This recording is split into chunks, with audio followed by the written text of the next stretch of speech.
The sudden onset of an extreme cold has plunged the world into a state of despair, where food has become the sole universal currency.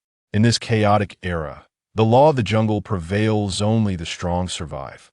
While others are consumed by the struggle for sustenance, Zhao Xin, leveraging a 10,000-fold reward system and a storage space, has managed to live a life free from want.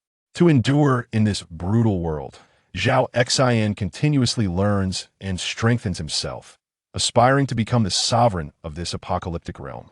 Chapter 1. The Dead End in the Apocalypse. Brain storage. Within a dilapidated building in Hung City, Zhao Xin is on the verge of starvation, his vision clouded from hunger. The last morsel of food was consumed 3 days prior, and for this duration, he has subsisted solely on water. Outside, a frigid landscape prevails, with temperatures plummeting below -70 degrees. Life is nowhere to be found.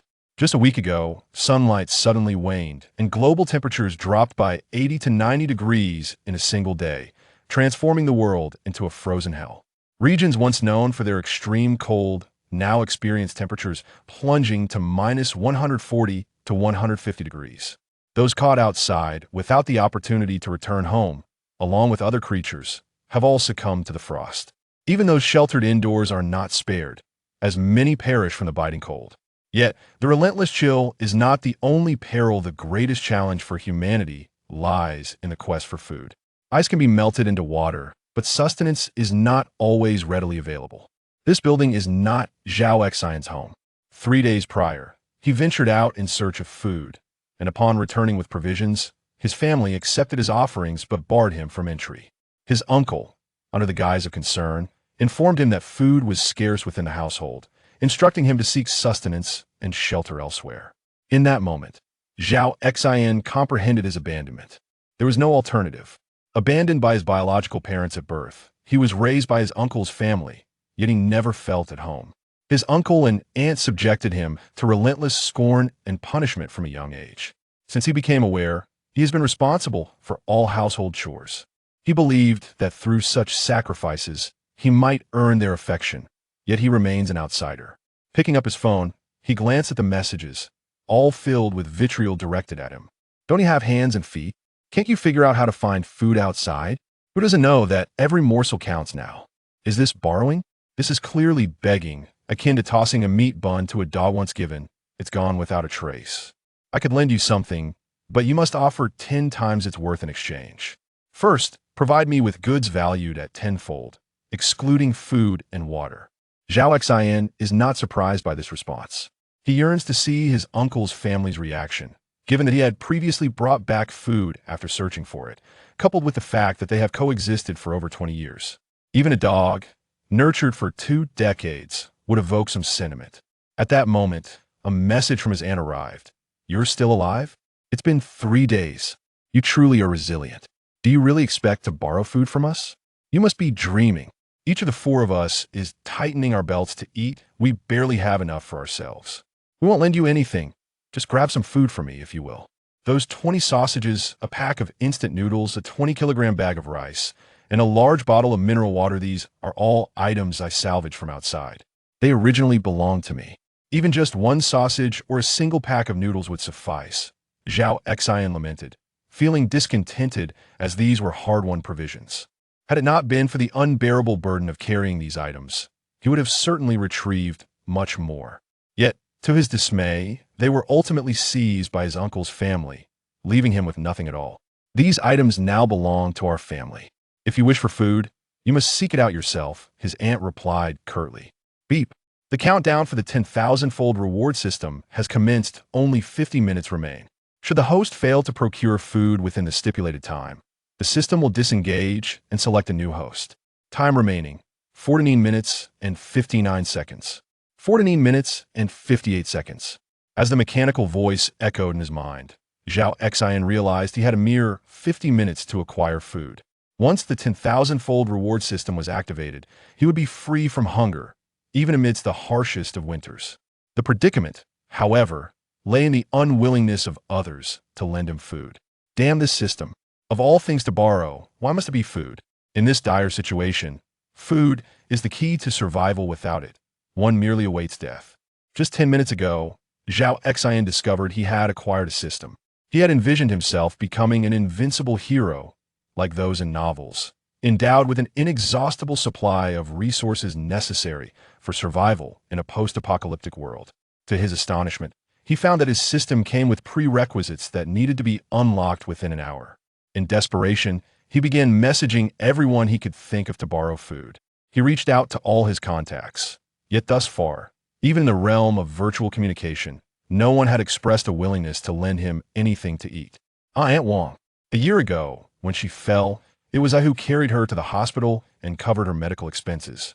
To this day, she has yet to repay me. Surely, as her benefactor, if I'm merely asked to borrow a little food, she will oblige. With this thought in mind, Zhao Xin dialed Aunt Wang's number. When the call connected, he heard her familiar voice. "Hello, who is this?" "Aunt Wang. It's me, Zhao Xin." "Oh, little Zhao, what can I do for you?" "Aunt Wang, could you lend me some food? Anything edible would do, I promise to repay you." Once the 10,000-fold reward system was activated, he would never lack for food again, and whatever Aunt Wang lent him, he would repay her 10-fold or even 100-fold.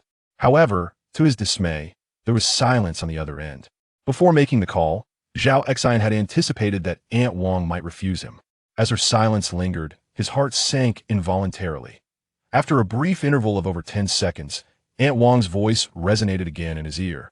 "You are aware of the situation outside. Food is scarce, and with several mouths to feed at my home, the provisions are limited. However, you once saved my life, and I shall not forget that. Come over, I can offer you a bun." "Thank you, Aunt Wang. I'm exceedingly grateful. I will ensure that for every bun you give me, I shall repay you with 100. Zhao Xin exclaimed, overwhelmed with emotion. Under normal circumstances, even if Zhao Xin were to request a bun from Aunt Wang, she would hesitate to part with it. Yet, in these extraordinary times, having even a morsel to eat was a significant blessing. Just as Zhao Xin was about to end the call, Aunt Wang suddenly said, "We are running low on water at home. Could you bring some over? Just 20 or 30 kilograms will suffice." "No problem. I will bring it right away." After hanging up, Zhao Xin donned his thick coat and pants, lifted a bucket of ice, and set off toward Aunt Wang's home.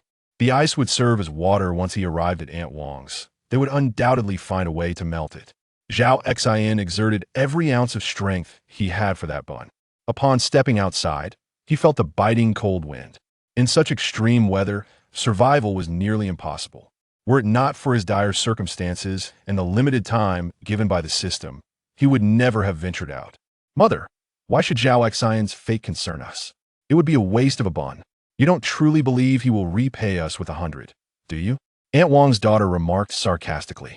Aunt Wang, with a shrewd expression, replied, "Mother is not so foolish. That bun is the daily sustenance for Little Jelly. His life is not as precious as my Little Jelly's."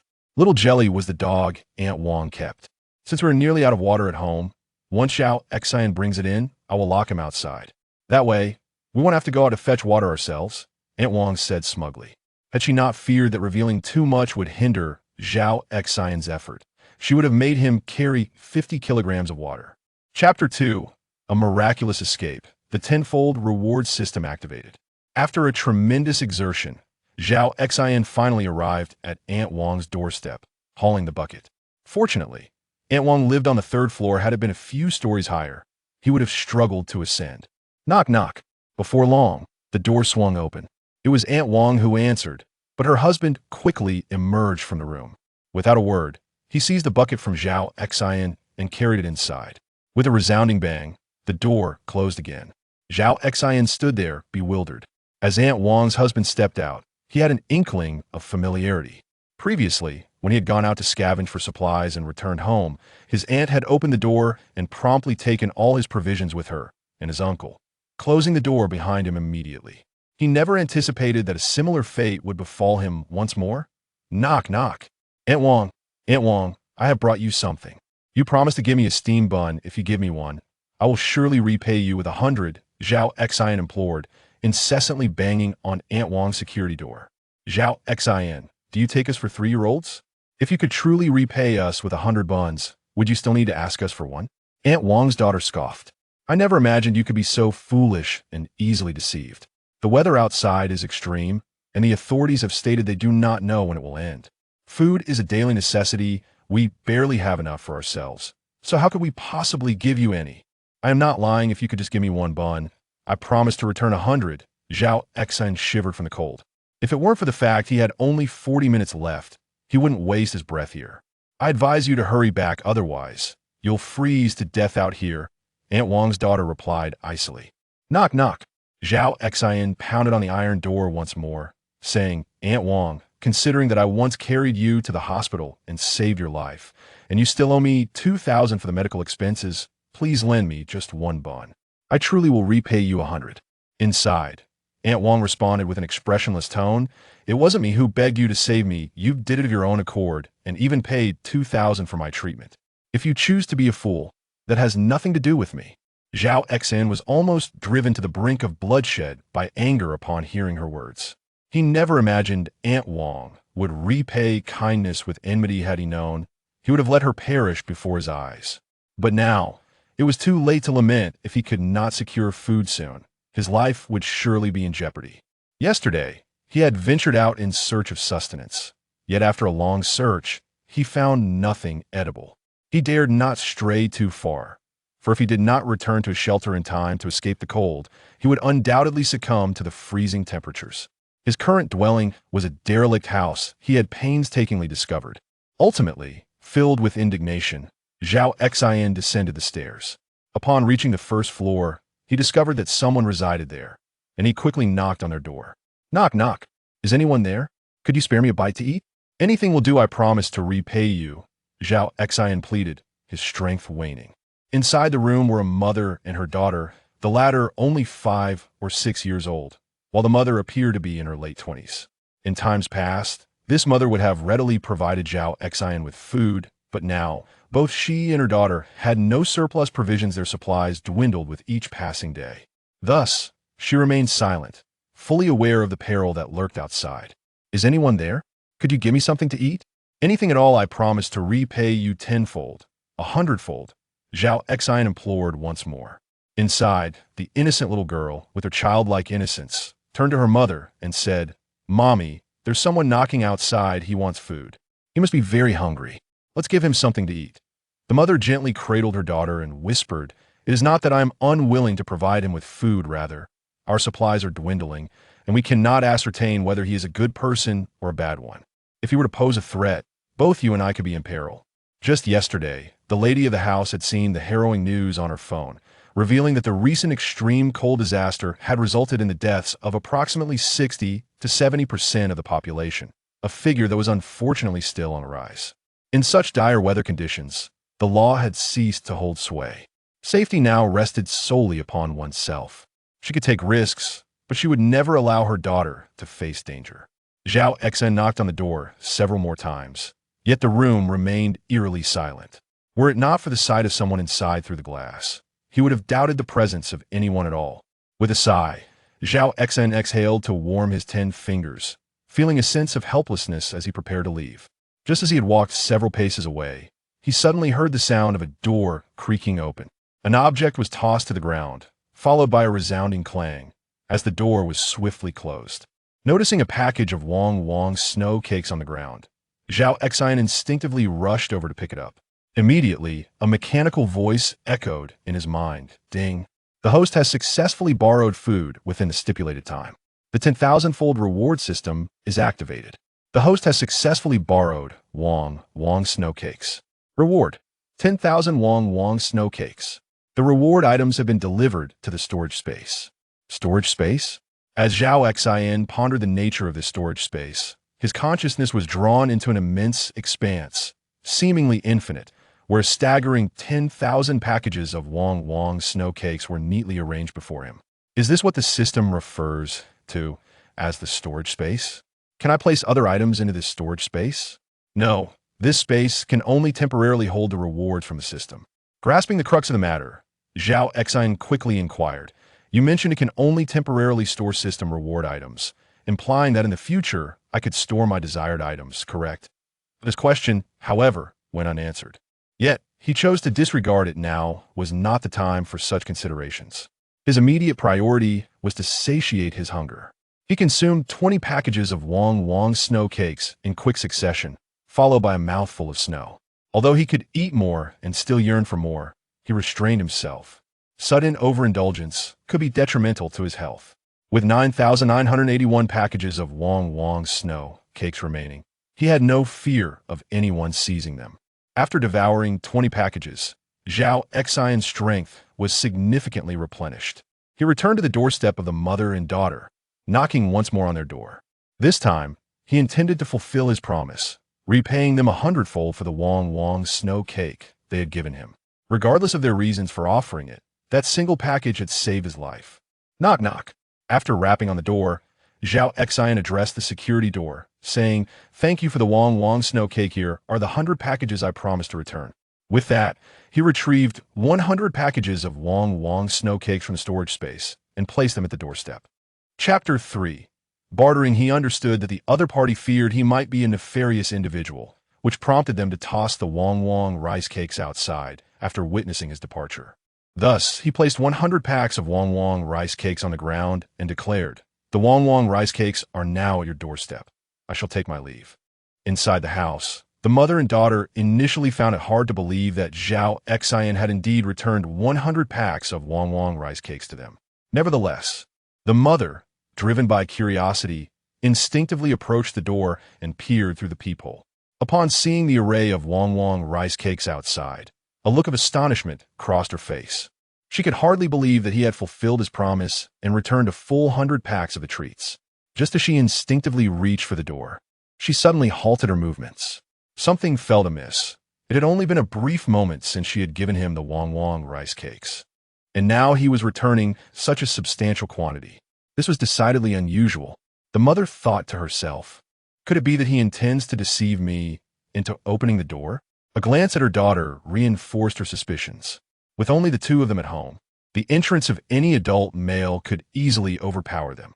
It is wise to harbor no ill intentions, yet one must always remain vigilant against potential threats. With this thought in mind, she lowered her hand that was poised to open the door. However, gazing at the multitude of Wong Wong rice cakes outside, she realized that if she did not retrieve them promptly, someone else might seize them. This bounty could sustain them for several days. At that moment, the area outside was deserted. Even if someone were lurking, in such frigid weather, anyone remaining outside for 3 to 5 minutes without warmth would surely succumb to the cold. If she waited 5 minutes to retrieve the Wong Wong rice cakes, even if he were hiding, he would likely be half frozen by then. She reassured herself, "Once I dash out and grab the rice cakes, I will return swiftly, and surely all will be well." 5 minutes seemed an eternity to her, akin to 24 hours. Yet, after merely 3 minutes, the urge to sprint outside for the rice cakes intensified, as each second they remained outside heightened the risk of discovery. Now, with 4 minutes elapsed, her impatience grew. The silence outside suggested that if anyone were indeed hiding, they would be stiffening from the cold. After a brief hesitation, she glanced at her daughter, who was engrossed in her phone, and steeled her resolve. She envisioned herself rushing out to seize the Wong Wong rice cakes and returning in haste, and thus prepare to act. Prior to making her move, she located a large plastic bag, one of those oversized supermarket bags capable of holding a multitude of items.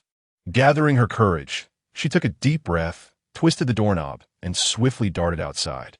After swiftly packing all the Wong Wong snow cakes into a bag, she turned and dashed into the house, promptly shutting the door behind her, all within a mere 5 seconds. Once inside, she couldn't help but exhale in relief. At that moment, Zhao Xin had already returned home.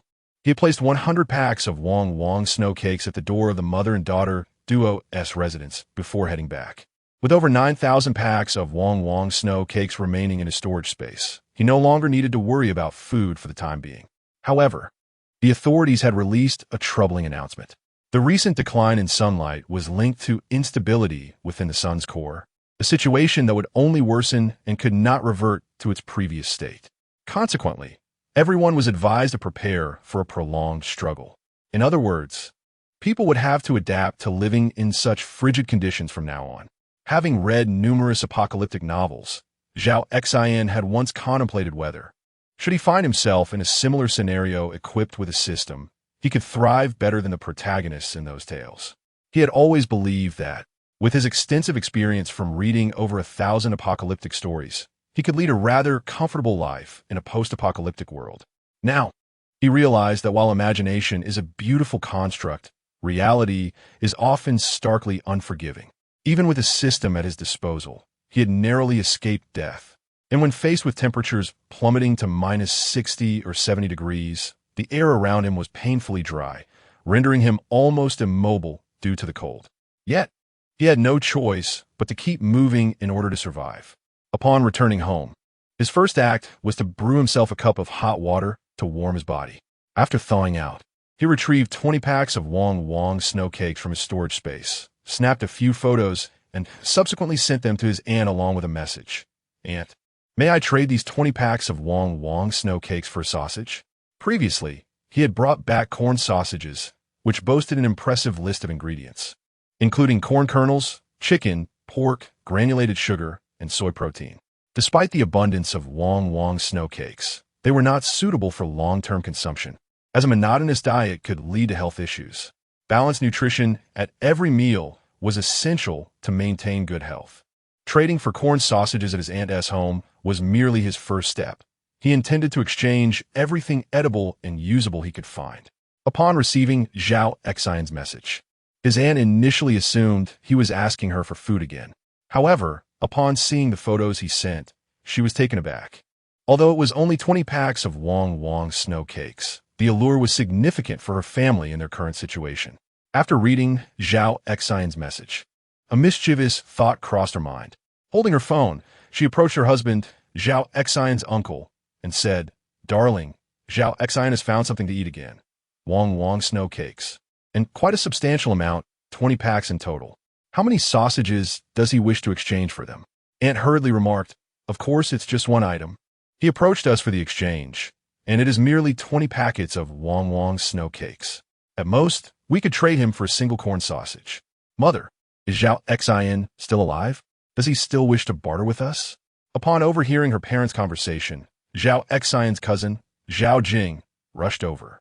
Upon seeing the photograph on Li Xiaomei's phone, she instinctively licked her lips and said, 20 packets of Wong snow cakes for one corn sausage?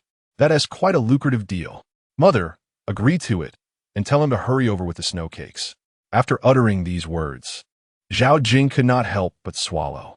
She had always had a fondness for Wong snow cakes, and with the onset of the frigid weather, it had been many days since she had tasted them. Li Xiaomei chuckled and replied, "Since he has managed to procure Wong snow cakes, it is highly likely he has found other food as well. There is no need to rush. He approached us first, and we hold the advantage. We must ensure to maximize our gains." Thus, she sent a text message to Zhao Xian. He thinks he can exchange 20 packets of Wong snow cakes for our corn sausages. The corn sausage contains corn, pork, and chicken, and in such extreme circumstances, meat is exceedingly valuable. 20 packets of Wong snow cakes cannot suffice. Chapter 4. Seeking wealth in danger. Upon seeing the message that Li Xiaomei had sent to Zhao Xian, Zhao Jing nervously remarked, "Mother, exchanging 20 packs of Wong snow cakes for a corn sausage is quite a bargain. What if Zhao Xian refuses to trade after your response?" Li Xiaomei, with an air of certainty, replied, "His seeking to exchange food with us is merely a business transaction. Have you ever seen a business deal without negotiation? Even if he declines, we suffer no loss, and I am confident he will agree to the exchange." "Zhao Wei, why are you eating instant noodles again? I told you to conserve. If you continue like this, the next time you'll have to fend for yourself." Zhao Jing exclaimed in frustration upon witnessing her brother Zhao Wei preparing a pack of instant noodles. Deep down, she had longed to indulge in an extra packet, yet the dwindling food supply at home had restrained her from doing so. Zhao Wei, unconcerned, retorted, "What is the big deal about finding food? Even that useless Zhao Xian can find something to eat. Surely I can too. Mother, at the very least, Zhao Xian should offer 40 packs of Wong snow cakes for a single corn sausage. If he claims he doesn't have them, let him search. That kid is lucky. If he could find 20 packs, he can undoubtedly procure even more."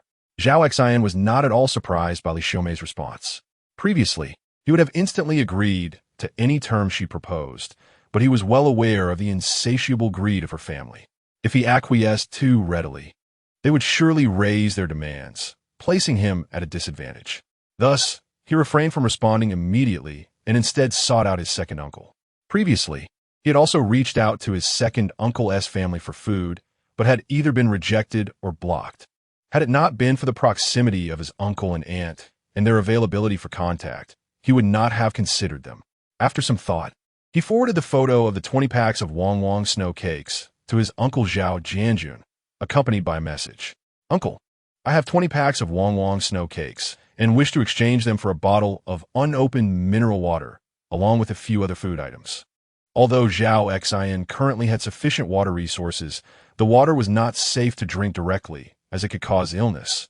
It had to be boiled first. Moreover, who could say whether the melted snow and ice from outside would remain potable after boiling?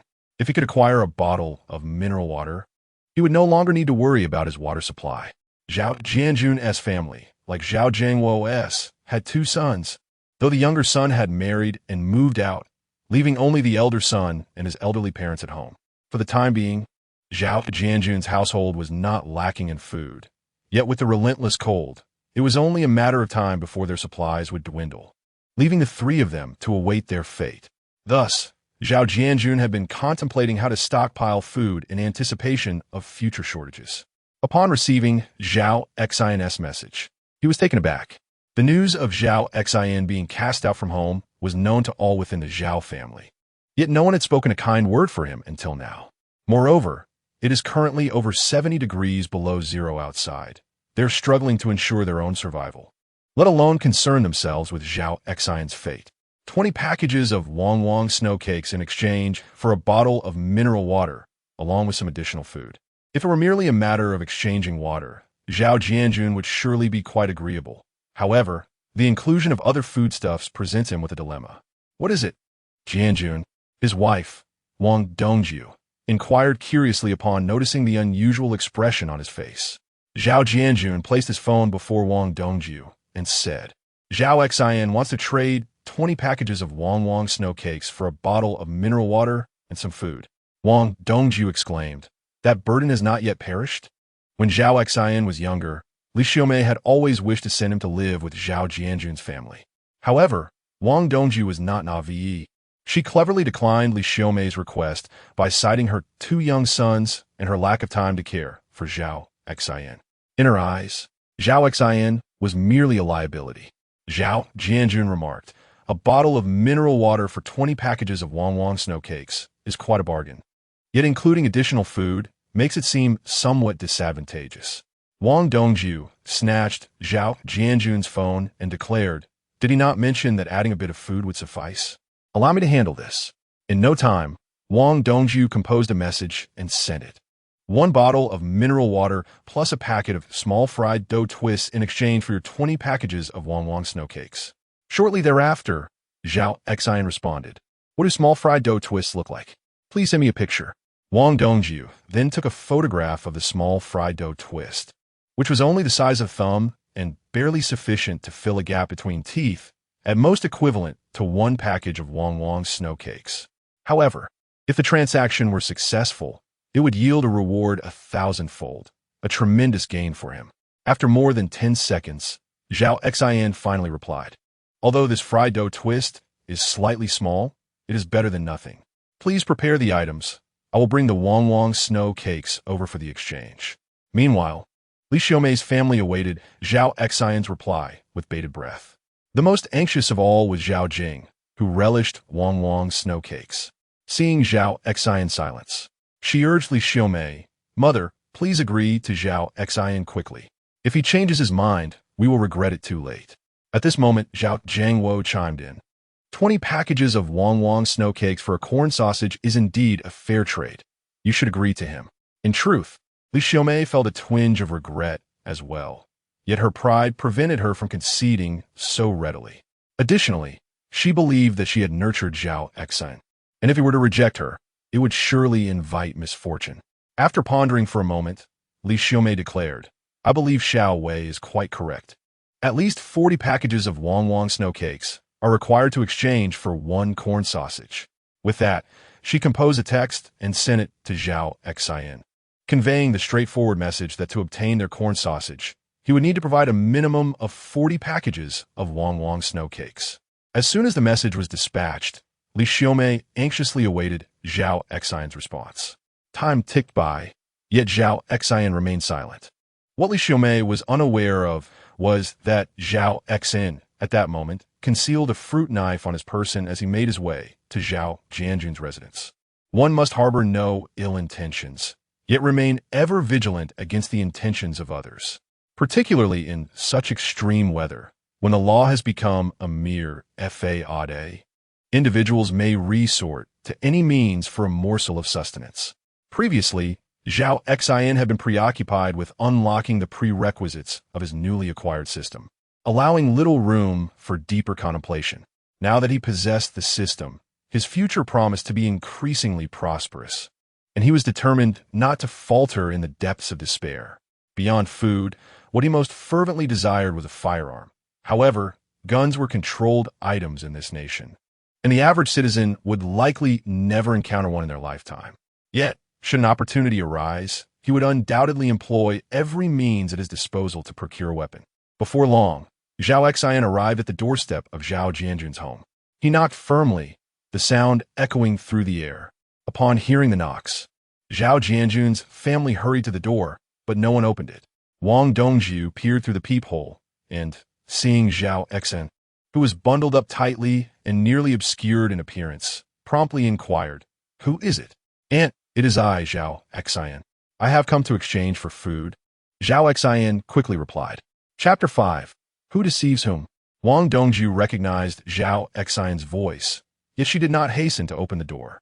Instead, she inquired, "What about the 20 packs of Wang Wang rice crackers?"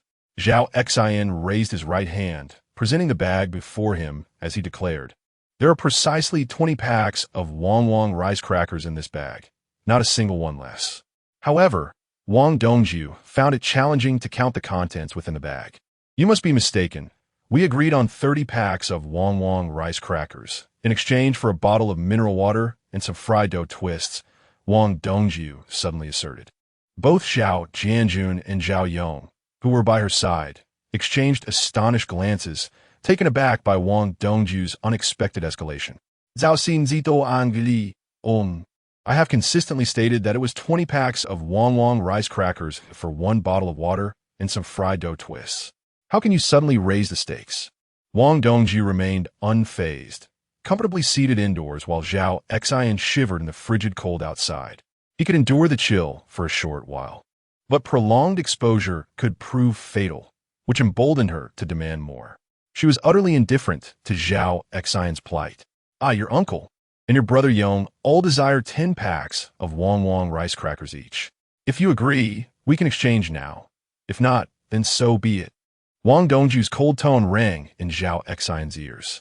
Having braved the bitter cold of -70 degrees to arrive here, he was unwilling to leave empty-handed. Yet, he felt even more disheartened by his aunt's opportunism, disregarding his well-being entirely. For the sake of the substantial reward, Zhao Xian understood he had to endure. "Fine, I agree. But let me make it clear. We exchange money for goods simultaneously," Zhao Xian warned, wary of his aunt's possible deceit. Transforming 20 packs of Wang Wang rice crackers into 30 brought Wang Dongjiu immense joy, and she readily acquiesced to Zhao Xian's demand. However, she was not foolish. She promptly instructed Zhao Xian, "You must first place the additional 10 packs of Wang Wang rice crackers into the bag." "All right." Zhao Xian feigned compliance. Reaching into his pocket to retrieve 10 packs of Wang Wang rice crackers from his storage space, placing them into the plastic bag he held, Wang Dongjiu, observing through the peephole, noted his every move. "Aunt, may we proceed with the transaction now?" Zhao Xian was aware that she had been watching him closely. "Very well. I shall open the door now. We will exchange money and goods hand in hand." With that, Wang Dongjiu opened the door. Zhao Jianjun and Zhao Yong stood protectively behind her, cradling the plastic bag as they asked, "Where is the item I requested?" Wang Dongjiu produced a bottle of water and a small portion of fried dough twists. To Zhao Xian's surprise, the water was Waha, purified water, evidently unopened. This time, Wang Dongjiu refrained from any tricks. She had witnessed Zhao Xian place the 10 packs of Wang Wang rice crackers into the plastic bag. In this exchange, she had profited immensely. Upon receiving the plastic bag from Zhao Xin, she swiftly handed him the water and fried dough twists, hastily closing the door, fearful that Zhao Xin might reconsider. Zhao Yong observed Wang Dongju successfully securing a bag of Wang snow cakes and promptly reached for the plastic bag in her hand. However, Wang Dongju deftly evaded his grasp. "What are you so anxious about? It's not as if I'm withholding it from you. Although there are 30 pieces in this bag, we must also be prudent in our consumption," Wang Dongju stated, her expression grave. Zhao Jianjun's gaze fixated on the plastic bag held by Wang Dongju. His brow furrowed as he muttered to himself, "This doesn't seem right. The bag doesn't appear to contain 30 packages of Wang snow cakes. Impossible. I distinctly witnessed Zhao Xin placing an additional 10 packages into the bag." "I'm not blind," Wang Dongju retorted without hesitation. She then placed the bag on the coffee table and began to open it for a count. As she unwrapped the plastic, an unsettling premonition crept into her mind. Although the precise number of Wang snow cakes was not immediately discernible to the naked eye, she could ascertain an approximate idea. What troubled her most was the discovery of empty Wang snow cake wrappers within the bag. What on earth are these doing here? Clearly, there aren't 30 packages of Wang snow cakes, Zhao Yong exclaimed in a fit of rage after taking a glance. Subsequently, Wang Dongju emptied the contents of the bag onto the table. A cursory count revealed only 10 unopened packages of Wang snow cakes, while the remainder were all empty wrappers. In truth, when she accepted the plastic bag from Zhao Xin, she had sensed it was somewhat light. Yet, considering the lightness of the snow cakes themselves and the fact that she had witnessed Zhao Xin placing them into the bag, she had not thought to question him. With a resounding slap, Wang Dongju struck the coffee table, seething with fury as she cursed, "That deceitful scoundrel! How dare he trick me?"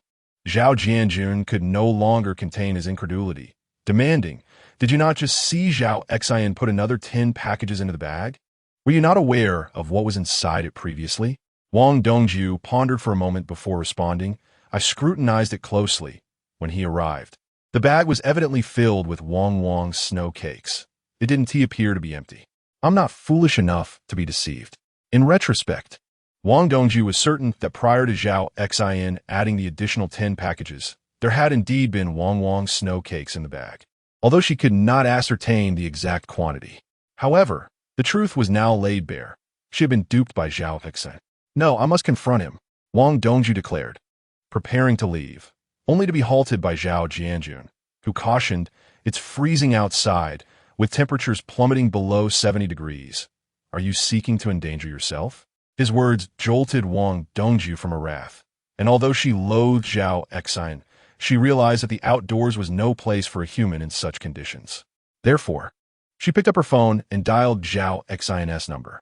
Just as Zhao Xin arrived home, his phone began to ring.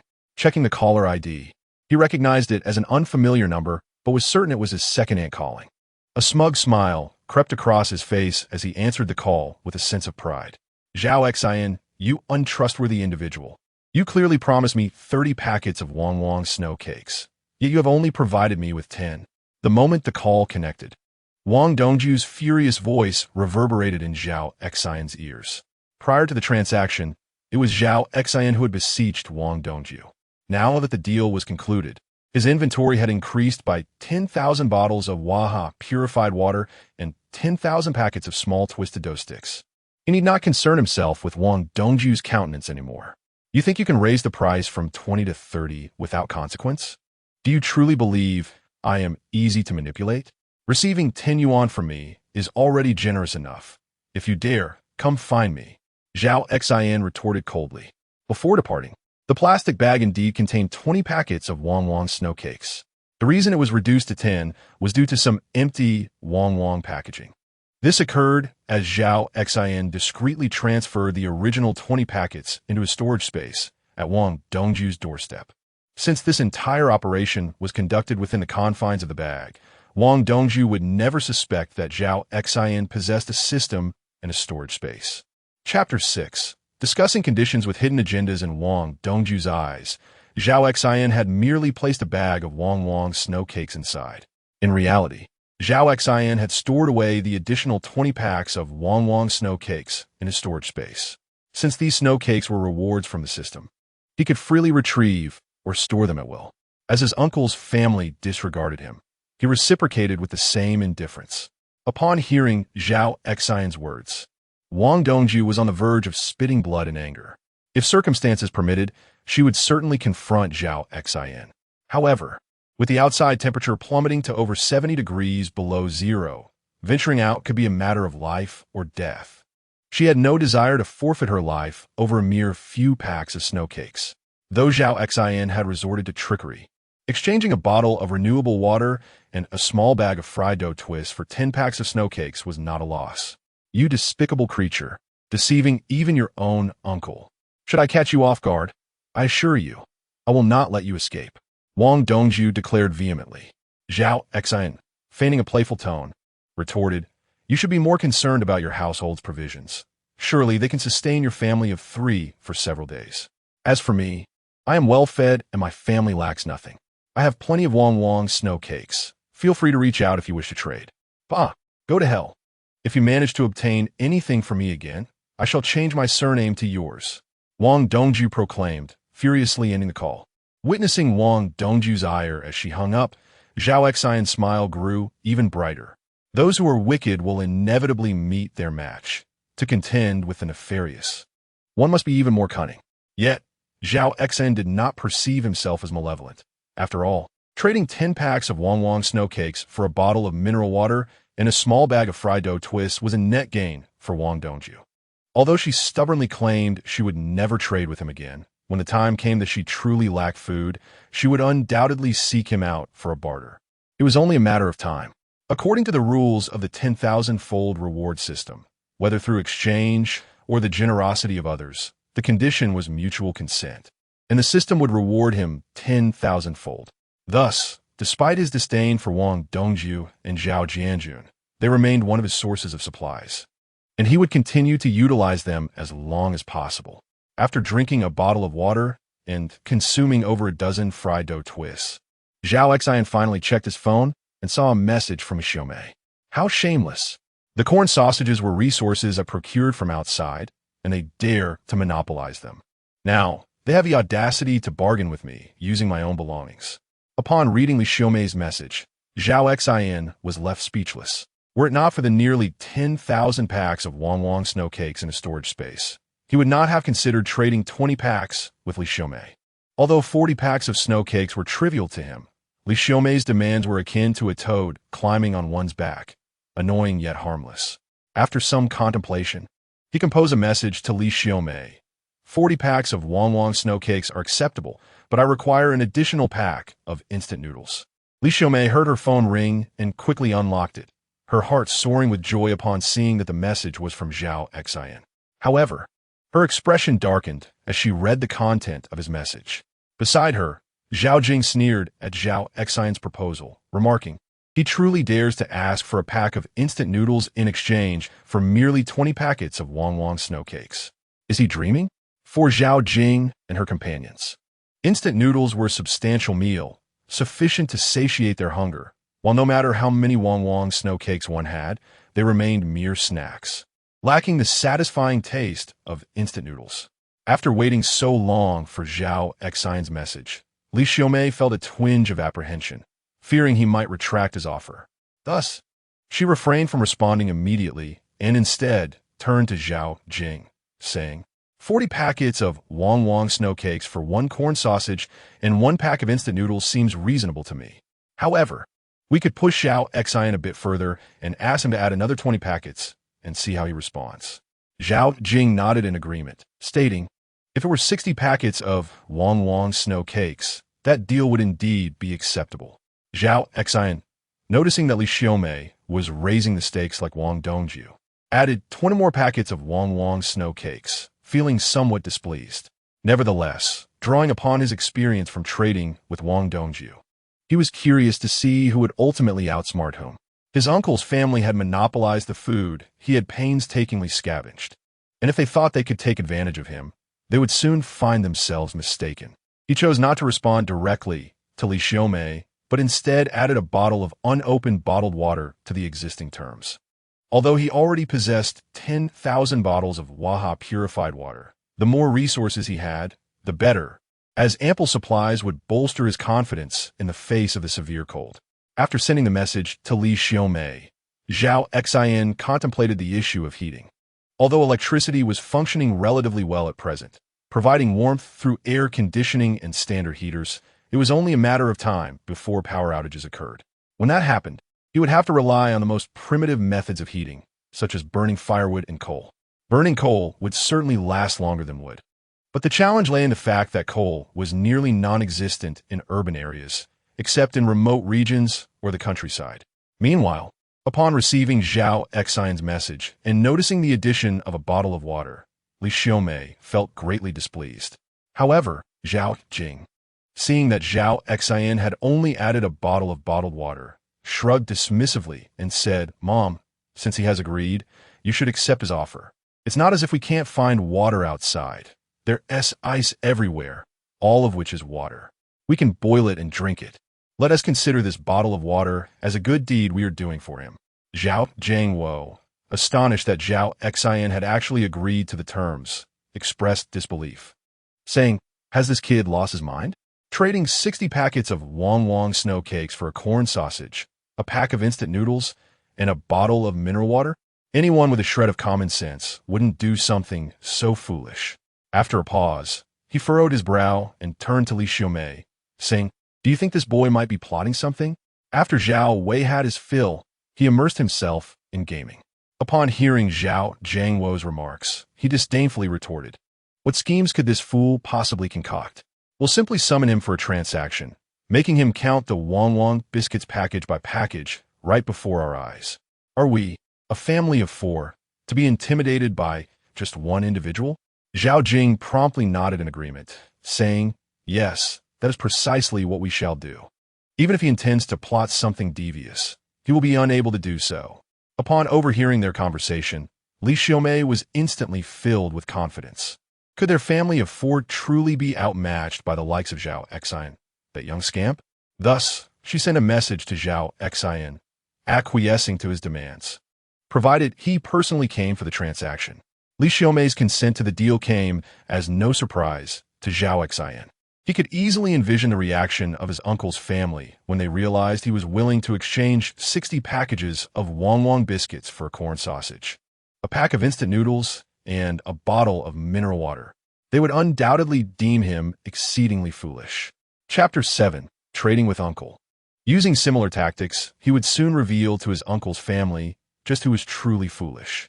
There was no urgency in his approach. Instead, he inquired within his circle of friends about the availability of lotus coal. If that was not attainable, regular coal or charcoal would suffice, and he was willing to exchange food for it. Shortly after posting this message, he received an unexpected notification.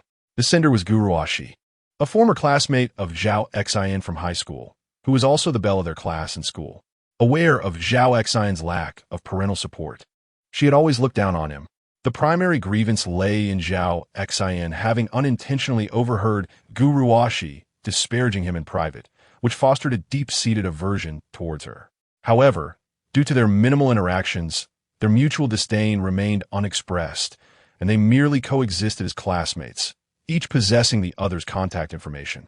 Guruashi's parents worked far away, and with the onset of extreme cold, she found herself alone at home. The most distressing aspect was her inability to reach her parents, leaving her in a state of uncertainty regarding their well-being. Just a few days prior, she had been anxious about their survival, but as her food supplies dwindled, her concern shifted to her own safety. If the food ran out and she did not venture out to procure more, her fate was sealed. Upon encountering Zhao Xin's post about exchanging food for coal, she felt as though she had stumbled upon a lifeline. She believed that with her beauty, if she simply approached Zhao Xin, he would undoubtedly comply and provide her with food. However, Zhao Xin, upon reading Guruashi's message, regarded her with disdain. Without a moment's hesitation, he composed a reply. Guruashi waited eagerly for Zhao Xin's response. When she saw his message, a radiant smile spread across her face, as she had never considered the possibility of rejection. Upon reading his reply, disbelief washed over her. How dare he refuse her? Who did he think he was? She was Guruashi, not only the class beauty, but also the school beauty. In the past, they had all sought her out for meals, and whether she accepted depended solely on her mood. Now, merely asking for food, he had the audacity to refuse her. Fuming, Guruashi muttered to herself. Soon, a look of realization crossed her face as she thought to herself, I see. Zhao Xin is playing hard to get, deliberately refusing me to capture my attention. All men are the same. Thus, she sent another text to Zhao Xin. This time, her message was laden with flirtation, expressing that during their school days, she had secretly admired him, praising his many qualities and confessing her fondness for him. She tailored her words to align with what she believed would appeal to Zhao Xin. Had this been before the harsh winter, he might have been swayed by her sweet nothings. After all, receiving a confession from a school beauty possesses a destructive power akin to that of a nuclear explosion for any young man, unless one were a eunuch. Who could possibly withstand such an event? Through hardship comes wisdom. Ever since Zhao Xin was abandoned by his uncle's family, he has transformed from the foolish boy he once was. Guruashi's feeble attempts at deception could only fool those under the age of 12. Upon reading the message, a cold smirk spread across Zhao Xin's face, and he thought to himself, did you not profess your secret admiration for me? Then allow me to serve you a dose of reality. Licking his lips, he slightly raised the corners of his mouth, revealing a devilish grin as he typed. Is that true? Do not deceive me. If you truly harbor feelings for me, could you send me a photo of yourself? I've been duped by several girls lately. They all professed their affection and requested food, only to block me once I complied. I am genuinely wary of being tricked. After composing this message, Zhao Xin sent it to Guruashi. He then retrieved a large plastic bag and filled it with 60 packs of Wang snow cakes before heading to his uncle's house. Upon receiving Zhao Xin's message, Guruashi was left utterly dumbfounded. She questioned whether she had mistaken the person, for the individual messaging her bore no resemblance to the Zhao Xin she once knew from school. Terrified, she quickly confirmed his identity. Upon realizing it was indeed Zhao Xin, her anger flared. There was no way she would send him a photo. Had she received such a message from him in the past, she would have reported it to the authorities for sexual harassment. However, given the current state of affairs, one could hardly expect the police to intervene even in the most severe situations. As she wrestled with how to respond, Zhao Xin had already arrived at Zhao Jin's doorstep, armed with a fruit knife and the bag of Wang snow cakes. Knock, knock, knock. Upon hearing the knocking, Li Xiaomei rushed to the door and peered through the peephole, discovering it was Zhao Xin, who was carrying a bag brimming with Wang snow cakes. A radiant smile graced her face as she instinctively swallowed hard. This sizable bag of treats could last her family of 4 for 2 days if rationed properly. A corn sausage, a pack of instant noodles, and a bottle of mineral water would not suffice for 2 days for her entire family. Just as she was about to open the door, Zhao Wei's voice rang in her ears. Mom, do not open the door. First, let him take out all the Wang snow cakes and count them one by one. Only after confirming there are 60 packs will we proceed with the exchange. Upon hearing Zhao Wei's words, Li Xiaomei quickly replied, Indeed, Zhao Wei is clever. Zhao Xin, you must empty the bag and count each pack as you bring them inside. I want to see you do it with my own eyes. Subsequently, Li Xiaomei spoke to Zhao Xin from behind the door. Zhao Xin, hearing her instructions, felt a barely perceptible smirk cross his face. He had anticipated that Li Xiaomei would demand such a procedure before arriving. If Li Xiaomei had directly exchanged money for goods, her family would have received the full 60 packets of Wang snow cakes. Since the other party insisted on counting, they could not be blamed. After all, it was Li Xiaomei's family that acted shamelessly first. Once all the Wang snow cakes were poured out of the bag, she inquired, I have counted them now. Can you see? Li Xiaomei responded, Yes, I can see. Please count them, 2 at a time, but do not rush. Counting them one by one would have been ideal. Yet due to the scarcity of food, she felt compelled to expedite the process to avoid drawing unwanted attention. If someone were to notice such a quantity of food, it would undoubtedly raise suspicions, leading to trouble. Zhao Xin began to count as Li Xiaomei had instructed, 2 at a time. However, unbeknownst to her, Zhao Xin discreetly started to manipulate the situation, secretly stowing away 50 packets of Wang snow cakes into his storage space, leaving only 10 packets in the plastic bag. Chapter 8. From 60 packs to 10 packs, significant loss? Due to the black color of the plastic bag, combined with the numerous empty Wang snow cake wrappers placed inside by Zhao Xin, it appeared quite swollen. Once he had counted carefully, Zhao Xin lifted a bag of Wang snow cakes and remarked, "Annie, I've included every single one of the 60 packs. We may proceed with the trade now, correct?" With a sharp click, the door swung open. The first to emerge was Zhao Wei, who disdainfully addressed Zhao Xin, "Hand over the bag." "Where's the goods I requested?" Zhao Xin, having been tricked once before, was not foolish enough to relinquish the items first. He was determined not to stumble in the same place again. Behind Zhao Wei, Li Xiaomei held a corn sausage, a pack of instant noodles, and an unopened bottle of mineral water, stating, "First, give the bag to Zhao Wei, and I will immediately hand you these 3 items." To her and Zhao Wei's surprise, upon hearing this, Zhao Xin turned and began to leave. Li Xiaomei quickly called out, "Wait, where are you going? I never said I wouldn't give you anything."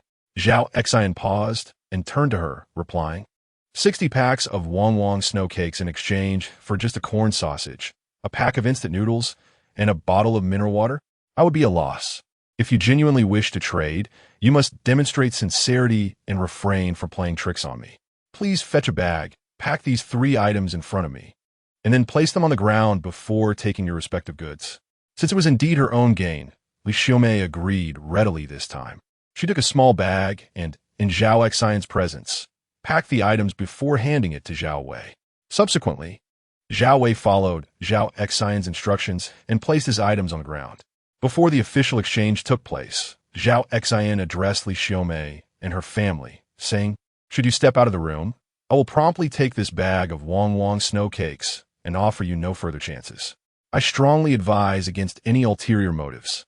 After delivering this warning, he brandished a fruit knife, coldly stating, "If you dare to act recklessly, beware of the knife in my hand." Seeing the fruit knife in Zhao Xin's grasp, Zhao Wei and Li Xiaomei's family were all taken aback. Just as Zhao Xin had feared, Zhao Wei and Li Xiaomei had no intention of engaging in a fair trade. They sought to obtain the Wang snow cakes without offering the promised items. However, they had underestimated Zhao Xin, who had anticipated their ploy and left them no opportunity. Though reluctant, Zhao Wei, wary of the fruit knife in Zhao Xin's hand, refrained from making any overt moves, as the situation had already spiraled into chaos. "Rest assured, I shall not act recklessly," Zhao Wei asserted. Zhao Xin remained vigilant, tightly gripping the fruit knife in his right hand. "Let us commence the trade, but let us proceed slowly." He then walked towards Zhao Wei's bag, while Zhao Wei approached Zhao Xin's bag. The two individuals moved at a leisurely pace, their gazes locked in mutual suspicion, each wary of the other's integrity. Although their speed was slow, the mere 3-meter distance between them allowed for swift acquisition of their desired items. The moment Zhao Xin seized the corn sausage, instant noodles, and bottled water, he spun around and dashed outside with such rapidity that Zhao Wei and Li Xiaomei believed they had been outsmarted. However, having witnessed Zhao Xin place 60 packets of Wang snow cakes into a plastic bag, they quickly reassured themselves that their fears were unfounded. Ding! The host has obtained corn sausage, quantity 10,000, instant noodles, quantity 10,000, bottled water, quantity 10,000. The reward items have been delivered to the storage space. As the system's reward notification echoed in his mind, Zhao Xin was overwhelmed with joy. Armed with this sustenance, he felt a renewed confidence to navigate the frigid apocalypse. Meanwhile, as Zhao Wei grasped Zhao Xin's plastic bag, he sensed something amiss. Having seen Zhao Xin fill the bag with 60 packets of Wang snow cakes, he dismissed his unease and entered the house. "Quick, hand me a few packets of Wang snow cakes," Zhao Jing implored as soon as Zhao Wei walked in, eagerly reaching for the bag in his hands. However, her expression shifted dramatically when she discovered an empty Wang snow cake wrapper within. Li Xiaomei, witnessing this, questioned her own eyesight. She had distinctly seen Zhao Xin count 60 packets of the cakes and place them into that very bag. What is happening? Why are they all empty? Zhao Wei exclaimed, seeing the empty wrapper in Zhao Jing's grasp. He promptly set the bag down and emptied its contents onto the floor. The family was left dumbfounded as they beheld the abundance of empty Wang snow cake wrappers strewn about. Mother, weren't you watching Zhao Xin count the Wang snow cakes? Why are there only empty wrappers in here? Zhao Wei demanded in anger. At that moment, Zhao Jing interjected, there are only 10 packets of Wang snow cakes in here. The rest are all empty wrappers.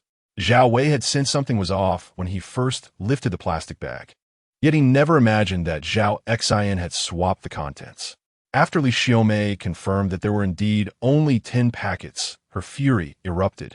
That scoundrel dared to play tricks right under my nose, and I failed to notice. Zhao Jiangwo, seething, remarked, weren't you watching him closely? He pulled a fast one right before your eyes, and you didn't see it? Are you blind? The exchange of one corn sausage, a packet of instant noodles, and a bottle of water for 60 packets of Wang snow cakes was undeniably a lucrative deal for them. Yet now, they found themselves with a mere 10 packets. A devastating loss. Li Xiaomei indignantly expressed, I just witnessed him placing 60 packets of Wang snow cakes into that plastic bag without even blinking. To this day, I remain perplexed as to how he managed to pull off such a trick. Zhao Jing, brimming with fury, declared, no, we must demand Zhao Xin return the remaining 50 packets of Wang snow cakes. If he refuses, I will not let him off easily. Indeed, let us call him at once and issue a stern warning. If he does not return the remaining 50 packets, he shall face the consequences. Li Xiaomei concurred. Zhao Jing promptly retrieved her mobile phone and dialed Zhao Xin's number. At that moment, Zhao Xin had already returned home. Upon noticing Zhao Jing's call, a cold smile involuntarily crept across his face as he instantly surmised the purpose of her call. Hello, Zhao Xin answered. Zhao Xin, what is the meaning of this? We agreed on exchanging 60 packets of Wang snow cakes, yet you have only provided us with 10. Do not speak nonsense. Li Xiaomei supervised me throughout the process of placing 60 packets of Wang snow cakes into the plastic bag, which is why she consented to the transaction. I clearly delivered 60 packets to you. Have you taken my belongings and now wish to extort me? Chapter 9. Never enough to eat, you are talking nonsense. There are only 10 packages of Wang snow cakes in the bag, and the rest are empty wrappers. That is your concern. I have given you 60 packages of Wang snow cakes. Are you trying to play tricks? If you do not return those 50 packages to us, I will make you regret it. Are you trying to intimidate me? If you dare come over. In this world, a few lives lost mean nothing to anyone. I want to see what you can do to me. I have nothing to lose. Just wait for me. If you have the guts, don't show your face. After uttering these words, Zhao Jing helplessly hung up the phone. Given the current situation, unless Zhao Xin voluntarily returned the 50 packages of Wang snow cakes to her, she had no leverage over him. What did Zhao Xin say? Li Xiaomei asked hastily. He denies it, Zhao Jing replied. Damn it, I'll go find him. If he doesn't hand over the Wang snow cakes, I swear I'll kill him, Zhao Wei said fiercely. He had always harbored resentment towards Zhao Xin and could not accept being outsmarted by him. Seeing Zhao Wei truly prepare to leave, Li Xiaomei grabbed him and said, Don't be impulsive, Zhao Wei. It's freezing outside, over 70 degrees below zero, and we have no idea where Zhao Xin is living. How will we find him? Since he is trading goods for food, he surely has little to eat himself. Once he finishes his food, he will inevitably starve. We don't need to quarrel with someone who is on the brink of starvation. Zhao Jing also said to Zhao Wei, Mom is right. We need not put ourselves in danger over scum like Zhao Xin. We still have plenty of food at home, and the government is working on a solution. Once this extreme cold passes, we can deal with Zhao Xin then. At that moment, Zhao Jing received a message on her phone. Noticing it was from Zhao Xin, she curiously opened it. Zhao Xin had sent her a photo. Aside from himself, there was a mountain of Wang snow cakes, at least 1,000 packages.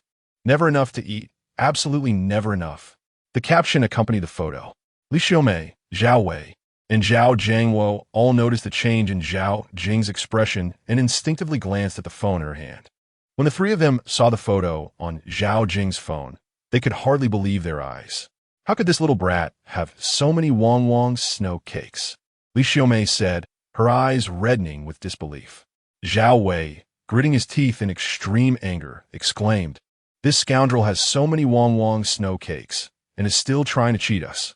He better not give me a chance. If I catch him, I will make sure he pays." Zhao Jing murmured to herself, with so many Wang snow cakes, if he is frugal, he could at least last a month, right? Originally, Zhao Xian had intended to photograph a pile of Wang snow cakes, instant noodles, and corn sausages, but after some thought, he ultimately decided to showcase only the pile of Wang snow cakes. Even with just this pile of Wang snow cakes, it is enough to incite envy and resentment within Zhao Jing's family. Li Xiaomei, filled with regret, remarked, "Had I known this little brat could procure so many Wang snow cakes, I would not have driven him away. This time, I had truly miscalculated." Zhao Wei, with a glint of mischief in his eyes, suggested to Li Xiaomei, "Mother, call Zhao Xin and soften your stance. Just admit our fault and ask him to return. He is quite soft-hearted, and living alone poses dangers. If he agrees to come back, we shall concede to any of his conditions, as long as he brings back those Wang snow cakes. Later, we can find an opportunity to send him away again." Zhao Jing concurred. Zhao Wei is right. Zhao Xian has no other family. He has always regarded you as his own mother. If you show him some kindness and say a few flattering words, he is bound to relent and return, for this is the home he has known since childhood. Li Xiaomei felt that her children were indeed correct and promptly dialed Zhao Xian's number. However, to her dismay, Zhao Xin did not answer. He simply hung up. After several attempts, all met with the same indifference, she reluctantly resorted to sending him a text message and voice note. Yet, after more than half an hour of waiting, Zhao Xian remained unresponsive. Viewing the silence from her messages, she fumed. That ungrateful wretch, doesn't he even bother to reply? If it weren't for me raising him from infancy, would he even be alive today? Zhao Wei, what should we do if he refuses to answer our calls or messages?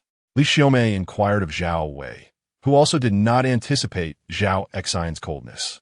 They found themselves powerless unless they could locate Zhao Xian's residence. Otherwise, they were at a loss.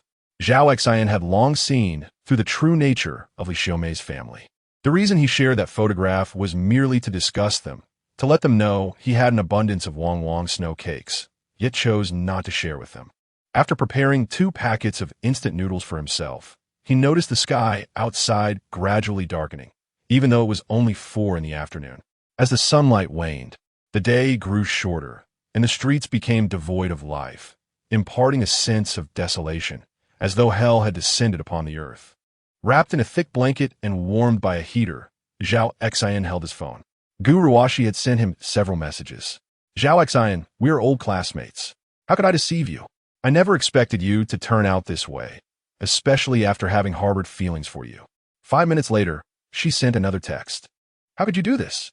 You started by sending such photos, and I am a girl." Gu Ruashi anxiously awaited Zhao Xian's reply. Frustratingly, her messages seemed to vanish into a void. Zhao Xian appeared oblivious to her attempts at communication. Meanwhile, her hunger intensified, for there was nothing to eat at home except water.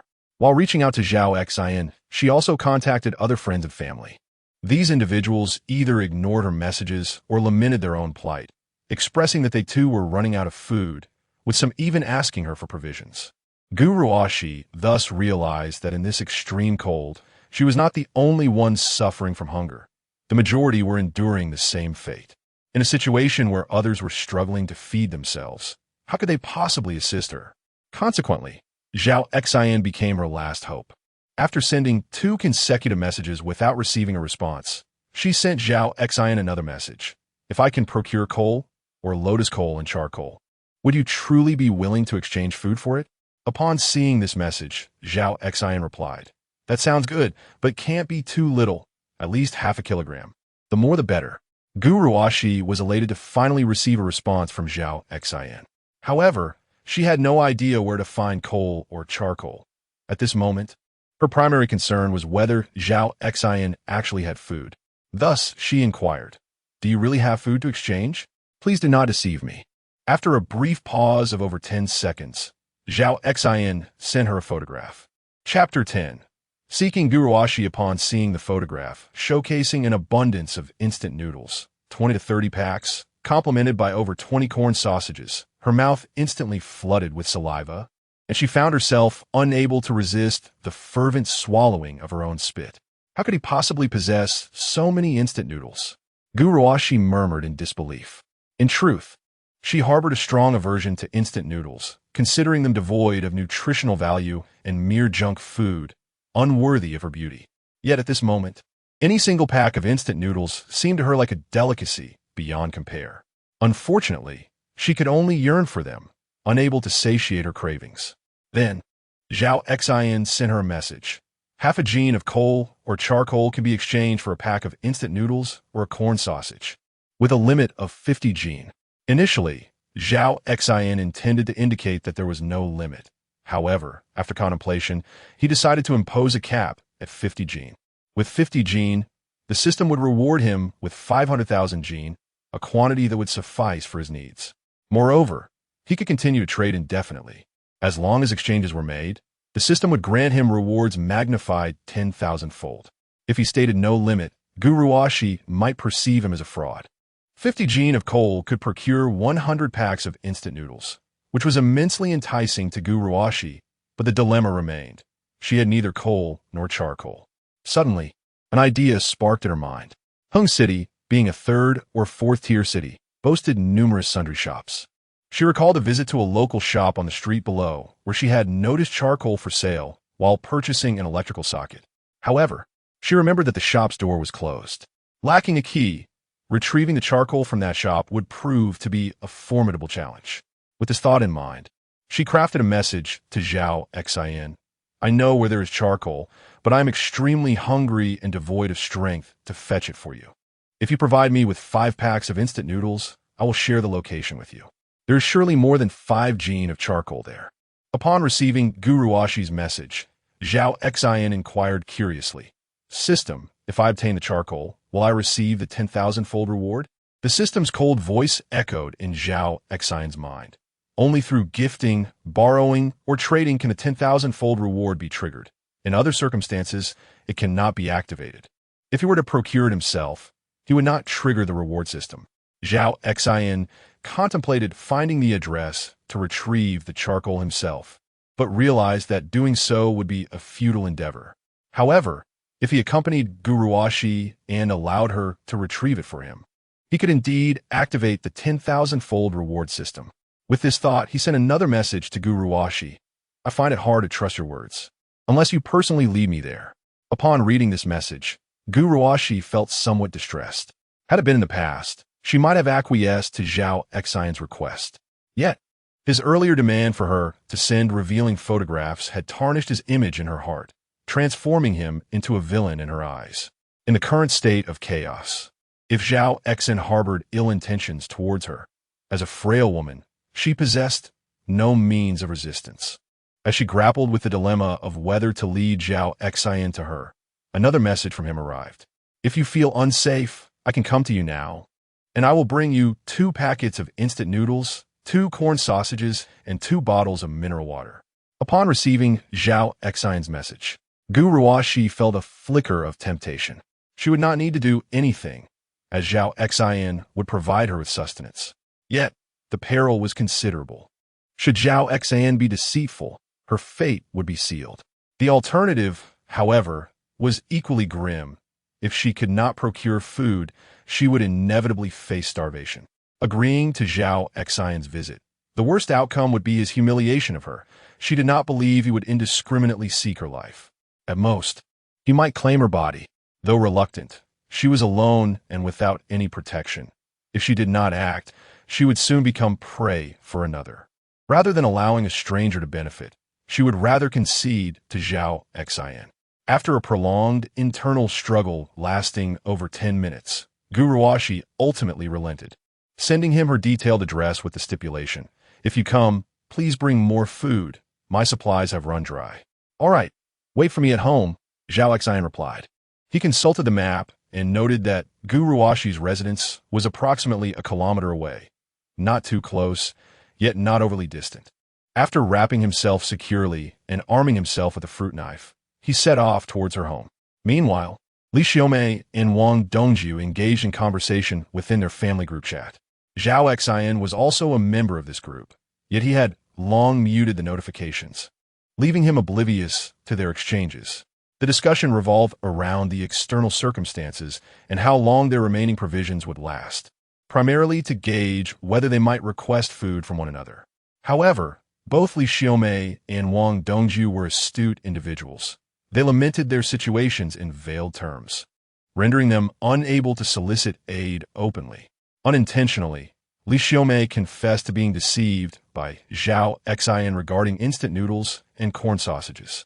Wang Dongju promptly responded, revealing that she too had been misled by Zhao Xin, albeit for a bottle of water and some fried dough twists. After expressing her own misfortune, Li Xiaomei felt a twinge of regret, not anticipating that Wang Dongju had also fallen victim to Zhao Xin's trickery. Subsequently, the two kindred spirits shared their respective tales of deception. In the end, Li Xiaomei realized her plight was considerably worse than Wang Dongju's.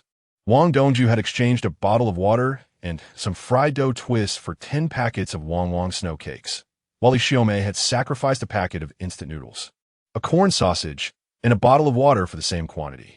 Initially, Wang Dongju felt uneasy about her situation, but upon learning of Li Xiaomei's greater misfortune, her spirits were somewhat lifted. From the lips of Li Xiaomei, Wang Dongju learned an unexpected piece of news.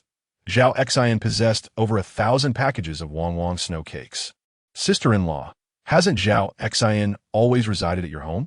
Now that he has gone out, are you not aware of his whereabouts? Wang Dongju inquired with curiosity. If they could ascertain Zhao Xin's residence, they might seize the opportunity to claim the coveted snow cakes for themselves. Over 1,000 packages could sustain them for quite some time, especially considering that this was merely what Zhao Xin had revealed to Li Xiaomei. She suspected there were other provisions hidden away in his home. However, when Li Xiaomei confessed her ignorance of Zhao Xin's address, Wang Dongju's spirits plummeted. Sister-in-law, I heard from Xiaoyong that Zhao Xin posted on his social media, mentioning he could trade food for coal and charcoal. Do you know where I might find charcoal and coal? Wang Dongju asked. In this modern age, very few people still use coal. Charcoal was more common, yet most households lacked it. Without hesitation, Li Xiaomei replied, none. What age are we living in? Who still uses coal? As for charcoal, it's only useful for barbecues these days, and we don't have any at home. Chapter 11. The steaming instant noodles, even if she possessed charcoal. She had no inclination to barter with Zhao Xin. The thought of Zhao Xin scheming right under her nose filled her with discontent. Suddenly, a thought struck Wang Dongju. There was a barbecue shop right downstairs from her home. Due to the extreme cold, the shop had long since closed, leaving it deserted. Given the significant amount of charcoal required for barbecuing, it was likely that the shop contained some. She even suspected there might be food inside. Under normal circumstances, perishables would spoil, but in this severe cold, the outside temperature was even lower than that of a refrigerator, creating a vast natural freezer where even raw meat would struggle to decay.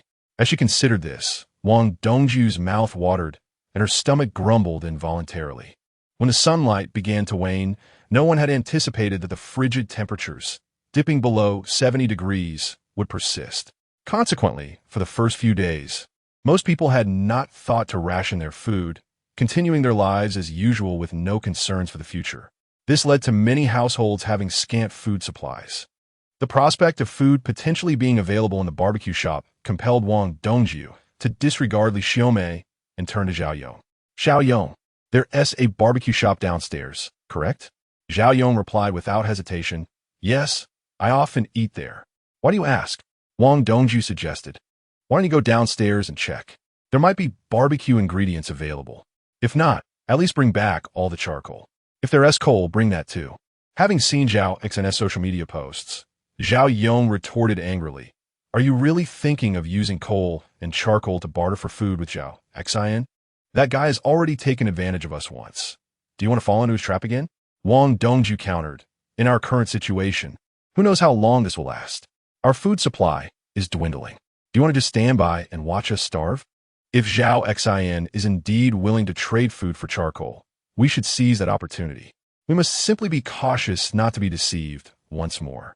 Should the opportunity arise, Zhao Yong would relish the chance to teach Zhao Xin a lesson. Although he did not know Zhao Xin's whereabouts now, he could use the pretext of exchanging charcoal to confront him. With this thought, his anger dissipated somewhat. "All right, I'll head down now," he said, "but don't hold out too much hope. If the barbecue shop has any ingredients left, they have probably been taken by the owner's family. At most, there might be a bit of charcoal remaining."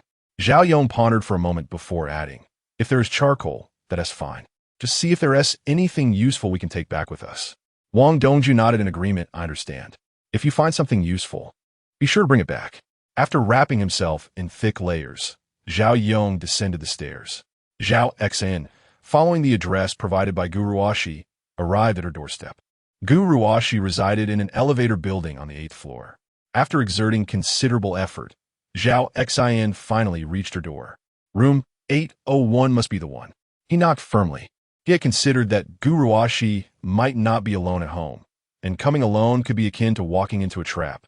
Nonetheless, he had only brought 2 packets of instant noodles, 2 corn sausages, and 2 bottles of water, all intended for Gu Ruoxi. If necessary, he could simply give them all away, if pressed too hard. However, the fruit knife he carried was not to be underestimated. Upon hearing the knock, Gu Ruoxi hurried to the door.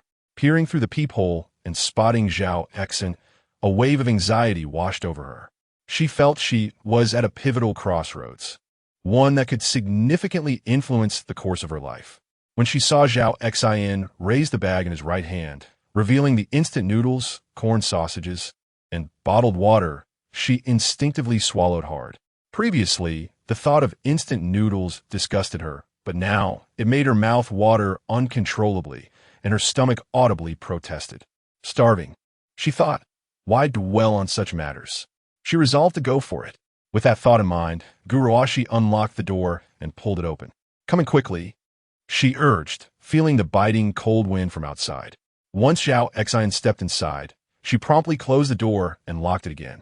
Zhao Xin immediately assessed the interior and, noticing that it seemed to be just Gu Ruoxi alone, inquired curiously, "Is it only you at home?" Gu Ruoxi replied candidly, "My parents have been away since before the extreme cold set in, and I've lost all contact with them." She chose not to elaborate further. Zhao Xin, however, had already deduced the grim reality. With the onset of the frigid weather, a staggering 70 to 80% of humanity had perished from the cold. The remaining survivors were merely clinging to life, devoid of sustenance, ultimately facing a grim fate. Noticing Gu Ruoxi's unwavering gaze fixed on the bag containing the instant noodles and corn sausages, Zhao Xin extended it towards her, saying, "Take it and eat. There is plenty more where that came from." He recognized the necessity of winning Gu Ruoxi's favor, and this was the most effective means to do so. Without hesitation, Gu Ruoxi reached for the bag, turning swiftly towards the kitchen. Moments later, she emerged with a steaming bowl of noodles. With a slurp, she eagerly dug in. "If I recall correctly, during our school days, you always claimed that instant noodles were junk food and advised us against eating them." Zhao Xin reminisced, recalling how, in his own school days, he had often been reduced to eating instant noodles when funds were low, only to be admonished by Gu Ruoxi for their unhealthy nature. He never anticipated that the instant noodles, which Gu Ruoxi had always regarded as unhealthy, would taste exceptionally delightful to her today. Gu Ruoxi was aware that Zhao Xin was mocking her. She chose not to respond to Zhao Xin's remarks, instead savoring a bite of the corn sausage followed by a sip of the noodle broth, which filled her with immense satisfaction. She thought to herself that if the frigid weather persisted, she would be content with nothing more than instant noodles for all her meals. 5 minutes later, Gu Ruoxi had consumed every last drop of the broth. After wiping her mouth with her hand, Zhao Xin produced a small twist of dough from his pocket and offered it to Gu Ruoxi, inquiring if she would like it. 2 packets of instant noodles accompanied by 2 corn sausages had already satiated her appetite. However, upon seeing the small twist in Zhao Xin's hand, she accepted it without hesitation. Though she did not eat it immediately, choosing instead to tuck it away in her pocket for later, when hunger would strike again. What puzzled Guruwashi next was Zhao Xin suddenly asking her, "Could you return the small twist I just gave you?" Guruwashi was taken aback, unable to comprehend Zhao Xin's meaning. Chapter 12. Procuring goods at Guruwashi's home, it was merely a small twist of dough, sufficient to dislodge any remnants lodged between her teeth. Having just consumed 2 packets of instant noodles and 2 corn sausages gifted by Zhao Xin, she hesitated not a moment longer before extending the small treat towards him. Upon receiving the snack, Zhao Xin's countenance darkened with disappointment after a brief pause.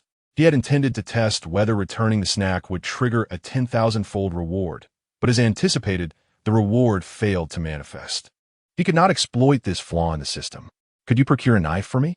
A fruit knife would suffice. Zhao Xin made yet another request. Guruwashi, already apprehensive about inviting danger into her home, felt a surge of anxiety upon hearing his demand for a knife. "Do not be alarmed. We are to venture out shortly. I merely wish to carry a knife for self-defense," Zhao Xin clarified. Reassured by his explanation, Guruwashi's tension eased, though a lingering worry remained. After all, if Zhao Xin harbored malicious intentions, he would not require a knife to act upon them. Thus, she retrieved a watermelon knife from the kitchen and handed it to him. As Zhao Xin accepted the watermelon knife, a voice resonated in his mind. "Ding! The host has acquired 1 watermelon knife. Reward: 10,000 watermelon knives. Reward items have been dispatched to the storage space." After placing the watermelon knife Guruwashi had given him in the kitchen, he retrieved another identical knife from his storage space. The presence of a watermelon knife in his storage provided Zhao Xin with a crucial advantage against potential threats. He could summon it from the storage space undetected, materializing it in either hand at will, thereby catching any assailant off guard at a pivotal moment. At that moment, his gaze fell upon a power bank resting on the sofa. He picked it up for inspection. It was a 20,000 mAh power bank, fully charged and equipped with USB output, micro USB, Lightning, and Type-C cables. For him, this power bank was indispensable, prompting him to request, "May I borrow this power bank?" "Feel free to use it if you need it," Guruwashi replied without hesitation. Shortly after she uttered these words, a mechanical voice echoed in Zhao Xin's mind. "Ding! The host has acquired 120,000 mAh power bank. Reward: 10,000 mAh power banks. Reward items have been sent to the storage space." With this acquisition of 10,020,000 mAh power banks, Zhao Xin would no longer need to worry about his phone running out of power. Moreover, this incident served to affirm a crucial realization for him. He merely needed to borrow from the other party, and, as long as they acquiesced, it would trigger a 10-fold reward, which would be promptly stored in his spatial storage. The system granted Zhao Xin a virtually limitless storage space, alleviating any concerns he might have about it becoming full. Thus, he began incessantly borrowing items from Guruwashi. Although Guruwashi was quite perplexed, Zhao Xin was only borrowing, making it difficult for her to refuse. Hence, whenever he requested something, she would readily lend it to him. In no time, Zhao Xin had borrowed nearly everything from Guruwashi's home. Pots, bowls, chopsticks, spoons, tables, chairs, cutting boards, knives, napkins, new towels, toothbrushes, and toothpaste. He even borrowed her clothing, including pants, down jackets, sweaters, cotton pants, and socks. However, the most significant bounty he reaped was the food within her refrigerator. Although Guruwashi had already consumed most of the items she could prepare, a few remnants remained, such as half a bottle of chili sauce, half a packet of ketchup, a jar of honey, and a jar of brown sugar. To Zhao Xin's delight, the refrigerator contained 2 carrots and a head of broccoli in the fresh produce section, while the freezer held approximately half a pound of pork, a sizable lamb chop, as well as various ingredients for hot pot, including shrimp paste, fish balls, and other frozen goods. Guruwashi had never cooked before, thus she was entirely unaware of how to utilize these ingredients, which led to their neglect. This windfall would undoubtedly elevate Zhao Xin's subsequent living conditions. He then inquired if Guruwashi had a first aid kit, and he borrowed it as well, which contained cold medicine, anti-inflammatory drugs, fever reducers, iodine, cotton swabs, band-aids, antiviral oral solutions, and various miscellaneous items. To Gu Ruashi's astonishment, Zhao Xin even borrowed sanitary napkins and condoms. Having read apocalyptic novels where protagonists hoard raincoats upon their rebirth, he whimsically requested the box of condoms upon inadvertently spotting them. The mention of sanitary napkins was merely a spontaneous remark. In roughly half an hour, Zhao Xin had thoroughly borrowed from Gu Ruashi's home. By this time, darkness had enveloped the surroundings, illuminated only by the faint glow of the accumulated snow, which barely allowed visibility of the area. The electrical system was still functioning normally, and dim lights could be discerned outside. Now that the night had completely descended, Zhao Xin remarked to Gu Ruashi, "Please take me to the grocery store you mentioned." Gu Ruashi, visibly anxious, replied, "Must I go?" Since the onset of the extreme cold outside, she had not ventured out. She was aware that the temperature had plummeted to at least -70 degrees, but she did not know the exact severity of the cold. She had sealed every possible opening in her house and wrapped herself in layers, yet she still felt unbearably cold. This indicated just how frigid it must be outside, leaving her utterly reluctant to step out. Had it not been for the necessity of utilizing Gu Ruashi as a pawn to trigger the 10,000-fold reward system, Zhao Xin would not have pressed her to accompany him. However, for the sake of the monumental rewards, Gu Ruashi was indeed required to follow. To assure her and encourage her cooperation, he proclaimed, "As long as you heed my words, you shall share in my sustenance." After uttering this promise, he reached into his pocket, feigning the act of retrieving something, and produced 2 packets of instant noodles along with 2 corn sausages from his storage space. Presenting them to Gu Ruashi, he continued, "If you guide me on this outing, these noodles and sausages shall be yours upon our return." The sight of the noodles and sausages in Zhao Xin's hands made Gu Ruashi involuntarily swallow. Determined not to succumb to hunger, she steeled herself and nodded, "Very well. I will accompany you, but you must ensure your word holds true. Any food we acquire must be shared equally." Without hesitation, Zhao Xin affirmed, "Not a problem." Before they set out, he added, "Please provide me with the precise location and details of that grocery store. We should devise our action plan here first." Chapter 13. The coal balls and the arrival of the stove, though Zhao Xin had not encountered any peril during his recent outings. The frequency of his excursions inevitably escalated the risk factor. To mitigate this danger, he understood that a meticulously crafted plan was essential. Gu Ruashi, with paper and pen in hand, utilized her imagination to sketch a detailed route map. An avid artist since childhood, her skills were commendable, allowing Zhao Xin to comprehend her design with ease. Notably, the convenience store was merely 100 meters away, and its roller shutter door could be forcefully breached with relative ease. On his way there, Zhao Xin had meticulously surveyed the storefronts along the route. Most doors were securely shut, with only a few showing signs of damage, while the majority remained intact. Unless unforeseen circumstances arose, it was unlikely that this particular convenience store would attract attention, for what the populace craved most was not the miscellaneous goods, but rather sustenance to quell their hunger. Zhao Xin had resolved that he would employ the bone-cutting knife he had obtained from Gu Ruashi's home to pry open the roller shutter door. Once inside, he would select the necessary items, allowing Gu Ruashi to retrieve them for him. He was adamant that he would not touch any items within the store prior to Gu Ruashi's involvement, to avoid inadvertently triggering the system for a 10,000-fold reward. After spending a quarter of an hour discussing these matters with Gu Ruashi, Zhao Xin reiterated one final caution before their departure. "You must remember everything I have just told you. Most importantly, if we encounter any danger, you must flee without hesitation. Your safety is paramount." Accompanying Gu Ruashi felt akin to carrying an anchor, and if danger were to arise, he could only ensure his own safety. He could not guarantee her protection, which was why he stressed the importance of her escaping to preserve her life. With these preparations complete, Zhao Xin and Gu Ruashi finally descended the stairs. They chose to embark on their venture under the cover of night, as the darkness would draw less attention, thereby enhancing their safety. Gu Ruashi skillfully guided Zhao Xin to the convenience store's entrance. The roller shutter door was firmly shut, indicating that its contents remained intact. Securing charcoal and, ideally, coal would allow him to create a fire for warmth liberating him from the trepidation of the frigid weather outside.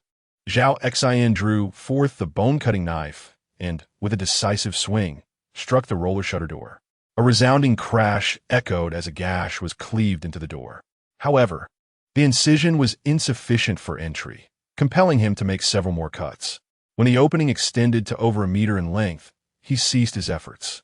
Using gloved hands, he forcefully pulled the roller shutter open wide enough for entry. He allowed Guruwashi to step inside first before following suit.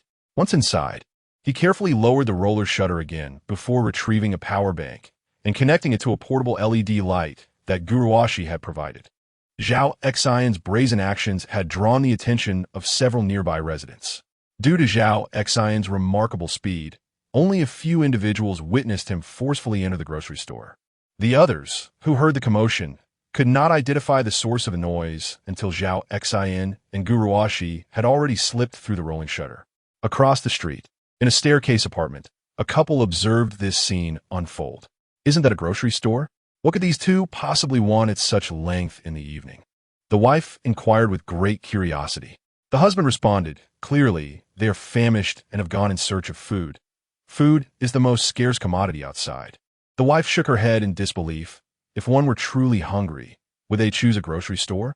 There are several shops selling provisions nearby, and, at the very least, the tobacco and alcohol stores would have something to eat.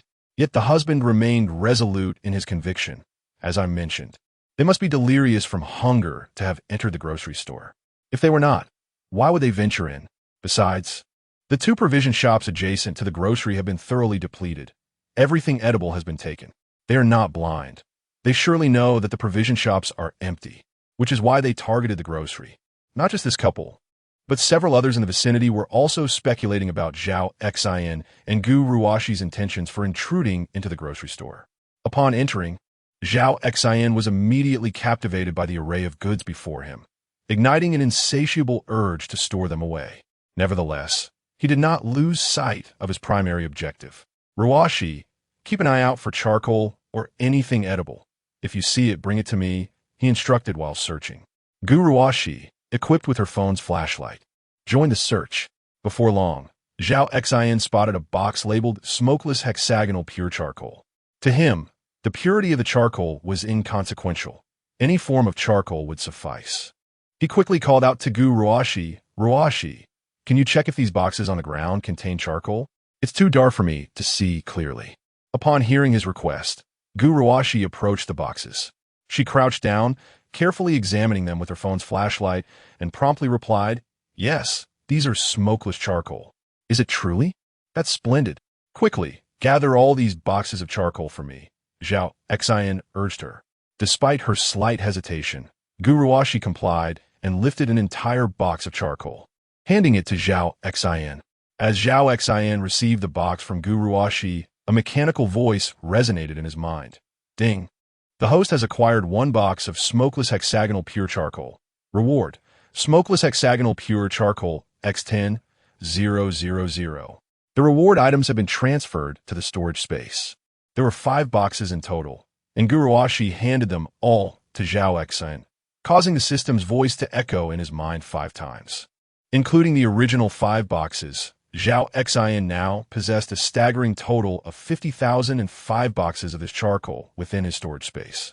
Each box weighed 20 pounds, amounting to a colossal total of 1 million pounds of charcoal. As darkness enveloped the surroundings, coupled with Guruwashi's persistent feeling of unease due to the rustling sounds outside, she remained oblivious to the fact that the charcoal box she had entrusted to Zhao Xin had vanished in the blink of an eye. Although Zhao Xin's storage space did not accommodate all items, it was indeed capable of holding objects that triggered system rewards. After Guruwashi had handed over all 5 boxes of charcoal to Zhao Xin, she unexpectedly discovered a nearby iron bucket filled with a substantial quantity of coal balls.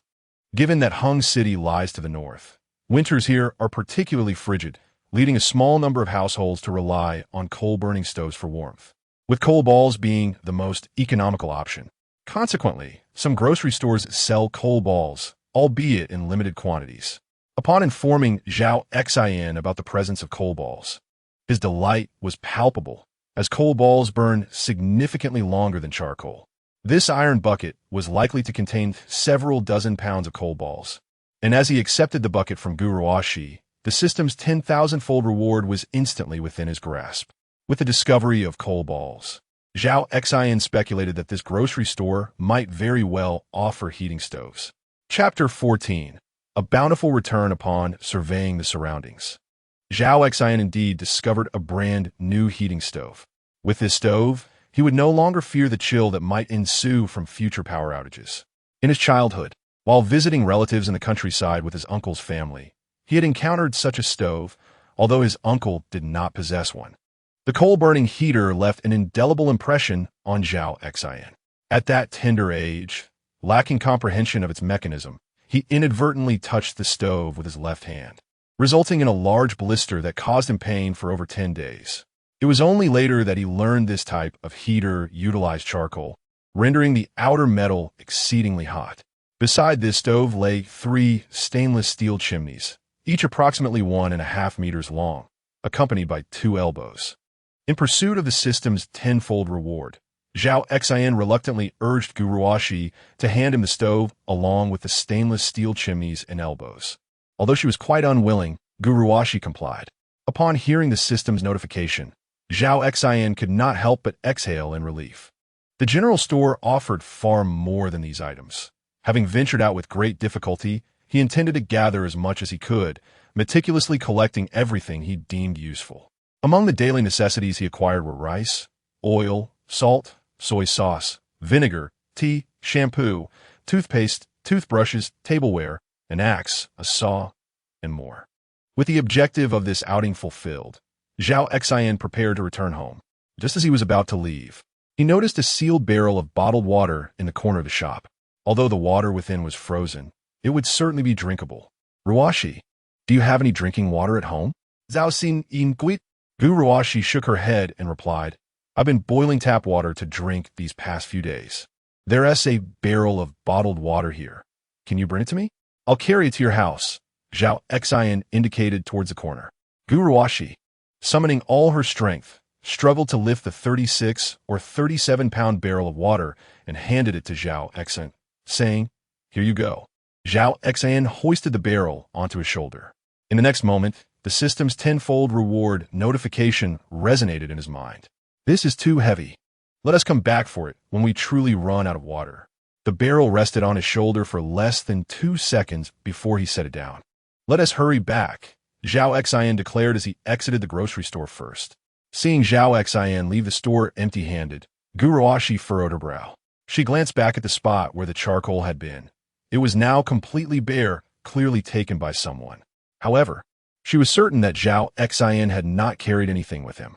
Realizing Zhao Xin had walked quite a distance, she quickly followed after him. Upon returning to Guru Ashi's home, Zhao Xin retrieved 10 packets of instant noodles and 10 corn sausages from his storage space, placing them on her coffee table. These are for you. I'm heading back now, he stated. She gazed at the instant noodles and corn sausages on the coffee table, her eyes sparkling with delight. She paid no mind to where Zhao Xin had procured these items. It was already late, and the darkness outside harbored potential dangers. Are you certain you wish to return now? Guru Ashi inquired. From the moment she allowed Zhao Xin into her home, she had braced herself for the worst. However, after spending several hours with him, she found him to be far less malevolent than she had initially presumed. He had not overstepped any boundaries and had even provided her with ample food, fostering a burgeoning fondness for him. Thus, she wished for his safety. Zhao Xin, too, desired to remain in Guru Ashi's abode. Yet he was mindful that repeatedly producing instant noodles and corn sausages would raise her suspicions. After all, he had gone to great lengths to acquire coal and a heating stove, aiming to install the latter in his home to combat the cold that so often roused him from slumber. Clearly, such endeavors were impossible within Guru Ashi's premises. If he were to attempt them, even her naive nature would lead her to question him. He could not disclose to her that he possessed a system granting him access to an infinitely vast space filled with all manner of goods, from sustenance to necessities. Should Guru Ashi believe him, it would spell trouble. Every secret carries the risk of exposure, and if this particular one were to escape, he would undoubtedly become the target of relentless pursuit. Capturing him would be tantamount to seizing a treasure trove, a boundless repository capable of ensuring survival even in the direst of circumstances. He could not afford to gamble. For even a minuscule chance of Gu Ruo Shi divulging his secret would lead to certain doom. If she were to doubt his integrity, she might well consider him a fool. While such a scenario might appear favorable, he was loath to be perceived as naive. Thus, his best course of action was to return and diligently enhance his current living situation.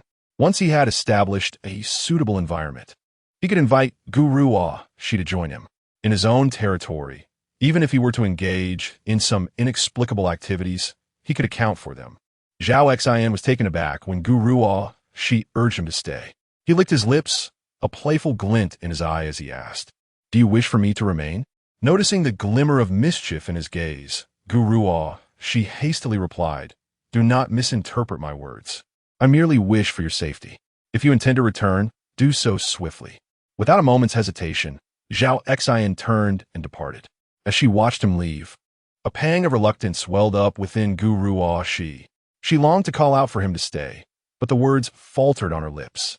After closing the door, she quickly stowed away the instant noodles and corn sausages from a coffee table. She planned to savor these 10 packets of noodles and 10 sausages slowly, intending to make them last at least 5 days, all the while hoping that the weather would soon return to normal.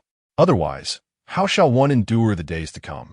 Returning to his abode, Zhao Xin prepared a packet of instant noodles, enhanced with a touch of hot pot base, along with shrimp paste, fish balls, and lamb chops procured from Gu Ruo Shi's home.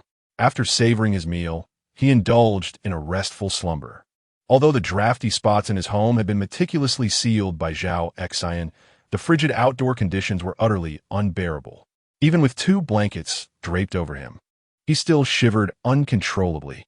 A few days prior, he had resorted to pouring boiling water into a mineral water bottle, wrapping it with a towel, and placing it beneath his covers for warmth, a rather inconvenient method, as the bottle would often roll out of the towel, posing a risk of burns with a careless move. However, upon his recent visit to Gu Ruo Shi's residence, Zhao Xin discovered a splendid item, a hot water bottle, complete with a protective cloth cover. Before retiring for the night, he nestled 4 hot water bottles within his blankets. Once ensconced, he found himself considerably warmer. This slumber was particularly restful, and it was not until past 10 that he reluctantly arose, gazing out at the bleak, gray sky, where visibility was terrifyingly low. The extreme cold outside, plunging to over -70 degrees, showed no signs of abating in the near future. Although the hot water bottles provided comfort while he slept, the absence of heating appliances rendered the house unbearably cold. He first consumed a couple of corn sausages and several small twisted donuts before retrieving the heater he had acquired from the grocery store the previous evening. After some contemplation, he concluded that installing the exhaust pipe at the kitchen's ventilation point would be most suitable, as he planned to place the heater in the living room. Connecting the flue proved to be somewhat cumbersome. However, such minor inconveniences were trivial in comparison to the warmth it promised to bring to the space. Chapter 15. Can Zhao Xin really enjoy hot pot? It must be a fabrication. Zhao Xin dedicated over 4 hours to this task, finally completing it just past 2 in the afternoon. Yet, upon finishing, the house appeared far from aesthetically pleasing. Nevertheless, Zhao Xin was indifferent to the aesthetics as long as the home became warm and safe. After half an hour of kindling a fire, he promptly set up the pot, filled it with water, added a block of hot pot base, 3 packets of instant noodles, 2 pieces of lamb chops, fish balls, shrimp paste, beef balls, along with generous portions of broccoli and carrots. In truth, Zhao Xin had also taken rice from Gu Ruo Shi's home, but with steaming hot pot at his disposal. Who would bother with plain rice? Once the water boiled, he indulged in a few bites before pulling out his phone to snap several pictures of himself enjoying the hot pot, subsequently sharing them in the family group chat. Despite his growling stomach and near-death hunger, he found himself begging for food among his relatives. Yet, not a single one reached out to assist him. Instead, they mocked him, wishing for his swift demise. Zhao Xin was curious to see how these relatives would react upon witnessing him savoring a steaming hot pot. Yesterday, Li Xiaomei and Wang Dongju had relentlessly criticized Zhao Xin for several hours over the phone. If words could kill, he would have been brutally slain by their verbal assaults. The first to notice Zhao Xin's post was Zhao Jing, still reclining in bed. Scrolling through her phone, particularly indulging in food videos, she could only feast her eyes since she craved but could not access such delights. When she spotted Zhao Xin's message in the family group, she quickly clicked on it. Upon seeing the photo of Zhao Xin relishing hot pot, she was utterly astonished, unable to believe the authenticity of the image. Just yesterday, Zhao Xin had sought food from them, and now, having been cast out and without a home, how could he possibly be enjoying hot pot? Surely, this photo must have been taken previously. How could he be eating hot pot now? After expressing her disbelief, she appended a scornful emoji. In response to Zhao Jing's remark, Zhao Xin sent her a video call invitation. Surprised by the unexpected gesture, Zhao Jing hesitated momentarily before accepting. Once the video connected, the sight before her compelled her to believe. Zhao Xin, using chopsticks, lifted a piece of lamb chop from the pot, dipped it in sauce, and bit into it, all while glancing briefly at the phone screen without uttering a word. With a gulp, Zhao Jing could not restrain herself from swallowing her saliva. Previously, watching food videos only allowed for visual feasting, but now it was different. Zhao Xin's hot pot lay right before her, and if he wished, she could also partake in the delectable feast. "Where are you? I'm coming over right now," Zhao Jing exclaimed, her mouth watering incessantly. With a decisive click, Zhao Xin abruptly ended the video call, finding amusement in Zhao Jing's fervent words. Even if her entire family were aware of his residence, Zhao Xin would undoubtedly refrain from offering them even a grain of rice. At most, he would allow them to indulge their eyes by watching him eat. After rising and dressing, Zhao Jing hurriedly approached Li Xiaomei and exclaimed, "Mom, you must check the family group chat. What has happened? Has the extreme cold weather passed? You seem quite anxious." Li Xiaomei replied in a leisurely manner, "What is it?" Zhao Jing responded, "Zhao Xin is eating hot pot." Upon hearing this, Li Xiaomei paused momentarily, then chuckled and said, "Are you dreaming? He was just asking us for food yesterday. How could he possibly be enjoying hot pot? You must be delirious from hunger." Zhao Jing quickly placed her phone in front of Li Xiaomei and asserted, "It's true. Look, this photo was just sent to me by him." As Li Xiaomei gazed at the picture of Zhao Xin relishing his hot pot, her expression shifted to one of shock. She took the phone from Zhao Jing and scrutinized it, her brows furrowing as she remarked, "This must be fake. How could he be eating hot pot? Surely, this is an old photo?" Zhao Jing insisted, "No, I just video called him. He is indeed eating hot pot, complete with lamb chops, shrimp, fish balls, beef balls, and carrots." After saying this, she pointed at the photo and continued, "Mom, take a closer look at the heater. He has actually managed to find one. Moreover, he has even installed a flue. If he stokes the fire well, his home will surely be warm. Even if there is a power outage, his house will remain cozy. Although there is currently electricity, gas, and water, everyone is well aware that if the severe cold persists, a halt in these utilities is merely a matter of time. When that moment arrives, the true apocalypse will have descended." Just moments ago, Li Xiaomei was entirely fixated on the hot pot before Zhao Xin, neglecting the heater beneath it. However, Zhao Jing's reminder caught her attention. Few individuals of Zhao Xin's age are familiar with such heaters, but Li Xiaomei is different. Her childhood lacked the comforts of today, and heating was primarily achieved through coal or firewood, leaving her with a lasting impression of these heating devices. Yet, as life has improved and technology has advanced, most families have discarded these heaters in favor of radiators or air conditioning, with those in better circumstances opting for underfloor heating. Nevertheless, in the current scenario, the heater is indeed the optimal solution. "Is he truly enjoying hot pot?" Li Xiaomei exclaimed incredulously. At that moment, several members of their family group began to respond. Many shared Li Xiaomei's skepticism, believing Zhao Xin's post to be an old photograph, doubting that anyone could be relishing hot pot under the present circumstances. "This can't be real. Just yesterday he was asking us for food, and now he is dining on hot pot? If you wish to show off, at least be aware of the situation. Indeed, do you presume us as foolish as you?" In these times of food scarcity, it is inconceivable for a rational individual to indulge in lavish feasting. It is evident that the photographs you present are fabricated, or perhaps digitally altered by artificial intelligence. Rather than weaving fanciful illusions for oneself, I would advise you to venture outside in search of sustenance, lest you perish from hunger. Within the family group chat, one after another, they assail Zhao Xin with verbal jabs and derision. As Zhao Xin savors his hot pot, he observes the self-righteousness of his relatives. He activates the recording mode, capturing his dining experience, and declares, "Annie, my photographs are certainly not digitally manipulated. And as for Zhao Yong, I am capable not only of crafting dreams for myself, but also of conjuring a feast. Do you see this? Here are lamb chops, beef balls, and a pot of instant noodles. The delight of this meal is unparalleled." Subsequently, he rises and approaches the refrigerator, opening its door and directing the camera towards its contents. "Behold," he proclaims, "these are all provisions. Lamb chops, pork, broccoli, carrots, meatballs. This refrigerator is brimming with food. For the next few days, I can relish hot pot at any moment." With that, he shares the video within the family group chat. Chapter 16. Deceiving Zhao Jiangwo. Li Xiaomei noticed that Zhao Xin had posted a video and quickly clicked on to watch. If the video merely depicted Zhao Xin enjoying hot pot, she might still harbor doubts about its authenticity.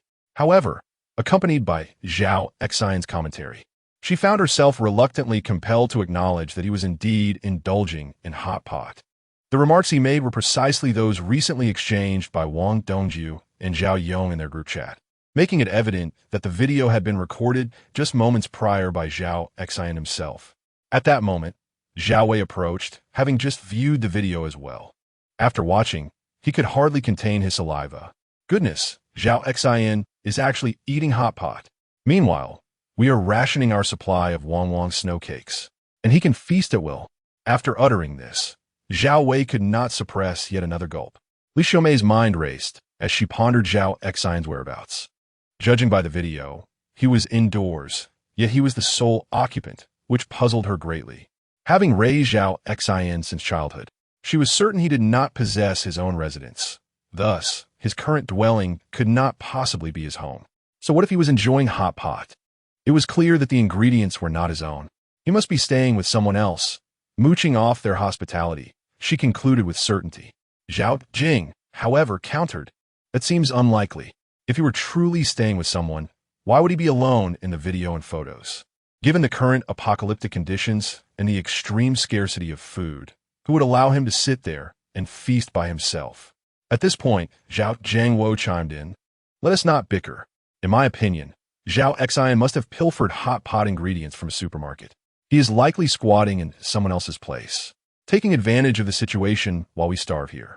Li Xiaomei quickly urged Zhao Jiangwo, "Call Zhao Xin and ask him where he is. Once we know his address, all the food in his home will belong to us." Hearing this, Zhao Jing and Zhao Wei's eyes lit up. The mere thought of savoring a steaming hot pot made them swallow hard in anticipation. Zhao Jiangwo replied, "Zhao Xin isn't foolish. Do you think he would divulge his current address to me?" Li Xiaomei insisted, "Just give it a try. You are the one he trusts the most in the family.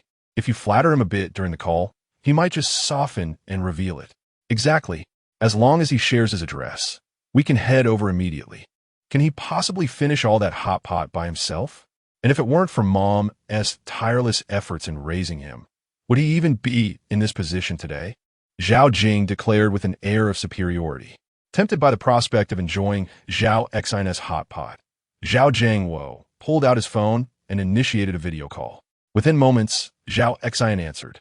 Though the connection was established, Zhao Xin continued to eat beef balls and carrots, completely oblivious to Zhao Jiangwo on the other end of the video. Although Zhao Jiangwo received slightly better treatment from Li Xiaomei and Zhao Jing, it was merely a matter of degrees. They were all equally unkind.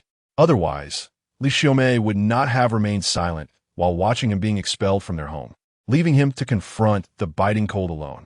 Had he not been particularly fortunate, he might have succumbed to the frigid temperatures long before. Thus, from the moment he was cast out by Li Xiaomei, Zhao Xin harbored no affection for any member of the Zhao family. "Zhao Xin, where are you currently residing?" Zhao Jiangwo inquired, feeling somewhat awkward. The abruptness of the situation left him at a loss for words, leading him to directly state his intentions. Upon hearing Zhao Jiangwo's question, Li Xiaomei shot him an angry glare, pondering how she could have married such a dimwit, who lacked even the finesse to broach a subject discreetly. Who would approach a conversation so bluntly? Zhao Xin, taking another bite of instant noodles, chuckled and said, "Uncle, you're craving hot pot, aren't you?" Zhao Jiangwo swallowed hard, his expression shifting to one of discomfort. He wanted to deny it, but felt that such a denial would be disingenuous, and thus the words failed to leave his lips. Ultimately, he nodded and replied, "Yes, there isn't much food left at home. How come you have so much? Did you take it from the supermarket?" Zhao Xin nodded in affirmation. "Of course, I got it from the supermarket. Otherwise, how could I have gathered so many ingredients?" At this, Li Xiaomei, Zhao Jing, and Zhao Wei exchanged relieved glances. Zhao Jing, desperate to extract information from Zhao Jiangwo, silently urged him to inquire about which supermarket it was and whether there were still items available there. She understood that persuading Zhao Xin to divulge his whereabouts would not be an easy task, but if they could glean which supermarket supplied these ingredients, they could also venture there. Although Zhao Xin had procured a considerable amount of food, his strength was limited, and it was impossible for him to empty the supermarket of all edible goods. As the provisions at home dwindled, Zhao Jing had long desired for her father and Zhao Wei to seek food outside. However, given the current harsh conditions, temperatures plummeting to 70 degrees below zero, they had refrained from venturing out, as they were not yet at their most desperate. Now, they were compelled to strategize for the future. If they did not seize the opportunity to gather remaining provisions from the supermarket while they still could, it would soon be too late for them. Which supermarket did you procure the hot pot ingredients from? Is there still food available there?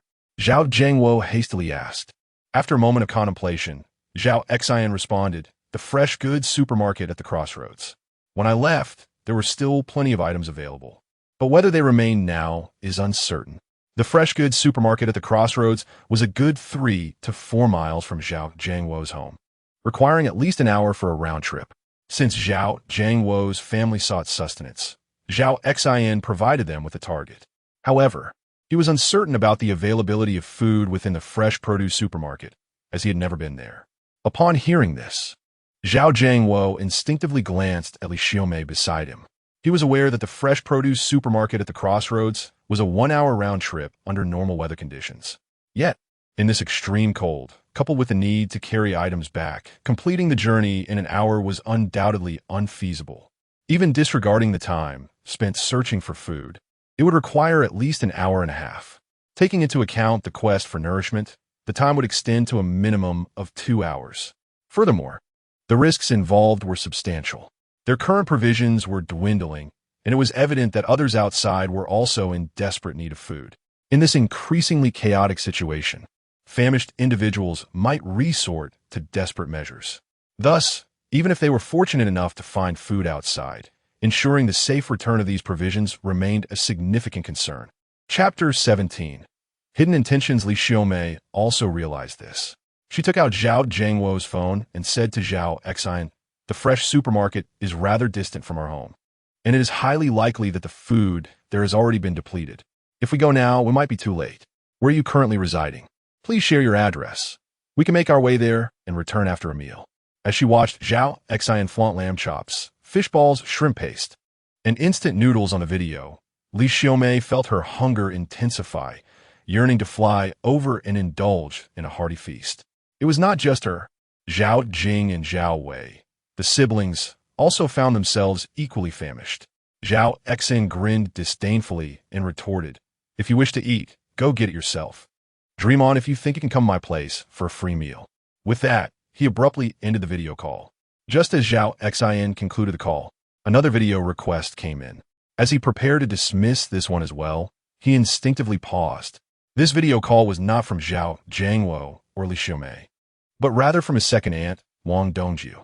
A playful smile graced Zhao Xin's lips as he accepted the call. Upon connecting, Zhao Xin saw Wang Dongju alongside Zhao Jianjun and Zhao Yao.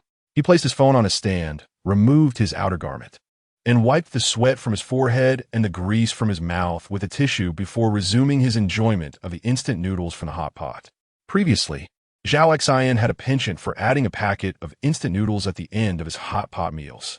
As the noodles soaked up the savory broth, the satisfaction derived from each bite surpassed that of any other dish.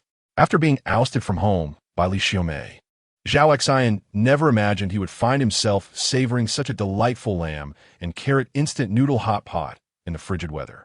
Upon seeing Zhao Xin's hot pot video in the family group chat, Wang Dongju and the others were left drooling with envy. Wang Dongju promptly attempted to reach Zhao Xin via video call, but due to his earlier call with Zhao Jiangwo, the connection remained elusive. When the video call finally connected, Wang Dongju was overjoyed. Zhao Yong and Zhao Jianjun were taken aback to see Zhao Xin without his outerwear. Despite the air conditioning and heating indoors, the biting cold from outside meant that the internal temperature was not particularly warm, making it still chilly to be underdressed. However, the sweat on Zhao Xin's forehead was undeniable. He truly felt no chill. Zhao Xin, where are you right now? Wang Dongju inquired eagerly as the video call connected. Zhao Xin took a bite of the lamb chop before responding, I was driven out by Li Xiaomei's family. I can't stay anywhere nice. So I just found an empty house to temporarily reside in. Wang Dongju replied, if you have nowhere to stay, you can come to my house. There are extra beds available, and since we are all family, living together means you can have someone to chat with during your free time, right? Zhao Xin understood the ulterior motives behind Wang Dongju's offer. Previously, when Li Xiaomei had cast Zhao Xin out of his home, leaving him on the brink of starvation, he sought sustenance from Wang Dongju, only to be met with a cold dismissal and scornful ridicule. Yet now, she extends an invitation for him to reside in her household. Even a blind person could discern that Wang Dongju's intentions were far from altruistic. However, she is undoubtedly more astute than the couple, Li Xiaomei and Zhao Jiangwo. Zhao Xin, with a flicker of cunning in his eyes, feigned exuberant delight and exclaimed, really? Thank you so much, Aunt. I've been so worried about where to stay. The place I'm currently residing is merely a storage for others' provisions. They have taken pity on me and provided me with this meal, but once I finish, they will ask me to leave and find my own accommodation. Aunt, let us agree that as soon as I finish this food, I will promptly move into your home. After uttering these words, Zhao Xin deliberately glanced behind his phone with a look of anxiety. He then hastily whispered to Wang Dongju, no more talking, Aunt. The owner of this place has arrived. They want to allow me to disclose this location. With that, he swiftly ended the video call. Once the conversation concluded, Wang Dongju, Zhao Jiangwo, and Zhao Yong exchanged bewildered glances, momentarily at a loss. Wang Dongju was certainly not extending her hospitality out of kindness. Her primary motive was to covet the food in Zhao Xin's refrigerator. However, from Zhao Xin's earlier remarks, it was evident that this food did not belong to him. He might even be clandestinely consuming it. If Zhao Xin were to bring such provisions to her home, her family would undoubtedly welcome him. Nevertheless, Wang Dongju was resolute in ensuring that Zhao Xin did not come empty-handed. Mother, the lamb chops, pork, and fish balls in the refrigerator do not belong to Zhao Xin. I suspect this lad is pilfering them. You can't seriously consider allowing him to stay with us, can you? Zhao Yong interjected. One more person means one more mouth to feed. It's easy to invite a deity, but a challenge to send them away. I hadn't anticipated that he would be stealing someone else's food, but who in their right mind would entrust their provisions to Zhao Xin? Isn't that akin to sending a meat bun to a dog, gone without a trace? Wang Dongju had never believed that Zhao Xin possessed such a bounty of food. Since he could not provide sustenance for their household, he certainly could not be permitted to stay. At that moment, Zhao Jiangwo received a text message from Zhao Xin. After reading it, he presented his phone to Wang Dongju, stating, Zhao Xin says he is coming over right now. Zhao Yong quickly cautioned, Dad, do not let him come. I clearly saw that the pot was filled with uneaten food. He claims he is coming over now, which is obviously a sign that he was caught stealing and has been expelled. This boy is remarkably audacious, stealing so much food from others without fear of retribution. Wang Dongju further advised Zhao Jiangwo, indeed, refuse him. Tell him that Zhao Sheng and his wife are coming over and we have no extra beds. With 2 more mouths to feed, our food supply will be even more inadequate. Zhao Jiangwo responded directly, "Do not come over. Your cousin Zhao Sheng and his wife just informed us they are coming, and we have insufficient beds. You should find your own place to stay." Zhao Xin, still enjoying his hot pot, was not at all surprised upon reading Zhao Jiangwo's reply. In a moment of stark revelation, Zhao Xin found himself reflecting on the fickle nature of relationships. When benefits abound, they shower affection as if they were devoted companions. Yet at the slightest hint of adversity, they cast him aside like an unwanted stray. He had merely employed a subtle strategy, and their true colors emerged, revealing the harsh reality of human interactions. Just then, Zhao Xin received another video call. To his surprise, the caller was his brother Zhao Sheng's wife, Qian Jiaying. A faint smile tugged at the corners of his mouth as he mused. Zhao Jianjun had just mentioned their intention to visit him, and now they were reaching out via video. Could it be that they were incited by Wang Dongjiu? Ding! Zhao Xin accepted the call. After viewing the video of him relishing hot pot, Zhao Sheng and Qian Jiaying were rendered envious. It had been over a week since the onset of extreme cold weather. Although their household had some provisions left, the prolonged harsh conditions suggested a grim future. Consequently, Qian Jiaying and her husband were now subsisting on a single meal each day, fearful of potential scarcity. The thought of indulging in hot pot felt like a distant fantasy. Even the water used for rinsing pots had become insipid. As the video connected, Zhao Sheng and Qian Jiaying beheld Zhao Xin blissfully savoring his hot pot, clad in nothing but a surprisingly thin garment. "Zhao Xin, where are you? How do you still have hot pot? Are you home alone?" Qian Jiaying inquired eagerly. Chapter 18. Exchanging food with Qian Jiaying, Zhao Xin nodded, stating, "I was driven out of my home by my uncle's family, so I simply found an unoccupied house to stay in temporarily." Zhao Sheng and Qian Jiaying gazed enviously at Zhao Xin as he indulged in his meal, their mouths watering incessantly. They were baffled, wondering where Zhao Xin had procured the hot pot. "Why don't you come stay at our house? We happen to have a spare bedroom," Qian Jiaying quickly suggested. It is often said that the impoverished and bustling streets go unnoticed, while the affluent in remote mountains have distant kin. Qian Jiaying, lacking in modesty, approached drawn by the aroma, despite their previous indifference when he sought food. Now that he had something to eat, their pretense of aloofness vanished. Zhao Sheng could not help but add, "Indeed, it is bitterly cold outside, and we do not know how long it will last. It is unsafe for you to be alone out there. It would be much more convenient for us to look after one another." Zhao Xin shook his head and replied, "Thank you for your kindness, but I am quite content as I am. I have food and drink, as well as a heater for warmth, so I wouldn't want to inconvenience you." After Zhao Xion's polite refusal, Qian Jiaying and Zhao Sheng felt a surge of anxiety, particularly Qian Jiaying, who thought to herself, "Who would want you to stay at my house? I simply wish to enjoy hot pot." Yet, Zhao Xian was not receptive, and she could not force the issue. However, she was determined not to give up. In a soft voice, she implored Zhao Xian, "Our food is running low. I notice you have plenty in your refrigerator. Could you sell us a little?" Zhao Sheng chimed in, Yes, name your price." Having eaten his fill, Zhao Xian wiped his mouth with a napkin and, with an expressionless demeanor, remarked, "Do you take me for a fool? The authorities announced yesterday that the extreme cold would persist for a considerable time, with rumors suggesting it may continue indefinitely. All the flora and fauna outside will perish in the frost. With food dwindling, do you truly think money has any value now? I would even find it too rigid to use for wiping."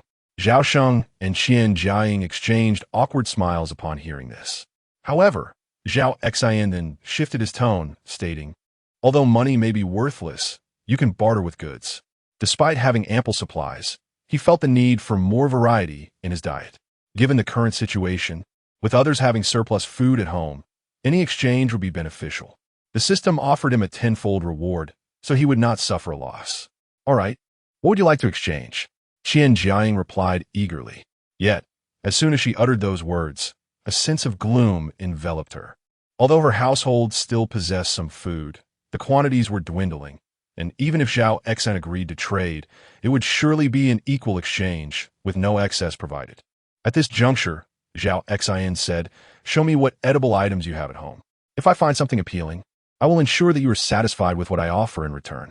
Upon hearing those words, Qian Jiaying promptly picked up her phone, approached the refrigerator, opened its door, and directed the camera inside, stating, "Take a look for yourself.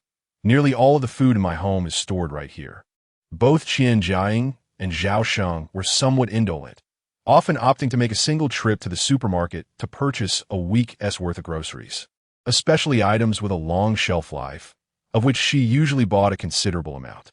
While the ingredients in Qian Jiaying's refrigerator were indeed limited, some items were unavailable to Zhao Xin, such as tomatoes, potatoes, and eggplants. In addition to the vegetables, there were mangoes, lychees, 2 bottles of 300 milliliters cola, and half a jar of side dishes, none of which Zhao Xin possessed. Although a sense of excitement welled up within him, Zhao Xin remained composed in front of Zhao Sheng and Qian Jiaying. Noticing his silence after he had glanced through the contents, Qian Jiaying presumed that Zhao Xin was unimpressed, and hastily opened the freezer, saying, "There are some delightful treats here as well. See if anything catches your eye." In the refrigerator's cold storage, aside from 2 tomatoes, 2 bottles of cola, and 5 lychees, the rest consisted of single items.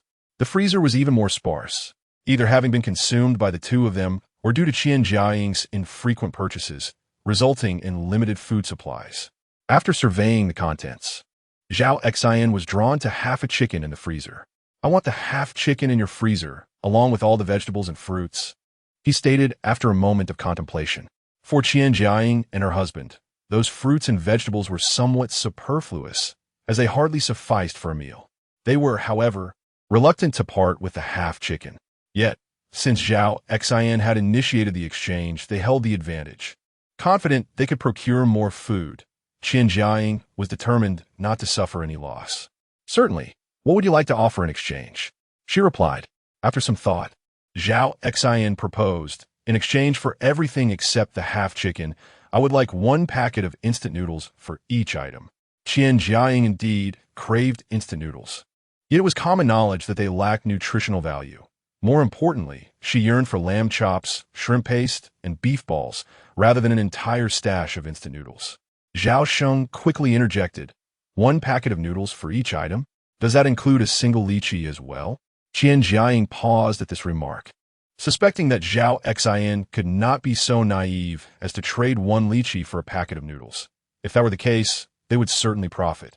Zhao Xin nodded without hesitation, affirming, "Indeed, 1 lychee for a packet of noodles, and, similarly, 2 bottles of 300 milliliters cola for 2 packets." If the exchange were to proceed, as Zhao Xin suggested, it would be foolish for Qian Jiaying to decline.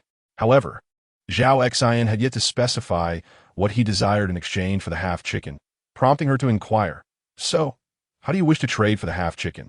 Zhao Xin countered with a question of his own, "What do you propose?" A packet of instant noodles for half a chicken was certainly unacceptable to Qian Jiaying and her husband. If he were to suggest lamb chops, Zhao Xin felt he would be at a disadvantage. Thus he sought to gauge Qian Jiaying's thoughts. Qian Jiaying pondered for approximately 5 or 6 seconds before she slowly spoke. "I would like to exchange for a piece of lamb chops, 5 shrimp balls, 5 beef balls, and 5 fish balls." She realized that her request might be rather excessive. Yet she believed that fortune favors the bold, while timidity leads to deprivation. Since this was a transaction, there was room for negotiation. She had laid out her terms, and now it was Zhao Xion's turn to bargain. Upon hearing Qian Jiaying's words, Zhao Sheng could hardly believe his ears. He certainly would not dare to make such audacious demands as Qian Jiaying had. Zhao Xian could not help but chuckle at her assertion. He was aware that Qian Jiaying would undoubtedly ask for an exorbitant price, yet he had not anticipated the extent of her audacity. Such outrageous terms had never crossed his mind. Qian Jiaying had formulated her request in merely 5 seconds and had the audacity to voice it. "Half a piece of lamb chops, 2 beef balls, 2 fish balls, and 2 shrimp balls. If you are agreeable, we shall conclude this deal, but if not, then so be it." Chapter 19. The indignant Qian Jiaying. Although Zhao Xian was eager to engage in a trade with Qian Jiaying, he was not reliant on her provisions for survival. In contrast, the couple, Qian Jiaying and her husband could scarcely sustain themselves with such a meager supply for long. Should they agree to his proposal, it would afford them at least an additional 5 or 6 days of sustenance. Wait a moment. I shall confer with Jiaying, Zhao Yong remarked before terminating the video call. Let us proceed with Zhao Xian's arrangement, Qian Jiaying suggested. Your proposition is utterly absurd. If he were to backtrack, it would be we who suffer. 5 lychees for 5 packets of instant noodles? 1 packet can merely secure a single meal. Can 1 lychee truly do the same? Zhao Sheng countered, addressing Qian Jiaying. With her brow furrowed, Qian Jiaying retorted, if it were you, would you exchange a packet of instant noodles for a single lychee? Certainly not. I am not a fool, Zhao Sheng replied without hesitation. Qian Jiaying looked at him quizzically and inquired, indeed. Who in their right mind would trade a packet of instant noodles for a lychee? Yet, Zhao Xian has done precisely that. Do you not find it peculiar? Zhao Sheng did find it somewhat odd, yet he was unaware of Zhao Xian's exponential reward system. After pondering for a moment, he replied, I surmise that Zhao Xian must have discovered an abundance of instant noodles at a grocery store or supermarket. Perhaps he has grown weary of them and seeks to barter for other sustenance. Aside from this possibility, Qian Jiaying could conceive no other rationale.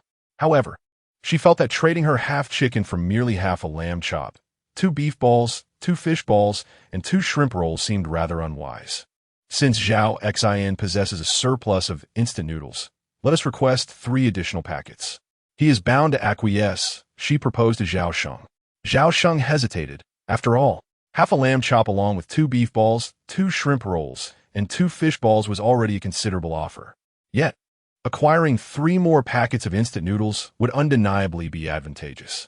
Even if Zhao Xian were to refuse, there might still be room for negotiation. Very well, let us proceed as you suggest, he concurred. My half chicken is significantly larger than your lamb chop. If you add 3 more packets of instant noodles, we shall agree to the trade. Upon reconnecting with Zhao Xian via video call, Qian Jiaying promptly stated her proposal. Ding! Just as she finished speaking, she realized that the video call had been abruptly terminated. Instinctively, she turned to Zhao Sheng, her expression one of bewilderment. It must be a poor signal. The network has been increasingly unreliable lately. You should try reaching out to him once more, Zhao Sheng urged. Once again, Qian Jiaying attempted to initiate a video call with Zhao Xian. This time, however, he directly declined the call and subsequently sent her a voice message. If you wish to trade, adhere to my terms. Otherwise, there is nothing more to discuss. 5 packets of instant noodles for 5 lychees is already a substantial favor. The half lamb chop, along with these hot pot ingredients, undeniably equates to half a chicken from your household. If you desire 3 additional packets, know that while my stock of noodles is plentiful, it is contingent upon the situation to dispense them. For unreasonable demands, one must firmly refuse. Otherwise, they would only become increasingly demanding. Wasn't it merely 3 packets of instant noodles? What a trivial matter. The proposition to exchange ingredients was initially yours. It ought to be you seeking our favor. If you dare to refuse us, we shall simply refrain from the exchange. Qian Jiaying, witnessing Zhao Xian's audacity, felt a surge of displeasure. Please don't. Zhao Sheng interjected hastily upon hearing Qian Jiaying's remarks. We can only enjoy half a chicken for a meal at most. Swapping it for half a lamb chop along with these hot pot ingredients would suffice for another meal, and by trading those vegetables and fruits for instant noodles, we would undoubtedly gain an advantage. If we do not proceed with this exchange now, once Zhao Xian devours the instant noodles and lamb chop, the opportunity to trade will vanish. Qian Jing had always regarded Zhao Xian with disdain, unable to tolerate the latter's dismissive attitude towards her. What is so delectable about instant noodles? They possess no nutritional value. If necessary, you can certainly venture outside to seek sustenance, and we too can find food, Qian Jing asserted with unwavering confidence. However, with the temperature plummeting to below 70 degrees outside, a brief outing would surely leave one frostbitten. If Qian Jing were to search for food herself, Zhao Sheng would not protest, yet it was evident that the task of scavenging for sustenance would fall upon him. This was a burden he was unwilling to bear. After some contemplation, he proposed to Qian Jiaying. How about this? We forego the exchange of half a chicken and instead trade the vegetables, fruits, and half a bottle of side dishes for the instant noodles. 5 lychees for 5 packets of instant noodles. What a profit! Despite her inner dissatisfaction, Qian Jing recognized that exchanging 5 lychees for 5 packets of instant noodles was indeed a considerable gain. However, she did not acquiesce immediately, stating instead, "The side dishes cannot be exchanged. The rest is negotiable." Their household still had a substantial supply of rice, and it was clear that mere rice would not suffice, making the side dishes indispensable. Moreover, trading a side dish for just 1 packet of instant noodles seemed unworthy. Zhao Sheng promptly replied, "That works too. I shall inform Zhao Xin." He then used his phone to send a voice message to Zhao Xin. "We would like to exchange tomatoes, potatoes, eggplants, mangoes, cola, and lychees for the instant noodles. What do you think?" Upon receiving this message, a cold smirk involuntarily appeared on Zhao Xin's face. He had previously suggested that even a single lychee could be traded for a packet of instant noodles to convey his willingness to engage in a fair exchange. If they were astute, they should have accepted his offer rather than haggling. Zhao Xin indeed desired the vegetables and fruits from Zhao Sheng's household, yet he was far more interested in the half chicken and the side dishes. Previously, he had expressed concerns regarding the potential spoilage of these food items in the storage space, prompting him to consult the system about it. The system assured him that time within the storage space was suspended.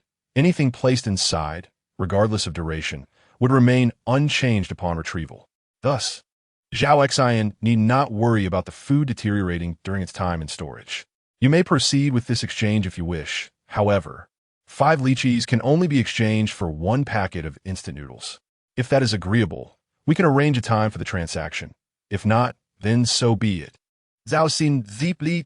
Upon hearing Zhao Xin's words, Qian Jiaying could no longer contain her fury and exclaimed, "Zhao Xin is truly overstepping.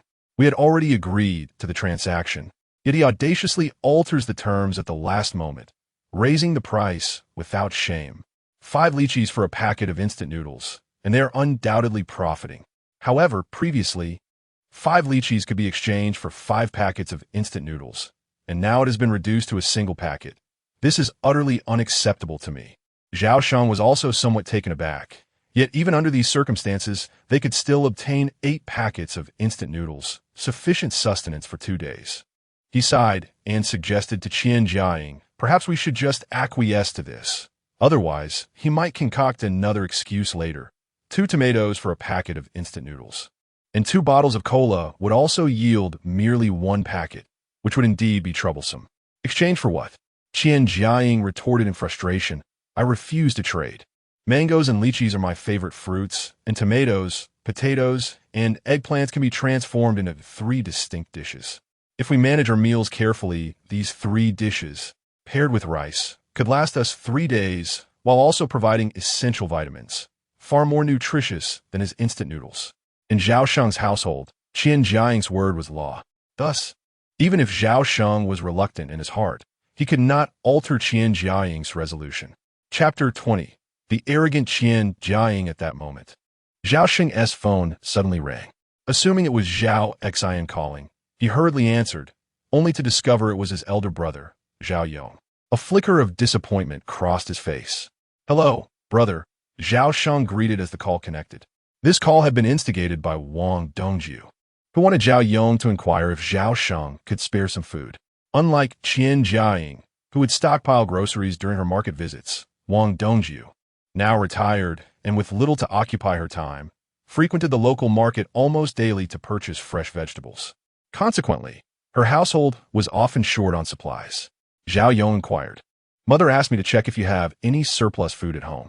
Upon realizing the call was from Zhao Yong, Qian Jiaying leaned closer to Zhao Sheng, eavesdropping on his conversation. When she learned that Zhao Yong was seeking to borrow food, she quickly shook her head and mouthed to Zhao Sheng to inform him that they had none. After a moment of hesitation, Zhao Sheng replied, "We don't have much left at home." Suddenly, an idea struck him. "Brother, Zhao Xin has plenty of food. You can go to him." Zhao Yong scoffed. "You saw those videos Zhao Xin shared in the group, right? Don't be fooled by that kid. Those ingredients aren't his. He has been sneaking meals at others' homes, and is likely to have been discovered by now. You mustn't fall for his tricks. He continued, visibly irritated. Just yesterday, that brat asked mother for a food exchange, promising to trade 30 packs of Wong Wong snow cakes for a bottle of mineral water and a pack of fried dough twists. Little did we know, he deceived us and only provided 10 packs.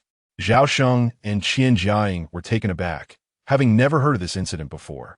The most surprising part was that Zhao Xin had just proposed a food exchange with them. It now seemed clear that Zhao Xin intended to swindle them, and fortunately, they had been wise enough to decline his offer, thus avoiding potential loss. Zhao Xin is quite the scoundrel. He was just trying to barter with us.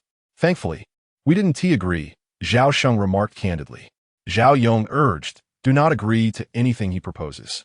Zhao Xin is nothing but a fraud. He must have been cast out and is now astray. If he doesn't freeze to death outside, it will be a miracle. What could he possibly offer in exchange for food? Rest assured, brother, I understand, Zhao Sheng responded. Zhao Yong then said, all right then, given the harsh weather outside, stay indoors and don't venture out. I'll manage to find food on my own. After Zhao Sheng ended the call, Qian Jiaying remarked, I knew it wouldn't be that simple. Trading a lychee for a pack of instant noodles? Did he really think we'd believe he was a philanthropist? It turns out he was setting a trap for us, and luckily, we didn't fall for it. Previously, Zhao Sheng had never doubted Zhao Yong's words, considering him his elder brother who had no reason to deceive him. However, reflecting on the conversation now, Zhao Sheng began to suspect that Zhao Yong's assertions might not be entirely truthful. That is not right, Zhao Sheng said, furrowing his brow in confusion. Just moments ago, someone mentioned that Zhao Xin was driven out, yet we just had a video call with him, and he is clearly in his room enjoying hot pot, all alone. Who could possibly have chased him away? Qian Jiaying, however, was indifferent to the matter. She had already lost interest in exchanging anything with Zhao Xin. With Zhao Yong providing her with a rationale, she remarked, is that really the crux of the issue?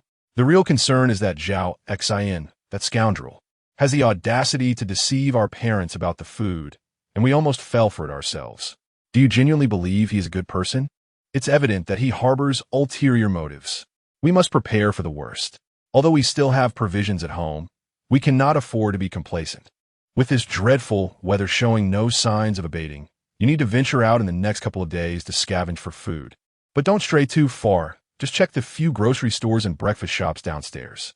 Qian Jiaying could no longer worry about the details. On the first day of the extreme cold, the authorities had issued a statement urging the public not to panic, assuring them that such frigid weather would not last long. However, by the second day, rumors began circulating online that the sun was undergoing an unknown transformation, resulting in diminished energy and insufficient sunlight, causing a drastic drop in temperature on Blue Star. Unless the sun's transformation ceased and normalcy was restored, the extreme cold would persist indefinitely. As this news spread across the internet, the populace realized that the situation was far worse than they had initially perceived. The prospect of the sun returning to normal was almost impossible. Initially, there was little cause for alarm as the extreme cold had only just begun. However, more than a week had passed, and the majority of people had consumed nearly all their food supplies, with only a scant few still possessing any remnants. Even so, they began to strategize on how to replenish their food reserves. Fast forward to the 10th day of the extreme cold. During this time, Zhao Xin had been living a life of comfort at home, free from worries about food. The provisions in his storage were ample enough to sustain him for quite a while. Most of his days were spent scouring the internet for information regarding the extreme weather. From what he gathered, this bitter cold would only persist, and the days to come might become increasingly arduous. In the spirit of prudence, even though Zhao Xin was not currently burdened by concerns over sustenance, and as long as he remained indoors, the harsh conditions outside bore no impact on him. Nevertheless, he still yearned for additional provisions, yet triggering the system's tenfold rewards was not a task he could accomplish alone. He needed assistance. In Zhao Xin's eyes, Gu Ruashi was the ideal candidate. Just then, a sudden knock echoed through Zhao Xin's home. Gripping a fruit knife, he approached the door and peered through the peephole, where he spotted a man, heavily bundled up, knocking insistently. Zhao Xin did not recognize the individual, but the chaos outside was palpable. Just the previous day, he had witnessed through his window someone attempting to pry open doors in search of food. Indeed, the act of seizing food has become a commonplace occurrence, as everyone strives for survival. Were it not for dire circumstances, individuals would not resort to prying open doors to procure sustenance. However, when some manage to secure a modest amount of food from stores, they often find themselves robbed by those lurking outside, waiting for such opportunities. While they may not witness the violence that unfolds below, it is inevitable that those who are robbed may suffer injuries from the struggle. Fortunately, no fatalities have been reported thus far. Nevertheless, the frequency of these incidents has escalated to a point of uncontrollable chaos. Online, numerous accounts of such robberies have proliferated, most of which involve the theft of food without an intent to cause harm. Yet, should one resist and refuse to relinquish their provisions, the repercussions can be dire, with reports of fatalities emerging from many such encounters on the internet. Chapter 21. The first encounter with danger. Many individuals have mentioned that some people will knock on doors, begging for food from house to house. If one shows compassion and offers sustenance to these individuals, they may very well face dire consequences. As soon as you open the door, they could rush in, brandishing a knife, threatening you, and seizing all the food in your home. If fortune favors you, they might spare your life. If not, you could be killed.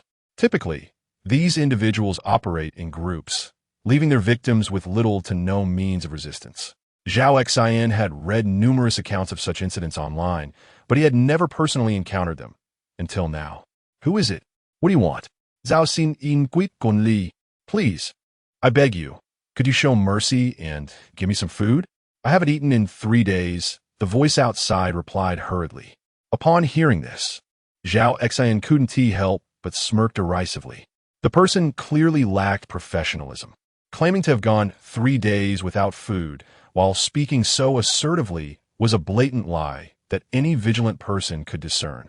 Zhao Xin chose not to confront the lie directly, instead responding, I haven't eaten in several days either. If you find food later, could you spare a bit for me? The individuals outside fell silent, realizing that Zhao Xin's words were an implicit rejection. Hu Yuhao exchanged glances with his companions, Deng Wenming and Tang Zixuan, contemplating how to respond to this unexpected situation. The three of them had knocked on several doors, only to find that either no one was home or the occupants refused to answer. Their initial belief that this tactic would surely yield results, based on countless online successes, had proven to be misguided. Just a few days prior, the trio had raided a supermarket, acquiring a modest amount of food. However, they were not the only ones with such intentions. The supermarket's stock had been nearly depleted by others before them. Had they not been fortunate enough to scavenge some scraps, they would still be hungry. Now, having consumed what little they had gathered, they resorted to this new strategy. Deng Wenming signaled to Hu Yuhao, who understood and spoke again. Could I trouble you for a bowl of water? I haven't had a drink in half a day, and am quite parched. Despite the snow surrounding them, acquiring water should have been simple. Yet, the frigid temperatures rendered it impossible to melt the snow for drinking, complicating their situation significantly. Zhao Xin was taken aback by their persistence. He had clearly refused, yet they continued to press for his assistance. Realizing that they might not relent without a firmer stance, he decided to play along, stating, very well.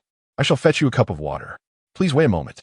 Upon hearing Zhao Xin's words, the three individuals outside the door were instantly filled with delight, much like Zhao Xin's disbelief in Hu Yuhao. Conversely, Hu Yuhao and his companions had no faith in Zhao Xin's statements. They were convinced that he must possess food within his abode.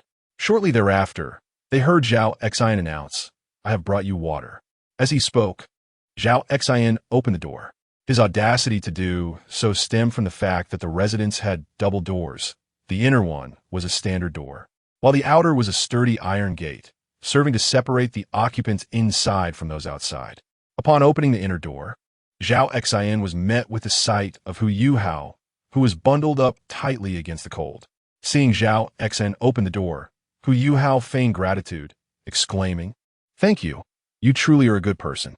As he uttered this, his eyes involuntarily darted to his companions, Deng Wenming and Tang Zixuan, who were lurking nearby. This subtle gesture did not escape Zhao Xian's notice. Suddenly, to Hu Yuhao's astonishment, Zhao Xian swiftly scooped up a ladle of water and doused him with it. The icy water splashed onto Hu Yuhao's face, cascading down his neck and seeping into his clothing, leaving him shivering uncontrollably, especially with the temperature outside plummeting below 70 degrees. The moment the water touched him, it froze almost instantaneously, causing him to tremble violently. After the first ladle, Zhao Xian wasted no time and poured another ladle over Hu Yuhao. The initial splash had left Hu Yuhao momentarily stunned, but the second deluge prompted him to react swiftly. Retreating to the side while cursing vehemently, "Damn it, you wait for me. I will make you pay." Deng Wenming and Tang Zixuan, witnessing Hu Yuhao's predicament, could not help but feel a chill run down their spines, instinctively shivering. With such poor acting, do you think you could deceive me? 3 days without food. Yet you speak with such vigor. Do you take me for a fool? You claim you will kill me? Come on then. Let us see who meets their end first. Zhao Xian retorted, unfazed by Hu Yuhao's threats. Given the frigid temperatures outside, Hu Yuhao was now thoroughly soaked, and it would not be long before he began to freeze. Without prompt intervention, he would surely suffer frostbite or worse. Zhao Xian's home had a heating stove, maintaining a temperature of over 10 to 20 degrees. The question of who would ultimately prevail was still uncertain. What are you two waiting for? Hurry inside and help me deal with this brat. Hu Yuhao urged Deng Wenming and Tang Zixuan. However, upon hearing his command, the two remained motionless. They had come seeking sustenance, not courting death. They had witnessed the iron gate and realized that if they did not act quickly to open it, they would end up in the same soggy predicament as Hu Yuhao. The very thought of being drenched in such frigid conditions was enough to send shivers down their spines. Seeing the two of them unmoving, Hu Yuhao exclaimed in frustration, "Why are you two just standing there? This brat must have food at home. He lives alone, and we are 3. Are we truly afraid of him?" At that moment, a look of sheer terror spread across Tang Zixuan's face. Before Hu Yuhao and Deng Wenming could react, they beheld Zhao Xian standing at the doorway, gripping a steaming bucket of water. Zhao Xian revealed a devilish grin as he hurled the contents of the bucket towards the trio. With a splatter, Hu Yuhao, Deng Wenming, and Tang Zixuan found themselves drenched. The sudden, bone-chilling cold sent shivers coursing through their bodies. "Damn it, I swear I will make you pay for this," Hu Yuhao declared, bracing against the icy sensation, ready to confront Zhao Xian. However, upon noticing the imposing watermelon knife in Zhao Xian's right hand, measuring at least half a meter in length, his movements instinctively came to a halt. Chapter 22. The dragon concubine Zhao Xian gazed at Hu Yuhao with a playful expression, disdain etched on his face as he taunted. "Come on, weren't you eager to end my life? Let us see whether it will be I who vanquishes you today, or you who extinguishes me." Initially consumed by rage, Hu Yuhao's demeanor shifted to one of calm upon noticing the large watermelon knife in Zhao Xian's grasp. The 3 of them bore weapons as well, yet none could compare to the formidable length of Zhao Xian's blade. Furthermore, all 3 were drenched and shivering, their combat efficacy severely diminished. To engage in a confrontation at this moment would be tantamount to courting death. Observing the palpable fear that immobilized Hu Yuhao and his companions, Zhao Xian raised the watermelon knife, declaring, "You'd best flee while I have yet to strike. Once I do, none of you shall escape." Though Hu Yuhao felt a deep-seated resentment, the circumstances were decidedly against him. With their bodies soaked and spirits dampened, they had little desire to fight. To confront Zhao Xian directly would be a fool's errand. After casting a venomous glare at Zhao Xian, Hu Yuhao reluctantly turned and descended the stairs, followed closely by Deng Wenming and Tang Zixuan. Once they had vacated the area, Zhao Xian swiftly retreated into the room, securing both doors with locks. He harbored murderous intent towards Hu Yuhao and his 2 companions. Had he been certain of his ability to eliminate them, he would have acted without hesitation. Though armed with a watermelon knife, it was a close combat weapon, and facing 3 opponents who held a significant numerical advantage posed a grave risk. He refused to gamble with his safety. He had etched the visages of Hu Yuhao, Deng Wenming, and Tang Zixuan deeply into his memory. vowing to eliminate them at the first opportunity. Mirroring Zhao Xian's thoughts, Hu Yuhao, Deng Wenming, and Tang Zixuan seethed with hatred toward Zhao Xian. Had it not been for the length of the watermelon knife, they would have attacked him without a second thought. Curse him! I never expected our first operation to end in such failure. A gentleman does not let grievances go unavenged. I shall remember him. If he dares to step outside, I have 100 ways to end him. Hu Yuhao growled. Tang Zixuan, shivering uncontrollably, interjected, enough of his chatter. We are drenched to the bone. Let us find a place to warm ourselves, for if we do not, we may all perish here. While they plotted their revenge against Zhao Xian, their immediate priority was to secure a safe location to ignite a fire and restore their warmth. Zhao Xian had initially intended to invite Gu Ruoxi to venture out in search of sustenance to enrich his supplies. However, the unexpected arrival of Hu Yuhao and his companions had derailed those plans. One must harbor no ill intent towards others, yet remain vigilant against potential threats. These three, soaked through, would undoubtedly seek refuge and warmth, but once they had dried, they would surely return to trouble him. As long as he remained at home, he was assured of safety. Venturing outside, however, was fraught with uncertainty. Thus, in the past few days, Zhao Xian had no intention of stepping out. In his boredom, he turned to his mobile device. The family group chat was inundated with messages, yet Zhao Xian found himself utterly disinterested. Whether it was his elder uncle's family or his second uncle's, the discussions revolved solely around the quest for food. Being the only one in the group with an abundance of provisions, Zhao Xian felt no inclination to engage with their concerns. To be precise, he held little interest in either his elder uncle's or his second uncle's family. He then perused the class group chat. During his high school years, Zhao Xian had excelled academically, gaining admission to a reputable university. However, due to the exorbitant tuition fees and his aunt's unwillingness to finance his continued education, he had to abandon his studies after completing high school.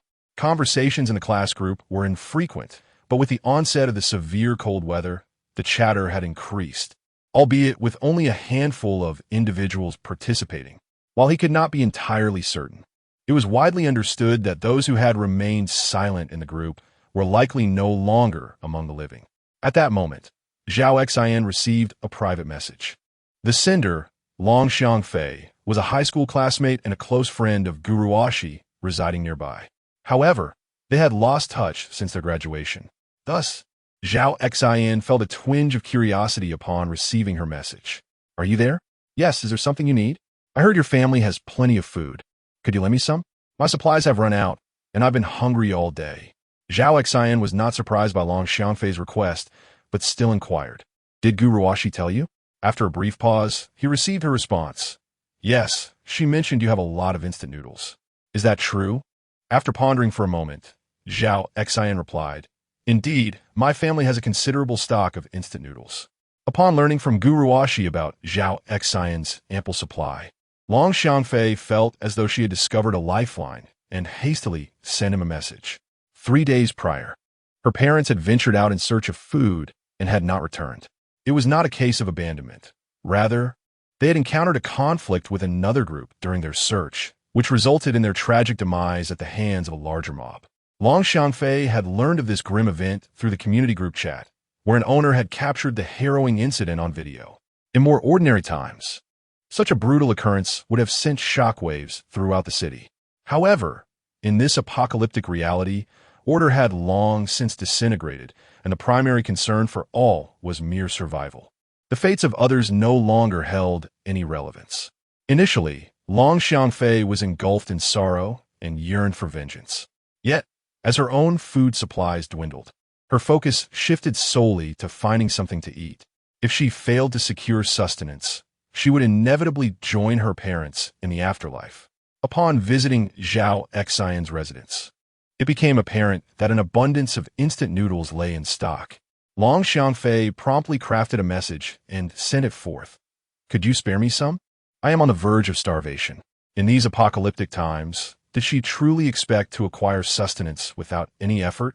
Had she deluded herself into believing she was deserving of his generosity? Upon reading Long Xiangfei's message, Zhao Xin could not suppress a derisive chuckle. I can offer you a few packets of noodles, but only in exchange for something edible, he replied. Before long, Long Xiangfei responded. I have consumed all the food available in my home.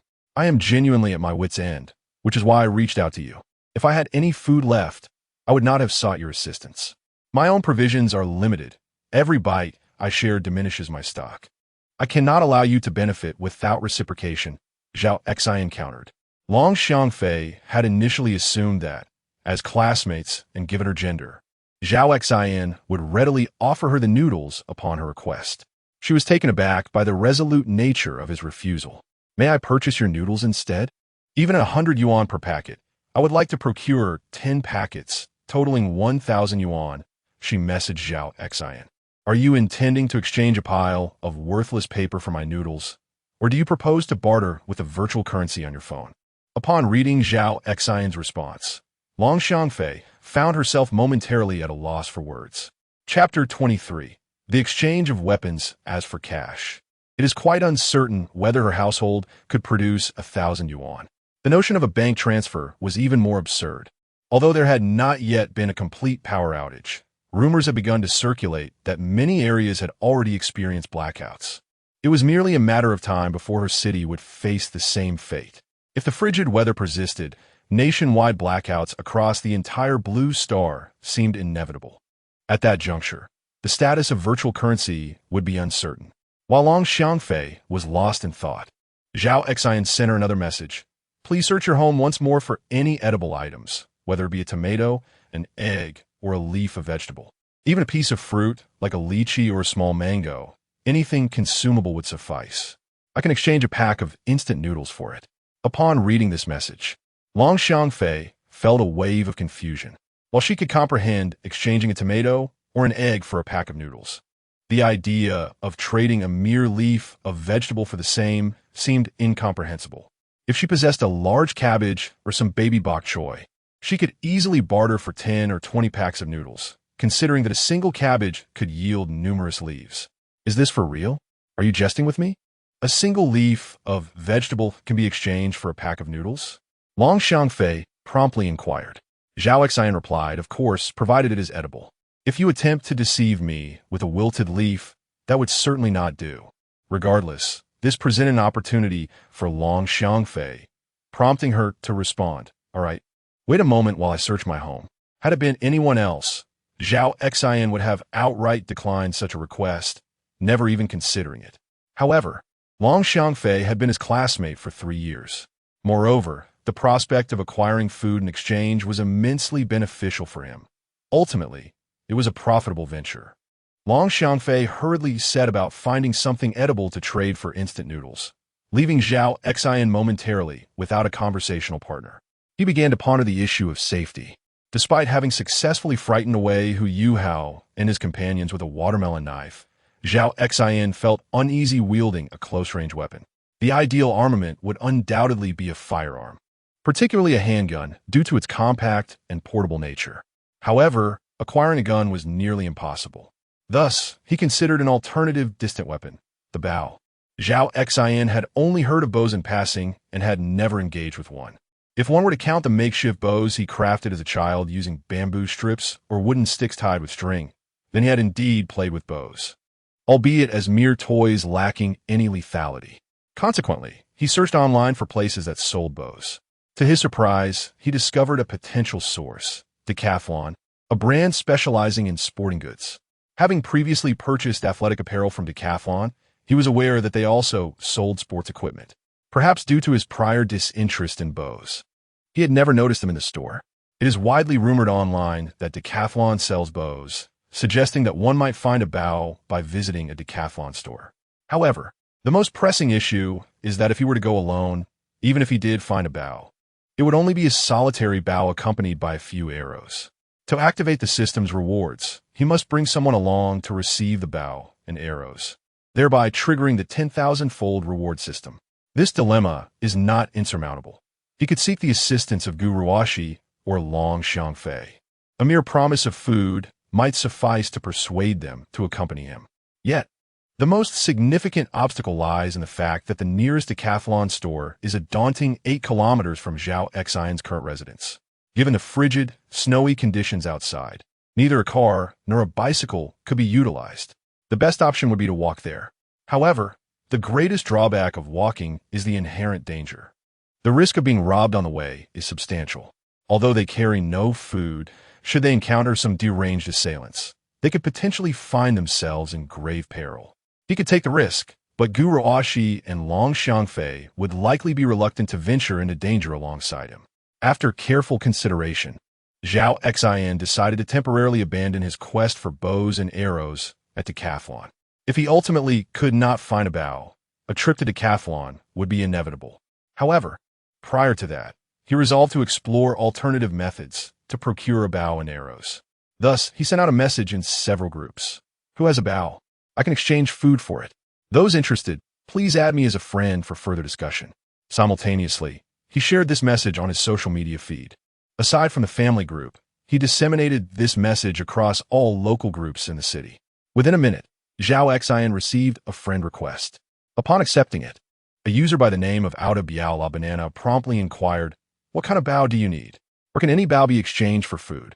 Zhao Xian responded, "Please send me a picture that includes both the bow and the arrows.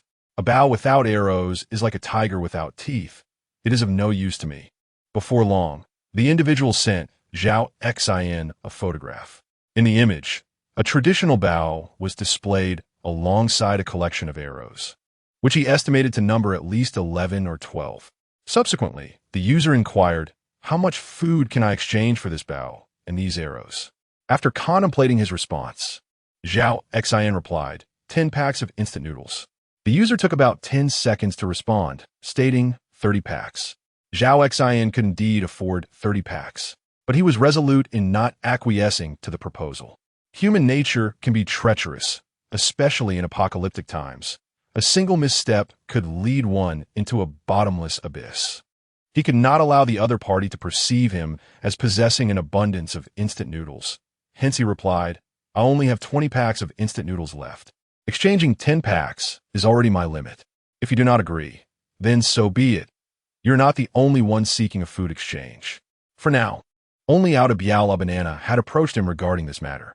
However, he was confident that someone would seek him out, which is why he responded in such a manner. Shortly thereafter, Ayadibio replied, stating 15 packs. "I purchased this bow for over 3,000, and under normal circumstances, I would not consider exchanging it." Zhao Xian thought to himself, "Who else, besides me, would barter food for this wretched bow? A person can perish without food, but can one truly die without this bow?" After composing these thoughts, he sent the message. At that moment, a familiar acquaintance reached out to him. "Zhao Xian, I have a bow. What food can you offer me in exchange?" Intrigued, Zhao Xian inquired, "You still engage with bows?" The other party, Tang Yankun, a neighbor of his uncle's, 2 years his senior, had once attended the same school. They often played together in their childhood, but as they grew older, their contact dwindled, although they still had each other's information. Tang Yankun quickly replied, "Do you not recall that I attended a sports school where I specialized in archery? My talent may not be exceptional, but I do possess several sets of bows." Chapter 24. Ode to a Banana. Upon hearing Tang Yankun's words, Zhao Xian suddenly recalled that Tang was indeed a student with athletic prowess, having once seen him return home with a bow and arrows. However, due to their infrequent interactions, this detail had slipped his mind. "My apologies, I had forgotten. Could you kindly send me a picture of your bow?" Zhao Xin Zik. Before long, Tang Yankun sent him a photograph showcasing a recurved bow accompanied by 10 arrows. Zhao Xian recognized the bow as a recurve due to his previous online exploration of archery fundamentals, discovering that there exists a myriad of bow types. He had heard that the compound bow possessed the greatest power, yet the recurved bow was equally commendable, being the type utilized in the Olympics. At that moment, the user named Ode to a Banana had already sent several messages to Zhao Xian, who chose to disregard them entirely. Seeking Tang Yankun was undoubtedly a safer pursuit than engaging with Ode to a Banana. Observing Zhao Xian's silence, Ode to a Banana, feeling anxious, sent him a video call. Initially reluctant to accept, Zhao Xian reconsidered and connected to the video. To his surprise, Zhao Xin had anticipated Ode to a banana to be a rugged, burly man. Yet the individual appeared rather refined and was likely in his 30s. Hey there, this traditional bao truly cost me over 3,000. I still have the receipt. Unless absolutely necessary, I cannot bear to trade it for food. 15 packets of instant noodles is not an excessive request. Ode to a banana exclaimed once the video call was established. While Tang Yan-kun was searching for him, Zhao Xin had already resolved to exchange with Tang. However, if he could also acquire Ode to a banana's traditional bao, he was open to negotiation. With an impassive expression, Zhao Xin replied, I do not have much food left either. Your bao is not essential to me. 10 packets of instant noodles is the maximum I can offer. Ode to a banana countered 14 packets. If not, then so be it. 10 packets. Zhao Xin remained resolute on this figure. Ode to a banana's face revealed a sense of resignation. He understood all too well that in a post-apocalyptic world, food was the ultimate currency. One could survive without a bao, but without sustenance, death was inevitable. Eventually, he sighed like a deflated balloon and conceded, very well, 10 packets it is. How shall we proceed with the transaction? As they were strangers, the importance of the transaction location was paramount. Zhao Xin pondered for a moment before suggesting, Is the Golden Bell shopping plaza near your residence? It's not far and can serve as a suitable meeting point. Zhao Xin continued, Let us meet at the entrance of the Golden Bell shopping plaza. I must preface this. We are unfamiliar with each other. I do not fully trust you. During the exchange, the arrows must be securely bound with string and tape, exposing the tips, and the bowstring must be detached. Should I discover that you have not adhered to my stipulations, the transaction will be nullified. Odibai Ola Banana nodded in agreement, stating, Of course, I shall comply. Do you have any edibles at home? Anything will suffice, regardless of size or quantity. As long as it meets the criteria, I can exchange it for instant noodles. Initially taken aback, Odibai Ola Banana quickly responded, As long as it is consumable, you really mean any amount will do for instant noodles? Zhao Xin nodded affirmatively. Indeed, if you have any, show me now. I shall exchange for anything that fits the requirements. Odibai Ola Banana had some food at home, albeit just a few trivial items that he deemed insignificant. However, Zhao Xin's proposition of exchanging them for instant noodles intrigued him. It seemed like a trivial task, and should the other party find something appealing, he could procure an additional pack of noodles, a deal offering him more benefits than drawbacks. All right, hold on. Let me search for you. While speaking, Odibai Ola Banana began rummaging through his home with his phone in hand. After an extensive search, he eventually unearthed 2 eggs, 2 bell peppers, a can of beer, a pack of peanuts, and an apple. After negotiating for nearly half an hour, Zhao Xin agreed to exchange 1 pack of instant noodles for 2 bell peppers, 3 packs for 2 eggs, and 2 packs for 1 apple. However, the beer and peanuts were deemed overpriced by Zhao Xin, leading to their rejection. Once the agreement was reached, both parties ended their video call, preparing to head to the designated trading location. Zhao Xin chose the entrance of the Golden Bell shopping mall not only for its proximity, merely a few hundred meters away, but also because of its spaciousness, which provided him with a familiar escape route in case of unforeseen circumstances. As he securely wrapped himself, preparing to descend, he received a message from Long Xiangfei, informing him that she had some edibles at home and inquiring if she could exchange them for instant noodles. Anxious to meet Odibai Ola Banana, Zhao Xin informed Long Xiangfei that he was currently occupied and would reach out to her once he completed his tasks. Though Long Xiangfei was quite anxious, Zhao Xin was unable to attend to her, leaving her with no recourse. Shortly thereafter, Zhao Xin descended the stairs. As anticipated, Hu Yuhao and his companions, having been drenched by him, would urgently seek a place to change clothes and warm up. Hiding downstairs with them was akin to courting disaster. With temperatures plummeting to -70 degrees outside, being wet could lead to severe consequences in mere moments. Although the frigid conditions persisted, Zhao Xin found temporary warmth from 2 hot water bottles filled with boiling water. Despite the desolate streets, devoid of any passers-by, Zhao Xin maintained a cautious demeanor, ready to brandish his watermelon knife should the situation turn dire. had it not been for his desire to enhance his safety and self-defense capabilities. Zhao Xin would have preferred to remain indoors. As Zhao Xin approached the entrance of the Golden Bell shopping center, he discreetly concealed himself in a corner. After approximately 5 minutes, he finally dialed a number belonging to A.O. de Biao La Banana. The call connected swiftly. "I've arrived, have you? I will be there shortly." "All right then, stay on the line and inform me once you arrive." After nearly 2 minutes, Zhao Xin spotted an individual clad in a heavy down jacket, carrying a bow without strings on his back and holding a bundle and a plastic bag in his hands. "I've arrived, where are you?" Upon seeing no one at the entrance, A.O. de Biao La Banana quickly spoke into his phone. Zhao Xin replied, "I can see you. Walk another 50 meters ahead. Upon reaching the corner, proceed 10 meters into the alley, then place your belongings on the ground before returning to your original position. If you follow my instructions, I assure you that you will receive everything I promised." A.O. de Biao La Banana was not foolish, having not even laid eyes on Zhao Xin. He pondered the wisdom of complying with his instructions.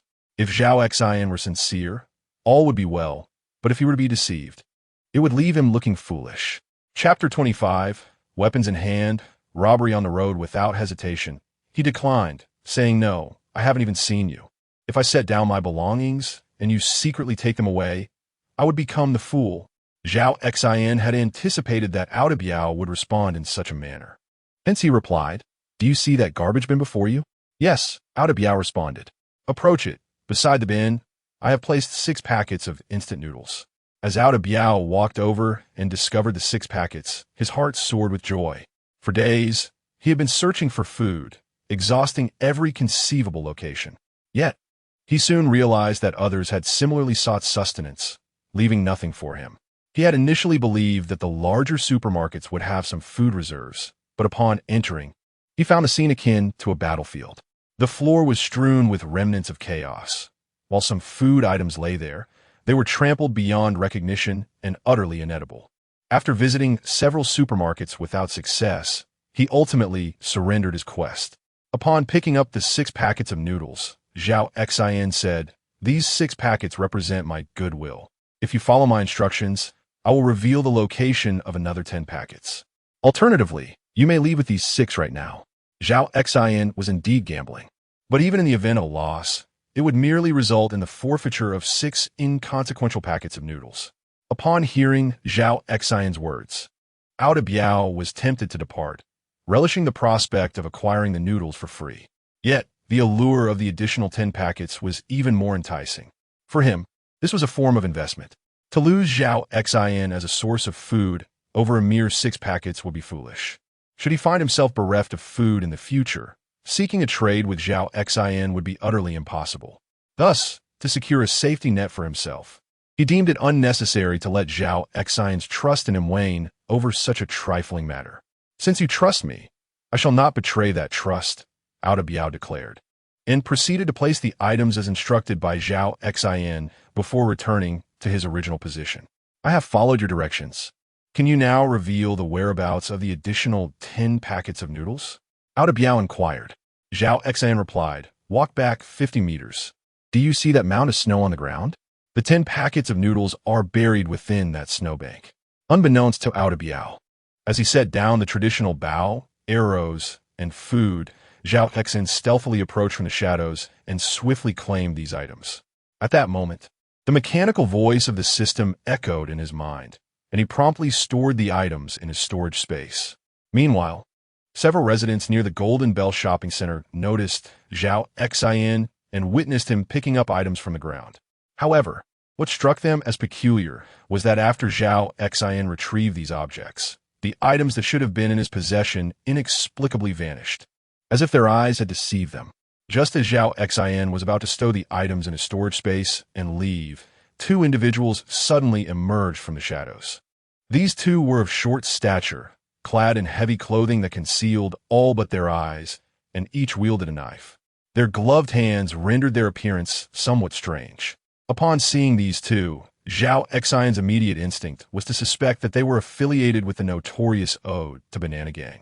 However, he had arrived before the gang members, and until their appearance, he had not seen anyone accompanying them. leading him to believe that these two might not be connected to the gang at all. "Kid, hand over what you just picked up," barked a man wearing a black baseball cap, his voice dripping with menace. Upon uttering these words, a look of utter confusion crossed their faces, for they had clearly observed Zhao Xin take the items from the ground. Yet now his hands were empty, devoid of any possessions. The two exchanged glances, each recognizing the surprise reflected in the other's eyes. Zhao Xin, wary of the two before him, replied with a sharp tone, "I think you've made a mistake. I have nothing in my hands." "Impossible. I distinctly saw you take something. Are you hiding it?" The man in the black cap pressed. "If you don't want trouble, hand it over quickly, or don't blame us for being unkind." The other man chimed in with a threat. "Don't think we're fools. We clearly saw you pick up a pile of items. Hand them over now, and we'll let you go. If you try to pull a fast one, don't say we didn't warn you. Out here, it's the end of the world. And a few lives lost is nothing. No one will care." Zhao Xin exhaled a heavy breath, an involuntary wave of anxiety washing over him. He had anticipated the possibility of being robbed, but he hadn't expected it to occur so soon. Simultaneously, he wondered if Ode to Banana had fallen victim to a similar fate. As for Ode to Banana, his luck had fared much better. After acquiring instant noodles from Zhao Xin, he hurriedly made his way home, encountering no dangers along the route, and arrived safely without incident. Zhao Xin, however, was not as fortunate. The biting cold outside deterred anyone from venturing out unless absolutely necessary. The two men in black caps were also seeking food, yet the supplies outside had been thoroughly plundered, making it increasingly difficult to find anything to eat. As they passed by, they chanced upon Zhao Xin picking up the items that Ode to Banana had left on the ground, and to the two men, it was clear that the bag Zhao Xin had taken must contain food. The pursuit of wealth can lead to one's demise, just as the quest for sustenance can drive creatures to their end. In a world governed by the principle of the survival of the fittest, desperation can compel individuals to resort to robbery. Suddenly, the two men donning black baseball caps beheld Zhao Xin, whose right hand had unexpectedly produced a gleaming half-meter-long fruit knife. Under the reflection of the white snow, it radiated a chilling light. "Do you truly believe there is anything concealed upon my person? I am uncertain of what you seek, but I assure you, it is not found with me. Should you insist that I provide you with something, then we shall have to resolve this matter through direct confrontation," Zhao Xin declared coldly, his gaze fixed ominously upon the two men. Upon hearing his words, the duo exchanged a furtive glance, instinctively aware that they were unarmed, having not anticipated the need for such measures prior to this encounter. Their decision to rob Zhao Xin was a spur-of-the-moment impulse. Chapter 26. Weapons as truth. Upon witnessing the half-meter-long watermelon knife in Zhao Xin's hand, a palpable tension gripped their hearts. Despite being two in number, they felt the weight of fear, for in this moment, Zhao Xin wielded the blade, and with the fabric of order unraveled. Even if the two of them were to perish here, no one would intervene. Even if they survived, severe injury awaited them, leading to a fate far worse. Seeing the two men frozen in place, seemingly paralyzed by their own trepidation, Zhao Xin seized the moment. "Step aside now, and we shall keep our paths separate. If you do not, we shall engage in conflict, and the outcome will depend on whose fate proves stronger. You have 3 seconds to deliberate." 3, 2. Zhao Xin's countdown was swift, and as he approached the count of 1, the two men in black baseball caps hastily parted ways, one to the left and the other to the right. Their reaction revealed their fear of Zhao Xin's decisiveness. As they cleared a path for him, Zhao Xin could not help but exhale in relief. He had prepared for the worst. Cold sweat had already drenched his back, for he had never engaged in combat before, despite wielding such a formidable weapon.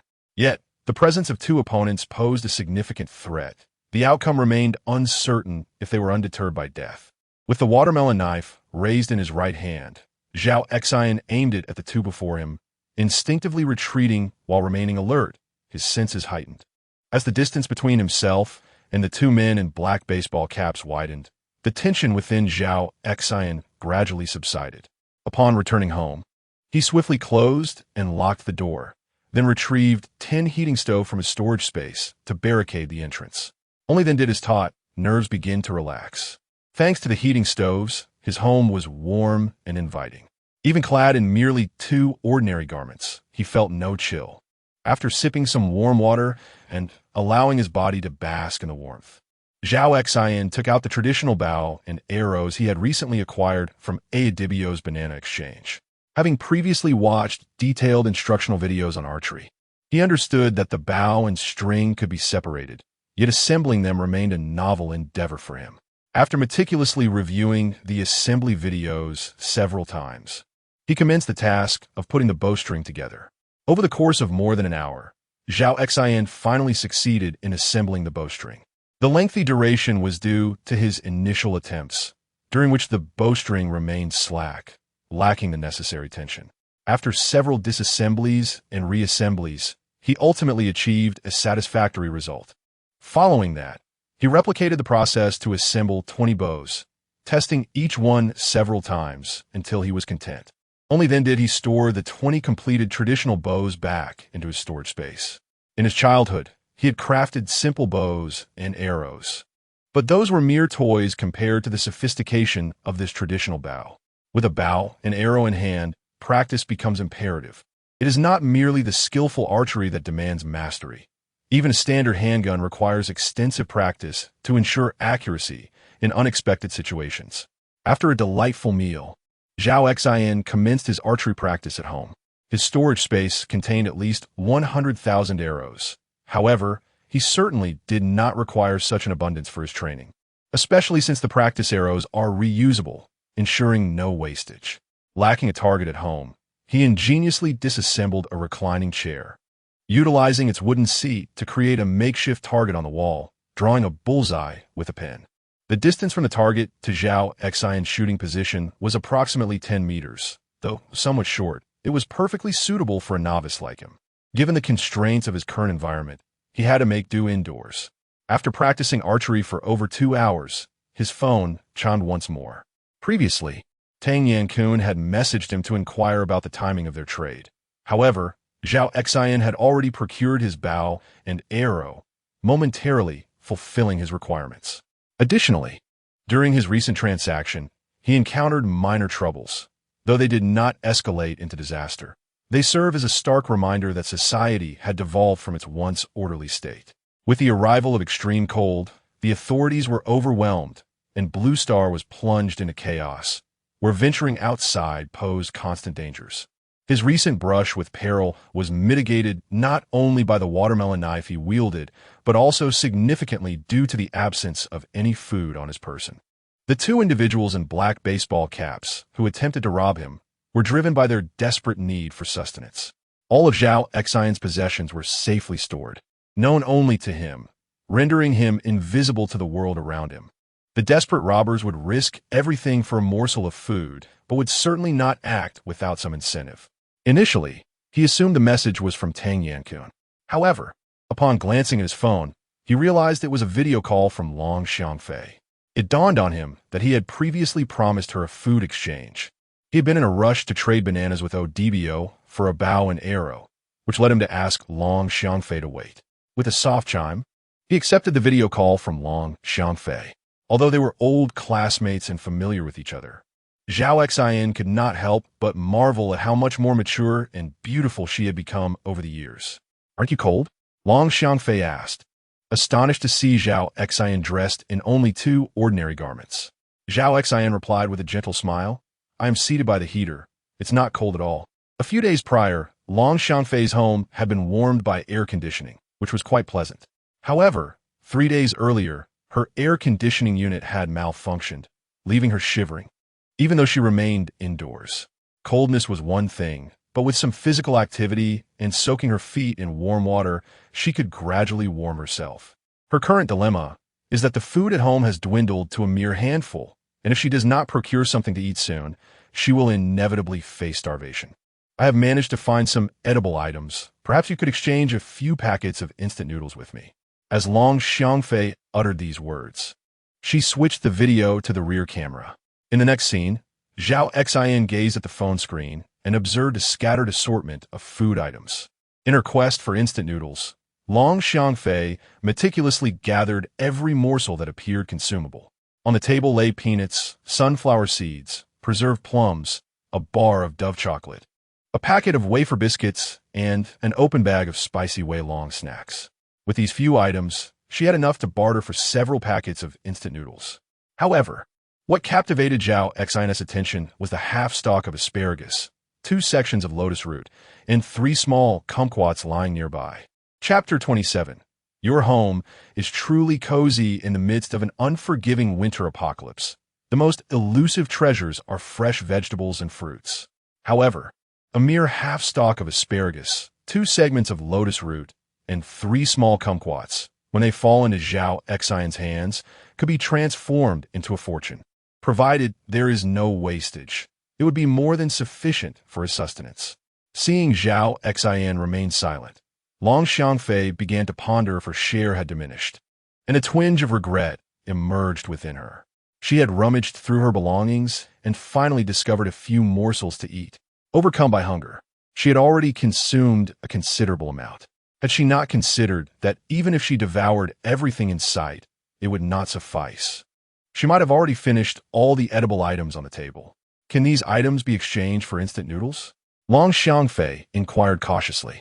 Zhao Xin nodded in affirmation. Of course. Upon hearing this, Long Xiangfei was instantly elated. Really? That's wonderful. How many packets of instant noodles can I get? As soon as she uttered these words, she instinctively swallowed her saliva. Instant noodles were her favorite, and although she had stockpiled some, they had long since vanished. Without a moment's hesitation, Zhao Xin replied, 10 packets. In Long Xiangfei's estimation, exchanging her items for 3 or 4 packets would have been a stroke of luck. Thus, when Zhao Xin mentioned 10 packets, she thought she had misheard him. Eagerly, she exclaimed, "Let me give you my address. Come over quickly." Long Xiangfei was brimming with anticipation for the instant noodles. However, to her surprise, Zhao Xin responded, "If you truly wish to make the exchange, you should come to my place. Under ordinary circumstances or with anyone else, Zhao Xin would never divulge his address. However, given that Long Xiangfei was a woman and currently alone at home, he felt a certain level of confidence in his ability to protect himself, especially since he possessed a watermelon knife and a bow and arrow. Most importantly, he was wary that Hu Yuhao and his companions might have recuperated and come seeking revenge. A gentleman does not place himself in precarious situations without absolute certainty. He decided against descending the stairs for now. Long Xiangfei was taken aback by Zhao Xin's words. This was entirely contrary to her expectations. She had assumed that Zhao Xin would bring the instant noodles to her home for the exchange, considering she was a girl. Instead, he had proposed that she venture out into the bitter cold to find him. Outside, it is over 70 degrees below zero. You expect me, a girl, to come to your house? Long Xiangfei said, her voice tinged with indignation. Shouldn't you be coming to my place? Zhao Xin replied nonchalantly. If you want 10 packets of instant noodles, come here. If not, then so be it. With that, he ended the video call. Subsequently, he sent her his location along with the specifics of his building and unit, making it clear that he would not be visiting her. He advised her to conceal the food within her clothing to avoid exposure if she decided to come. Shortly after he ended the video call with Long Xiangfei, he received a message from Tang Yankun inquiring about the exchange of the recurved bow in his possession. After a moment's contemplation, Zhao Xin crafted a message to Tang Yankun. You may keep the bow for now. We could discuss it in a couple of days. I was just deceived into opening my door and nearly fell victim to an attack. For the time being, I am reluctant to venture outside, fearing that someone may be lying in wait for me. Once I ascertain my safety, I will reach out again. Do take care and never open the door to strangers. Although Tang Yankun felt a tinge of displeasure at Zhao Xin's postponement of the transaction, he understood the perilous nature of the outside world. One could never ascertain whether those encountered on the road were friend or foe, nor could one predict if an ambush lay in wait, ready to deliver a fatal blow. Thus, the most prudent course of action was to remain indoors. However, secluding oneself at home without seeking sustenance would ultimately lead to starvation. Such was the predicament faced by Long Xiangfei. The means to procure food lay before her. If she exchanged the meager provisions on her table, She could obtain 10 packets of instant noodles from Zhao Xin. The food on the table would barely suffice for a single meal, but what would she do after that? If she refrained from venturing out until every edible item in her home had been consumed, she would inevitably have to seek food. For the sake of 10 packets of instant noodles, I must take the plunge. Long Xiangfei steeled herself, determined to act. Using a bag, she gathered all the edible items from the table and, following Zhao Xin's instructions, concealed them beneath her clothing. After sending him a message to inform him of her impending arrival, she slowly approached the door, taking a deep breath. Since the onset of the extreme cold, Long Xiangfei had not dared to step outside, only aware that the temperature had plummeted to a frigid 70 degrees below zero, rendering the outside world inhospitable. Hesitating at the threshold for over 30 seconds, she finally summoned her resolve, opened the door, and stepped outside, muttering to herself, "I must endure for the sake of the instant noodles." Zhao Xin had initially assumed Long Xiangfei would not come over, and if she did, it would be a matter of a day or two. To his surprise, she arrived that very day. He knew her home was not far from his location, typically just a 10-minute walk. However, given the icy conditions outside, traversing the slick surfaces would be exceedingly difficult, particularly for a woman like Long Xiangfei, whose pace would undoubtedly be slower. As Zhao Xin had anticipated, he waited for a full half-hour before glimpsing the silhouette of a woman approaching their building through the window. He could not be certain it was Long Xiangfei, yet her attire indicated she was indeed a woman. As the individual entered the building, Zhao Xin promptly stored all the heating stoves in the storage space and peered through the peephole to scrutinize the outside.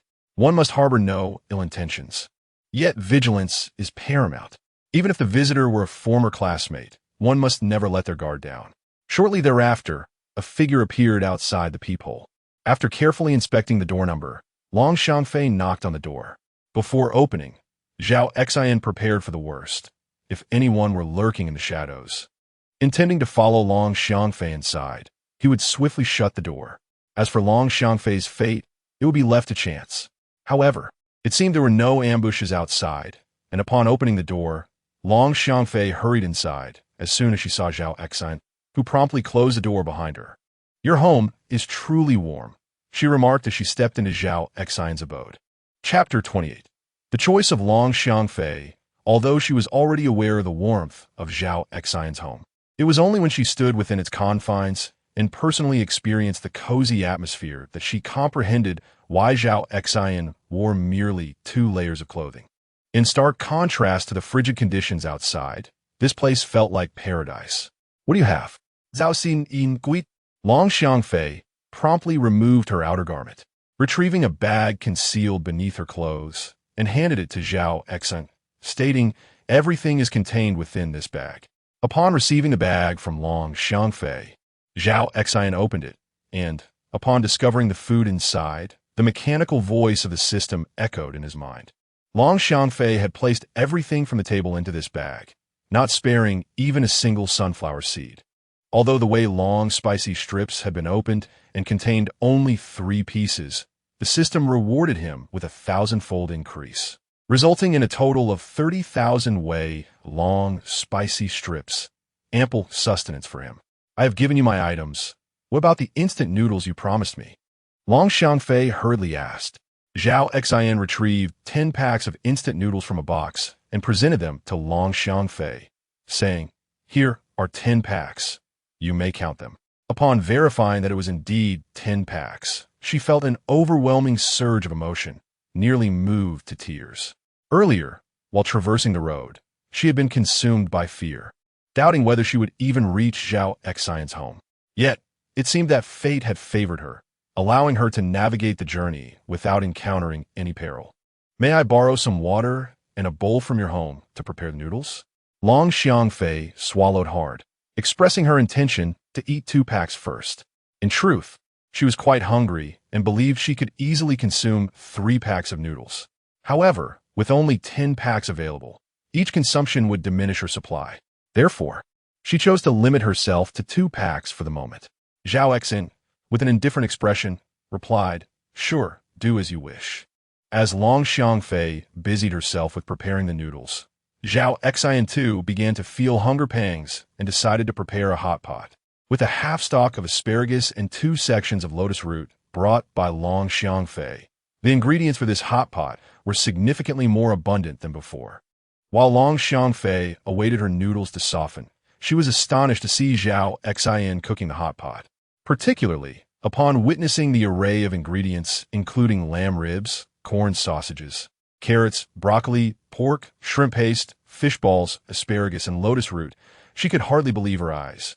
This pot, not only amidst the apocalypse, but even before such calamities, would undoubtedly represent an extraordinarily lavish meal. With a soft gulp, Long Xiangfei could not restrain herself from asking Zhao Xin, "Will you be able to finish all this by yourself?" "If I can't, I can always have it as a midnight snack," Zhao Xin responded nonchalantly. At that moment, Long Xiangfei settled herself before Zhao Xin, her gaze fixed intently upon the hot pot. Had it not been for the pot still being unboiled, she would have already begun to eat. For someone who had not had a proper meal in 2 or 3 days, the allure of the hot pot was simply irresistible. The coal balls in the heater burned fiercely, causing the hot pot to boil rapidly. Zhao Xin, having just practiced archery and expended considerable energy, picked up his chopsticks and began to eat. Meanwhile, Long Xiangfei, seated nearby, also grasped her chopsticks and reached into the pot, intending to snag a piece of lamb rib. In her mind, as Zhao Xin's classmate and a female peer, she assumed he would willingly share with her, thus she did not bother to ask for his consent. As her chopsticks dipped into the pot, Zhao Xin seized her right hand with a scowl and retorted, "Did I permit you to eat? If you want some, bring something to exchange. If you have nothing, then go eat instant noodles." A benevolent disposition never leads to a favorable outcome, and although he did not lack for food, in this apocalyptic world, one could not afford to be overly generous. Their transaction had already been completed, and logically, Long Xiangfei should have departed from his home. His agreement to let her stay and prepare instant noodles was already a generous act. To his astonishment, Long Xiangfei had the audacity to take food from his pot without asking. Unfazed, she replied, "There is so much food in your pot. Taking a little one tea kill you. We are classmates, and it's been days since I've had meat. Just let me have a bite, and I'll repay you once I return home to find something else to share." She had already rummaged through her house and had found all the edible items available. She was left with no food whatsoever.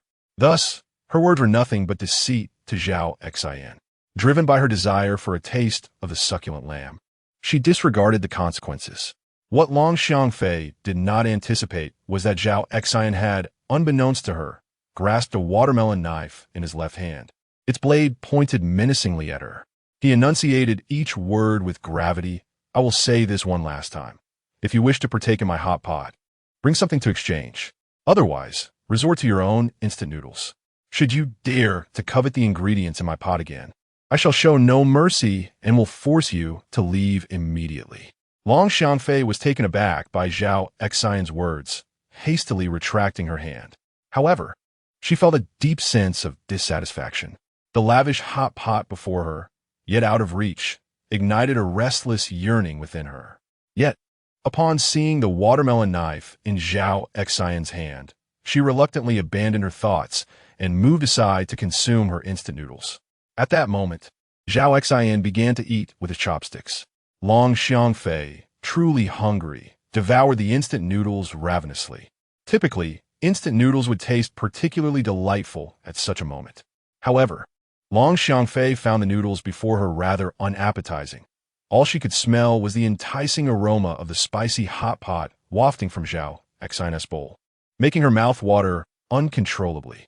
Observing Zhao Xin eating the hot pot, beads of sweat forming on his brow, she could not help but inquire Zhao Xin, "As long as you allow me to eat from that pot, I will agree to anything you ask of me." Zhao Xin cast a sidelong glance at Long Xiangfei, licking his lips as he inquired, "Are you truly willing to do anything?" Long Xiangfei, having resolved to take bold measures, understood the harsh reality. For a young woman in a post-apocalyptic world, survival was an arduous endeavor. Rather than languishing alone in this desolate existence, she preferred to seek the companionship of a dependable man. She chose not to contemplate distant futures for the time being. Her immediate focus was solely on how to savor the hot pot before Zhao Xin. Long Xiangfei nodded emphatically and replied, "Indeed." A sly smile crept across Zhao Xin's lips as he said, "Go to my room, remove your clothes, and lie on the bed. When you are ready, call for me. And remember to undress completely." Chapter 29. Eat slowly. I am not competing with you. Upon hearing these words, Long Xiangfei's face revealed an expression of realization. The greatest asset a woman possesses is her own body. Long Xiangfei had heard this adage before, yet she had not anticipated that she would come to embody its truth. After a mere 10 seconds of hesitation, she stepped into the master bedroom, having viewed numerous films set in apocalyptic wastelands, fully aware of the immense difficulties in surviving such a world. A simple morsel of food could incite a frenzy among people, leading them to turn on one another. She merely had to offer her body to indulge in a fragrant hot pot, which seemed entirely worth it. With this mental fortification, the last remnants of her trepidation vanished entirely. As a rustling sound filled the bedroom, Long Xiangfei's voice resonated within the room. "I am ready." Upon hearing this, Zhao Xin pulled out a napkin to wipe his mouth before making his way into the master bedroom. He was, after all, Chu Nan, who had never touched a woman. His needs had always been satisfied by his own hands. The thought of soon becoming a true man stirred a nervousness within him.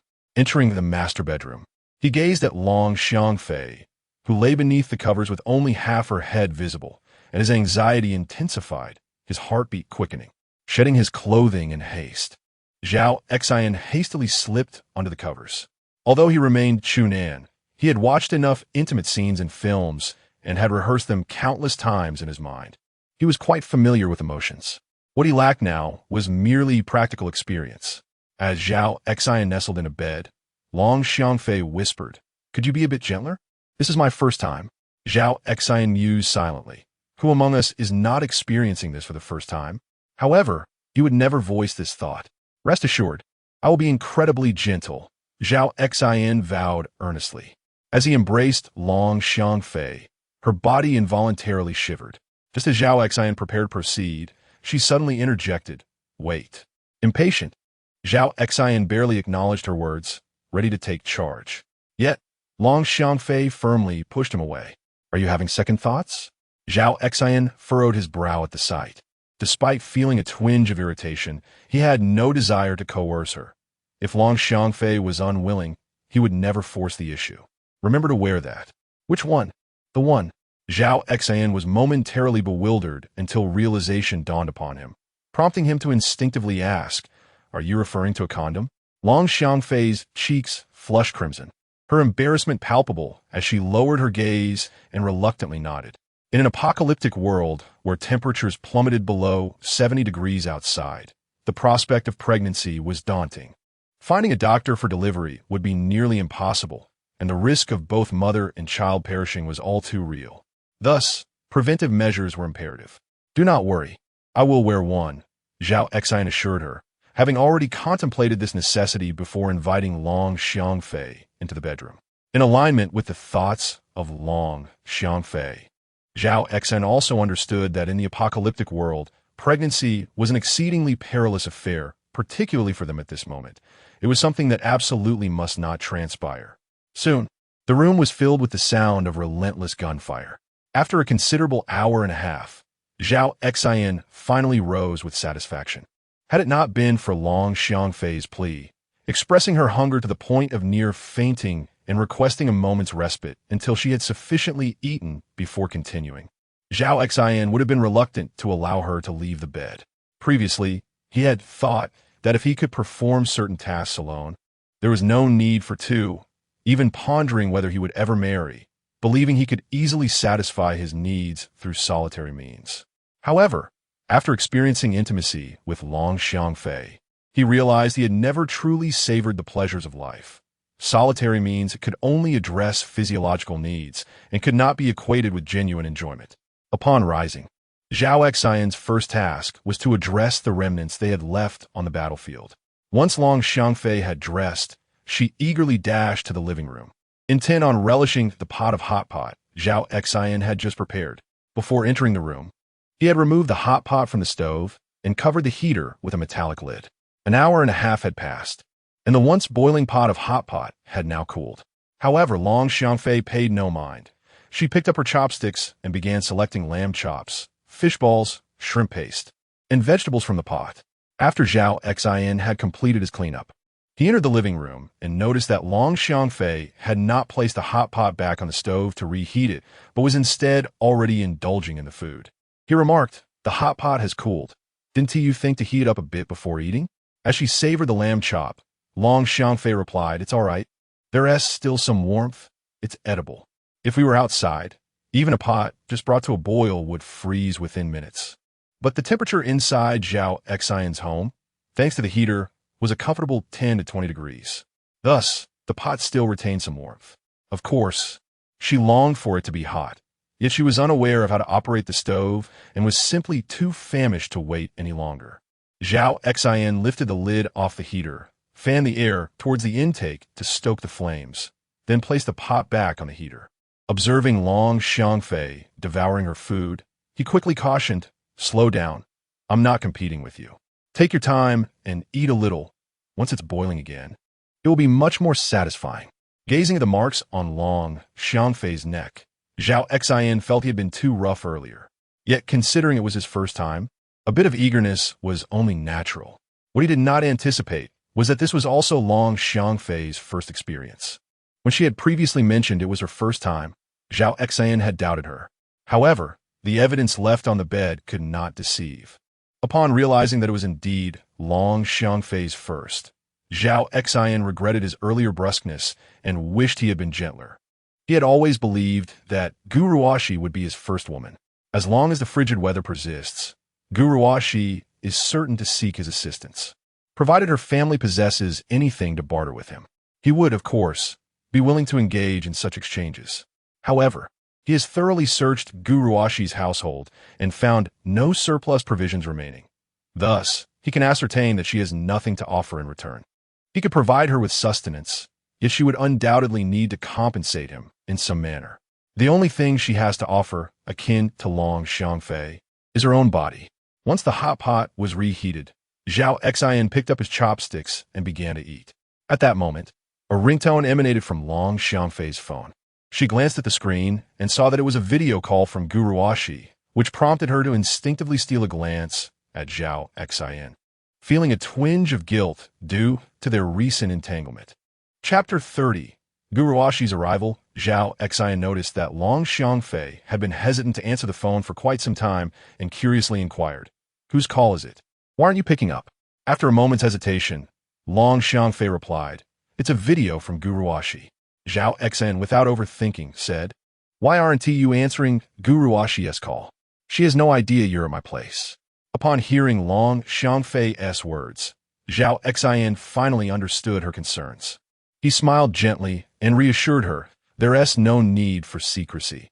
Being at my home shouldn't cause any worry. Just tell her the truth. I've been to Guruashi's house too. It's nothing significant." Encouraged by Zhao Xin's words, Long Xiangfei finally accepted the video call from Guruashi. As the video connected, Guruashi quickly exclaimed, "Xiangfei, what are you up to?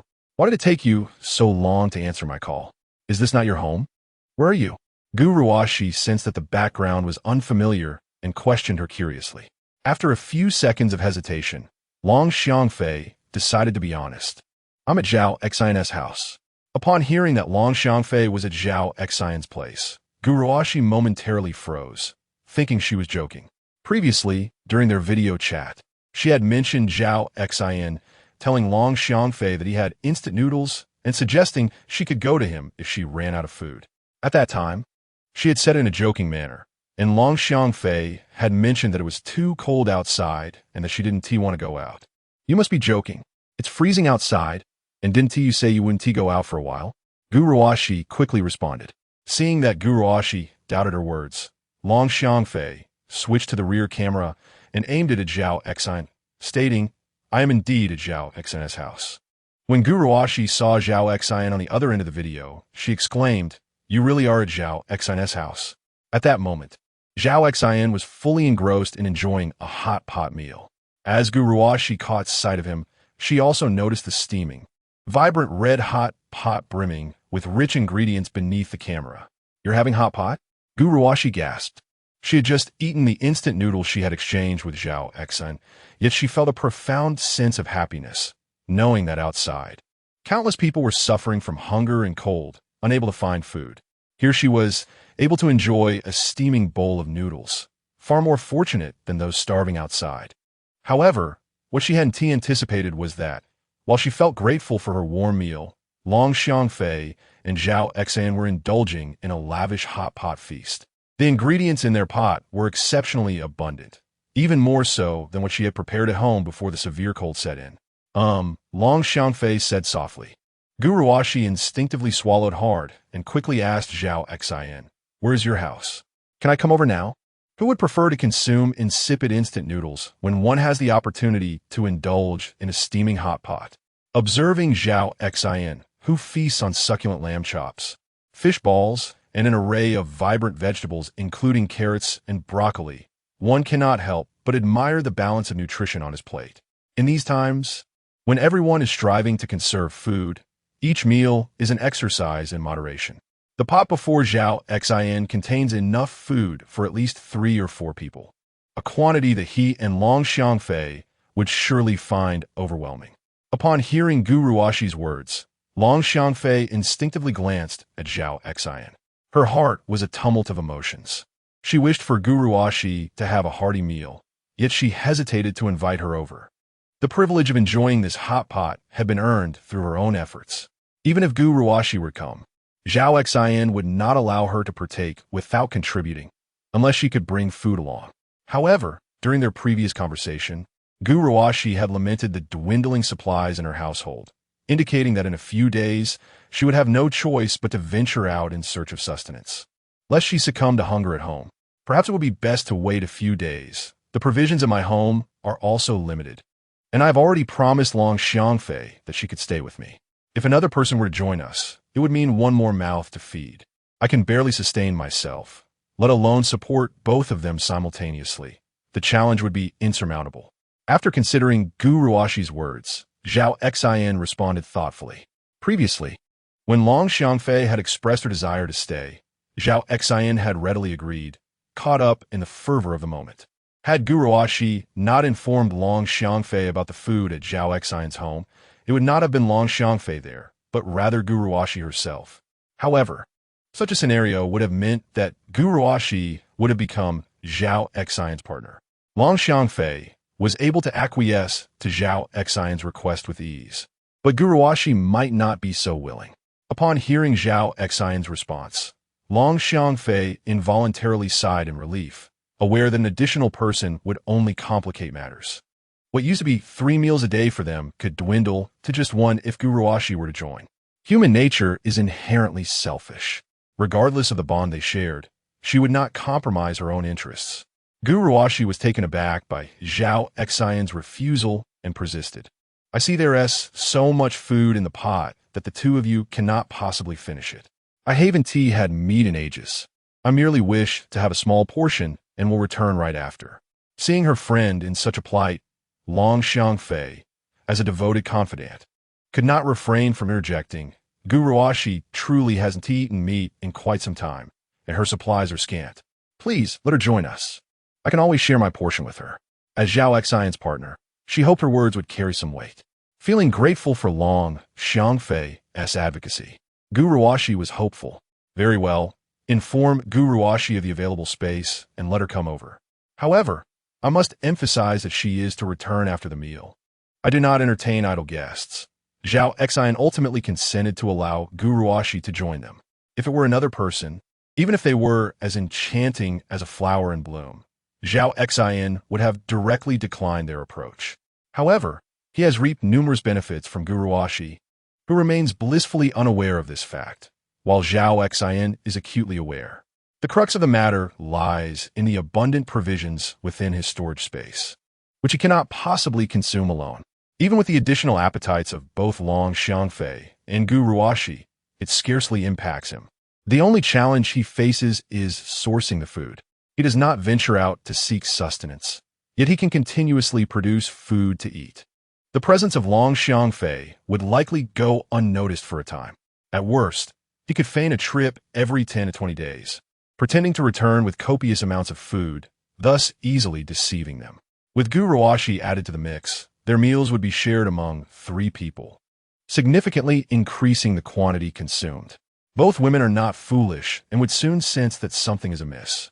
He certainly cannot reveal to them that he possesses a system, which has granted him a storage space where all the food is kept, and that he merely needs a thought to retrieve it. This is the genuine reason he is reluctant to have guruwashi around. Chapter 31. Relatives of Long Xiangfei copied the address Zhao Xin had sent her and forwarded it to guruwashi, advising her to dress warmly, preferably covering her face entirely except for her eyes, and to remain vigilant on her journey. Upon receiving the address, guruwashi hastily donned several layers of clothing and hurried towards Zhao Xin's residence. After concluding a video call with guruwashi, Long Xiangfei turned to Zhao Xin and said, "Guruwashi mentioned she will arrive shortly. I hope she reaches safely." Zhao Xin, savoring a slice of lotus root, replied while chewing. As the sun's descent cast a somber shadow, darkening the sky and creating an oppressive atmosphere that was quite discomforting, Long Xiangfei, who had previously traversed the route without incident, felt no concern for guruwashi's safety. After indulging in several bites of lamb ribs, she cautiously inquired of Zhao Xin, "May I take a few photographs to share on my social media?" Although she had become Zhao Xin's woman, she still regarded herself as a guest and hesitated to post pictures of their hot pot meal without permission. Zhao Xin responded, "Just don't include me, nor the window or outside scenery. The rest is up to you." Upon hearing this, Long Xiangfei quickly snapped several selfies of herself enjoying the hot pot. After selecting a few satisfactory images, she arranged them in a 9-grid format and posted them on her social media. She shared only the images without any accompanying text. Yet within a minute, a comment appeared beneath her post. "This can't be real, right? Aren't these from your previous hot pot outing? Who could possibly enjoy such a lavish spread at this time?" Barely seconds after this comment appeared, Long Xiangfei's phone rang. Glancing at the caller ID, she swiftly popped a fishball into her mouth, chewing as she stood to answer the call. "Hello, Auntie. Fei, are you eating hot pot?" "Yes. How can you possibly consume so much food alone? It would be a waste if you couldn't finish it. I'll have your uncle come over to take some food from your place. You know, we're a family of 4, and our pantry is nearly empty." Long Xiangfei chuckled inwardly at her aunt's words. While she believed others when they said they were out of food, she knew her aunt's family was in the grain and oil business. They surely had an abundance of rice and flour. When she noticed their own supplies dwindling, her first thought had been to contact her uncle and aunt for a loan of rice or noodles, convinced they would gladly oblige. To her astonishment, when she asked her aunt for rice, she was met with an unequivocal refusal, leaving no room for negotiation. The reasoning was quite simple. Her aunt explained that given the frigid temperatures outside, and with no certainty about when the extreme cold would relent, they had to ration their food. The family of 4 consumed a considerable amount daily, and if they were to share their provisions with her, they themselves would be left wanting.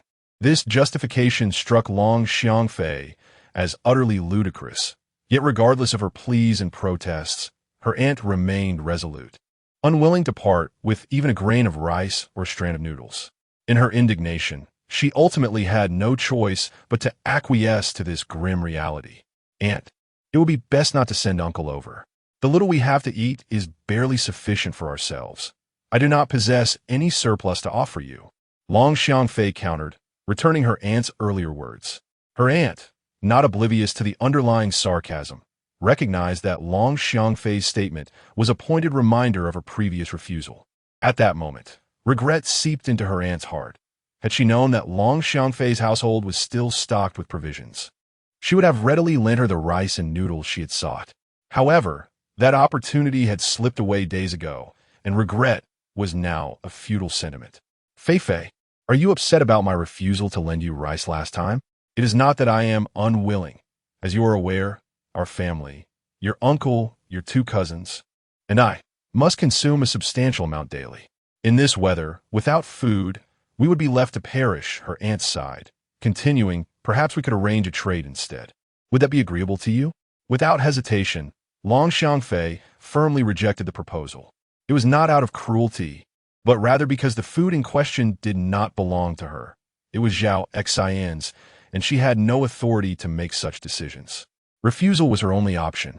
While Long Xiangfei spoke on the phone with Peng Xia, her uncle Xiong Haifeng and two cousins listened intently. They understood that expecting Long Xiangfei to freely give them food was unrealistic, yet they believed she might consider a trade. When her outright refusal echoed through the line, they were taken aback. Their family had not tasted meat in several days, and the sight of Long Xiangfei's posted hot pot, brimming with lamb, shrimp paste, and fish balls, made their mouths water. Particularly, her cousin Xiong Chun proposed that they visit Long Xiangfei's home to demand food, and if she resisted, they could forcibly enter. They were all aware of the tragic fate that had befallen Long Xiangfei's parents, leading Xiong Chun to underestimate her resilience, completely disregarding her well-being. However, this suggestion was swiftly dismissed by Xiong Haifeng. Firstly, Long Xiangfei was his niece, and secondly, breaking in was no trivial matter. Furthermore, should such an act become public, it would tarnish their family's reputation. Despite the apocalyptic chill that gripped the world outside, they were acutely aware of the precariousness of their situation. Should the weather return to normal, and this matter reach the ears of other relatives and friends, their family's reputation would undoubtedly be tarnished. A person's dignity is akin to a tree's bark. They are not devoid of sustenance. Unless forced into a corner, Xiong Haifeng would never consent to Xiong Chun's actions. Peng Xia did not anticipate that Long Xiangfei would decline so decisively. "Aunt, it's not that I am unwilling to exchange with you. In fact, I'm not at my own home right now, but rather at a classmate's house, and the hot pot I am enjoying is also provided by my classmate." Long Xiangfei continued. Previously, when her aunt's family saw the photos she posted on social media, they found the surroundings somewhat unfamiliar, not resembling Long Xiangfei's home at all. However, their attention was entirely captivated by the food, causing them to overlook this significant detail. Upon hearing Long Xiangfei's explanation, Peng Xia felt somewhat relieved. "Your classmate? Do I know them? Perhaps you could speak to your classmate and mention that we would be willing to exchange food with them. We have no other items to offer, but we certainly have an abundance of rice, noodles, and cooking oil," Peng Xia remarked with a smile. Long Xiangfei glanced at Zhao Xin across the table, contemplated for a moment, and then responded, "I will inquire on your behalf. Whether he is amenable to it will depend on him." Chapter 32. Bartering for food. Peng Xia quickly interjected, "Then I must trouble you to speak favorably on our behalf. He will surely agree." Thus, Long Xiangfei turned to Zhao Xin and said, "My aunt wishes to exchange some food in return for meat." Zhao Xin inquired, "What provisions does your aunt possess?" Long Xiangfei replied, "My aunt previously owned a grain and oil store, so she has an abundance of rice, noodles, flour, cooking oil, and salt." Zhao Xin had already acquired a considerable amount of rice from Guruashi's household. However, the more food, the better, and since Long Xiangfei's aunt ran a grain store, it was evident that her family must have plenty of rice and noodles. According to the system's 10,000-fold reward, 50 pounds of rice for him would equate to 500,000 pounds, enough to sustain him for 500,000 days at a rate of 1 pound per day. Contemplating this, Zhao Xin instinctively lifted his gaze towards Long Xiangfei and asked, "How does your aunt wish to proceed with the exchange?" "I shall inquire." Long Xiangfei then asked through the phone, "Aunt, how do you wish to barter?" Upon hearing this, Peng Xia felt a surge of excitement. Just as she was about to articulate the terms of exchange, Xiong Chun interjected hastily, "Mother, wait. Let us discuss this before making any decisions." Xiong Chun's elder brother, Xiong Jiqiang, concurred, "Indeed, this is a significant matter. We must not act impulsively. First, ask what items the other party is willing to exchange." Peng Xia, upon hearing Xiong Jiqiang and Xiong Chun's comments, recognized the wisdom in their words. After all, she was not the sole decision-maker in the household. Her husband and two sons were also involved, and any trade would not solely benefit her. Consequently, she instructed Long Xiangfei, "Please inquire with your classmate about what they are prepared to trade." As Long Xiangfei turned to Zhao Xin to speak, he stood up and took the phone from her, saying, "Allow me to converse with her. I have lamb chops, pork, shrimp paste, fish balls, eggs, broccoli, lettuce, and lotus root. In addition to these, I also have instant noodles, chocolate, wafer biscuits, fried dough twists, and corn sausages. Zhao Xin conveyed to Peng Xia. Upon hearing of Zhao Xin's extensive array of provisions, Peng Xia found herself at a loss for selection. Thus, she responded, "Please hold on. I shall deliberate with my family before calling you back." After ending the call, she turned to Xiong Haifeng, Xiong Jiqiang, and Xiong Chun, remarking, "This lad possesses quite a bounty of food. Lamb chops, pork, instant noodles, corn sausages, eggs, chocolate, as well as broccoli, lettuce, and lotus root." Xiong Chun promptly declared, "We must certainly exchange for lamb chops and pork, and we should also procure some broccoli and lettuce. Instant noodles, eggs, and corn sausages should be included as well," Xiong Jiqiang added. After pondering for a moment, Xiong Haifeng suggested, "In my opinion, we should only trade for 2 items, pork and broccoli. This way, we will have both meat and vegetables. There is no need to squander food on other miscellaneous items." Xiong Chun, hearing Xiong Haifeng's words, expressed her discontent, saying, "If we only exchange for these 2 ingredients, we will surely tire of them. We should at least include lamb chops and lettuce." At this moment, Peng Xia finally spoke up. "How about we exchange for lamb chops, pork, eggs, broccoli, and asparagus?" In her view, whether they exchanged 2 items or 5, it was still an exchange. The monotony of their meals had become tiresome, as daily repetition could lead to a loss of appetite. In her household, Peng Xia held the decision-making power. Thus, upon her declaration, Xiong Haifeng and his 2 sons fell silent. Subsequently, Peng Xia called Long Xiangfei once more. This time, the person who answered was Zhao Xin. "Have you come to an agreement?" Zhao Xin asked directly. Peng Xia replied promptly, "Yes, I'd like to exchange for lamb chops, pork, eggs, broccoli, and asparagus." Zhao Xin inquired, "All right, what do you intend to offer in exchange?" Peng Xia had not deliberated on what to offer, but she understood that bargaining was akin to shopping, which was her forte. She began, "How much of these items do you have?" Zhao Xin responded, "A few hundred pounds of rice would be more than sufficient." Hearing Zhao Xin's confident assertion put Peng Xia at ease. Since they were engaging in an exchange, it was clear that a trivial amount would not suffice for a family of 4. After some contemplation, she ventured 10 pounds of rice for 2 pounds of lamb. Before she could finish her sentence, Zhao Xin's laughter rang in her ears. 10 pounds of rice for 2 pounds of lamb? Are you serious? Not to mention that Zhao Xin had thousands of pounds of rice in storage. Even if he had no rice at all, he would certainly not trade 2 pounds of lamb for 10 pounds of rice. 10 pounds of rice can only procure you 1 pound of lamb, Zhao Xin stated with unwavering certainty. Unaware that Zhao Xin was not in need of rice, Peng Xia believed that he might have meat, but not necessarily rice. Consequently, she explained, 10 pounds of rice would last you a month, while 2 pounds of lamb would only sustain you for 3 to 4 days. I am offering food sufficient for 30 days in exchange for food that lasts only a few days, and yet you seek to negotiate?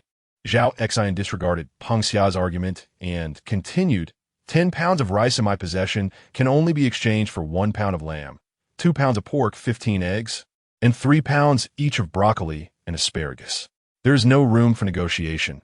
You either accept or walk away. I certainly wish to exchange, but you must demonstrate some sincerity. 10 pounds of rice for merely 1 pound of lamb and 2 pounds of pork clearly shows your lack of goodwill, Peng Xia replied, visibly displeased. Zhao Xin, however, did not relent, stating, to be frank, I do not lack rice or flour.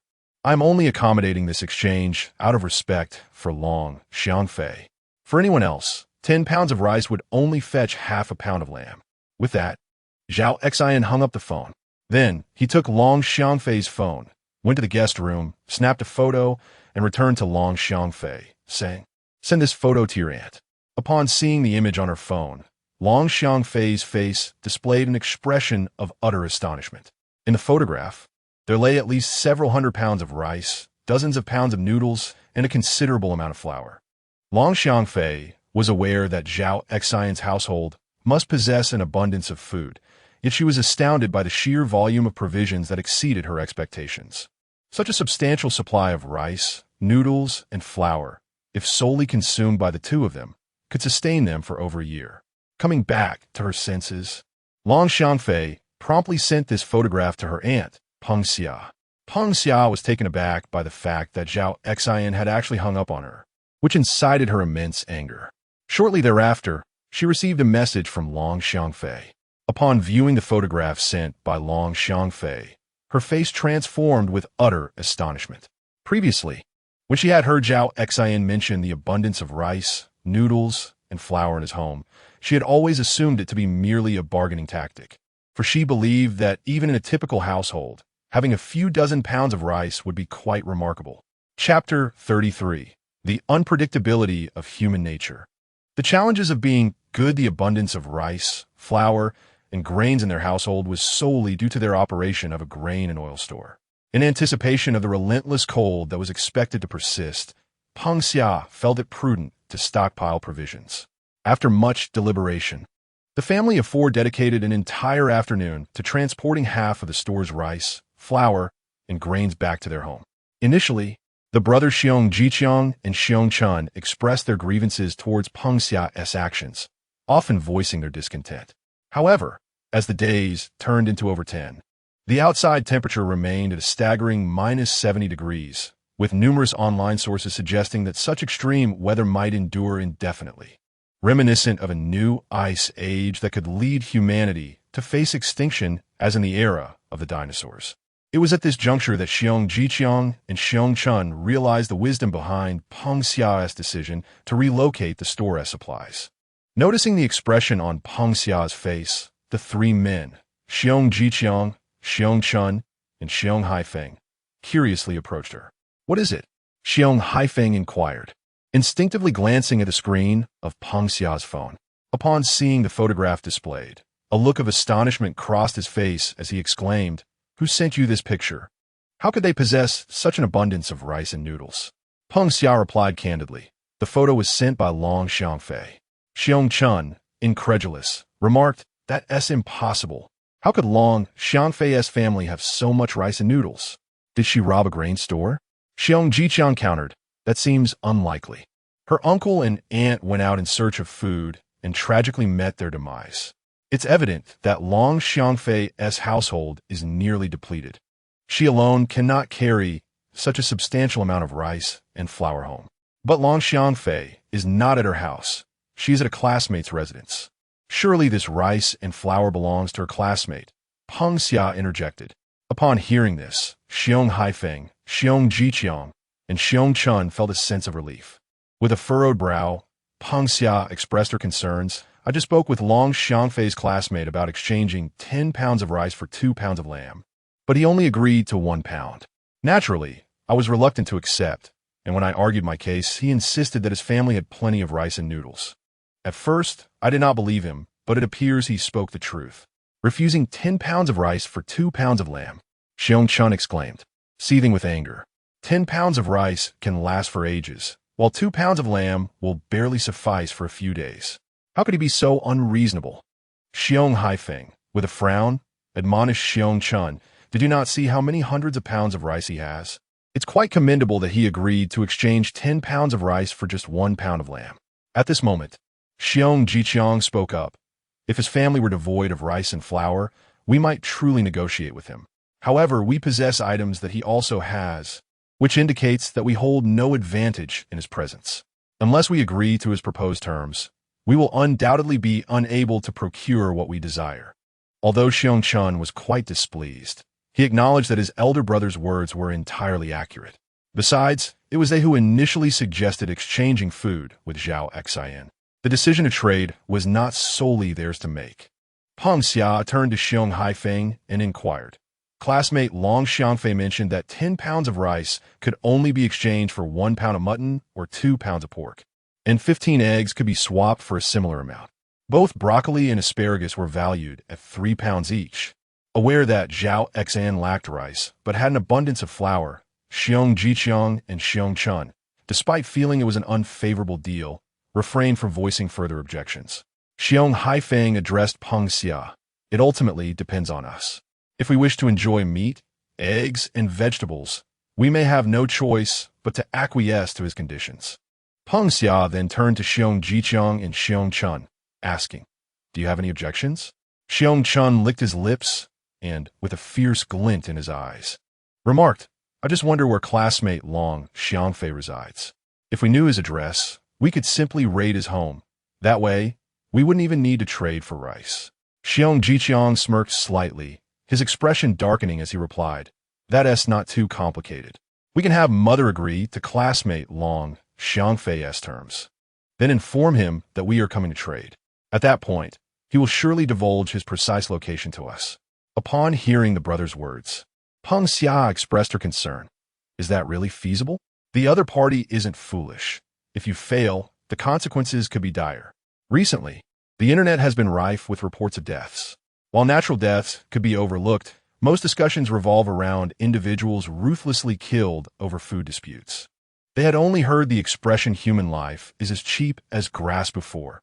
Now, they were experiencing its reality firsthand. Yet, Xiong Chun confidently asserted, "Classmate Long Xiangfei cannot foresee the future. He would never suspect that our true intention in approaching him is not to trade for food, but to rob him. By the time he realizes it, it will be far too late." Given the relentless cold outside, which showed no signs of abating, and considering our family's larger consumption of food, it would be wise to save whatever we can. If Xiong Chun and I catch him off guard, there should be no unforeseen complications. Xiong Jiqiang narrowed his eyes, eager for action. At this juncture, Xiong Haifeng added, "I believe this idea has merit. You two should each take a knife from the kitchen and conceal it on your persons. Under no circumstances should you resort to killing unless absolutely necessary. Above all, be cautious not to harm Long Xiangfei. After all, she is your cousin." After receiving her father's approval, Xiong Chun made her way to the kitchen and addressed Peng Xia. "Mother, please call Long Xiangfei and inform her that after a family discussion, we have agreed to her request. Ask her to provide us with the address, as we are prepared to bring the items and proceed with the exchange." Peng Xia, feeling a bit anxious, dialed Long Xiangfei's number. Once the call connected, she quickly conveyed, "Fei, please let your classmate know that our entire family has come to an agreement regarding her request. She should send us the address, as I am sending your two cousins to bring the items for the transaction." Zhao Xin, Long Xiangfei relayed, "My aunt has agreed to your request, and she has instructed my two cousins to bring the items over for the exchange. Please send her the address." Zhao Xin had no doubts. To him, it was only logical for a sensible person to agree, especially since his family had an abundance of rice and flour, making her few dozen kilograms of rice inconsequential. Thus, he responded to Long Xiangfei, "Please send her the address." Upon receiving Zhao Xin's consent, Long Xiangfei remarked to Peng Xia, "Zhao Xin has agreed.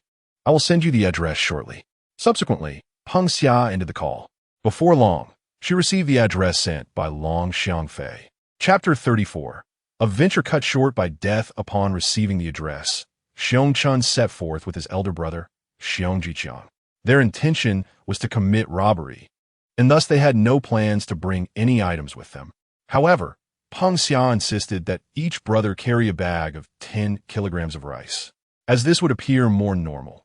If they were to arrive empty-handed, it would surely arouse Zhao Xin's suspicion. Although both Xiong Chun and Xiong Jiqiang felt it unnecessary, they could not disregard their mother's wishes and took the rice with them as they left. As they descended the stairs, Xiong Chun muttered, "It's so cold outside, and the roads are difficult to navigate. Carrying these bags of rice is nothing but a burden. I should have known better than to bring them." Xiong Jiqiang replied, "Mother's reasoning is sound. We are presenting ourselves under the pretense of exchanging food. If our classmate Long Xiangfei sees us empty-handed, she will certainly be on guard, and we would lose our opportunity. When we arrive, do not act impulsively. We must proceed with caution. If we strike, it must be swift and decisive." Xiong Jiqiang spoke with a fierce determination. Xiong Chun, unfazed, assured him, "Rest assured, brother, there will be no unforeseen complications." Just then, two individuals wielding baseball bats emerged before them, followed closely by three others who appeared for both sides. All five were armed, their heads wrapped tightly, and it was evident from their demeanor that they were not friendly. "Drop the rice and get lost, or don't blame us for being ruthless." The leader, brandishing a baseball bat, menaced Xiong Jiqiang and his brother. Meanwhile, as they descended, Peng Xia and her husband, Xiong Haifeng, stood by the window and witnessed the robbery unfold. Alarmed, Peng Xia turned to rush downstairs, but Xiong Haifeng grasped her arm firmly and demanded, "What do you think you are doing?" Peng Xia replied urgently, "Did you not see that our sons are in danger? In broad daylight, they're being robbed. Is there no law left?" In her fervor, she entirely overlooked that Xiong Jiqiang and Xiong Chun had ventured out with intentions of robbery themselves. They had merely encountered an unfortunate twist of fate before executing their plan. What can you achieve by going down there? They are armed, and if you provoke them, not only will you be of no assistance, but you could also put yourself in peril. Xiong Haifeng warned hastily. Peng Xia's concern for her sons overshadowed all rational thought. But you are here too. Together, we can confront them. There are 5 of them, and we are 4. Are we to fear them? She retorted fiercely. Had Peng Xia been a man, her resolve would have been equally undeniable. However, Peng Xia is merely a woman and possesses little combat prowess. Should a conflict arise, not only would she be unable to offer any assistance, but she would also require their protection, undoubtedly becoming a liability that would hinder their efforts. Let us observe the situation. Perhaps it will not unfold as we anticipate. If the adversaries are merely after wealth, our intervention would only exacerbate the situation, ultimately endangering Xiong Jiqiang and Xiong Chun. Xiong Haifeng analyzed. Upon hearing his words, Peng Xia regained some composure. They once again positioned themselves by the window, observing from a distance. The brothers Xiong Jiqiang were armed, each wielding a knife, yet they faced 5 opponents, each brandishing either baseball bats or steel pipes. The adage "an inch longer, an inch stronger" rings true. Should a confrontation ensue, the brothers would stand little chance. Xiong Chun and Xiong Jiqiang exchanged glances, both filled with reluctance, for they still had rice at home, yet they were prepared to rob others, only to find themselves robbed instead. "Bro, we carry these 2 bags of rice for our survival. Take them all, if you must. If we do not part with this rice, you surely will not spare us. Here's a compromise. We will leave 1 bag for you, and you let us brothers go. What do you say?" Xiong Jiqiang proposed to the leader of the group. At this moment, he and Xiong Chun stood back to back, mentally bracing themselves for the worst. The man wielding the baseball bat coldly replied, "Your fate is of no concern to us. Those 2 bags of rice belong to us. If you refuse to yield, we shall resort to force. And when fists start to fly, if you are struck down, you will have only yourselves to blame for seeking your own demise." After uttering this, he stepped forward, gradually approaching Xiong Jiqiang and his brother. As he advanced, the other 4 also moved in closer, each prepared to strike. In the frigid cold of -70 degrees, the surviving animals and crops outside were scarce. Everyone had consumed all the food available in their homes. In their quest for survival, people scoured for edible resources. The bitter cold rendered their bodies shivering uncontrollably, even when bundled up tightly, and the fear of freezing to death loomed. Thus, they would only search for food in close proximity to their homes, avoiding distant ventures. As the nearby provisions were exhausted, they turned their sights on passers-by. They did not rob indiscriminately. For instance, they would not target someone like Zhao Xin, who walked visibly empty-handed. However, the brothers Xiong Jiqiang and Xiong Chun were each carrying 10 pounds of rice on their journey. These 2 bags of rice shone like beacons in the darkness, strikingly conspicuous. Bang! Without a moment's hesitation, Xiong Chun cast the 10 pounds of rice he carried onto the ground and addressed his brother, Xiong Jiqiang. "Brother, they are numerous and formidable. We should relinquish the rice to them." Xiong Jiqiang was taken aback at the sight of Xiong Chun discarding the rice. And though he felt a deep reluctance upon hearing his brother's words, he complied and also let the rice fall from his hands. Observing this, Xiong Chun quickly turned to the man wielding a baseball bat and implored, "We have done as you instructed. May we now be allowed to leave?" The man with the bat stepped aside, his demeanor cautious as he warned the brothers, "You may go, but I advise you to depart quietly and harbor no ill intentions. We have no desire to take lives, yet in this world, even murder goes unchecked." Although Xiong Chun and Xiong Jiqiang appeared obedient, he had witnessed numerous individuals risk their lives for mere sustenance in recent days. Chapter 35. A moment of thrill thus. He did not believe that after surrendering the rice, Xiongchun and his companions would simply depart.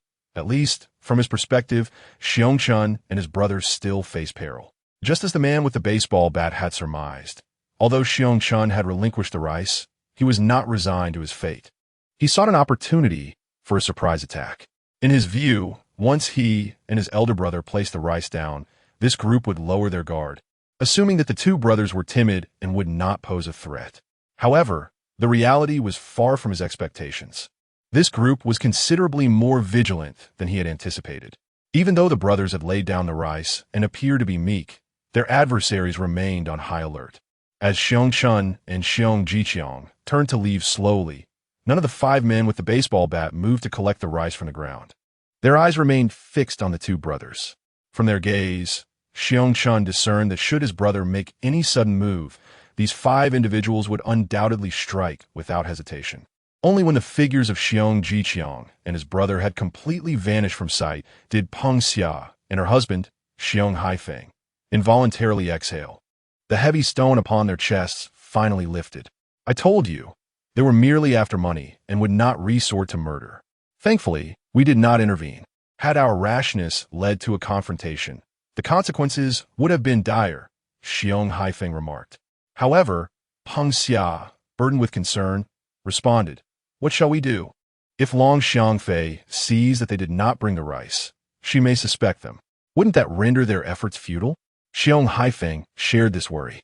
Yet it was evident that returning to fetch the rice for Long Xiangfei was out of the question. This group would surely remain lurking nearby, watching closely. The moment they spotted someone carrying food on the road, they would pounce to rob them.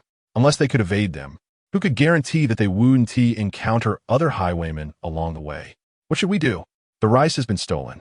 If we approach Long Xiangfei and she does not see the rice, will she even allow us entry?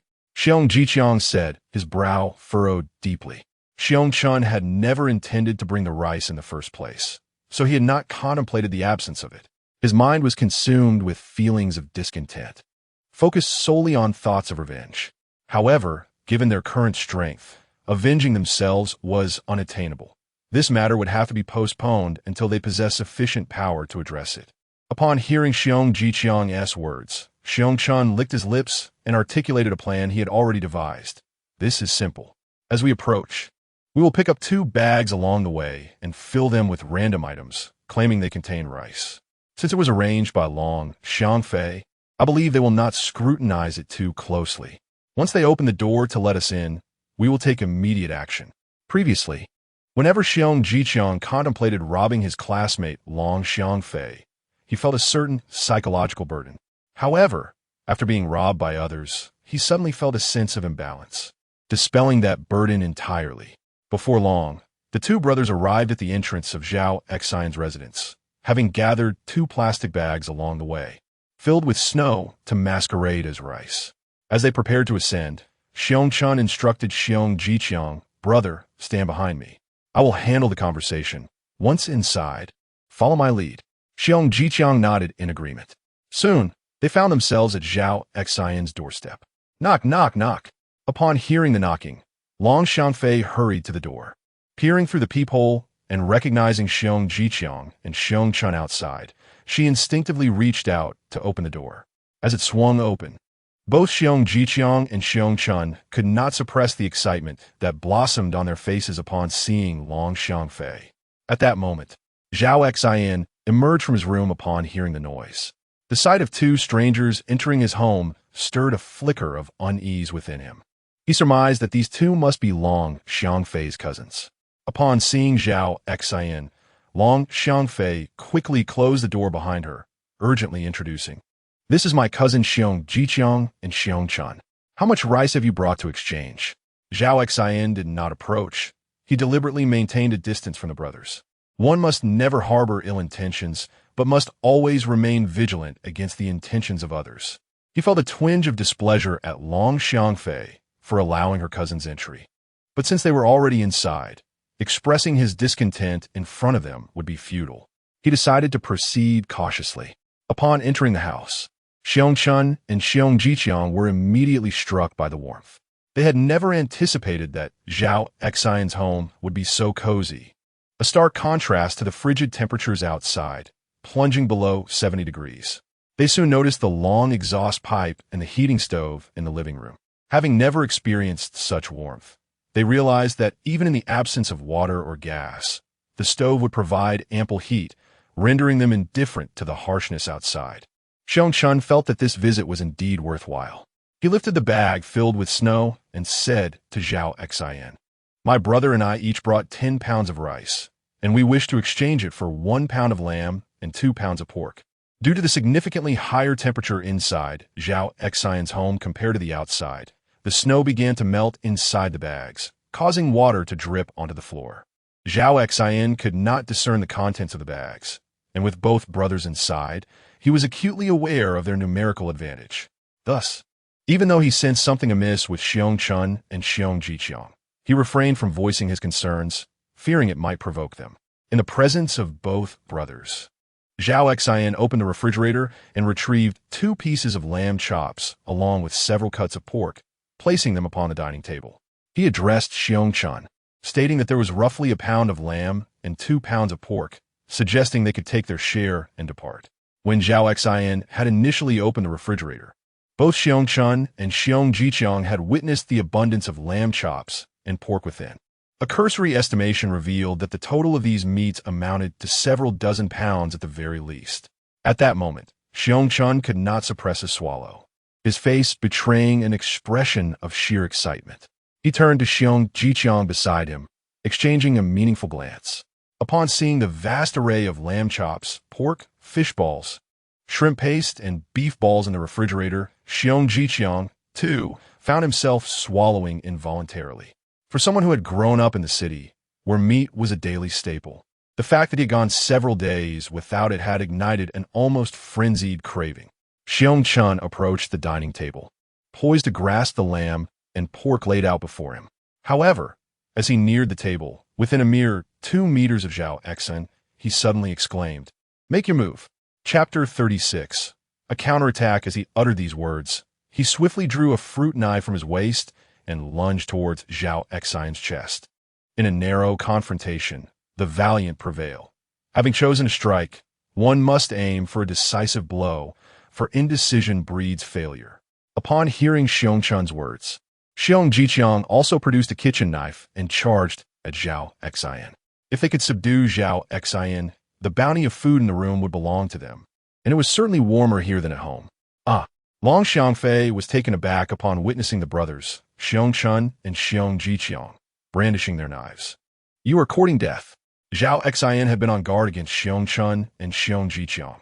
Thus, when he heard Xiongchun's declaration and saw the fruit knife, he felt no surprise, though a hint of tension gripped his heart. The moment Xiongchun made his move, a thought flickered in Zhao Xian's mind. He retrieved 2 half-meter-long watermelon knives from his storage space, one in each hand. With a swift motion, Zhao Xian swung a knife towards Xiongchun's head. The watermelon knife, far longer than the ordinary fruit knife in Xiongchun's grasp, struck him squarely on the forehead, glancing down to his chin, and a deep gash opened across his nose. Blood instantly drenched half of his face. Bang! Following this, Zhao Xian delivered a powerful kick to Xiongchun's chest, sending him careening backwards. Xiongjiqiang, witnessing this, was immediately struck by fear. Before he could regain his composure, Zhao Xian's watermelon knife descended upon him. Zzz. The blade connected with Xiongjiqiang's shoulder. Despite wearing a down jacket over his sweater, the sharpness of the knife bit into him, causing him to grimace and scream in pain. "Drop the knife in your hand. Don't move. One more step, and I will ensure your head rolls." Before Xiongjiqiang could react, he felt the cold, biting edge of the watermelon knife pressed against his neck. Sensing the imminent threat of death, he hesitated no longer and discarded the kitchen knife. Zhao Xian then addressed the now recovered Xiongchun. "I advise you to stand still and behave. Should you dare to move, I will ensure his head rolls." Xiongchun's face burned with pain, his senses numbed. He longed to devour Zhao Xian, to gnaw at his bones. He was perplexed by one thing. When had Zhao Xian acquired the watermelon knives? He distinctly recalled Zhao Xian having empty hands just moments ago. while retrieving lamb chops and pork from the refrigerator. How had 2 knives suddenly appeared? I knew you harbored ill intentions, but I never imagined you would attempt to seize power without weapons. Now get out, Zhao Xin said darkly to Xiong-chun. At this moment, Xiong-chun pressed his right hand tightly against his injured face. Upon hearing Zhao Xin's words, he endured the excruciating pain and stepped outside after opening the door. Although the robbery had failed and he had sustained injuries, at least he had preserved his life. As the saying goes, while the green mountains remain, one need not worry about firewood. When he returned to regroup, he would ensure that Zhao Xin paid dearly for the blood debts incurred. After Xiong-chun exited, Zhao Xin turned to Xiong Jiqiang and instructed, "Withdraw slowly." With a knife held against his throat, Xiong Jiqiang had no choice but to comply. As he retreated from the room, Zhao Xin swiftly retracted the watermelon knife and promptly shut the door. "Who permitted you to open the door? How dare you let someone in without my consent?" Zhao Xin exclaimed angrily at Long Xiangfei. The earlier scene had nearly frightened Long Xiangfei to the point of losing her composure. In a moment, Xiong-chun and Xiong Jiqiang made their move. She had thought Zhao Xin was doomed. To her astonishment, Zhao Xin had managed to subdue both Xiong-chun and Xiong Jiqiang in the blink of an eye. Although Xiong-chun and Xiong Jiqiang were her cousins, she felt no sympathy for them. Instead, she harbored a deep-seated resentment towards the brothers. How foolish she had been to trust them enough to open the door, unwittingly inviting danger into her home and almost causing Zhao Xin's demise. "I apologize. Since they are my cousins, I didn't think twice. I never imagined they harbored ill intentions. I assure you, I will not make such a mistake again," Long Xiangfei said with a pitiful expression. Noticing her sincere attitude and recognizing this was her first misstep, Zhao Xin decided to grant her another chance. "This is your first and last mistake here. If there's a next time, I will not hesitate to expel you. Do you understand?" "Yes, I understand. I swear I will never make such a mistake again," Long Xiangfei vowed to Zhao Xin. Finally, Zhao Xin added, "Remember, this is my home, my territory. Before engaging in any actions that may affect me, you must always consult my opinion. Otherwise, I will show no mercy in expelling you." Long Xiangfei nodded earnestly. "I understand. Let this be a lesson you never forget," Zhao Xin continued. "Now, clean up the blood on the floor." Upon hearing his command, Long Xiangfei hurried to the kitchen, fetched a towel, and knelt down to begin wiping the bloodstains. Meanwhile, she noticed Zhao Xin moving to the window, picking up a bow and arrow, unsure of his intentions. To eradicate the roots of a problem is essential. Otherwise, it will inevitably resurface, Zhao Xin thought. He had felt the impulse to eliminate Xiong Jiqiang, but he feared a potential counterattack from Xiong-chun. Despite possessing a knife, he did not wish to take that risk, so he refrained from attacking the brothers directly. However, this did not imply that he would let them off the hook. Having practiced archery for several hours, he was no longer a novice, and it was now time to assess the fruits of his training. After Xiong-chun and Xiong Jiqiang descended, they would surely retrace their steps. Zhao Xin stood by the window, perfectly positioned to observe them. After being expelled by Zhao Xin, Xiong Jiqiang could not help but exhale a sigh of relief. The sensation of a half-meter-long watermelon knife pressed against his neck rendered him breathless. He even briefly believed that his life might come to an end right there. Though he bore injuries to his shoulder and chest, they paled in comparison to the wounds suffered by Xiong-chun. Gazing at Xiong-chun's bloodied face, Xiong Jiqiang inquired with deep concern, "How are you faring? Can you endure?" Xiong-chun, clutching his bleeding visage with his right hand, grimaced as he declared, "I will not perish. A gentleman does not forget a grudge. It was his gravest mistake not to kill me today. Once I recover, I shall ensure he is torn to shreds." While Xiong Jiqiang harbored vengeful thoughts as well, he understood that now was not the time for revenge. The immediate priority was to return swiftly and staunch the flow of blood from their wounds. Soon, the two of them descended the stairs. Chapter 37. The death of Xiong-chun and the arrival of Guru Ashi at this moment. Zhao Xin stood by the window, meticulously observing the situation below. When he finally caught sight of the two brothers, a cruel expression flickered across his face. To show mercy to one's enemies is to be merciless to oneself. Although it was his first experience with taking a life, in this apocalyptic world where order had long since dissolved. Failing to eliminate the Xiong brothers today would mean awaiting their inevitable attack on him. He drew his bow, aimed, and released the arrow. The process was not seamless. The frigid temperature, plummeting below 70 degrees, had cloaked the ground in a thick layer of ice and snow. Walking upon this treacherous surface instilled a deep caution, for a misstep could easily lead to a fall. The brothers, both wounded, moved even more sluggishly. With a sharp whoosh, the arrow sliced through the air like a harbinger of death, hurtling towards Xiong-chun. Thud! The arrow struck true, embedding itself into Xiong-chun's back. Momentarily frozen in place, Xiong-chun gasped, struggling to catch his breath as a strange sensation prickled along his spine. Instinctively, he turned a glance at Zhao Xin. Hearing the commotion, Xiong Jiqiang instinctively looked over his brother's shoulder. The sight of an arrow protruding from Xiong-chun's back drew a sharp intake of breath from him. Without hesitation, he too looked up towards the building above. The moment he did, terror seized him as a dark shape hurtled toward him. He attempted to evade, but was too late. The arrow found its mark on his shoulder. Without a second thought, he fled, no longer concerned about Xiong-chun's fate. He understood too well that any delay could cost him his life. Seeing his second arrow miss its target, Zhao Xin swiftly released a third. Yet this arrow failed to graze even Xiong Jiqiang's clothing, and as Zhao Xin prepared to launch a fourth, Xiong Jiqiang had vanished from sight.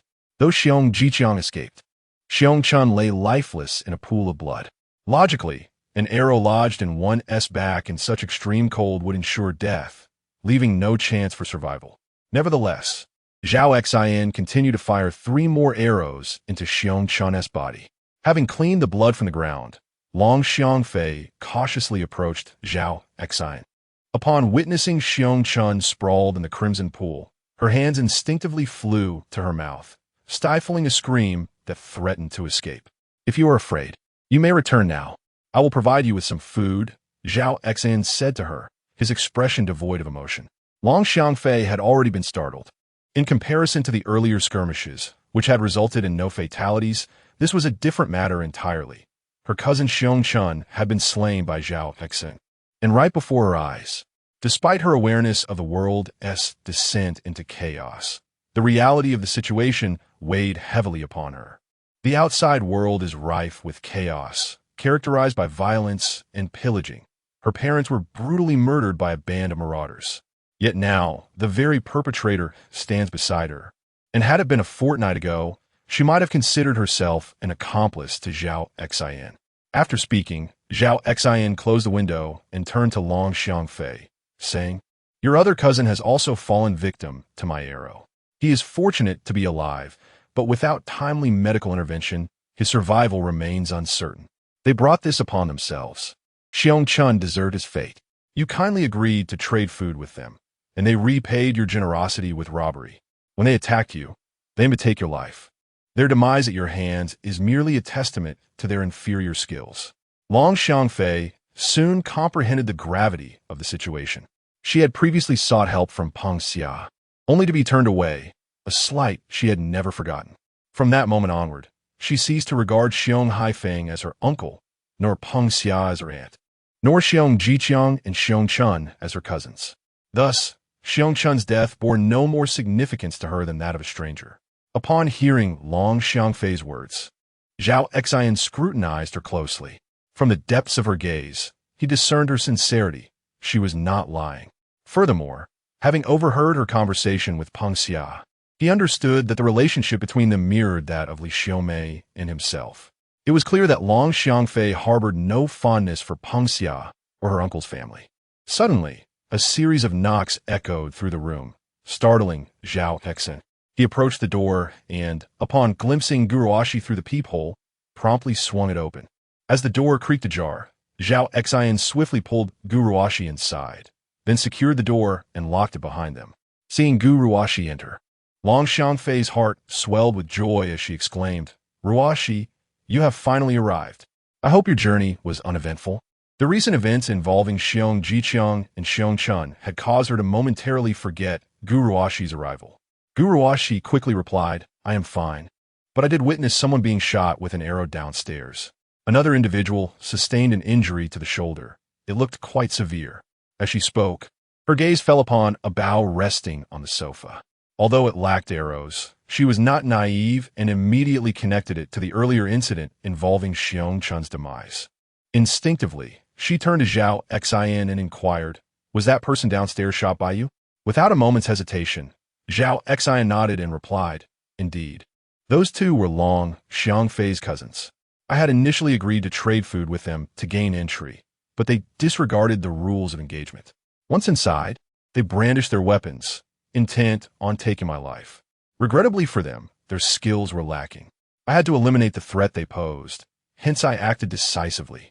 Gu Ruoxi, having not witnessed the earlier confrontation between Zhao Xin and the two brothers, remained unaware of the peril Zhao Xin had faced, rendering her unable to empathize with the situation. However, there have been numerous instances in short videos depicting fierce conflicts over food, resulting in casualties on both sides. Thus, she is not entirely averse to the notion. At this moment, Gu Ruoxi was profoundly captivated by the hot pot simmering atop the heater in the living room.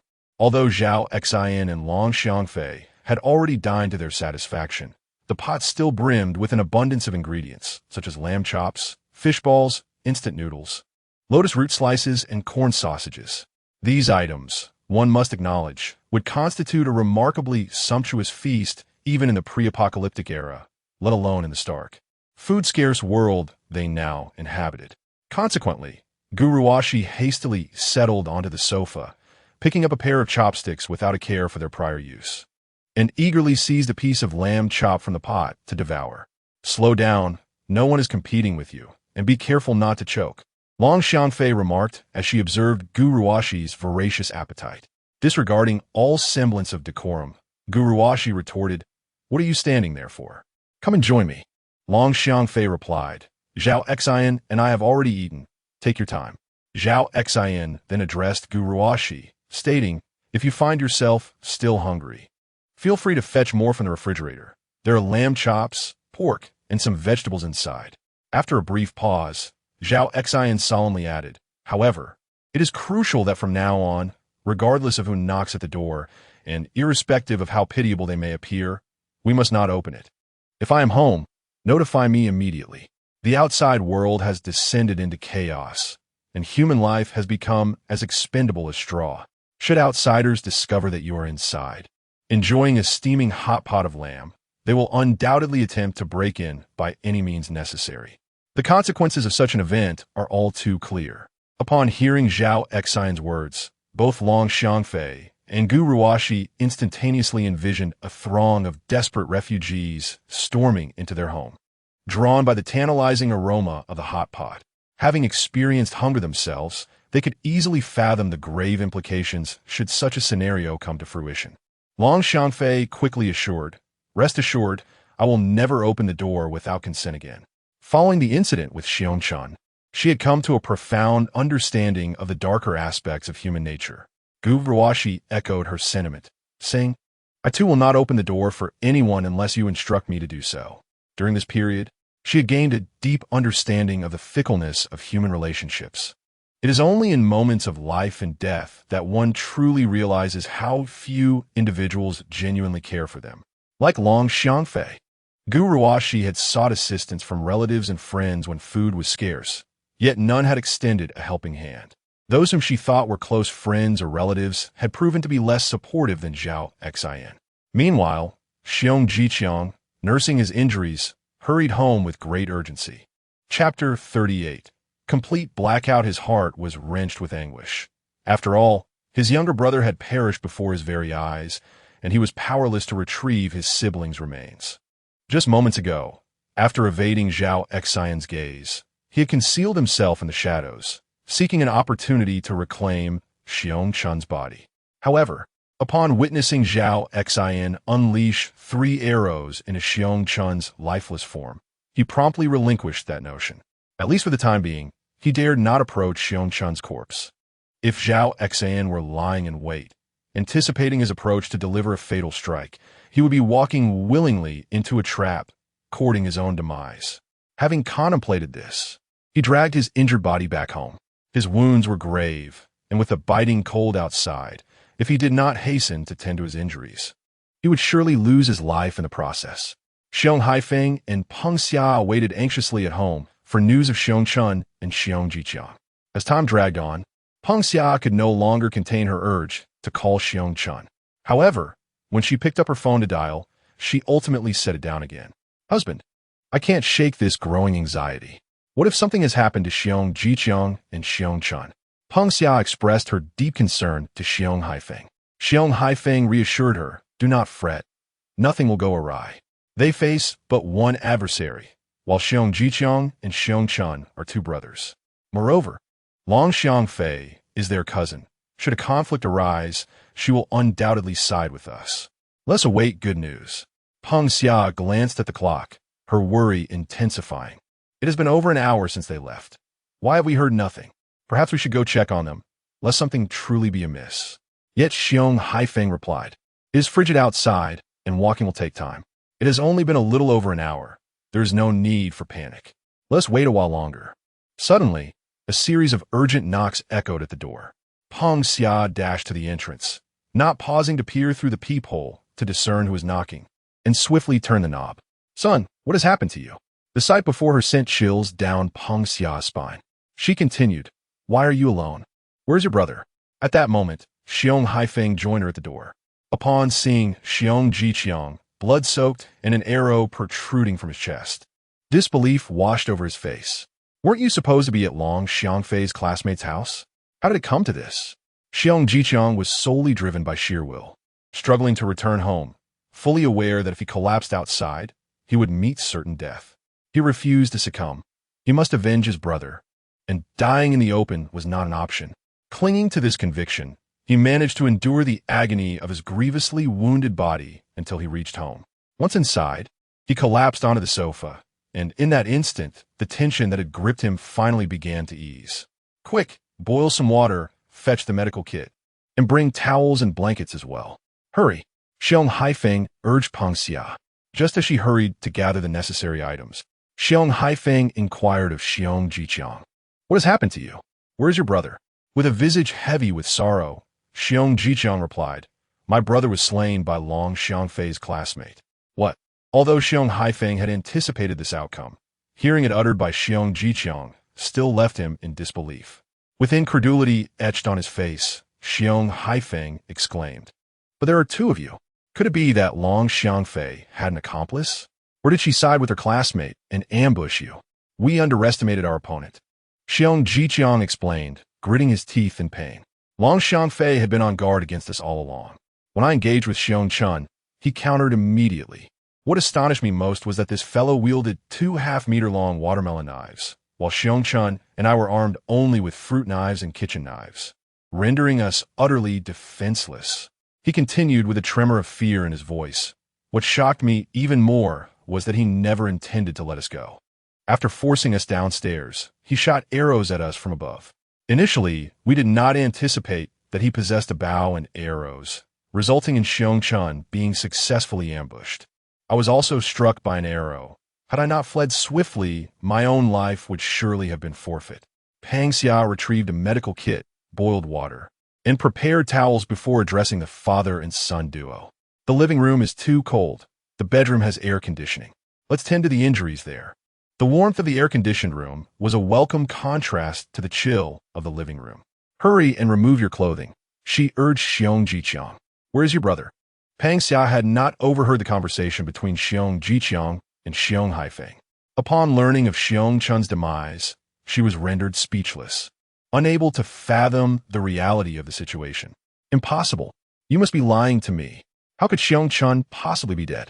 She instinctively shook her head in denial. With a heart heavy with regret, Xiong Jiqiang lamented, it is my failure to protect my brother. I should have foreseen that this scoundrel would not allow us to escape so easily. But I never anticipated that he would possess a bow and arrows to ambush us from above. However, rest assured, once my wounds heal, I shall exact vengeance for my brother. No, I must confront Long Xiangfei and her classmate to demand answers. I must ask why they murdered Xiong Chun. Setting aside what she was holding, Peng Xia prepared to call Long Xiangfei. Yet, Xiong Haifeng interjected, A life lost cannot be restored. What purpose will calling Long Xiangfei serve now? The immediate priority is to attend to Xiong Jiqiang's injuries. He has undoubtedly lost a considerable amount of blood, and if his wounds are not treated promptly, the risk of infection is grave. While Pang Xia was still inclined to seek retribution from Long Xiangfei and Zhao Xin, she recognized the urgency of the situation. Thus, she resolved to treat Xiong Jiqiang's injuries first before pursuing Long Xiangfei. An hour later, as Pang Xia and Xiong Haifeng were in the midst of tending to Xiong Jiqiang's wounds, a sudden chill enveloped them. Xiong Haifeng instinctively glanced at the air conditioner. Noticing it was turned off, he hastily inquired, "What happened? Why is the air conditioner off?" Pang Xia frowned deeply and responded, "Did you accidentally press the switch?" Xiong Haifeng picked up the remote control and asserted, "That's impossible. The remote has been untouched on the side. How could it have turned off suddenly?" As he spoke, his fingers continued to press the buttons on the remote. Yet, no matter how he pressed, the air conditioner remained unresponsive. At that moment, a sudden realization dawned upon him. "Oh no, it seems there has been a power outage. That cannot be. Why would there be a power outage now of all times?" Pang Xia retorted, her face etched with irritation. Chapter 39.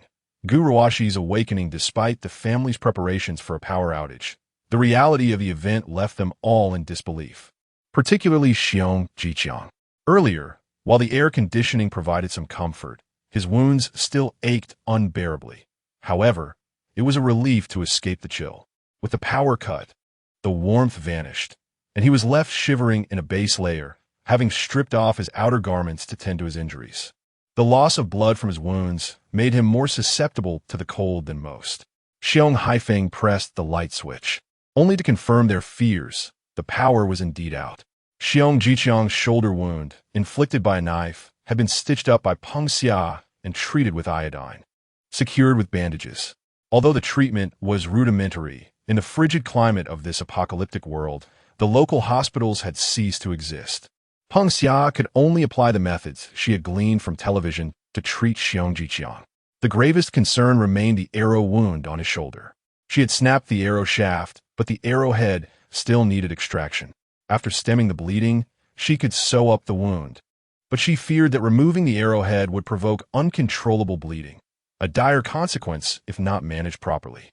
Meanwhile, at Zhao Xian's residence, Gu Ruoxi indulged in a delightful hot pot feast, consuming every edible morsel and even retrieving 2 lamb chops from the refrigerator to cook anew. As she savored her meal, Zhao Xian practiced archery with fervor, while Long Xiangfei, satiated, lounged on the sofa, engrossed in videos. Their warmth came from a heating stove, which kept them comfortable despite the blackout. Gu Ruoxi and Zhao Xian learned of the outage through Long Xiangfei, who initially doubted the news until she attempted to turn on the television and charge her phone, only to find them unresponsive. The most significant impact of the power outage for Long Xiangfei was the inability to charge her phone. As Gu Ruoxi relished her hot pot, she pondered how to persuade Zhao Xian to allow her to stay. With the power out, there would be no heating at home, and she feared the bitter cold could be fatal. "May I stay at your house?" she asked Zhao Xian cautiously, wary that a louder tone might provoke a refusal. Before her arrival, Zhao Xian had set strict terms. They would return home immediately after the meal. However, the circumstances had shifted, and, as Gu Ruoxi articulated, returning home without warmth in such frigid conditions could very well lead to her demise. Long Xiangfei observed Zhao Xian's hesitation and spoke to him. "Let Ruoxi stay. It is far too chaotic outside. A young girl alone is likely to encounter malevolent individuals. We can manage with less food and find ways to eat out more often." After all, they were classmates, and he could not bear to witness Gu Ruoxi perish outside. However, persuading her to stay was not an easy task. Zhao Xian licked his lips and asked Gu Ruoxi, "Do you truly wish to remain here?" Gu Ruoxi nodded vigorously, saying yes. "As long as you allow me to stay, I will do whatever you ask." Hearing words that echoed her own sentiments, Long Xiangfei instinctively glanced at Zhao Xian, biting her lower lip, her cheeks flushing inexplicably. Upon hearing Gu Ruoxi's declaration, Zhao Xian's lips curled into a sly, charming smile as he replied, Very well. I shall wait for you in my room, while Xiangfei explains the conditions for your stay. With that, he turned and entered the bedroom. Gu Ruo, she was momentarily bewildered by Zhao Xian's words, completely at a loss for his cryptic meaning. When she turned to Long Xiangfei, the latter leaned in and whispered a few words in her ear. Upon hearing this, Gu Ruo, she's expression transformed into one of disbelief as she exclaimed in indignation. How could he do that? Noticing Long Xiangfei's flushed cheeks and shy demeanor, Gu Ruo, she instinctively asked, You Haven Tea. Been intimate with him, have you? Though reluctant to admit it, Long Xiangfei understood that Gu Ruo, she would eventually discover the truth, so she nodded in affirmation. The revelation that Long Xiangfei had indeed spent the night with Zhao Xin left Gu Ruo, she in a state of disbelief. In her mind, it was unfathomable that such a connection could ever exist between them. Yet, it had. She knew Long Xiangfei would never jest about such matters. You truly shared a bed with him? Have you lost your mind? With your attributes, you could easily find a wonderful boyfriend. How could you agree to such an outrageous arrangement? After uttering this, a thought struck her, and she quickly added, You weren't coerced, were you? Long Xiangfei shook her head vigorously, denying the accusation. No, it was voluntary. The outside world is now below 70 degrees, and it has become tumultuous. As girls, we cannot adequately protect ourselves alone, but with Zhao Xin, it is different. He can ensure our safety and provide for our needs, which is far more secure than being alone outside. Upon hearing this, Gu Ruo, she furrowed her brow in contemplation. Long Xiangfei continued, Since we are seeking Zhao Xin's shelter, we cannot simply live off him without contributing. But what can we offer in return? Gu Ruo, she understood her meaning. She realized she had little to offer Zhao Xin. However, he could provide her with warmth and sustenance, which, despite being basic necessities in the past, were now invaluable. However, amidst the frigid apocalypse and widespread power outages, the mere existence of a warm shelter offering sustenance thrice daily is akin to encountering a living bodhisattva. The willingness to exchange one's very life for such refuge would see many rushing forth without hesitation.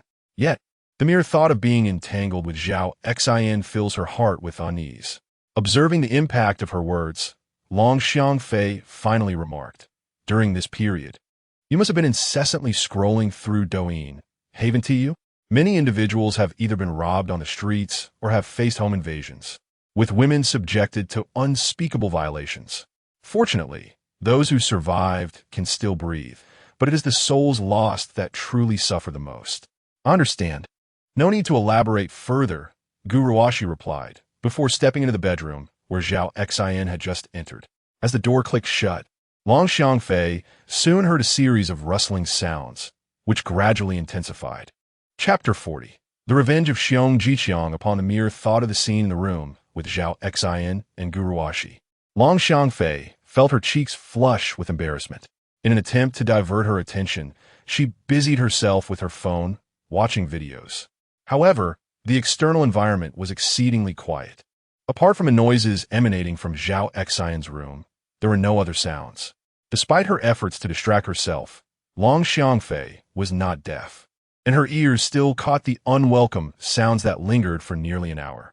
After having been engaged in a struggle with Zhao Xin for over an hour, she found herself pondering whether Zhao Xin could persist any longer as Gu Ruo entered the room. To her surprise, not only could he endure, but he continued the battle for yet another hour. Just as the sound from the room began to diminish, Long Xiangfei's phone suddenly rang, startling her as her focus had been entirely on the adjacent room. When she glanced at her phone, a frown unconsciously formed on her brow.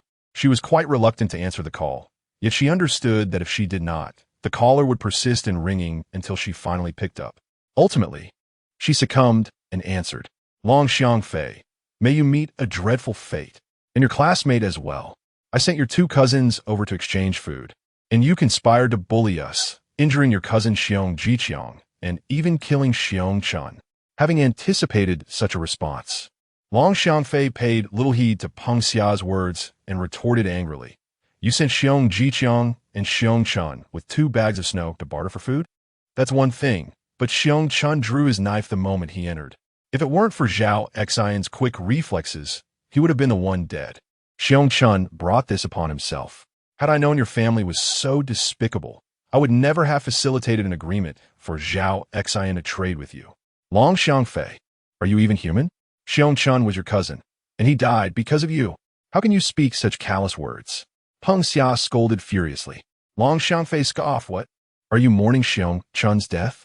If my classmate were to perish, who would mourn for him?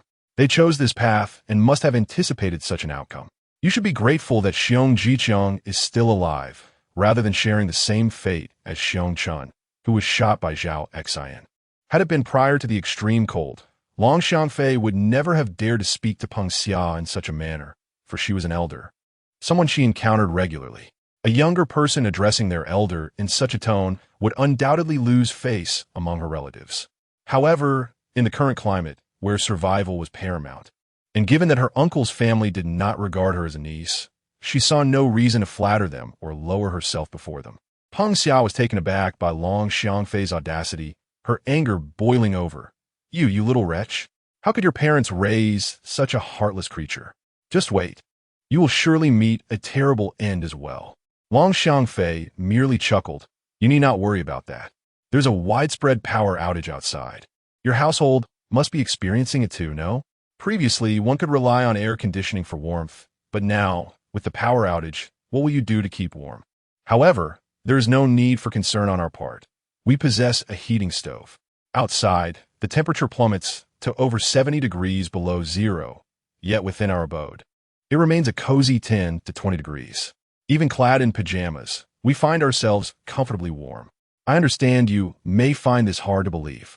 You could consult Xiong Jiqiang, who has visited us and can attest to the warmth of our home.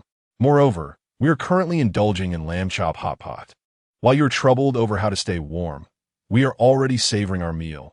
And while you fret over food scarcity, we have long achieved culinary freedom. After uttering these words, she hung up the phone without waiting for Peng Xia's response. Upon hearing the busy tone, Peng Xia, in a fit of rage, raised her hand as if to hurl her phone to the ground, yet ultimately refrained from doing so. In this bitterly cold apocalyptic scenario, every phone is invaluable, and even with money, acquiring one in the future may be impossible. Thus, the last vestige of her rationality preserved the device. Peng Xia stormed into Xiong Jiqiang's bedroom. Seething with anger, that wretched Long Xiangfei. One day, I shall take her life with my own hands. Xiong Jiqiang lay on the bed, his lips pale. Although Peng Xia and Xiong Haifeng had treated his wounds and administered anti-inflammatory medication, they were not trained medical professionals, and their home lacked proper medical equipment. Consequently, Xiong Jiqiang's condition was far from satisfactory. The only solace was that his state was not as dire as they had feared. Xiaochang, is Long Xiangfei's home really warm? Are they truly eating hot pot? Peng Xia could not help but inquire. Xiong Jiqiang weakly replied, Yes, when we entered, we indeed saw a heating stove in the living room. They were enjoying hot pot by the stove, and the house felt as warm as if the air conditioning were on. Xiong Haifeng quickly added, So, even with the power outage, they can still use the heating stove? After the electricity went out without air conditioning, the cold indoors was akin to that outside, the only difference being that one would not feel the biting wind indoors.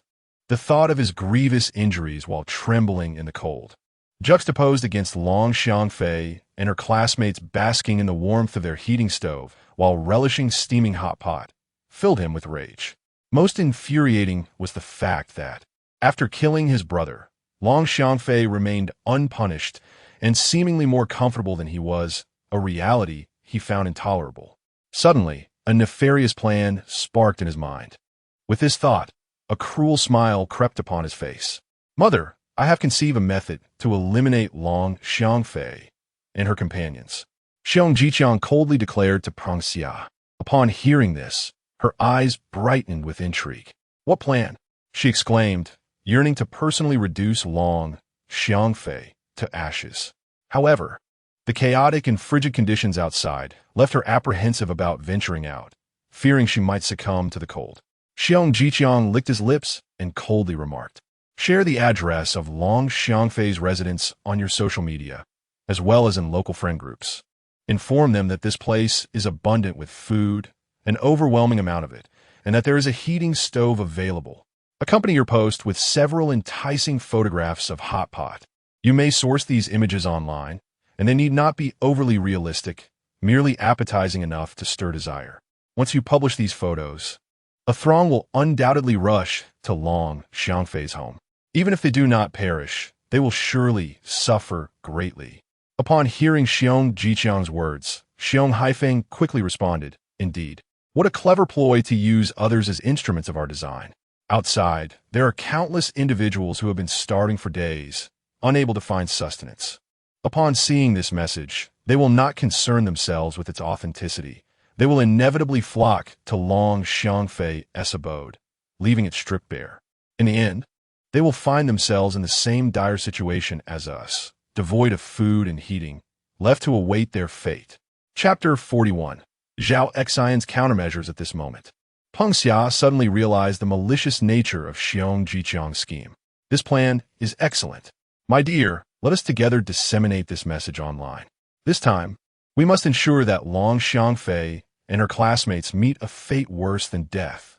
Despite the power outage, their phones still had some battery life, and the mobile network remained operational. After executing their plan, Peng Xia and her husband, Xiong Haifeng, were overjoyed, eagerly anticipating the spectacle that would unfold for Long Xiangfei and Zhao Xian. In their eyes, it was evident that Long Xiangfei and Zhao Xian would soon face dire circumstances. Meanwhile, Zhao Xian remained blissfully unaware of the impending calamity.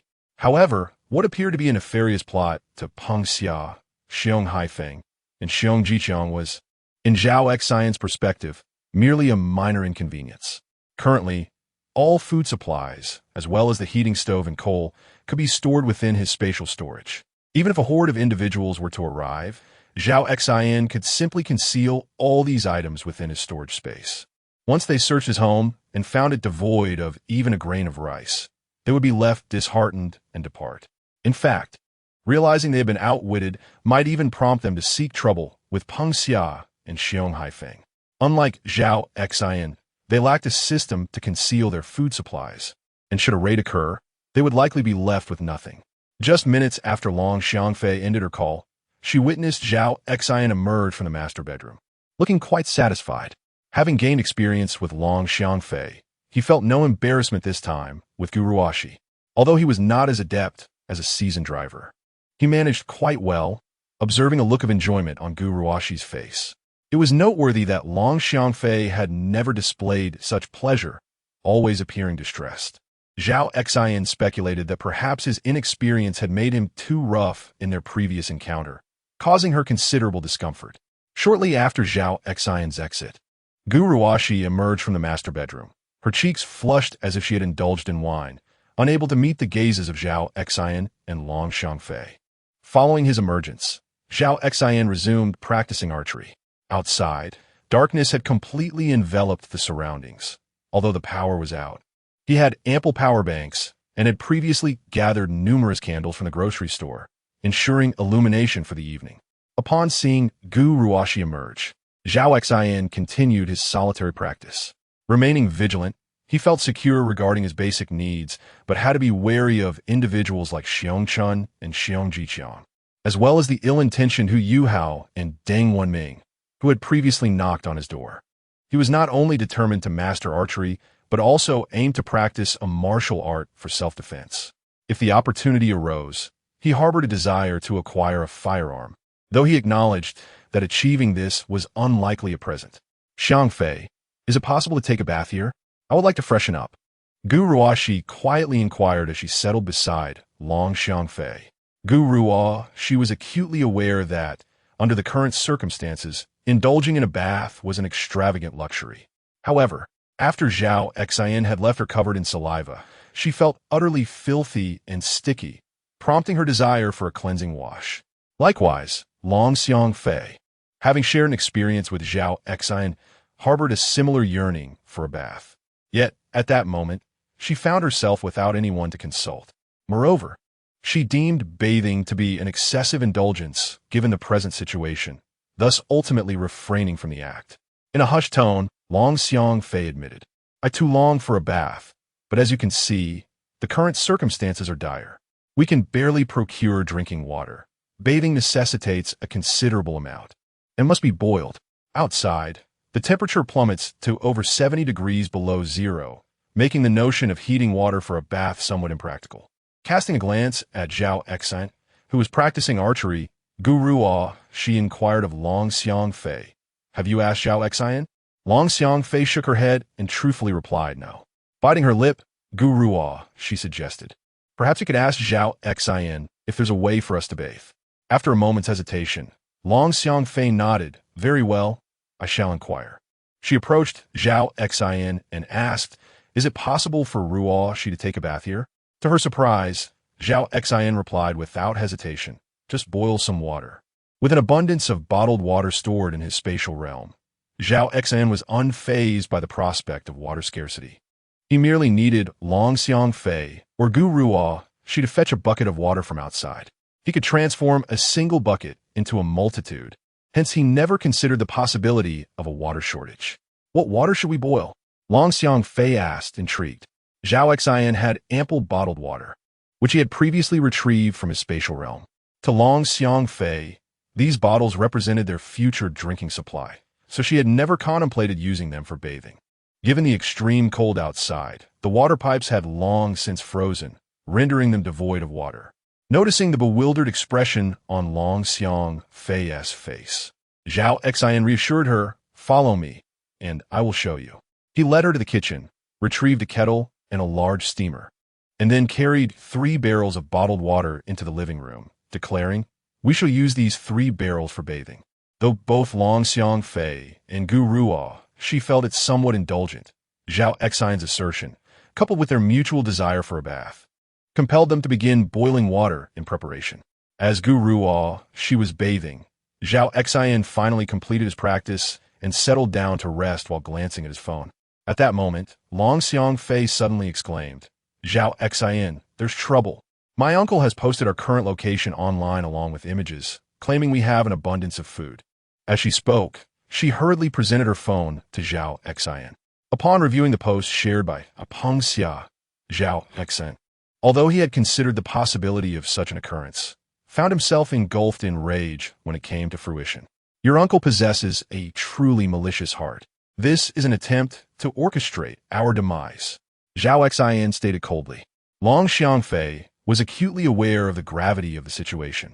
With deep concern, she addressed Zhao Xin, saying, what shall we do now? It is certain that many believe there is food here. For those who still possess provisions, it may not pose a problem. But for those who have run out and have been hungry for an extended period, they will undoubtedly come seeking sustenance, driven by the instinct for survival. If they force their way in, we are but 3 individuals and would be utterly incapable of stopping them. Long Xiang Fei spoke with great urgency. Zhao Xin, however, remained remarkably composed and replied, resolving this matter is not as difficult as it may seem. Long Xiang Fei quickly inquired, do you have a plan? Chapter 42. The Empty City Strategy. Zhao Xin responded, if these individuals were to arrive here and discover that the hot pot ingredients they anticipated were absent, and instead find nothing at all, they would inevitably return disappointed. Once everyone who has visited realizes that this place does not resemble the idyllic portrayal shared by your aunt on social media, they will cease to return. Long Xiang Fei understood Zhao Xin's implication and remarked, you suggest we vacate this place and remove all the food, executing an empty city strategy. Zhao Xin nodded affirmatively, confirming precisely. An empty city strategy. After surveying the items in the room, Long Xiang Fei, her brow furrowed, inquired, it is indeed a good plan, but with so many belongings, where can we possibly relocate them? Zhao Xin smiled softly and replied, that's simple. There is an unoccupied unit upstairs. We can move everything here to that space and temporarily reside there, deciding later whether to return.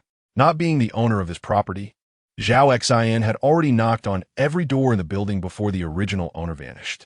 He discovered that more than half of the units were uninhabited, with 2 doors standing ajar, welcoming entry.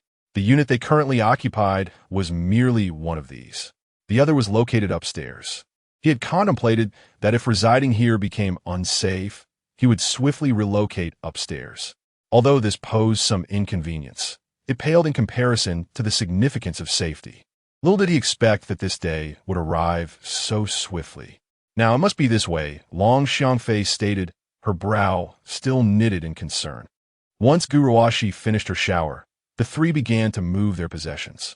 To Long Xiangfei and Guruashi, the task seemed daunting with an abundance of items to transport. Yet, as they commenced, they realized that the belongings were not as numerous as they had anticipated. After just a few trips, they had successfully relocated everything that needed to go upstairs. Unbeknownst to them, as the two ascended, Zhao Xin stealthily stored some items in his storage space. Once he joined them upstairs, he swiftly retrieved these items from his storage while Long Xiangfei and Guruashi descended to continue moving. This orchestrated effort created the illusion for Long Xiangfei and Guruashi that the house had been vacated in no time. With all the food and essentials relocated upstairs, Zhao Xin left the downstairs door ajar and deliberately created a mess, awaiting the arrival of others.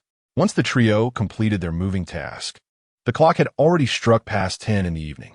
Under normal circumstances, prior to the extreme cold, this hour would find people dining out for late-night snacks, frequenting KTVs or bars, or at the very least, relaxing at home with television or smartphones. Sleep would not be on the agenda. However, with the power completely cut off, and their phones drained of battery with no means to recharge, coupled with the absence of entertainment, sleep became their only option. The place they moved into was also a two-bedroom apartment.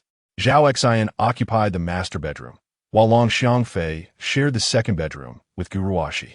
Before retiring for the night, Zhao Xin had inquired if they would like to sleep together, especially given the late hour and the fact that they had just moved in.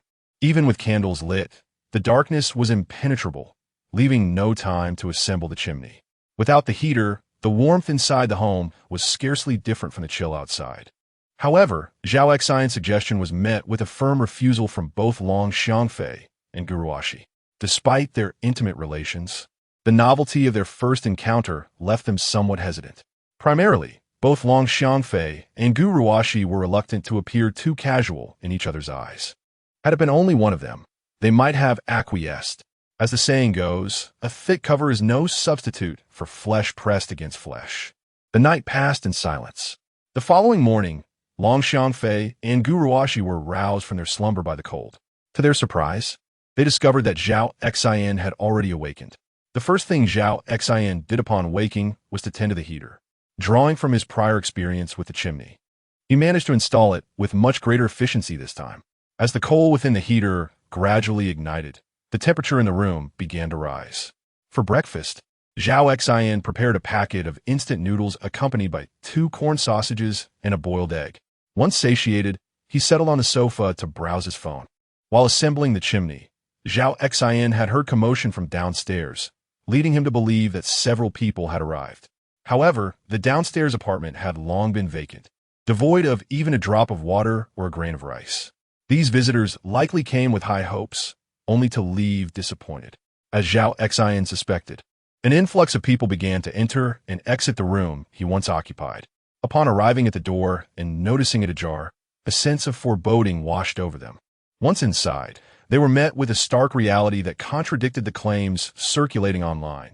There were no lavish feasts or hot pots to be found. After searching the premises, they discovered not a single morsel of food or even a drop of water. As more individuals conducted their investigations, many began to refute Peng Xia in her social circle, accusing her of deceit. They asserted that the address she provided did not contain even the faintest trace of a hot pot. With the number of detractors growing, many sought to track down Peng Xia, intending to confront her. Upon reading these comments, Zhao Xin's eyes gleamed with revelation. A gentleman does not forget a grudge. Learning that Peng Xia had exposed his address ignited thoughts of retribution within him. After encountering that comment, he devised a plan for revenge. At this moment, both Long Xiangfei and Guruashi had risen. Long Xiangfei, you know your aunt's address, right? Zhao Xin easily inquired. Long Xiangfei replied, yes, I do. Zhao Xin smiled and remarked, this time, your aunt's family has truly stirred up a hornet's nest. While they conspired against us, they never imagined they would end up harming themselves. Just look at these comments. Zhao Xin extended her phone towards Long Xiangfei. After perusing the messages, Long Xiangfei, feeling a twinge of anxiety, inquired, "Have many people come downstairs?" In truth, both she and Gu Ruoxi had heard the commotion below, and a sense of fear lingered in their hearts. However, the door to their room was securely locked, and they would be immediately alerted if anyone attempted to enter. As long as they did not hear a knock, they were safe. Zhao Xin nodded, affirming, "Yes, those individuals downstairs, having failed to find what they were seeking, are now venting their frustrations on your aunt. Several have even claimed they intend to pay her a visit and cause trouble." Long Xiangfei grasped Zhao Xin's implication and instinctively responded, "Are you suggesting that I share my aunt's address with these people, thereby inviting them to confront her?" Chapter 43. The neighbor, old Lu indeed, she is in the first year of junior high, while I am in the 15th. Did you not mention that her family once owned a grain and oil shop? Thus, they must possess a considerable stock of rice, flour, and other provisions. Moreover, considering your cousin's severe injury, it is not so easy for them to relocate as swiftly as we did. Licking his lips, Zhao Xin spoke with a sinister expression. Yesterday, it was already nightfall, and the outside was shrouded in darkness, rendering the road nearly invisible. Consequently, those who received news about your aunt did not rush over immediately. However, today is different. It is daylight, and the surroundings are now discernible. Given the deep animosity harbored by this group towards your aunt, if we were to disseminate her address online, those who loathe her will undoubtedly be the first to flock to her residence. At that moment, your aunt will truly understand the meaning of lifting a stone only to drop it on one's own foot. Long Xiangfei hesitated and said, "Isn't this inappropriate? After all, they are my uncle and aunt. Am I not putting them in harm's way?" Zhao Xin replied coldly, "Provide me with her address, and I shall post it. The consequences will fall squarely on my shoulders. It is not your concern. They have never considered your well-being, and in fact, they even sought to snatch food from you. Why do you still care for their fate? If you possess such a compassionate heart, then share the food I have given you with them." Without hesitation, Long Xiangfei declared, "That is out of the question. I will send you their address right away." Before long, Zhao Xin had posted the specific address of Peng Xia's home in several local groups, commenting that the family previously operated a grain and oil store and had an abundance of rice, noodles, flour, and cooking oil. He urged them to hurry, warning that if they delayed, their supplies might be snatched away by others. After sending this message, Zhao Xin instructed Long Xiangfei and Gu Ruoxi, "I will go downstairs for a while. You two should remain at home quietly. Do not open the door for anyone else but me." Understood, Long Xiangfei and Gu Ruoxi replied in unison. Zhao Xin then cautiously opened the door and stepped outside. Once Zhao Xin had exited, Gu Ruoxi, feeling anxious, turned to Long Xiangfei and asked, "Do you think Zhao Xin will be all right?" Long Xiangfei reassured her, "He should be fine. Did you not witness his ferocity when he faced both of my cousins alone? No ordinary person stands a chance against him. And since he carries no food, others are unlikely to cause him trouble without reason." Gu Ruoxi nodded in agreement, recognizing the validity of Long Xiangfei's words. The chaos outside, marked by violence and even death, stemmed from conflicts over food. Without that incentive, it would be difficult for Zhao Xin to encounter any danger. Upon descending the stairs, Zhao Xin noticed individuals approaching what was once his home, while others emerged from within. Upon entering, he discovered at least 5 or 6 people inside, all wrapped tightly, revealing only their eyes. Nevertheless, Zhao Xin could still discern a sense of despondency and anger in their gazes. The disappointment stemmed from the absence of the much-anticipated hot pot, as proclaimed online, while the anger arose from being deceived.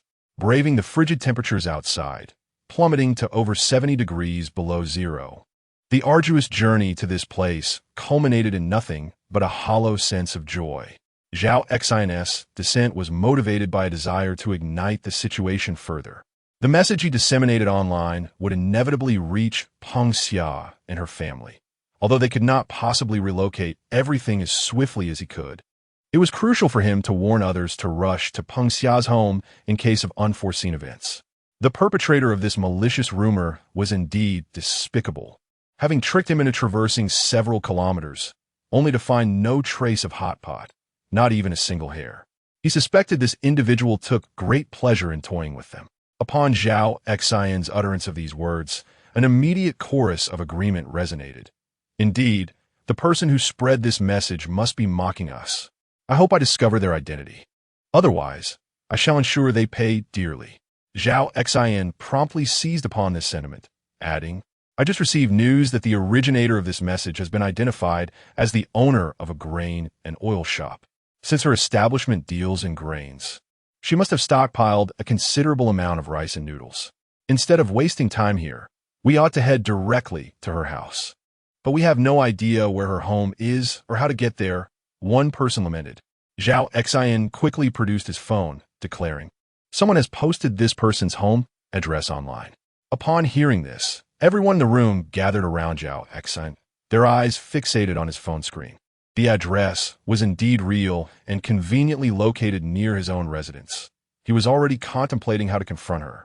This place didn't seem too far away, and if she truly had rice and noodles, it couldn't possibly be another instance of false information. Zhao Xian urged. This message was shared by someone she deceived. It cannot be false. Even if it is, we'll merely walk a bit further. There's little to lose. If it turns out to be true, we might procure some rice and noodles, which would certainly sustain us for a while. You're right. We've already been fooled once. What's another time?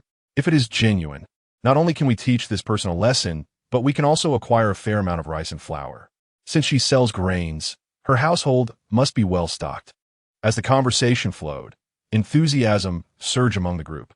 Once they exited the house, they headed straight for Peng Xia's residence. As they departed, Zhao Xian lingered at the back, recording a video on his phone, which he promptly uploaded to Douyin, accompanied by a simple message urging others to hurry to Peng Xia's home, lest they only return with a few grains of rice. Once the group had completely left, Zhao Xian did not follow, but instead chose to wait, anticipating the arrival of the next wave of individuals. He intended for all who came here to proceed to Peng Xia's house. He would not rest until the Peng couple faced dire consequences for their deceitful actions. At that moment, a knock echoed at Peng Xia's door. Peng Xia and Xiong Haifeng, startled by the sound of knocking on their door, felt a jolt of fear. Since the onset of the extreme cold apocalypse, their door had not been disturbed by any visitor. This was the first occasion in which it had been rapped upon during such dire circumstances.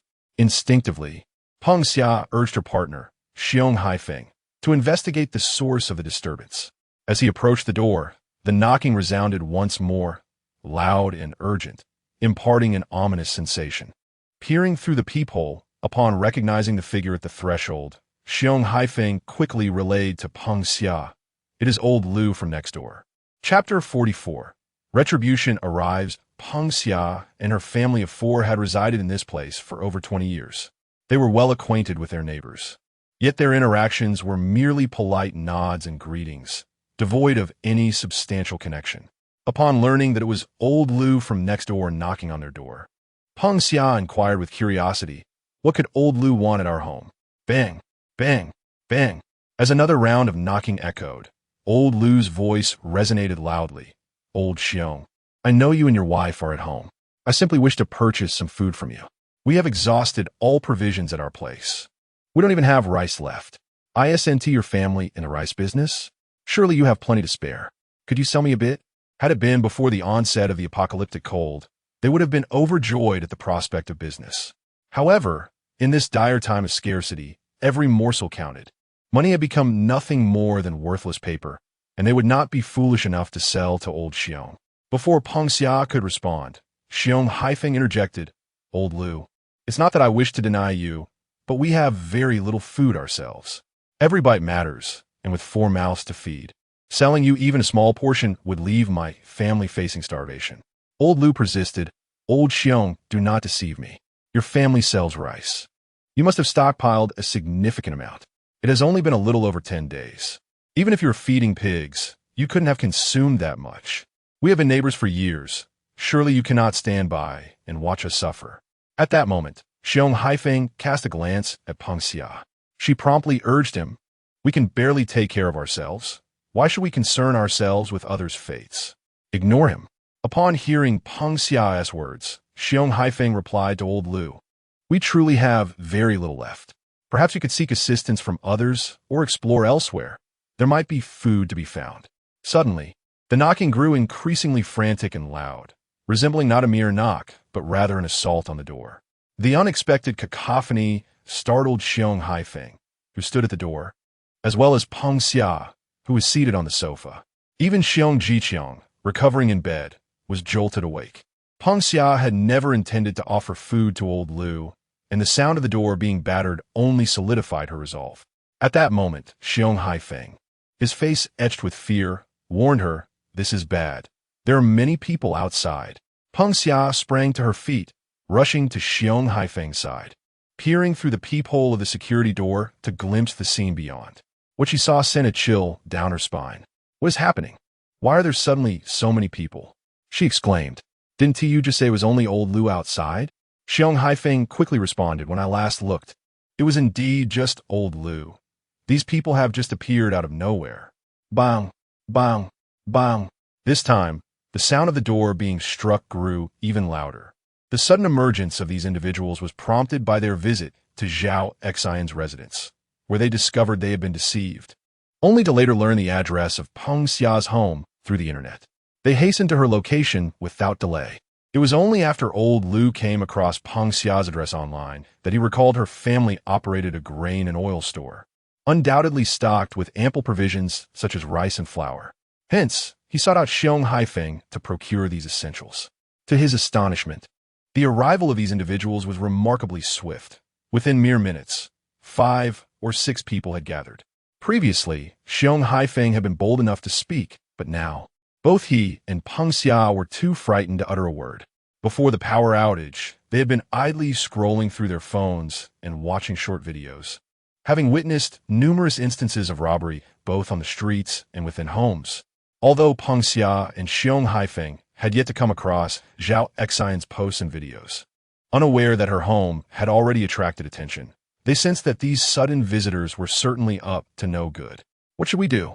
Who are these people outside? What do they want from us?" Peng Xia inquired anxiously of Xiong Haifeng. He too wore a bewildered expression, completely oblivious to the situation unfolding outside.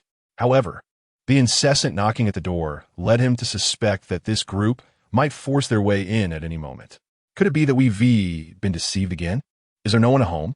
Just then, a middle-aged man who had been trailing behind the others spoke up. He had been to Zhao Xian's house only to find it empty, incurring a fruitless trip, which fueled his resentment towards Peng Xia for having tipped them off.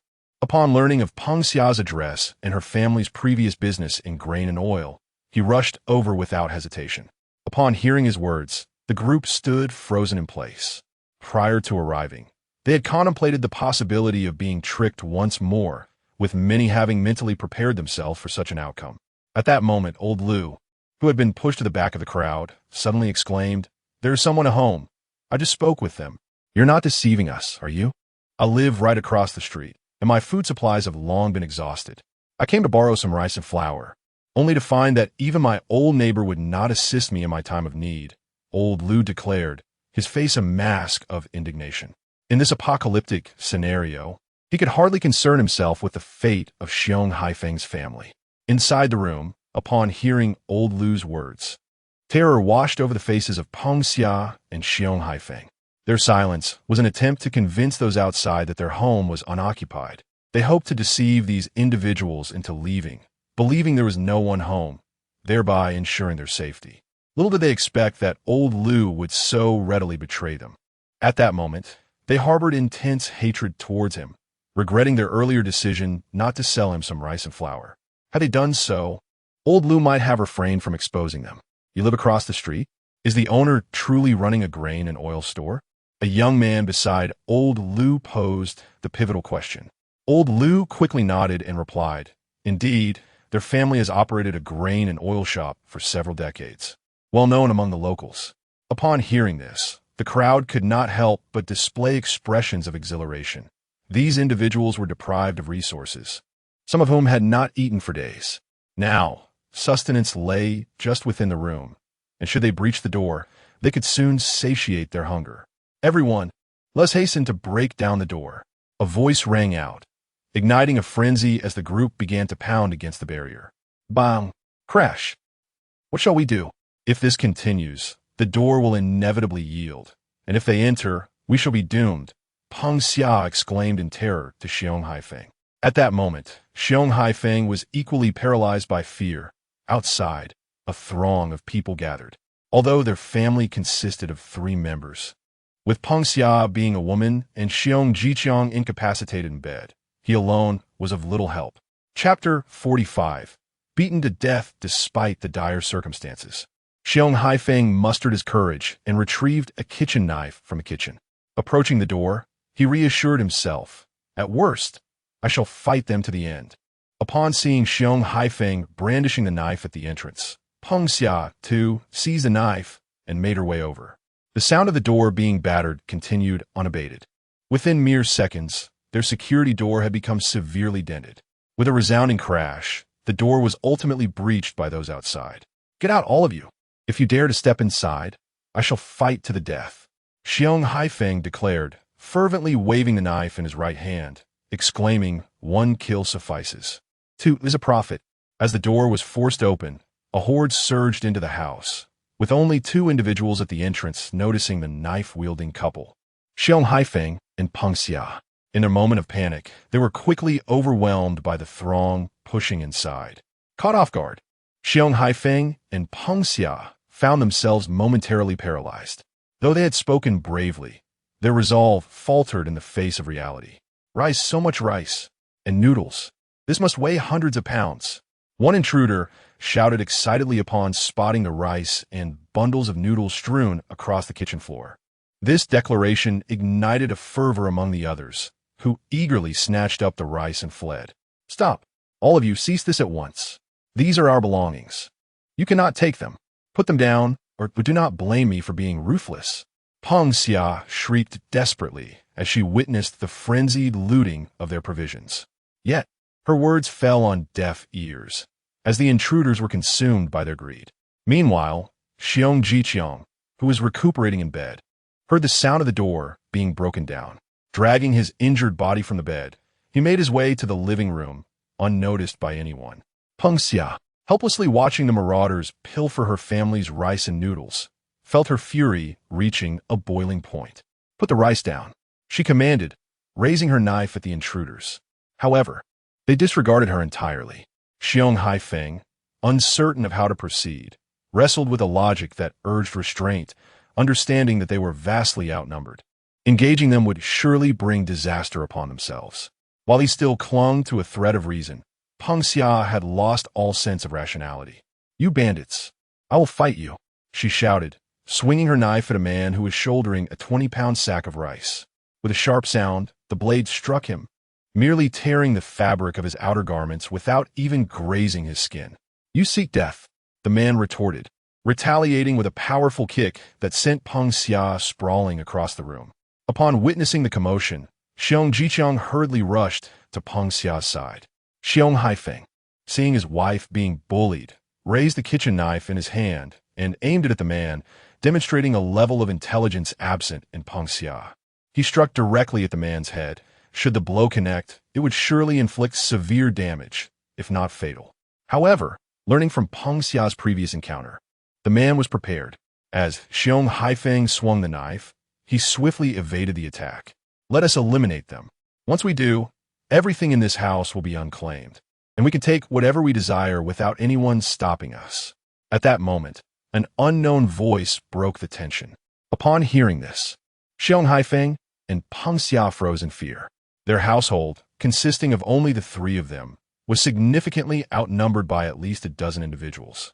If this group decided to act against them collectively, they stood no chance of resistance. Regret began to creep into Peng Xia's heart. "Yes, let us take them out." As this sentiment echoed, the group converged upon Xiong Haifeng and Peng Xia. Both wielded knives, but the lethality of their kitchen knives paled in comparison to the half-meter-long watermelon knife held by Zhao Xin. Faced with such overwhelming numbers, they were no match for their assailants. Xiong Jiqiang, witnessing the unfolding chaos, shouted urgently, "Stop! Everyone, cease your actions!" Yet, no matter how loud his voice rang, it fell on deaf ears. He should consider himself fortunate. Had he not been bandaged and lacking the weaponry that Xiong Haifeng and Peng Xia possessed, he too would have been subdued. Meanwhile, Zhao Xin had returned upstairs. Below, people continued to drift in and out, yet this had no impact on the trio. Those entering found the door ajar, but left disappointed after discovering nothing of value, especially food. Many who had previously visited realized they had been deceived and voiced their grievances in response to Peng Xia's video, claiming she was merely toying with them. As numerous comments flooded in, the consensus grew that Peng Xia was mocking them, leading to a significant decline in visitors to Zhao Xin's home. My uncle's house has been robbed. Long Xiangfei informed Zhao Xin hurriedly upon his arrival, sharing all she knew. Zhao Xin was not surprised by the news, though he hadn't anticipated Peng Xia's retribution would come so swiftly. With her limited intellect, it was only a matter of time before she faced such a fate. He remarked disdainfully. If Peng Xia intended to harm him, she should have foreseen that Long Xiangfei would disclose her address online, particularly given her family's previous operation of a grain and oil store. This would undoubtedly provide Zhao Xin with ample ammunition to criticize her. If she were wise, she would, like Zhao Xin, seek a temporary abode and relocate all edible provisions from her home to a secure location unbeknownst to Long Xiangfei. It is evident that Long Xiangfei's uncle and his family lack discernment. The theft of their belongings is a trivial matter. What is truly concerning is the possibility of her uncle's family recklessly provoking conflict over mere sustenance, risking their lives in the process. The world outside has descended into chaos. Devoid of order and legal constraints, strength alone dictates authority. Zhao Xin then inquired, "How long do you think this extreme cold will persist?" After a moment's contemplation, Long Xiangfei replied, "It is likely to endure for a considerable time. There has been much discourse online suggesting that this severe cold will continue indefinitely, with even harsher conditions to follow until Blue Star inevitably plunges into another ice age." Chapter 46, Xiong Jiqiang was left without parents. Gu Ruoxi echoed, "Indeed. I have noticed that numerous experts and scholars online have made similar assertions. Coupled with the prolonged extreme cold that has persisted for over 10 days, with the skies perpetually overcast and the sun scarcely visible, it seems we may truly be on the brink of an ice age." Zhao Xin continued outside. Order has already disintegrated. In their struggle for survival, people are resorting to theft, arson, and all manner of violence. Given our current capabilities, do you believe we can ensure our own safety if we encounter malicious individuals? Long Xiangfei and Gu Ruoxi had contemplated this issue previously, but since aligning themselves with Zhao Xin, where sustenance was assured, they had ceased to ponder it. Upon hearing Zhao Xin's inquiry, they reflected briefly and instinctively furrowed their brows in unison. Observing their expressions, Zhao Xin discerned their unspoken answer. He remarked, "Although I managed to fend off Long Xiangfei's two cousins with my watermelon knife, they were primarily caught off guard. Moreover, my knife is longer than theirs, giving me an advantage. Had they been equipped with long knives and prepared, I would surely have been the one to perish. Thus, in order to thrive in this apocalyptic world, it is imperative that we do not simply wait for death. We must commence the fortification of our bodies, practice essential self-defense techniques, and even learn archery. Only by becoming formidable can we withstand the trials of this world, and should we encounter difficulties, we will possess the means to resolve them ourselves." Having acquired a substantial amount of food through the system, Zhao Xin's foremost desire, aside from procuring more sustenance, was to enhance his physical fitness and master self-defense and combat skills. After all, he no longer needed to fret over basic necessities, and as power outages and internet disruptions loom, the allure of entertainment on his phone will soon dissipate. Except during meal times, he found himself with ample time. Rather than squander it, he resolved to dedicate it to physical training and self-defense education, ensuring he could respond effectively in the event of a robbery. Given that we may not even have food in the future, is it too much to ask for us to learn self-defense? Gu Ruoxi lamented. Mastering self-defense requires considerable physical exertion, which in turn necessitates ample nourishment. While our food supply is relatively abundant, we are 3 individuals, and our daily consumption is substantial. I believe we should minimize our activities to conserve energy thereby reducing our food intake and prolonging our sustenance. Gu Ruoxi, who typically shunned physical activity, found her reluctance amplified by the frigid weather.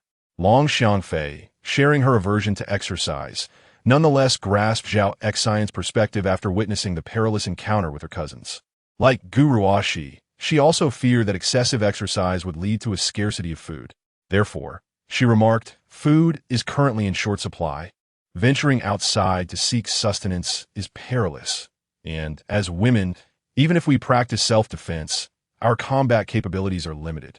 Perhaps it would be wiser for you to train alone in self-defense, as this would conserve a considerable amount of food, allowing the three of us to survive longer."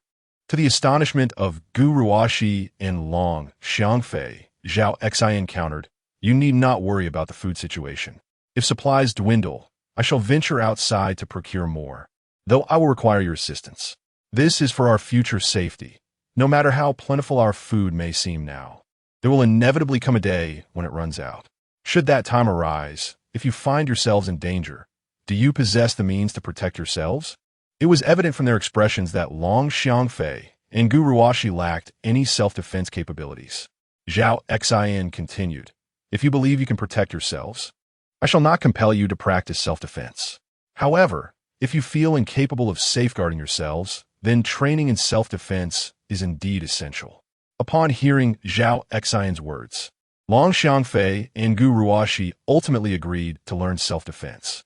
Zhao Xian had previously contemplated the necessity of self-defense training.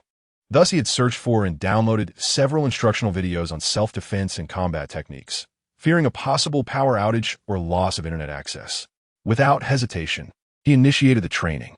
For the next few hours, Zhao Xian guided Long Xiangfei and Gu Ruoxi as they diligently watched the videos on his phone, absorbing the lessons on self-defense. During this time, Long Xiangfei received a phone call from Xiong Jiqiang. Xiong Jiqiang had witnessed the brutal murder of his parents by a group of marauders who stormed into their home, while he lay incapacitated due to severe injuries. It was precisely these injuries that had spared his own life. After killing his parents, the assailants showed no remorse, looting every edible item from his home. Despite Xiong Jiqiang's attempts to intervene, these intruders paid no heed to a severely injured individual with no fighting prowess. 2 hours later, when the marauders had emptied his home of food, he found himself staring at the bloodied remains of his parents, struggling to comprehend the horror that had unfolded. Once he regained his composure, he concluded that the instigators of this tragedy must be Long Xiangfei and Zhao Xian. Anxiously, he called Long Xiangfei. When the call connected, Xiong Jiqiang unleashed a torrent of curses, spewing the most vile words he could muster. If fury could inflict harm, Long Xiangfei would have been utterly destroyed. For a full 10 minutes, he vented his rage until, breathless and parched, he had released all his pent-up anger. At that moment, Long Xiangfei's cold voice broke through. "Are you finished? Rather than wasting time on me, I advise you to find a way to procure food, lest you starve." If we are to starve, let be together. Do not presume I am unaware. Your household, too, has run out of provisions. Moreover, you are but 2 individuals. Even if there were a morsel to spare, your classmate would not grant you a share. You may as well await your demise alongside me." Xuanjichang remarked with a malicious glee. Long Xiangfei chuckled softly and replied, "I beg your pardon, but I fear you shall be disappointed. We have changed our residence, and our pantry is brimming with an abundance of food." After uttering these words, she sent a few photographs of her refrigerator. She then continued, "Take a look at WeChat."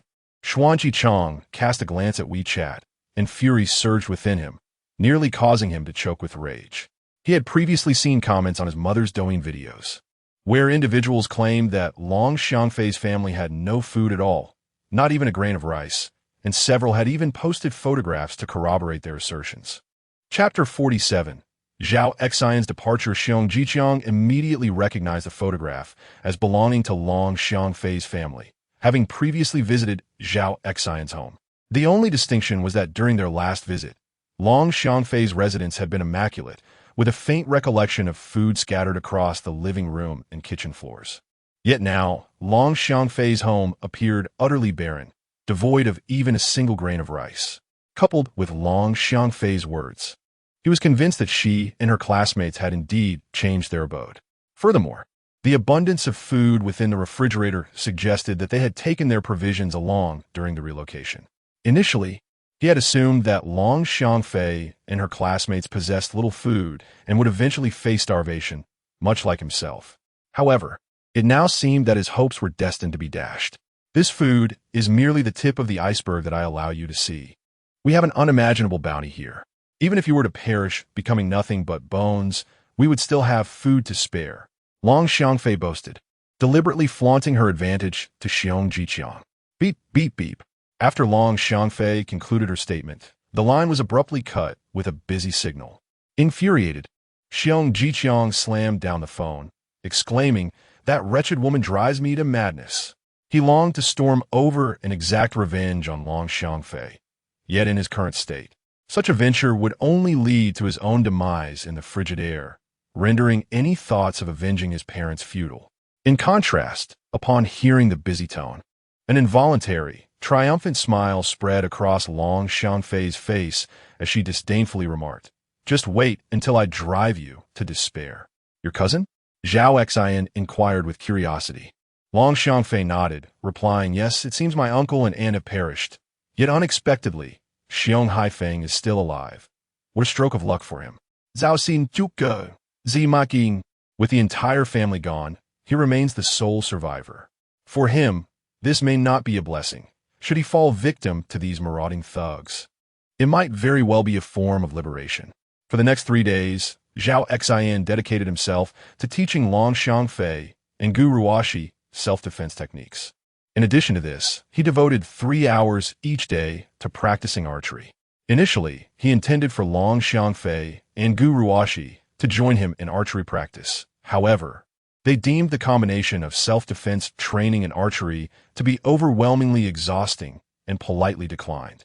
Zhao Xin, understanding the fatigue associated with their self-defense training, did not insist upon their participation in archery practice. Thus, while he honed his skills with the bow, Long Xiangfei and Gu Ruoshi took the opportunity to rest. Both of their phones had long since run out of battery. However, Zhao Xin possessed an abundance of portable chargers, which allowed them to remain connected. That afternoon, Tang Yankun reached out to Zhao Xin once more, inquiring about the possibility of exchanging a recurve bow for food. His family was facing a severe shortage of supplies, and the situation outside had grown increasingly chaotic. Even venturing out in search of food posed significant risks. Having already transitioned to a traditional bow, Zhao Xin found himself less interested in acquiring Tang Yankun's recurve bow. Instead, he was more captivated by the arrows in Tang's possession. After all, when a moment arises that one truly requires a bow and arrow, the loss of arrows is significant, while the wear on the bow is minimal. As power outages ensue, the flow of information online diminishes to less than 1% of its former self. Zhao Xin yearned to venture outside, to discern the current state of the world. If he could procure some food in exchange for his efforts, it would be an even greater boon. Thus, he ultimately acquiesced to Tang Yankun's request, preparing to bring food in exchange for the recurve bow and arrows in his possession. Upon learning of Zhao Xin's intentions, Long Xiangfei and Gu Ruoshi fervently sought to dissuade him. Although they felt secure and carefree residing in Zhao Xin's home these past few days, they were still women. Should danger arise, without Zhao Xin as their steadfast anchor, they would be at a loss for how to respond. Yet, Zhao Xin had already committed to Tang Yankun, and he was not entirely satisfied with the food reserves in his storage space. He desired to explore the possibility of acquiring more provisions. Before departing, Zhao Xin earnestly instructed Long Xiangfei and Gu Ruoshi to refrain from opening the door, regardless of whether the callers were the elderly or children, or how pitiable they might appear. He warned them that a moment of weakness could invite peril, leaving no room for regret. Understanding the harsh realities of their apocalyptic surroundings, where the overly compassionate were often the first to perish, the two women assured Zhao Xin that they would not open the door under any circumstances unless he returned. Only after ensuring their promise did Zhao Xin arm himself completely before stepping outside. His greatest concern before leaving was whether Hu Yuhao and his companions would ambush him downstairs. However, during the past few days, he had taken the opportunity to observe the situation from his window and occasionally peered through the peephole of the door. His observations had revealed no signs of activity outside, nor any suspicious individuals lurking below. Naturally, this did not guarantee absolute safety. Hu Yuhao and his cohorts could still be lying in wait. Nevertheless, Zhao Xin deduced that the likelihood of them doing so was low, given the frigid temperature outside, which plummeted to over 70 degrees below zero and showed no signs of rising. The mere act of standing outside for 5 minutes without movement could result in frostbite or worse. He found it hard to believe that Hu Yuhao and his friends would risk their lives for the sake of vengeance. As it turned out, the reality aligned with his expectations. Upon leaving his home and descending to the ground floor, he encountered no threats. Indeed, not even a single soul was in sight. While Hu Yuhao and his companions surely harbored intentions of revenge after the incident where he doused them with water, it was uncertain whether they had fallen ill or even survived in the days that followed. Before heading downstairs, Zhao Xin made a brief visit to the 5th floor, where he had previously been. He surveyed his home. Most of the movable items had already been taken by him, Long Xiangfei and Guruashi. Thus, aside from a slight increase in disorder, the home remained largely intact, with even the front door still in good condition. After exiting, Zhao Xin ensured the door was securely closed behind him. He will temporarily reside on the 6th floor, while the 5th floor is designated for storage. Upon his next return, he plans to retrieve some items from the storage space to place on the 5th floor. This way, should Long Xiangfei and Gu Ruashi inquire about the abundance of food, he can explain that these provisions were sourced by him from outside and are merely being stored on the 5th floor. Although this explanation lacks substantial credibility, it is unlikely that they would delve deeper as long as there is food to be had. Tang Yankun's home is situated in the same stairwell building as his uncle Zhao Jinkun, specifically on the 3rd floor. Despite Zhao Xin being bundled up tightly before venturing out, with only his eyes exposed, he still felt a biting chill. Outside, although there was a layer of snow, most of it had transformed into hardened ice, posing a risk of slipping if one were not cautious while traversing flat surfaces. As Zhao Xin made his way, he noticed individuals occasionally emerging from the surroundings, each similarly swathed in thick layers, revealing only their eyes. He remained uncertain whether these individuals were aware of his presence, yet he remained vigilant, observing their movements just in case. As he neared Tang Yankun's residence, he suddenly spotted several figures ahead, encircling another individual and relentlessly delivering punches and kicks. Chapter 48. Zhao Yong is ambushed lying on the ground. The victim clutched a bag of rice tightly in his arms. As Zhao Xin approached, he realized that the bag in the man's grasp contained rice. Upon recognizing the individual, Zhao Xin's heart sank. It was none other than his cousin, Zhao Yong. Following a widespread power outage, all the phones in Zhao Jianjun's household gradually succumbed to depletion. Even if they wished to contact Zhao Xin for provisions, they were unable to do so due to their dead phones. Just a day prior, the food supplies at Zhao Jianjun's home had been completely consumed. In order to survive, they were compelled to seek sustenance. This arduous task fell upon the robust shoulders of Zhao Yong, the son. After several hours of searching, Zhao Yong finally managed to procure a 10-kilogram bag of rice, bringing him immense joy. Eager to provide his parents with a warm meal, he hurried home with the precious cargo. Just as he neared the entrance to his home, an unexpected turn of events unfolded. From seemingly nowhere, 4 individuals emerged, encircling him and demanding he relinquish the bag of rice. This food, which he had worked so hard to find, symbolized hope for both him and his parents, prompting him to firmly refuse. Without further ado, the assailants launched themselves at Zhao Yong, delivering a barrage of punches and kicks. In the harsh reality of the apocalypse, the might of one's fists dictated the truth. Despite the onslaught, Zhao Yong displayed remarkable resilience.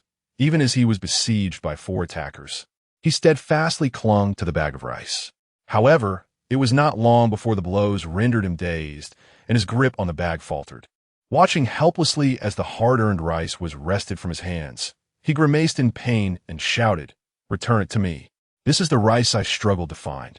You scoundrels deserve no mercy." The four assailants, having secured the bag, paid no heed to his words. At that moment, Zhao Yong's gaze fell upon Zhao Xin, standing not far away. Upon seeing him, he felt a surge of hope and called out, "Zhao Xin, you've arrived just in time.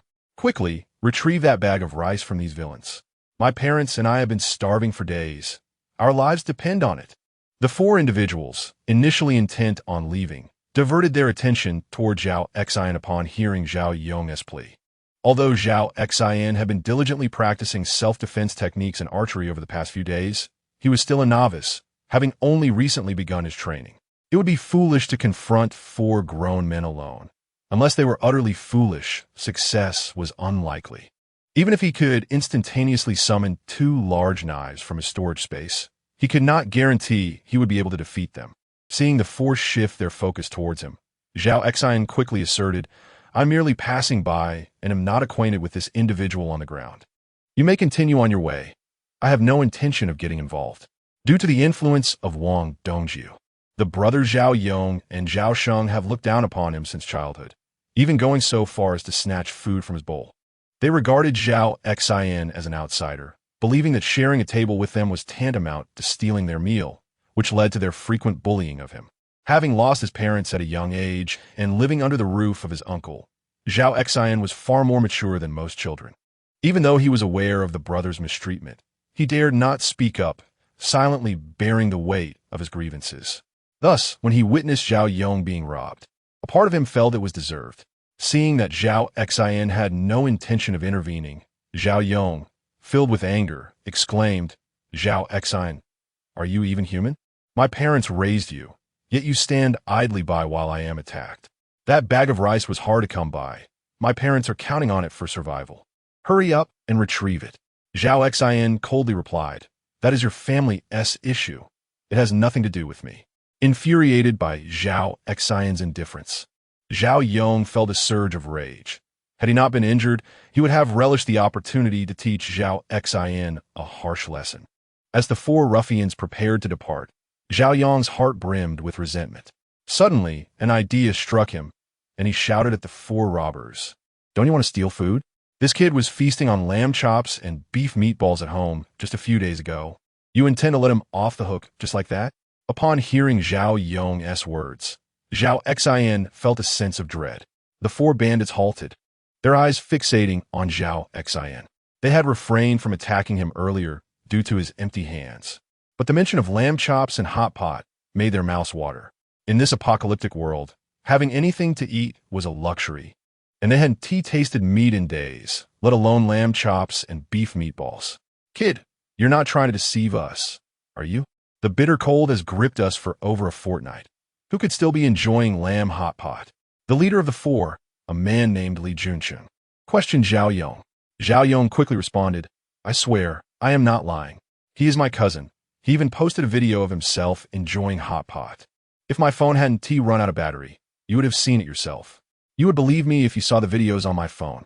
At this moment, Li Junsheng, the leader among the four robbers, began to believe Zhao Yong's words. They had overheard the previous exchange between Zhao Yong and Zhao Xin and understood the underlying conflict. By implicating Zhao Xin, it was clear that Zhao Yong sought to use them to deliver a lesson to him.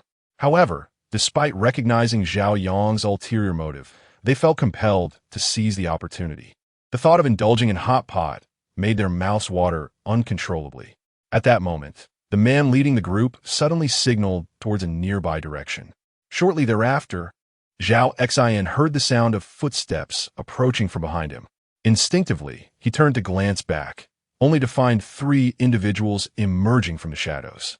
In an instant, Zhao Xin found himself encircled by these 7 men. This gang, driven by the desperate need to survive in the biting cold, specialized in robbing solitary individuals who possessed food. At times, they even targeted pairs, provided that their victims carried sustenance. Initially, they only deployed 4 members, leaving 3 hidden in the shadows, waiting for the opportune moment to strike, thereby catching their adversaries off guard and potentially delivering a fatal blow to sever Zhao Xin's escape. The adversaries summoned the 3 concealed members into action. Upon witnessing Zhao Xin ensnared like a fish in a barrel, Zhao Yong could not suppress a triumphant smile, secretly contemplating, I have been robbed by them, and you shall not fare any better. Chapter 49. Rising to the challenge in his view. Even if Zhao Xin had truly savored lamb chop hot pot in the past, that was a matter long since concluded. Days had elapsed, and he was certain that the ingredients had already been consumed. However, he would never voice such thoughts aloud, initially lacking any genuine interest. He found his curiosity piqued when his cousin mentioned the lamb chop hot pot at Zhao's residence. The group of brothers had long been deprived of meat, and they yearned to experience the flavors of this delicacy.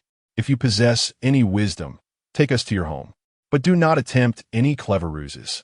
Should you lead us to a mere substitute, and we find no lamb chop hot pot, I assure you, you will not see the dawn of tomorrow. Li Junshun licked his lips, a mischievous glint in his eyes as he addressed Zhao Xin. This small band of 7 was merely a collection of neighbors, acquainted only by nods of recognition. Organized by Li Junshun, they had preyed upon many, and their notoriety had spread throughout the area due to their frequent exploits. Hence, he had brought his gang here to hunt. After a brief pause, Li Junshun continued, to speak candidly, we brothers bear the weight of lives lost. I advise you not to harbor any illusions. In this apocalyptic world, there are no police, no laws, no morality, only the strength of the fist. The one with the mightiest fist holds the truth. With a sigh, Zhao Xin relented. Very well, I shall take you to my home. At that moment, Zhao Yong, relishing the situation, taunted, Zhao Xin, you worthless fool, once they have plundered all your provisions, you may as well await your demise. Zhao Xin cast a lethal glance at Zhao Yong, for the first time feeling the stirrings of murderous intent. Simultaneously, Li Junshun approached Zhao Xin and declared, let's be on our way. Each of the 7 men bore weapons, while Zhao Xin stood alone, unarmed. To them, he was merely a lamb awaiting slaughter, easily manipulated. A confrontation of 1 against 7, even with a watermelon knife in hand, did not guarantee victory for Zhao Xin. Nevertheless, he understood that regardless of whether he obliged and took them to his home, the outcome would be unfavorable. If he indeed brought these 7 men back, not only would his food supplies be ravaged, but both Long Xiangfei and Gu Ruoxi would be placed in peril. Ever since Long Xiangfei and Gu Ruoxi had entrusted themselves to him, he had come to regard them as his own, resolutely refusing to allow any others to encroach upon them. The thought of leading these 7 men back, potentially plunging Long Xiangfei and Gu Ruoxi into despair, ignited a daring notion within Zhao Xin. He resolved to take a chance. He might perish, yet he might also survive. Conversely, to refrain from acting could lead to an outcome far more unbearable than death itself. At this moment, his resolve crystallized. Upon noticing the change in Zhao Xin's expression, Li Junshun coldly remarked, I am aware of your thoughts. However, I strongly advise you to dispel any nefarious notions. If you cooperate with us honestly, once we acquire the provisions, you shall be released. Should you entertain any chaotic ideas, we would not hesitate to take a life. After Li Junshun delivered this ultimatum, Zhao Xin turned with a smile and replied, rest assured, I harbor no such thoughts. I doubt you would dare. Li Junshun arrogantly retorted. Suddenly, a sharp sound pierced the air. In a moment of astonishment, Li Junshun felt a flash before his eyes, followed by a searing pain across his face. And soon his vision was engulfed in crimson. With the temperature outside plummeting to below 70 degrees, everyone was bundled tightly, including Li Junshun and his companions, revealing only their eyes. Although Zhao Xin wielded a watermelon knife, its dullness rendered a swift strike to Li Junshun's neck improbable. Thus, he opted for a more feasible approach, delivering a blow to Li Junshun's head, slicing from his forehead to his chin. In the preceding days, Zhao Xin had trained in self-defense alongside Long Xiangfei and Gu Ruoxi, honing his skills with the knife. His technique, however, was not rooted in traditional forms, but rather in the most rudimentary hacking motions, relying on instinct and opportunity. Understanding the significance of the initial strike, particularly when one possesses an element of surprise, he recognized that even an ordinary individual could deliver a lethal blow under such conditions. Yet, in this extreme cold apocalypse where individuals were swathed like mummies, delivering a fatal strike was no trivial task, necessitating diligent practice. To his astonishment, the moment to apply his training arrived sooner than anticipated. With swift precision, Zhao Xin struck Li Junxin's head, and without hesitation, he turned to the next two individuals nearby, delivering blows to their skulls with all his might. He understood that upon executing his first strike, he had entered a life-or-death confrontation with the 7 adversaries. It was a matter of survival. Either they would perish by his hand or he by theirs. In such dire circumstances, mercy towards the enemy would be tantamount to digging one's own grave. In a mere span of 2 seconds, Zhao Xin unleashed 3 rapid strikes, each finding its mark upon the heads of his foes, causing blood to spurt forth. Not far away, Zhao Yong, witnessing this unfold, wore an expression of utter shock and disbelief. Had he not witnessed it with his own eyes, he would never have believed Zhao Xin would dare to resist amidst the encirclement of 7, akin to courting death. "Damn it, everyone attack together and take him down," one of the assailants shouted, rallying to retaliate. The other 2 individuals were rendered speechless by the scene before them. Although they had both taken lives and witnessed bloodshed, Zhao Xion's actions were shockingly decisive and brutal. With 3 swift strikes, not only was Li Junxin clutching his bloodied face and howling in agony, but the other 2, mirroring his distress, pressed their hands against their own injured countenances, wailing mournfully as if mourning their own demise. At that moment, Zhao Xian wielded a half-meter-long watermelon knife in each hand, the blade in his left hand still dripping with crimson. Upon hearing their words, he instinctively raised the knives, pointing them menacingly at 2 of the assailants. His visage transformed into that of a ferocious beast as he bellowed, "If you wish to die, come forth. Do not presume that you are the only ones who have taken lives. My hands are not devoid of souls either." This thunderous declaration served to intimidate those who had intended to strike him. Despite their numerical advantage, they were not entirely united in purpose. They merely sought to make a living, unwilling to sacrifice their own lives for a meager meal. Observing that the remaining 4 had been cowed by his formidable display, Zhao Xian did not relent. Instead, he menacingly exclaimed, "What are you still doing? Get out of here. Are you waiting for me to make the first move? What are you all standing around for? Are you truly intimidated by just one person? If you all attack together, you will surely be able to overpower this brat." His desperate resistance only confirms the existence of hot pot ingredients in his home. Once subdued, we can secure several days' worth of food. Li Junxin, enduring the excruciating pain on his face, shouted loudly to the others, "You seek death." Zhao Xian retorted, turning and charging directly at Li Junxin. Chapter 50. The unyielding resolve. Upon witnessing the unfolding chaos, a look of sheer terror spread across Li Junxin's face. After being wounded by Zhao Xian, his vision was clouded in a crimson haze, rendering everything before him a blur, making it difficult even to discern the shapes of those around him. The instinct for survival surged within him, prompting him to flee as Zhao Xian charged toward him, his feet moving with a swiftness surpassing that of a rabbit. "Your leader has already fled. Why do you linger?"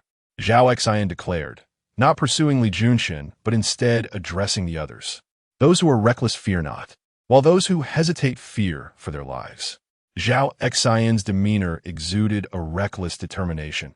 Having tasted blood, the prospect of confrontation seemed daunting to them. After exchanging glances, the remaining 4 retreated several steps in unison, swiftly turning to escape as hastily as possible. Concurrently, the 2 injured individuals, clutching their wounds, begrudgingly turned away. Zhao Yong, who had witnessed the entire scene, could scarcely believe his eyes. He had grown up alongside Zhao Sheng, both looking down upon Zhao Xian, particularly Zhao Sheng, who often mocked and belittled him. Zhao Xian had never dared to retaliate before them, only deepening their disdain. Yet, to their astonishment, the once derided Zhao Xian proved to be so formidable. At that moment, Zhao Yong noticed Zhao Xian approaching him deliberately. "What do you intend to do?" he stammered, fear gripping his heart as the knife-wielding Zhao Xian stood before him. "Remove your clothing," Zhao Xian commanded coldly, his knife pointed unyieldingly at Zhao Yong. In the frigid outdoor air, with temperatures plunging below -70, the mere thought of undressing was unbearable. Though Zhao Xin yearned to deliver a fatal blow to Zhao Yong, familial ties held him back, yet he was unwilling to forego vengeance. Thus, he devised this audacious demand. "Are you mad? In this cold, you expect me to strip?" Zhao Yong dismissed Zhao Xin's demand, attempting to withdraw despite his injuries. With resolute swiftness, Zhao Xin struck, the blade slicing through the air. The knife met Zhao Yong's shoulder, swiftly tearing through his outer garments and inflicting a wound that soon began to bleed profusely. Earlier, Zhao Yong had sustained minor injuries in a scuffle with Li Junchen and others, but those were merely superficial. Zhao Xin's strike, however, was both sudden and brutal. Catching Zhao Yong off guard, the pain registered only moments later, igniting a searing sensation at the site of injury. "Either strip or perish at my hand. The choice is yours," Zhao Xin declared, his eyes gleaming with ferocity. Zhao Yong, clutching his wounded shoulder, wore an expression of unbridled rage.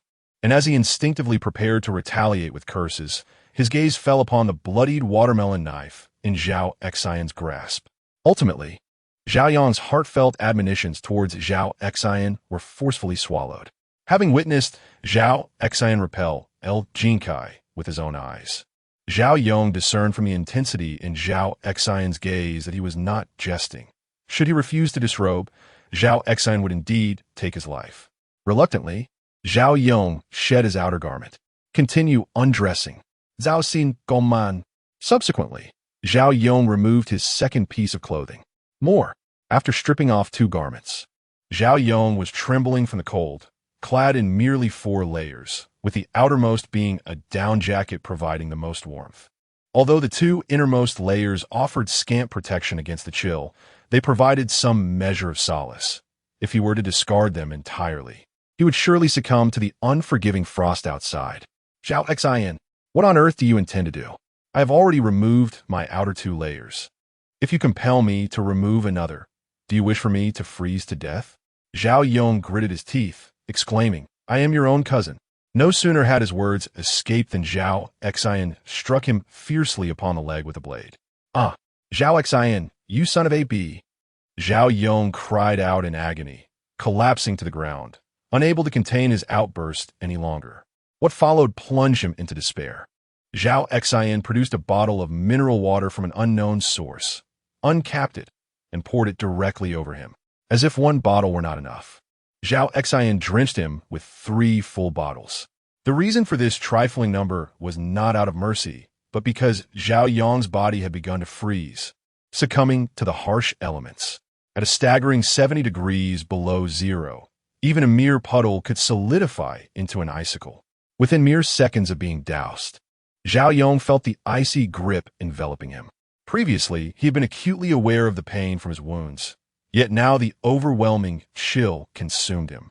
His body heat was swiftly evaporating. If he did not find warmth soon, he feared he would perish on the spot.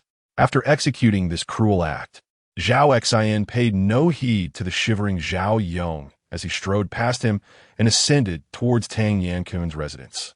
This scene did not go unnoticed by a few members of Li Junchen's group, who had previously fled, and they regarded Zhao Yong's predicament with pity, contemplating that he might have been better off allowing Zhao Xin to end his life outright, for his current state was akin to a living hell.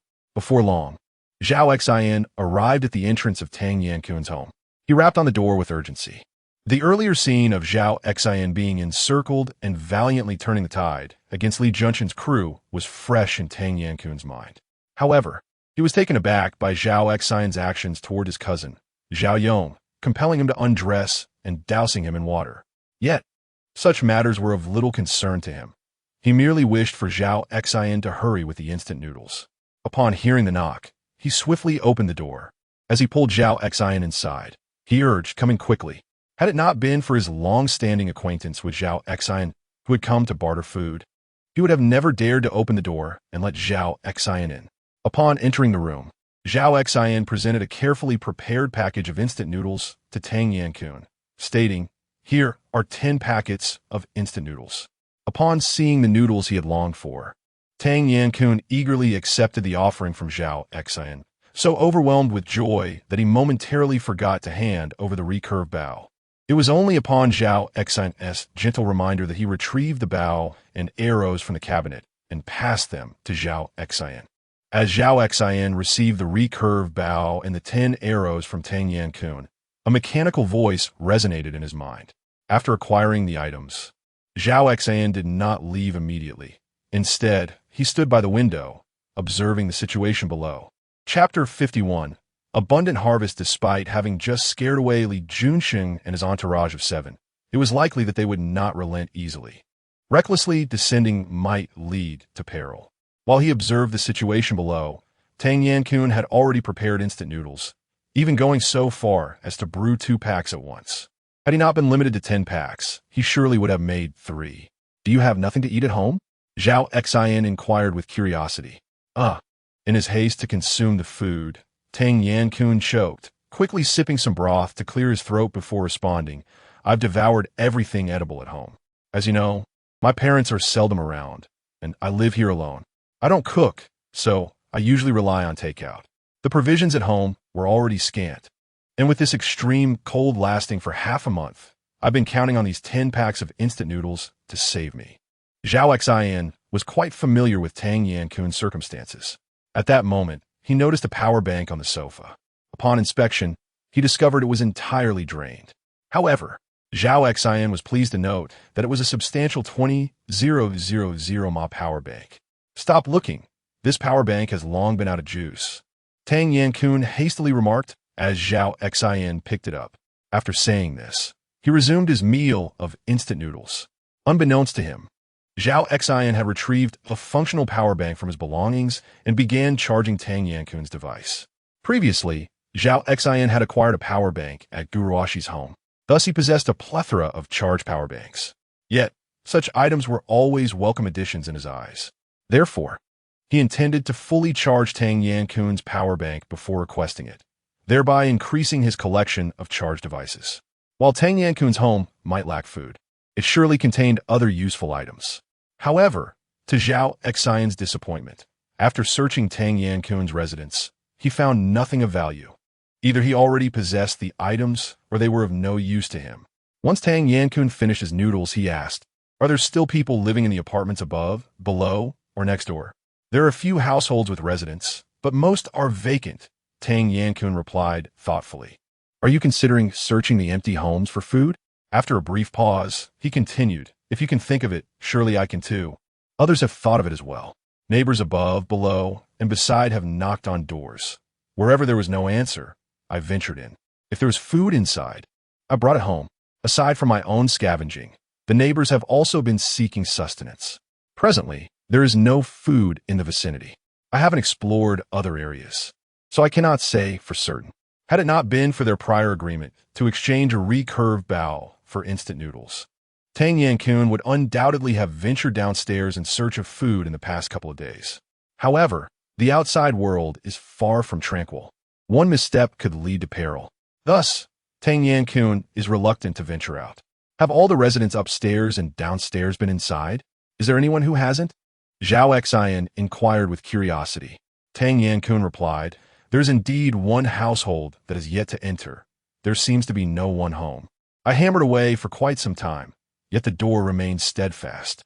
I wonder what brand of security door they possess. Its quality is remarkably high."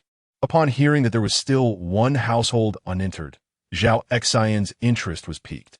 Even if no one lived there now, it must have been inhabited before, and there might be provisions within. "Have you finished eating?" Zhao Xin noticed that the instant noodles in Tang Yan-kun's bowl were nearly depleted and asked. Tang Yan-kun took a sip of the broth, a look of contentment gracing his face as he answered, "I've finished, but I'm still hungry. Could you spare me a few more packets of instant noodles?" Zhao Xin replied, "I don't have many left at home either. Otherwise, I would surely share more with you. Take me to that unbroken door. Together, we should be able to force it open. Once we breach it, everything inside will belong to us," Zhao Xin suggested. At his words, Tang Yan-kun's eyes sparkled with newfound determination. The reason he had not succeeded in breaking down the door previously was not merely due to its sturdy construction, but also because he had been weak from hunger. Having just consumed 2 packets of instant noodles and finishing every last drop of broth, he now felt invigorated. With Zhao Xin by his side, Tang Yan-kun was filled with confidence that they could finally break through that door. "Yes, let's go right now," he exclaimed. A few minutes later, Tang Yan-kun led Zhao Xin to the rooftop. "Is this the door?" Zhao Xin asked, pointing at the dented entrance before them. Tang Yan-kun nodded. "Yes, this is the one. I exerted all my strength and still couldn't break through. Eventually, I had no energy left and gave up." Security doors are generally similar.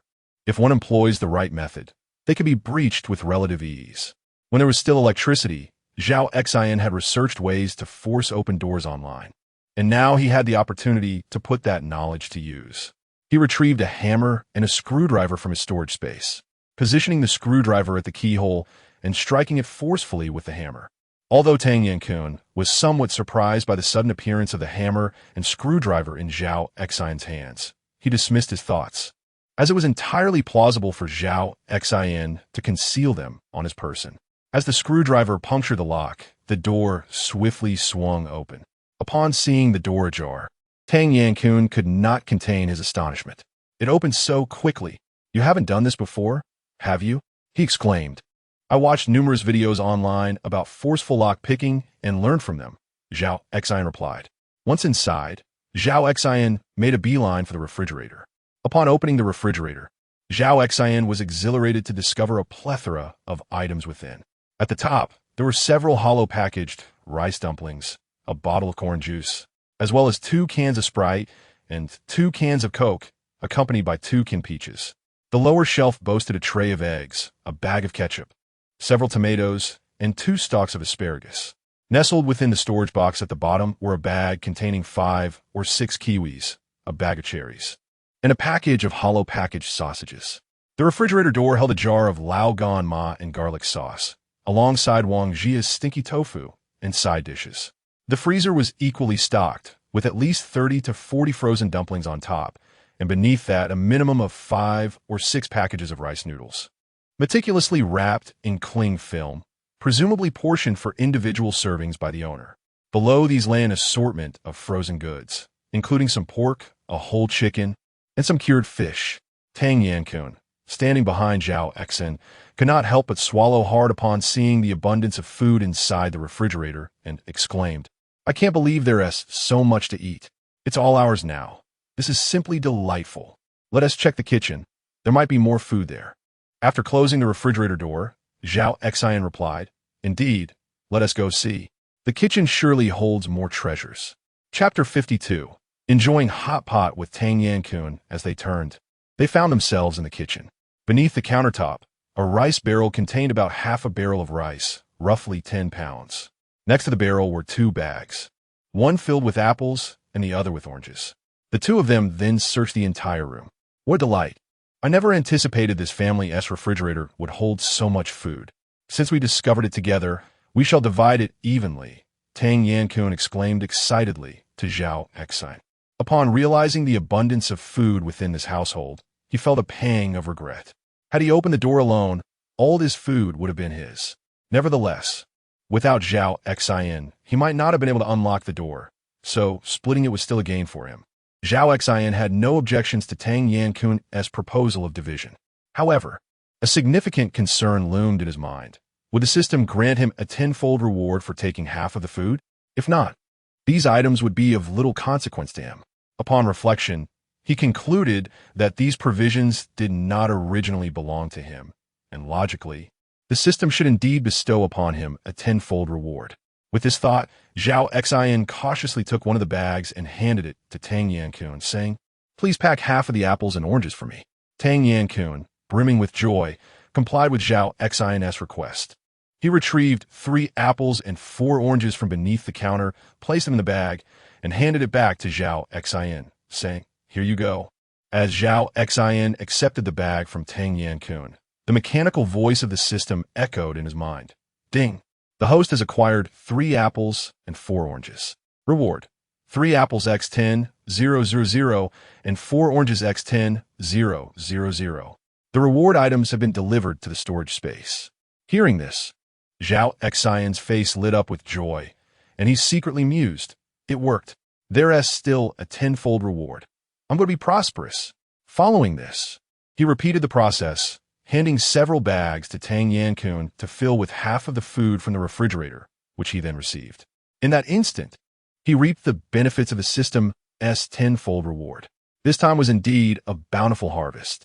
In addition to the apples and oranges, he also acquired 2 rice dumplings, cans of corn juice, cola, and Sprite, a bottle of canned peaches, 6 eggs, 2 tomatoes, a stalk of asparagus, and at least 10 cherries.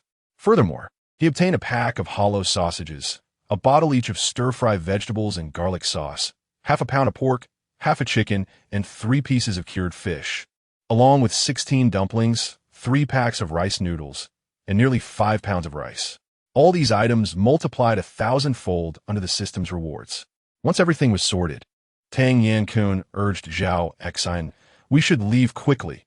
If someone arrives, it will be troublesome for us to escape." Upon returning home, Tang Yan-kun finally sighed with relief. To Zhao Xian's surprise, after arriving home, Tang Yan-kun prepared another pack of instant noodles. Curious, Zhao Xian inquired, "Why are you eating instant noodles again? Did we not just retrieve an abundance of food?" Tang Yan-kun responded, "Those are substantial dishes, quite troublesome to prepare, while instant noodles merely require hot water to be edible." Due to the prolonged cessation of water, electricity, and gas, Tang Yan-kun resorted to boiling water over a wood fire in his home. His method of heating was also through burning wood. Although it was challenging to find decent food, sourcing firewood for warmth was relatively easy. As Tang Yan-kun savored his second bowl of instant noodles, Zhao Xian suddenly inquired, "May I stay at your home tonight?" Tang Yan-kun, with an indifferent expression, replied, "No problem. But let us keep our food separate. Do not covet mine." Zhao Xian smiled faintly and assured him, "Rest easy. I brought a few packs of instant noodles myself and have no intention of eyeing your provisions." Zhao Xian's reason for wanting to spend the night at Tang Yan-kun's was that his power bank was not yet fully charged. It would be unwise to ask Tang Yan-kun to lend it to him now. Waiting until it was fully charged would render him a plethora of fully powered power banks. The night swiftly passed. Zhao Xian slept in the spare bedroom. Despite his trust in Tang Yan-kun, he believed in being cautious and did not sleep directly on the bed. Instead, he retrieved 2 blankets from the storage space to place at the door, sleeping there to block entry. This way, should Tang Yan-kun harbor any ill intentions in the middle of the night, he would be alerted and have the opportunity to resist. After having shot Xiong-chun and wounding 3 others, scaring off 7 in the process, Zhao Xian had long shed his previous weakness.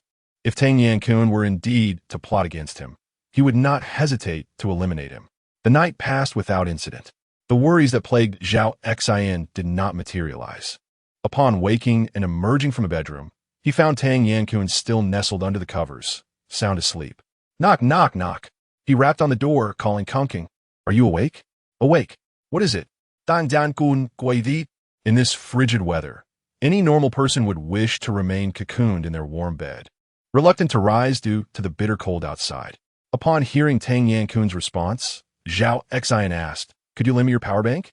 Without hesitation, Tang Yan-kun replied, "If you want it, take it." A powerless power bank was, to him, as inconsequential as a brick. Curiosity piqued. He wondered what Zhao Xian intended to do with a non-functional power bank. "Thank you," Zhao Xian expressed. Simultaneously, a tenfold reward from the system promptly arrived in the storage space. After more than half an hour, Tang Yan-kun, still in bed, was suddenly enveloped by the enticing aroma of spicy hot pot. He mused to himself, in such frigid weather, who could possibly be enjoying hot pot? It is simply too aromatic, too temptingly inviting. If only I could indulge in hot pot at home, I would ensure the windows and doors were sealed tightly. Surely, this is a deliberate provocation. As Tang Yan-kun was musing to himself, suddenly, Zhao Xian's voice resonated in his ear. "Kunking, it's time to get up for hot pot." "What?" Upon hearing this voice, Tang Yan-kun felt as though he had been electrified, his face a portrait of shock as he exclaimed, "You're eating hot pot?" In the very moment of speaking, he sprang out of bed with remarkable swiftness, hastily donning his clothes before dashing out of the room. When he beheld the sight of Zhao Xin indeed preparing hot pot, he instinctively rubbed his eyes, scarcely able to believe the scene before him. The first thing Zhao Xin did upon rising was retrieve a heater from his storage space. After igniting it, he placed all the food procured from upstairs into the pot, followed by a packet of hot pot seasoning. He had the luxury of indulging in hot pot at any time, with an abundance of ingredients available in his storage. Chapter 53. The angry parents of Zhao Yong. However, it had been quite some time since Tang Yan-kun had savored a decent meal, so Zhao Xin resolved to prepare a sumptuous feast for him. Although he could not invite Tang Yan-kun back to his home, he could certainly ensure that Tang Yan-kun enjoyed a better experience here. Initially, Tang Yan-kun was captivated by the hot pot before Zhao Xin, but soon his attention shifted to the heating stove beneath it. In disbelief, he inquired, "Where did you acquire this heating stove?" Zhao Xin had already concocted a response. He replied, "I just stepped out and borrowed it from someone else's home. With this heating stove, even at home, we shall no longer feel cold." Although the heating stove was not particularly large, it would indeed be cumbersome for a single person to carry. The most astonishing aspect was that Tang Yan-kun had explored all the accessible rooms nearby, but had never noticed this heating stove. Yet, he would never have suspected that Zhao Xin possessed a system with storage capabilities. Thus, even if doubts lingered in his mind, the tangible evidence before him dispelled all apprehensions. Eagerly, he grabbed a stool and seated himself beside Zhao Xin, asking, "Can we eat now?" After consuming 3 packets of instant noodles the previous day, he was quite full. But after a night of digestion, hunger gnawed at him relentlessly. Were it not for the scarcity of food, he would have risen early for breakfast. "Yes, we can eat. I've already begun," Zhao Xin promptly replied. He had prepared chopsticks for Tang Yan-kun and, picking up his own, reached into the pot to extract a piece of lamb chop, relishing its flavor. "Delicious," Tang Yan-kun exclaimed, his lips curling into a satisfied smile. He gave no thought to the origins of the lamb chop. The meal lasted over an hour, and it was only when Tang Yan-kun felt utterly stuffed that he finally set down his chopsticks. "What a delight! I have never experienced such a gratifying hot pot in my life," he remarked, using a toothpick to pick at his teeth while rubbing his belly with his other hand. "Kunk brother, teach me archery." Zhao Xin imlot tang jian.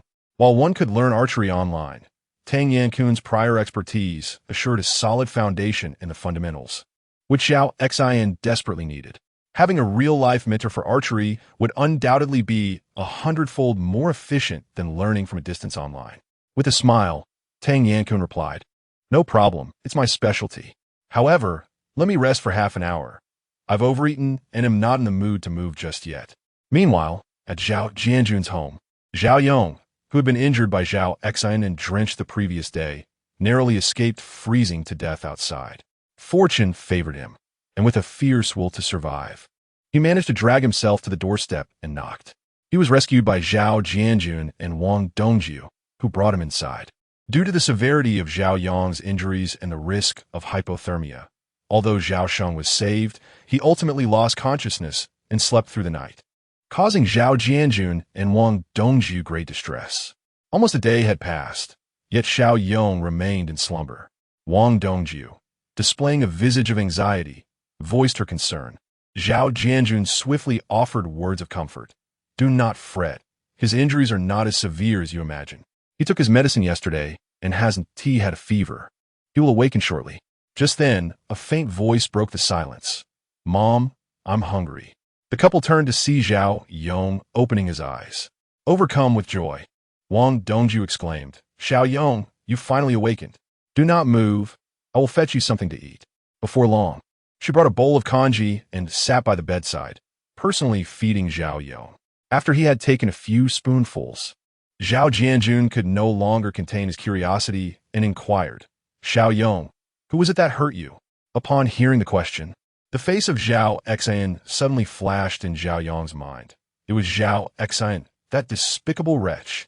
"I shall take my revenge. I will kill Zhao Xin." Zhao Jianjun's face contorted in disbelief at this revelation. Wang Dongjiu, bewildered, asked, "Zhao Xin did this to you? How could he be so inhumane?" "You are his cousin." Zhao Jianjun retrieved a kitchen knife advancing towards them with menacing intent. Zhao Xin, that ungrateful wretch. We raised him, and he shows no gratitude, even going so far as to inflict such harm upon you. I swear I will turn him into mincemeat to feed the dogs. Put down the knife. It is freezing outside, and you have no idea where Zhao Xin is. How can you seek revenge? If we are to take vengeance, we must strategize and ascertain his whereabouts first, Wang Dongju advised her husband. Like Zhao Jianjun, she harbored a desire to avenge her son's suffering. However, venturing out into the frigid air without knowledge of Zhao Xin's location would be tantamount to courting death.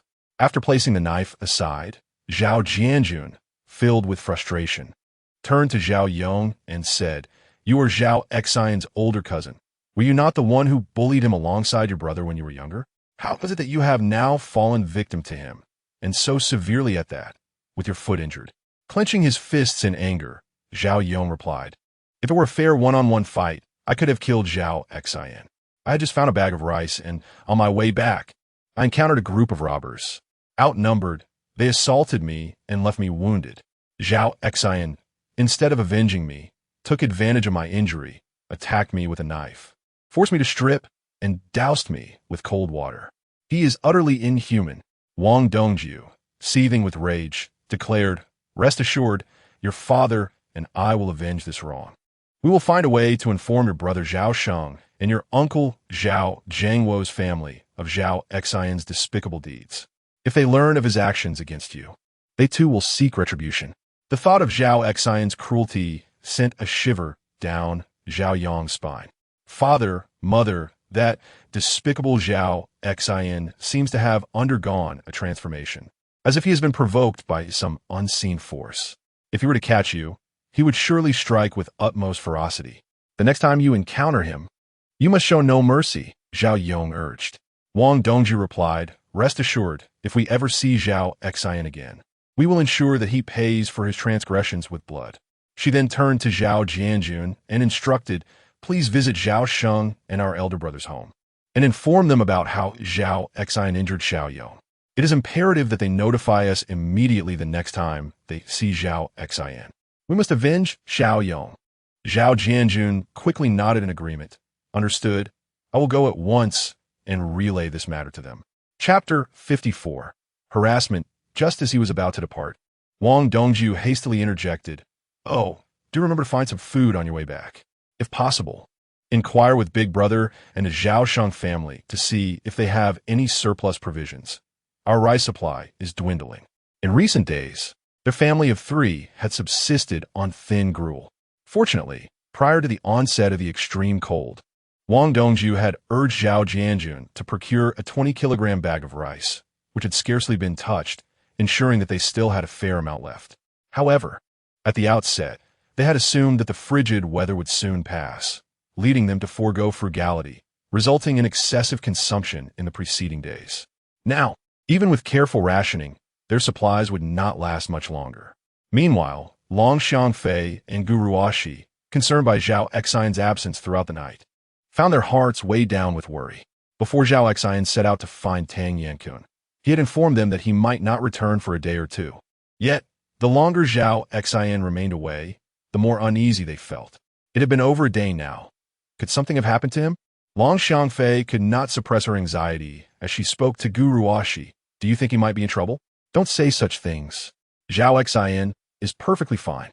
He mentioned he might be gone for a day or two. It has only been one day. Perhaps he will return shortly.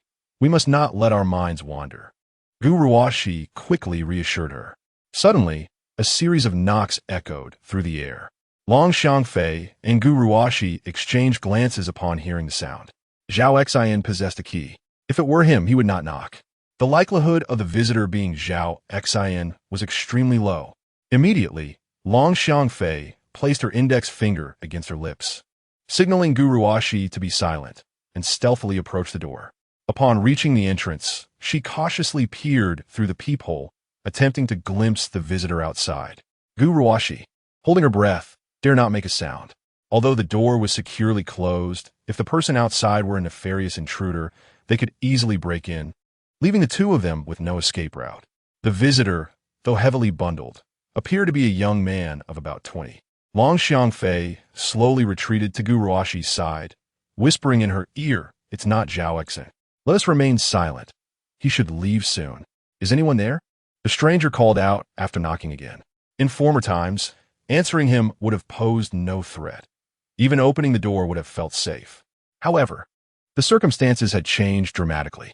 Outside, the temperature plummeted to over 70 degrees below zero, with most individuals suffering from hunger. Desperation could drive anyone to extreme actions for a morsel of food. If the visitor were to discover that only 2 women resided within, they could scarcely predict what he might do. "Is anyone home?" he repeated, knocking once more. After several minutes of knocking and calling, and receiving no response, the individual began to pound on the door with increasing force. Long Xiangfei only saw one person, yet in reality, there were 3 individuals outside, 2 of whom were concealed in the shadows, invisible through the peephole. Bang! Until now, the knocking had been normal, but with the thunderous crash that followed, both Long Xiangfei and Gu Ruoxi were startled into alertness. "What should we do? They are breaking down the door, and Zhao Xin has not yet returned. If those outside force their way in, we are doomed." Gu Ruoxi whispered in fear to Long Xiangfei. The loud noise had indeed startled Long Xiangfei, leaving her at a loss for what to do. Bang! Another deafening thud echoed, and they noticed the door had already caved in, showing severe deformation. In a flurry, Long Xiangfei took out her phone, intending to call Zhao Xin. However, after several attempts, the call did not go through. Just a few days prior to the power outage, she was still able to make calls, but as the blackout continued, the phone lines had ceased to function. Seeing that Long Xiangfei's call seemed unsuccessful, Gu Ruoxi quickly inquired, "What's wrong? Is the call not going through?" Long Xiangfei nodded, affirming, "Yes, it must be due to the power outage. We can't even make a phone call now." Gu Ruoxi promptly retrieved her own phone, stating, "Let me try." Like Long Xiangfei, she attempted several times, but to no avail. "This is bad. My phone can't reach Zhao Xin either. What should we do now?" Gu Ruoxi asked, her anxiety palpable. After a moment of contemplation, Long Xiangfei hurried to the kitchen, retrieved 2 kitchen knives, and handed one to Gu Ruoxi, declaring, "When they break in, we shall fight." Suddenly, a scream pierced the air from outside. Upon hearing that chilling cry, Long Xiangfei and Gu Ruoxi exchanged a glance, bewildered about what had transpired outside. A minute earlier, Zhao Xin had returned from Tang Yankun's house and ascended the stairs, where he heard knocking from upstairs. In the past, such sounds were commonplace. However, in the current state of chaos, with danger lurking everywhere, he had to tread cautiously. To his astonishment, the door being knocked upon was his own on the 6th floor. He stealthily observed that there were 3 individuals, each armed, clearly not here for benign purposes. Having previously engaged in similar acts with Tang Yankun, Zhao Xin recognized their intent. They aimed to break down the door in search of food. Facing 3 adversaries, even with the element of surprise in such a confined space, Zhao Xin felt no absolute certainty of victory. Thus, to seize the initiative, he retrieved a recurved bow from his storage space and aimed an arrow at the thigh of the tallest assailant. After days of practice, coupled with prior lessons in archery from Tang Yankun, and at a distance of less than 10 meters, Zhao Xin's shot struck true, embedding itself in the assailant's thigh. Instantly, the corridor erupted with the sound of the assailant's agonized scream. The anguished cries echoing within the room emanated from Long Xiangfei and Gu Ruoxi. "Do not move. Stand still, all of you. If anyone dares to stir, do not blame me for the unerring accuracy of my arrow," Zhao Xin proclaimed loudly, having released his arrow. Upon hearing his voice, both Long Xiangfei and Gu Ruoxi involuntarily exhaled in relief. "It's Zhao Xin's voice. He has returned," Gu Ruoxi exclaimed with unbridled joy. Long Xiangfei echoed her sentiment. "Indeed, it is Zhao Xin's voice." As Gu Ruoxi approached the door, preparing to open it, Long Xiangfei urgently called out, "Wait. We still do not know what lies beyond. We cannot open the door. What if we inadvertently allow the villains outside to enter?" Upon hearing Long Xiangfei's words, Gu Ruoxi halted her actions. The 3 individuals outside were taken aback by Zhao Xin's presence. Chapter 55. Gu Ruashi's affluent friend particularly. The man who was struck in the thigh grimaced in agony as blood quickly stained his trousers crimson. "Damn it! Hurry up and finish him off," he snarled at Zhao Xin, his face contorted with rage as he addressed his two companions. Whoosh! With the sound of the arrow slicing through the air, another shaft struck the man's other thigh. The first arrow had pierced his left thigh, and the second found its mark at his right. While he could still manage to stand after the first, the second arrow brought him to his knees, overwhelmed by pain. "I swear I will kill you," he roared, seething with fury. Please, we just want to grab some food. We are not bad people. We'll leave right now," another companion, visibly anxious, implored Zhao Xin, fearful of the bow in his hands. "Raise your hands and slowly come forward. If I see any sudden movements, do not blame me for my ruthlessness." Zhao Xin wouldn't, narrowing his eyes and adopting a fierce demeanor. All right, we'll comply," the two men responded hastily, although Zhao Xin demanded that they raise their hands. One of them could hardly stand due to the arrow wound, forcing the other to assist him as they ascended the stairs slowly. All of this transpired under Zhao Xin's watchful gaze. Soon, he reached the doorway and called out loudly, "Xiangfei, open the door, it's me." Upon hearing Zhao Xin's voice, Long Xiangfei cautiously peered through the peephole and, confirming it was indeed him, opened the door. "Thank goodness you're back. You scared both Ruashi and me half to death," Long Xiangfei exclaimed, still shaken. Zhao Xin reassured her, "Do not worry. With me here, everything will be fine. You three come down here, but take it slow." Under Zhao Xin's threat, the trio gradually descended the stairs until they reached the ground floor. Zhao Xin retrieved 3 packs of instant noodles from his storage space and tossed them before them, saying, "I have no extra food. These 3 packs are all I could find outside, and I'm giving them to you. I warn you, I do not care if you seek food, but this building is my territory. If I catch you entering again, I will not be so lenient. I won't just aim for your thighs, but I will target your heads. You can wager whether my aim will miss or if your heads are harder than the arrowheads." With that, Zhao Xin turned and ascended the stairs. It was only after his figure disappeared from their sight that they rushed to the ground to retrieve the instant noodles. "Hey, why did you take 2 packs? One of them is mine," the wounded man exclaimed as he saw Gongzi pocketing 2 packs of noodles. Another chimed in, "Gongzi, give that pack to Hype." Jiangzi was somewhat reluctant. He had not enjoyed a proper meal in several days. A single packet of instant noodles would certainly not suffice, especially since Hype was injured, leading him to believe he could claim 2 packets for himself. However, upon hearing Taozi's words, he still handed the noodles to Hype. Although Hype harbored intense resentment towards Zhao Xin in his heart, he understood that despite his feelings, sustenance was a necessity. Given Hype's condition, it was clear that they could not continue their search for food just yet. They needed to take Hype home first and plan their next steps. Taozi stated. Meanwhile, Zhao Xin had returned home. With the door in such a state, is it still safe for us to remain here? Gu Ruashi inquired, gazing at the deeply dented security door. Upon entering, Zhao Xin had inspected the door and found that while it opened and closed normally, the only way to enter without a key would be to force it open. For now, it appeared relatively safe for them to stay. Seeing Zhao Xin's lack of objection, Gu Ruashi and Long Xiangfei chose not to voice further concerns. "I found some fruits outside. See if you like them," Zhao Xin said, placing a red plastic bag on the dining table. Long Xiangfei and Gu Ruashi hurried over upon hearing this.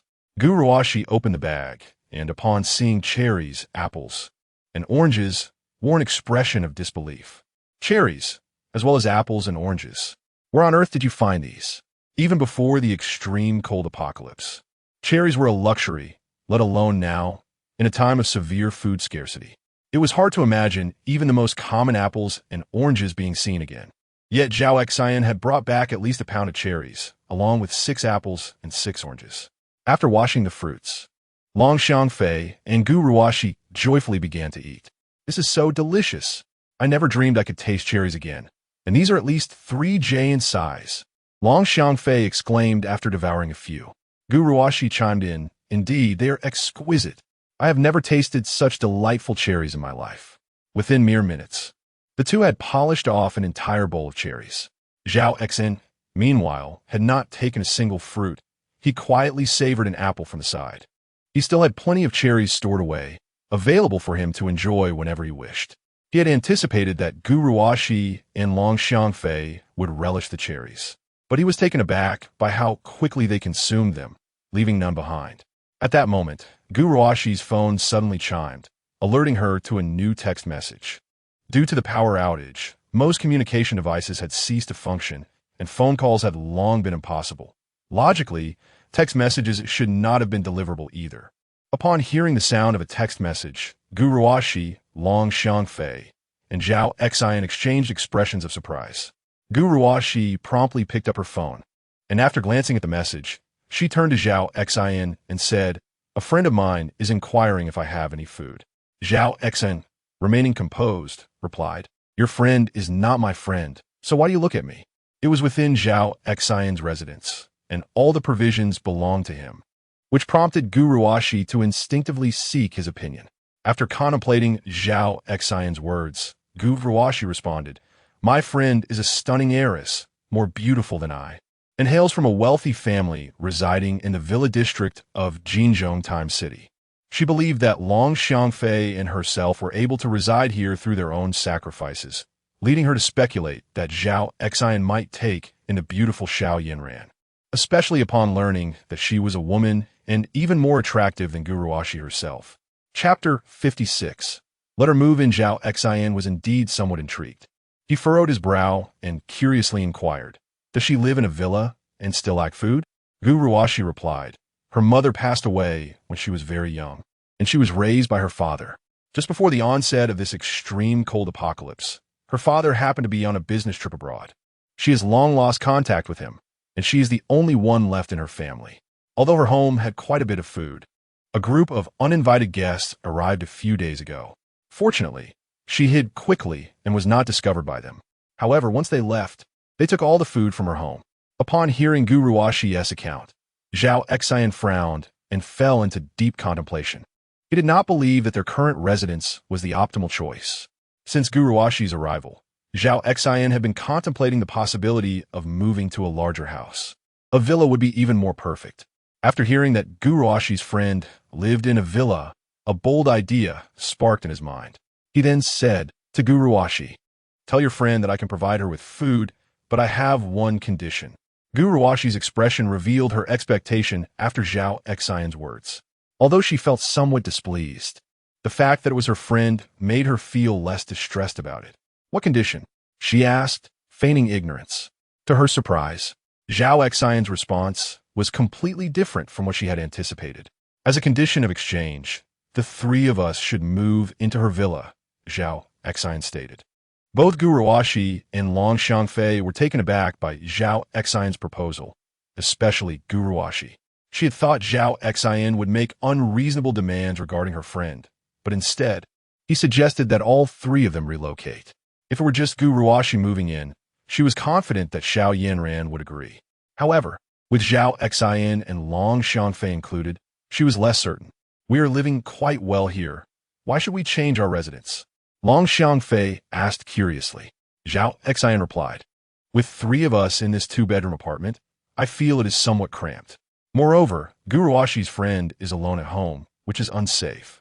If we all reside together, having more people around would provide mutual support. But what about our belongings?" Gu Ruoxi expressed her concerns. "The Jinzhong Times Villa area is not close to us. If we take all these things and someone sees us on the road, it could lead to trouble. That would be too dangerous."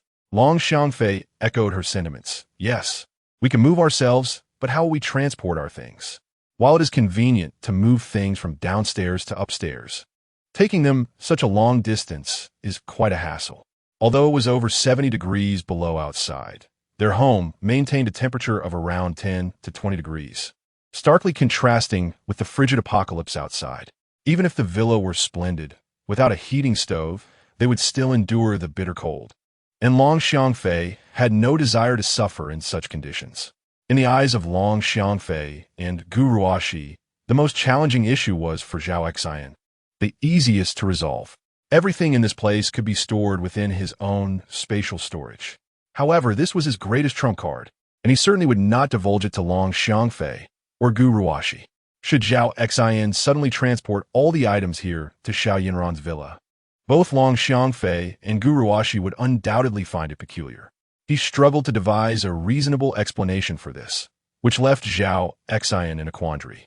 After contemplating for a moment, he suggested to Gu Ruoxi, "How about this? You can invite your friend to stay with us." The fox's tail was beginning to show. Upon hearing this, Gu Ruoxi mused inwardly. Long Xiangfei quickly interjected, "Did you not say that the three of us find this place too small? Why would you invite Gu Ruoxi's friend over?"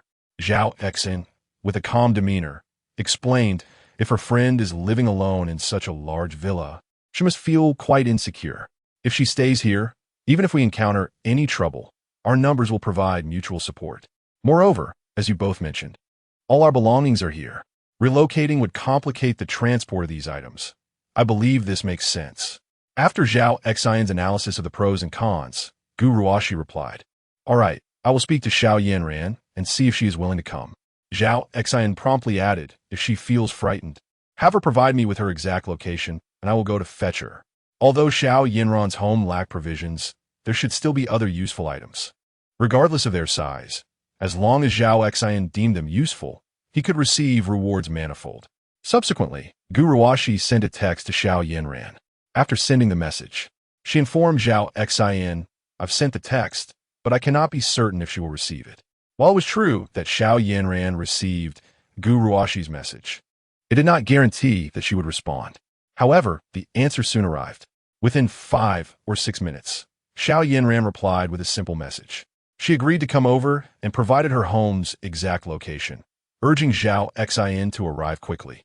Before the power outage, Xiao Yinran could amuse herself with her phone, watching short videos and films. However, once the electricity ceased, she hesitated to use her phone, fearing it might run out of battery and cut her off from the outside world, which prompted her to text Gu Ruoxi for assistance. This apprehension stemmed from the previous incident when her home had been ransacked, leaving her with no food. Additionally, she yearned for someone to converse with, to alleviate her sense of isolation in the world. Xiao Yinran did not limit her messages to Gu Ruoxi alone. She reached out to several people. Some responded, yet the majority of her texts sank into silence, leaving her with no replies. Even though others responded to her messages, they merely lamented about their hunger, recounting how long they had been without food and lamenting that all the provisions at home had long been consumed. Only Gu Ruoxi replied to her, not only informing her that there was food available, but also inviting her to stay together. Concerned for her safety, she even arranged for someone to come and escort her. Had it been anyone else, Xiao Yinran might not have dared to accept. However, as they were very close friends, she placed her utmost trust in Gu Ruoxi and readily agreed. After Gu Ruoxi relayed Xiao Yinran's address to Zhao Xin, she inquired, "When will you be heading over?" "I wish to inform her of the exact time." After noting down the address, Zhao Xin replied, "Tell her to wait until dark. I just chased those 3 away, and it wouldn't be safe for me to leave now." "All right. I will inform her that you will come after dark, and I will notify her when you depart." Subsequently, Gu Ruoxi composed another message for Xiao Yinran. Soon, the night descended. Chapter 57. Zhao Yinran in peril, just moments ago. Zhao Xin had been practicing self-defense techniques with Long Xiangfei and Gu Ruoxi. This time, both Gu Ruoxi and Long Xiangfei exhibited an unprecedented fervor in their training. The impetus behind their newfound diligence stemmed from a recent brush with danger. Had Zhao Xin not arrived in the nick of time to drive away the 3 assailants outside, the consequences would have been dire. Zhao Xin could not remain at their side perpetually to safeguard them. Thus, the most prudent course of action for them was to acquire formidable self-defense skills to protect themselves. By 4 o'clock in the afternoon, darkness had already enveloped the surroundings. Once night fell, Zhao Xin instructed Gu Ruoxi, "Please inform Zhao Yinran that I shall set off immediately. She should await my return at home." "Understood. I will text her right away," Gu Ruoxi replied, promptly sending a message to Zhao Yinran.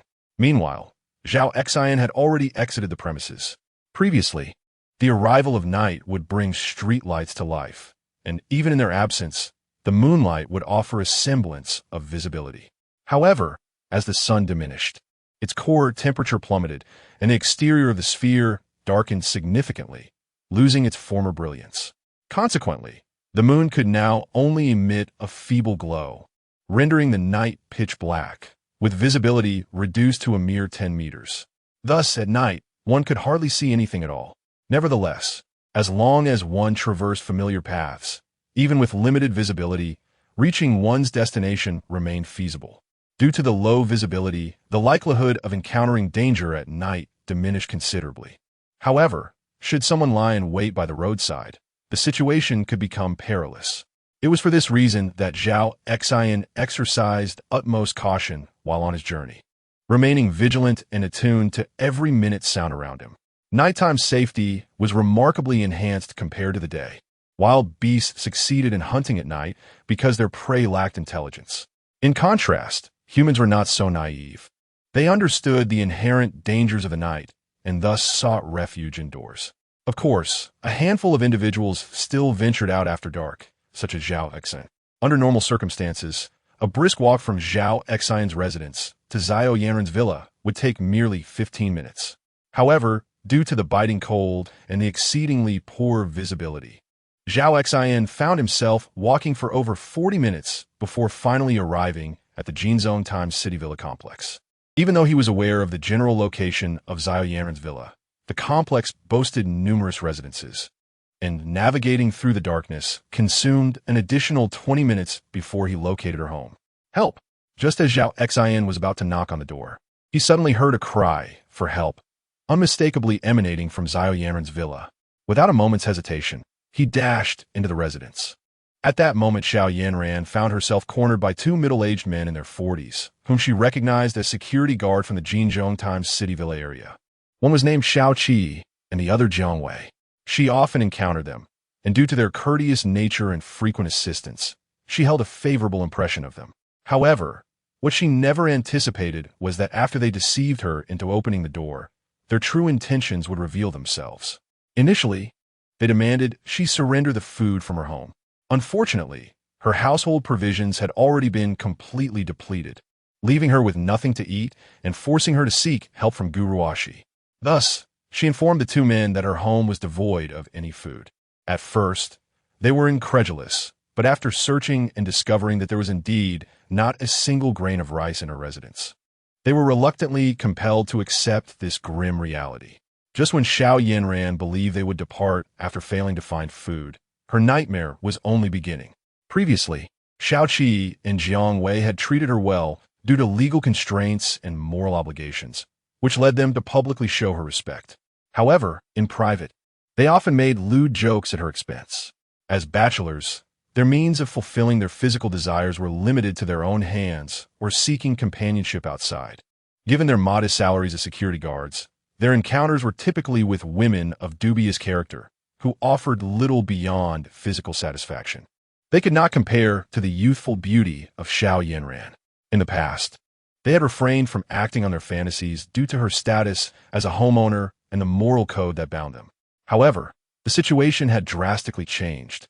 With the collapse of legal and moral constraints, their primal desires overpowered their reason, exposing the darkest corners of their souls.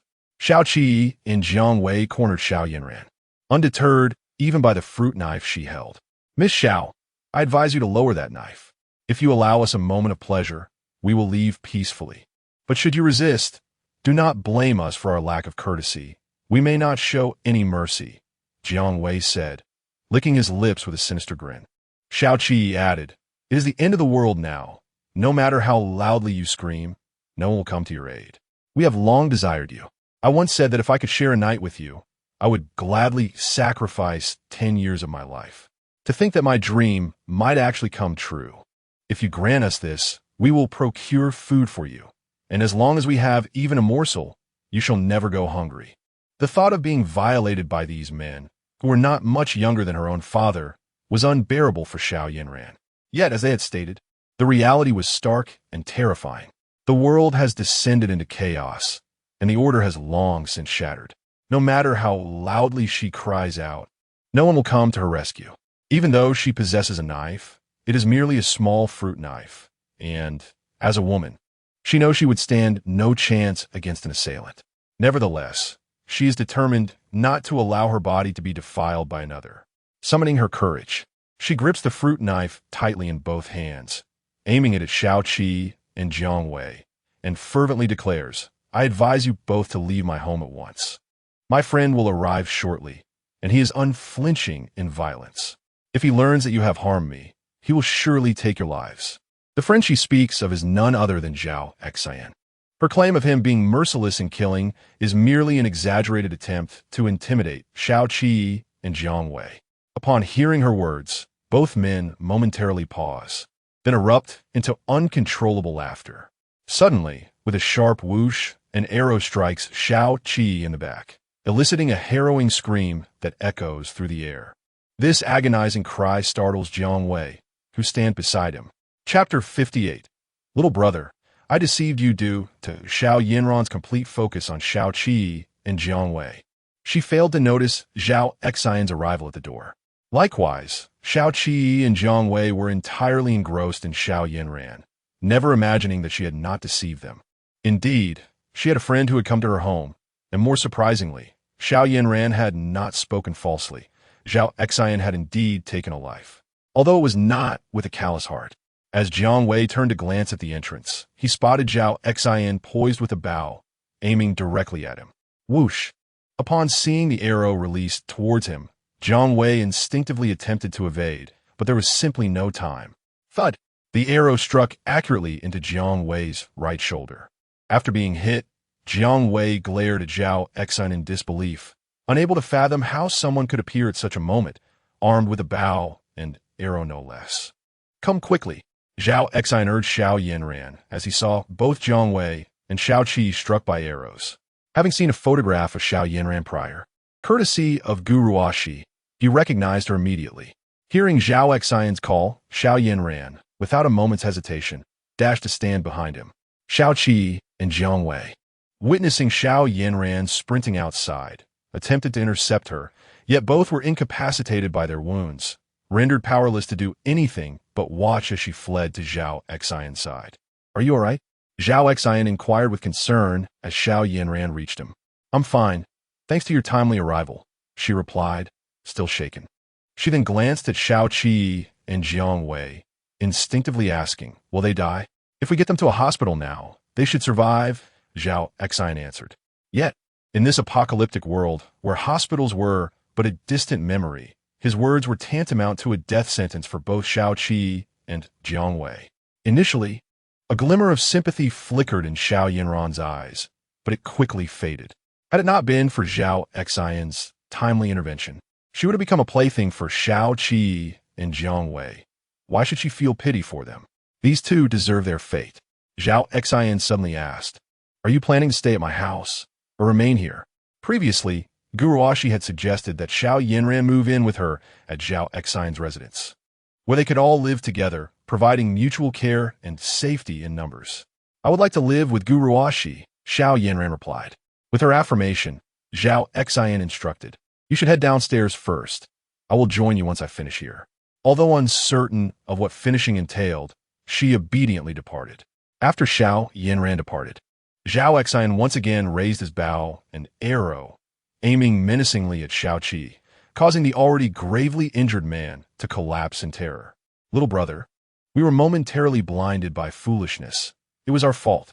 I implore you, spare us this time, and we shall never dare to cross you again," Zhao Qi pleaded, his voice trembling with fear. After taking an arrow from Zhao Xin, Zhao Qi felt the warmth draining from his body. Not only was he too weak to retaliate, but he lacked the courage even to utter threats. The two of them were already suffering from hunger, and now, having been struck by an arrow, Zhao Xin swiftly knocked another arrow onto his bowstring, ready to shoot at the slightest hint of movement from them. Seeing that Zhao Xin had no intention of letting them off easily, Jiang Wei chimed in, "Little brother, food is scarce outside. If you agree to let us go, I will reveal to you where food can be found. I assure you, I'm not deceiving you." Zhao Xin furrowed his brow and asked, "Do you truly know where food is located?" Jiang Wei nodded vigorously. "Indeed, if you agree to spare us, I will tell you." Zhao Xin replied coldly, Tell me, and I shall let you go." After a moment's hesitation, Jiang Wei said, "I will share the information. But you must swear that once I reveal the location of the food, you will indeed release us." Without any hesitation, Zhao Xin declared, "Very well. I swear that if you both inform me where food can be found, I shall grant you your freedom." Upon hearing this, both Xiao Qi and Jiang Wei could not suppress the joy that spread across their faces. Jiang Wei hurriedly added, "In the property manager's office of Jinchong Time City, there is an abundance of rice, cooking oil, flour, and eggs."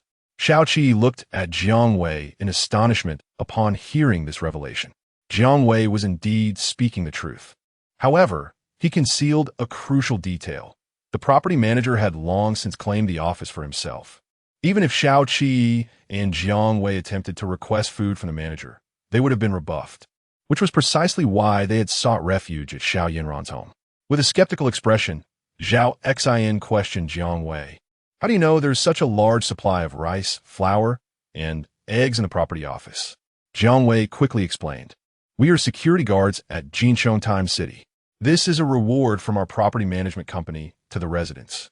But the event was interrupted by the onset of the extreme cold apocalypse. Zhao Xin had indeed heard of such an event. "Find him. Zhao Xin su de li goman xiao gi." Upon hearing this, Jiang Wei protested, "I have already informed you of where food is located. Do you intend to go back on your word?" "Zhao Xin vito. How can I be sure you are not deceiving me? Just to be safe, I will confine both of you here until I can verify your honesty. Once I secure the food, I will return to release you." Upon hearing those words, Xiao Qi and Jiang Wei's expressions instantly changed. Even they were unable to persuade the manager to open the door. Zhao Xin's chances of convincing the manager to unlock it were even slimmer. Moreover, their manager was armed with a baton, a riot shield, and even a stun gun. Even if they managed to deceive him into opening the door, it would be utterly impossible to procure any food from him. "What are you still dawdling for? Find him immediately," Zhao Xin reiterated, aiming his bow and arrow menacingly at Xiao Qi. Fearing that Zhao Xin might shoot him again, Xiao Qi, enduring the excruciating pain, searched the room for a rope to prepare for binding Jiang Wei. When Jiang Wei saw that Xiao Qi was truly intent on tying him up, he hesitated for a moment before ultimately speaking to Zhao Xin. "Young brother, I must confess, I deceived you." "I am aware," Zhao Xin replied nonchalantly, awaiting Jiang Wei's subsequent words. Jiang Wei was momentarily taken aback by Zhao Xin's response. Chapter 59. Weighing the pros and cons, a wry smile crept across his face as he began to speak. "I deceived you, yet I did not entirely lie. Indeed, in the office of our property manager, there exists a considerable stockpile of rice, flour, eggs, and cooking oil. However, since the third day of the extreme cold apocalypse, the office has been monopolized by our manager. Unless he grants us entry, we are utterly barred from access. Even if we were to gain entry, we would surely face his scrutiny.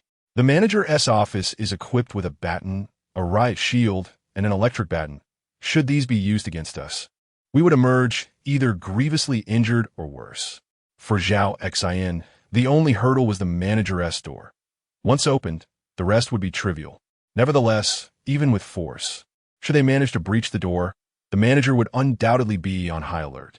Despite possessing a bow as a ranged weapon, success was not guaranteed. Contemplating this, Zhao Xin turned to Xiao Qi and Jiang Wei and posed a question. "Would you be interested in sharing all the food from the manager's office with me?" Upon hearing this proposition, both Xiao Qi and Jiang Wei exchanged incredulous glances. Jiang Wei, with curiosity, inquired, "What do you mean by that?" Zhao Xin replied with a faint smile, "If you are not deceiving me, and there truly is a significant quantity of rice, flour, eggs, and cooking oil in your manager's office, I cannot carry it all alone. Furthermore, I doubt I could handle your manager by myself. However, with the two of you, our chances of dealing with him would increase substantially. Once we have subdued the manager, the provisions in his office can be equally divided among the three of us." Zhao Xin's proposal stirred intrigue in both of them. However, overcoming their manager would not be a simple task. Yet, with Zhao Xin's prowess as a ranged attacker, they realized that if they could devise a way to open the office door, The manager would be akin to a fish in a barrel at their mercy. Zhao Qi, still taken aback, asked, "Are you serious? Are you not jesting with us?" Zhao Xian nodded with conviction. "Indeed, I am serious. In this frigid apocalypse, acquiring food is paramount. If we can secure provisions, I shall overlook previous grievances." Initially, Zhao Xian had contemplated eliminating them to eliminate any future threats. However, he recognized that single-handedly confronting the property manager would be challenging. With their assistance, the task would become considerably more feasible. "We are both injured. We might not be able to assist you much," Zhao Qi remarked, furrowing his brow. Yet Zhao Xian countered, "I possess medicine, gauze, and bandages. You can tend to your wounds here, and then we shall proceed together to your manager's office." After saying this, Zhao Xian retrieved antiseptic iodine, bandages, and gauze from his storage space. Although Zhao Qi and Jiang Wei had been struck by arrows, their thick clothing had mitigated the severity of their injuries, and thus, they were not gravely harmed. After a simple disinfection and bandaging, aside from some pain when moving that tugged at the wound, the rest of her body was largely unscathed. When Zhao Yanren saw Zhao Qi and Jiang Wei following Zhao Xian out, a look of astonishment crossed her face. Zhao Xian quickly reassured her, saying, "Don't be anxious. I have just dealt with them. They have now turned over a new leaf." Zhao Yanren was highly skeptical of Zhao Xian's words. However, having witnessed Zhao Qi and Jiang Wei being injured by arrows, she did not doubt that Zhao Xian was indeed allied with them. "When shall we visit your home?" she inquired. Zhao Xian replied, "I will escort you back right now." He then addressed Jiang Wei and Zhao Qi, saying, "If you trust me, wait here. If not, you are free to leave after I depart." Before leaving, Zhao Xian took out 2 packets of instant noodles from his belongings and tossed one to each of them, saying, "Eat 1 packet each. It will give you strength when you go to find your manager." After this, Zhao Xian took Zhao Yanren and left. Upon receiving the instant noodles, Zhao Qi and Jiang Wei were instantly filled with excitement. Just moments ago, they had thought they were surely doomed after being shot with arrows. They could hardly believe that not only had they survived, but each had also received a packet of noodles. Without a moment's hesitation, they opened the packets, crushed the noodles, and began to eat. While munching, Zhao Qi asked, should we wait for him? He was uncertain, although Zhao Xian had made promises to them. The recent attempt to forcefully assault his friend had left a bitter taste in their hearts, especially since they had both been struck by arrows. Their animosity towards Zhao Xian was palpable, and he surely must have been aware of this. Nonetheless, the necessity of survival loomed large. If Zhao Xian could indeed procure rice, flour, and eggs from the property manager's office, their immediate concerns about food would be alleviated. Jiang Wei shared a similar sentiment. He too was unsure whether Zhao Xian had ulterior motives. However, as he savored the instant noodles gifted by Zhao Xian, his sense of satisfaction grew, and his trust in Zhao Xian deepened. Contemplating this, he turned to Zhao Qi and asked, "Do you think we can secure more food moving forward?" The memory of their near-fatal encounter with Zhao Xian still haunted him. Licking his lips, Zhao Qi responded, "We should be able to. I have heard that during this harsh winter apocalypse, a large portion of the population has perished. Many homes must now be ownerless, and given the extreme cold, food is less likely to spoil. If we take the time to search, we are bound to find something to eat. What if we encounter a similar situation again?" Jiang Wei inquired. Zhao Qi fell silent this time. The mere thought of having narrowly escaped death at Zhao Xian's hands sent shivers down his spine. Such an experience was one he wished never to endure again. After a moment of contemplation, he furrowed his brow and replied, "Are you suggesting we trust this boy once more, take him to the manager's office, and seize it?" Jiang Wei nodded affirmatively. "Indeed, rather than scouring other locations for food, it would be more prudent to execute a bold plan. You are aware that the manager's office contains dozens of bags of rice, each weighing 10 kilograms, amounting to several hundred pounds in total. This would sustain us for an extended period, not to mention the flour and eggs available as well. Do you believe we could gather such a bounty elsewhere in a single foray?" Upon hearing Jiang Wei's reasoning, Zhao Qi concurred, recognizing the merit in his argument. Indeed, if they aligned with Zhao Xian for this endeavor, their food supply would become abundant, alleviating their worries for the foreseeable future. Then let us proceed with this boy. He possesses a bow and arrow. If we can deceive the manager into opening the door, the subsequent tasks will be significantly easier. Chapter 60. Each with their own agenda. Suddenly, with a change in expression, Zhao Xin exclaimed, "If we truly seize the manager's office, are we really expected to share all the provisions within it with this brat?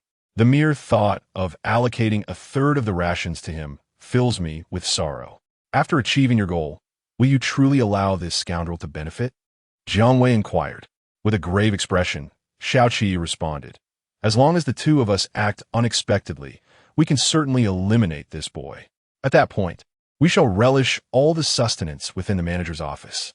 Indeed, Jiang Wei harbored similar sentiments. However, the reality of their injuries weighed heavily on him, and he sensed something peculiar about Zhao Xin. He felt that even if they allied against Zhao Xin, victory was not assured. Yet, as Zhao Qi articulated, the prospect of sharing a third of the food with Zhao Xin was equally unpalatable. The notion of perishing at the hands of the other instilled in Jiang Wei a fierce animosity towards Zhao Xin. Licking his lips, he muttered with a sinister expression, "Very well. I too wish to avoid sharing the provisions in the manager's office with this brat.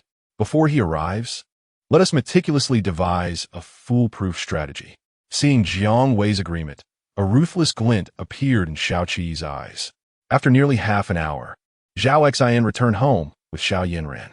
Unbeknownst to him, Zhao Qi and Jiang Wei were conspiring against him. Even if he were aware of their intentions, he would remain indifferent, for he shared the same ambition. Once the manager's office was secured, he would strike at them first, and the outcome would depend on who acted with greater swiftness. "Yinran, you've arrived," Gu Ruoxi exclaimed joyfully upon seeing Xiao Yinran. Upon entering the house, Xiao Yinran expressed incredulity. "How is it so warm inside? Wasn't there a power outage?" Gu Ruoxi replied with a smile. "Our home has a heating stove that has been continuously burning for warmth. Hence it is indeed cozy." Listening to Gu Ruoxi, Xiao Yinran finally noticed the heating stove in the living room. Having lived her entire life in the bustling metropolis as a privileged young lady, it was her first encounter with such a stove, but she quickly grasped its purpose from its name. "Are you hungry? Come, let us have hot pot," Gu Ruoxi said, pulling Xiao Yinran into the living room and settling down on the sofa. In recent days, Gu Ruoxi and Long Xiangfei had been indulging in hot pot.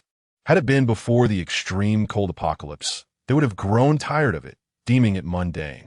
However, in the depths of the frigid apocalypse, the ability to enjoy hot pot daily, complete with lamb chops, shrimp paste, and beef balls, was a luxury beyond imagination for many. Yet, they reveled in this privilege every day. If those starving outside were to know, they would surely be envious to the core. Sitting on the sofa, gazing at the hot pot before her, Xiao Yinran could not help but salivate.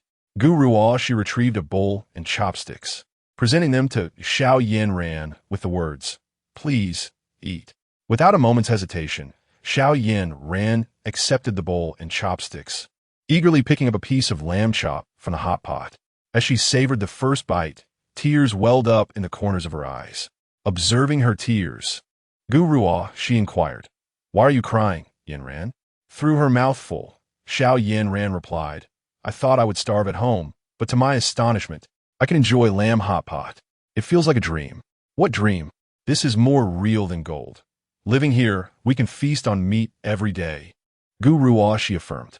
Xiao Yinran looked at Gu Ruoxi with incredulity and asked, "Are you trying to deceive me? Why would I trick you?" "We genuinely have plenty of food at home," Gu Ruoxi responded, gesturing towards the corner of the room. "Just look at what is over there."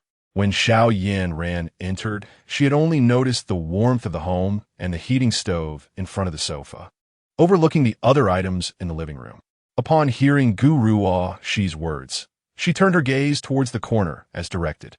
To avoid raising suspicion from Long Xiangfei and Gu Ruoxi, Zhao Xin had discreetly placed a considerable quantity of rice, noodles, flour, and instant noodles in the living room while they were distracted. Meanwhile, perishable items such as lamb chops, fish balls, and beef balls were stored on the balcony. With the temperature outside plummeting to below 70 degrees and the power already out, the refrigerator had ceased to cool, making the balcony a suitable spot for preservation. "Is all of this food?" Zhao Yan exclaimed in disbelief upon recognizing the rice and noodles before her. Indeed, all of this is food, and there is more on the balcony. You can go take a look, Guruwa, she replied. At that moment, Zhao Xin addressed Guruwa Shi and Long Xiangfei, stating, I have some matters to attend to outside. Please stay safe at home. You're just back. Why do you need to go out again? What are you going out for? Long Xiangfei asked with concern. Zhao Xin reassured them, I'm going out to find food. Don't worry, everything will be fine. Guruwa, she added, the outside is very unsafe right now. You must be cautious. Zhao Xin nodded, I understand. I will be careful. He then departed. Once Zhao Xin had left, Zhao Yan hurriedly inquired, how many bedrooms are there here? Since they would be living here, with her included, there would be 4 occupants. Even if it were a 3-bedroom apartment, 2 people would have to share a bed. If it were a 2-bedroom, sleeping arrangements could become quite troublesome. Guruwa Shi, unaware of the underlying implications of Zhao Yan's question, simply replied, it's a 2-bedroom apartment, with only 2 beds. There are only 2 beds. How are the 4 of us supposed to sleep? Zhao Yan instinctively remarked, her mouth busy with food. What Zhao Yan did not anticipate was Guruwa Shi's half-joking response. I will sleep with Long Xiangfei, and you can sleep with Zhao Xin. Upon hearing this, Zhao Yan froze, her chopsticks suspended in the air. Once she regained her senses, she hurriedly exclaimed, what kind of joke is that? There is no way I would sleep with him. Even if it means sleeping on the couch, I would never share a bed with him. Although Guruwa Shi was merely jesting with Zhao Yan, her words carried a deeper intent, serving as a cautionary note. She and Long Xiangfei had engaged with Zhao Xin in order to stay here. And if Zhao Yan wished to continue her stay, it was highly likely that Zhao Xin would resort to similar tactics. Chapter 61. Murder. In order to prepare Zhao Yan psychologically, she intentionally said this to her. Guruwa Shi continued, anyway, there are only 2 beds here. I will definitely be sharing one with Long Xiangfei. If you're unwilling to sleep with Zhao Xin, then you'll have to take the sofa. However, you can't possibly sleep on the sofa forever, can you? Without hesitation, Zhao Yan replied, if sleeping on the sofa is what it comes to, then so be it. It's quite warm here. Sleeping on the sofa is no different from sleeping in a bedroom. Though there are only 2 beds, surely there are more than 2 blankets. Guruwa Shi responded, there are definitely more than 2 blankets. Since you are willing to sleep on the sofa indefinitely, then by all means do so. After a brief pause, she suddenly added, what if Zhao Xin insists that you sleep with him? Zhao Yan was not foolish. Guruwa Shi's initial remarks did not provoke much thought. But with her deliberate second mention of the possibility, it was clear that Zhao Yan needed to grasp the underlying implications, or her university degree would be rendered pointless. What do you mean? First you say I should sleep with Zhao Xin, and now you imply that he wants me to sleep with him. What exactly are you trying to convey? Zhao Yan asked, her brow furrowed. Guruwa Shi glanced at Long Xiangfei, feeling a lingering hesitation. Yet, she wished to prepare Zhao Yan for the unspoken rules before Zhao Xin could voice them, so she ultimately said, everything here belongs to Zhao Xin. If you were in his position, would you allow strangers to stay in your home in such dire circumstances? Zhao Yan shook her head without a moment's pause. She instinctively remarked, are you saying that his hospitality comes with conditions? Upon hearing this, Guruwa Shi nodded. Zhao Yan pressed further, what are his conditions? Guruwa Shi did not respond directly, but her expression conveyed an understanding. Considering Guruwa Shi's repeated statements about sleeping with Zhao Xin, Zhao Yan suddenly realized. Could it be that Zhao Xin is coercing you to sleep with him? Guruwa Shi shook her head, saying, not at all. Just when Zhao Yan thought she had misjudged. Guruwa Shi continued, it is entirely voluntary on our part. Long Xiangfei then added, yes, both Guruwa Shi and I are here by choice, although they had initially been compelled. Since surrendering their bodies to Zhao Xin, they had fully accepted their circumstances. Moreover, with no family left in this world, if it were not for Zhao Xin taking them in and providing for their needs, they might have perished from starvation, unable to find warmth in such a frigid, desolate world.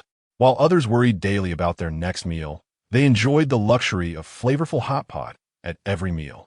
Upon hearing the words of Guruwa Shi and Long Xiangfei, a deep confusion crossed Zhao Yan's face.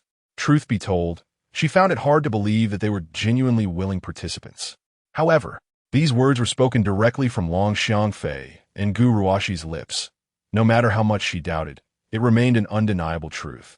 Upon reflection, she swiftly grasped the rationale behind it. In this frigid apocalyptic reality, women like them, lacking any survival skills, found that the most prudent course of action for survival was to seek a man as a pillar of support. Clearly, Gu Ruoxi and Long Xiangfei had chosen Zhao Xin. Judging by their current living conditions, their choice appeared to be exceedingly wise. Having contemplated all this, Zhao Yinran cast a glance of disdain at Gu Ruoxi and remarked, "I would never believe your nonsense. Are you implying that I wish to stay here and share a bed with Zhao Xin?" Zhao Yinran asked bluntly. Gu Ruoxi nodded in response, saying, "There's a strong possibility of that, which is why I wanted to give you a heads up to prepare yourself mentally. You are well aware of the chaos outside. Finding food is harder than scaling the heavens, and with the power, gas, and water outages, living in such a warm room is a dream come true for someone like me. Yet, Zhao Xin has made that dream a reality. Here, not only do we enjoy hot pot, but we also have access to vegetables and fruits. Aside from the absence of mobile phones and the inability to venture outside, living here is no different from before the extreme cold set in." After a brief pause, Gu Ruoxi continued, "In fact, I believe it is even better than before. We no longer toil like beasts outside, yet we still have food and drink." Long Xiangfei then addressed Zhao Yinran, saying, "Zhao Xin is genuinely a good person. Given that we are in an apocalypse, the opportunity to choose a boyfriend is scarce. Rather than letting someone else benefit, why not make Zhao Xin your choice? That way, you won't have to worry about food and sustenance in the future." The words of Gu Ruoxi and Long Xiangfei began to sway Zhao Yinran. The thought of sharing a bed with a man she had only just met filled her with discomfort and aversion. As she gazed at the hot pot before her, the warmth of the room, and the several hundred kilograms of rice, noodles, and other provisions scattered on the floor, she realized that finding a better living condition than this would be utterly impossible. Seeing that Zhao Yinran seemed to waver, Gu Ruoxi quickly added, "I'm merely giving you a friendly warning. Zhao Xin may not necessarily make such a request of you. However, if he does, I hope you will agree. As women in this apocalypse, it is exceedingly difficult to survive without a strong ally." Zhao Yinran understood Gu Ruoxi's words, recalling how she had nearly fallen victim to Shao Qi and Jiang Weiqiang. Had it not been for Zhao Xin's timely intervention, she would have been ravaged by those two beasts long ago. "I will think it over," Zhao Yinran replied after a moment of hesitation. Zhao Xin likely had no inkling that Gu Ruoxi and Long Xiangfei were acting as matchmakers, endeavoring to bring him and Zhao Yinran together. He approached Shao Qi and Jiang Weiqiang, stating, "Now, take me to them." Before long, Zhao Xin followed Shao Qi and Jiang Wei to the entrance of the property manager's office at Jinzhong Time City. "This is the property manager's office," Jiang Wei remarked, gesturing towards the interior, which housed at least several hundred pounds of rice, along with noodles, eggs, and cooking oil. Suddenly, as Jiang Wei concluded his statement, "Zhao Xin, please, la set down, wei shit of what?" The scene left Shao Qi, who stood nearby, utterly petrified, just as he instinctively attempted to flee. Zhao Xin delivered a second cut to his neck. This sequence of events had replayed countless times in Zhao Xin's mind, and coupled with his prior practice at home, not only honing his archery skills, but also mastering the art of wielding a knife. These two strokes were executed with precision and efficiency, devoid of any hesitation. Observing the lifeless bodies of Shao Qi and Jiang Wei sprawled on the ground, Zhao Xin merely furrowed his brow. Though a wave of nausea washed over him, he forcefully suppressed it. Chapter 62. The reward multiplied by 10,000 after spending a few moments to regain his composure. Zhao Xin dragged the bodies of the two individuals to the entrance of the property manager's office, allowing their blood to seep into the office. Simultaneously, he knocked on the door. Bang, bang, bang. Ling Jizhong, the property manager of Jinzhong Time City, felt an immediate surge of tension upon hearing the knocking. Previously, Shao Qi and Jiang Wei often knocked on the office door, yet Ling Jizhong had never opened it. They were utterly incapable of forcing their way in. Upon hearing the knock once more, Ling Jizhong instinctively thought of the two men. "Look under the door," Zhao Xian called out loudly. At the sound of Zhao Xian's voice, Ling Jizhong instinctively glanced down at the floor. Curiosity piqued about who Zhao Xian was and why he was knocking at the property manager's office. The sight that met his eyes startled him. Although the blood flowing in was minimal, the vivid crimson stains were unmistakable. Upon seeing the pool of blood, an inexplicable anxiety gripped Ling Jizhong. Despite having previously threatened Shao Qi and Jiang Wei, warning them that if they dared to enter, his club would not discriminate. And if they were injured or killed, it was their own fault. He had never actually taken a life. Now, with blood on the floor, it was very likely that someone had perished outside. Noticing the silence from within, Zhao Xian raised his voice again. "Even if you remain silent, I know the property manager of Jinshong Times City is inside. I present you with two choices. The first is to share half of the food in your office with me. After I receive the food, I will leave immediately. The second option is that I will set a fire outside until you are compelled to open the door." Zhao Xian had contemplated using violence to force the door open. But after consideration, he decided that the fire would be a more efficient method, requiring less exertion. For Ling Jizhong to part with half of the food was more tormenting than killing him, so he resolutely rejected the first choice. However, upon hearing the second option, a wave of concern washed over him. The manager's office had but one door, though there were windows if someone truly set a fire outside. He might not succumb to smoke inhalation, yet eventually the flames would breach the door, allowing those outside to enter. As he pondered whether to acquiesce to the first condition and surrender half of the food, or to reject it and await the fire, Zhao Xian's voice rang in his ears once more. "I will give you 10 seconds to consider. Once 10 seconds have elapsed, I will commence the fire. 10, 9, 8, 2. As Zhao Xian prepared to count down to the final number, Ling Jizhong could no longer restrain himself and addressed Zhao Xian, saying, Wait. Do you truly intend to leave if I agree to share half of the food with you?" In truth, Ling Jizhong had little faith in Zhao Xian's words. Yet, he found himself in a precarious position. Should Zhao Xian ignite a fire, he would either perish in flames or succumb to smoke inhalation, rather than await a grim fate.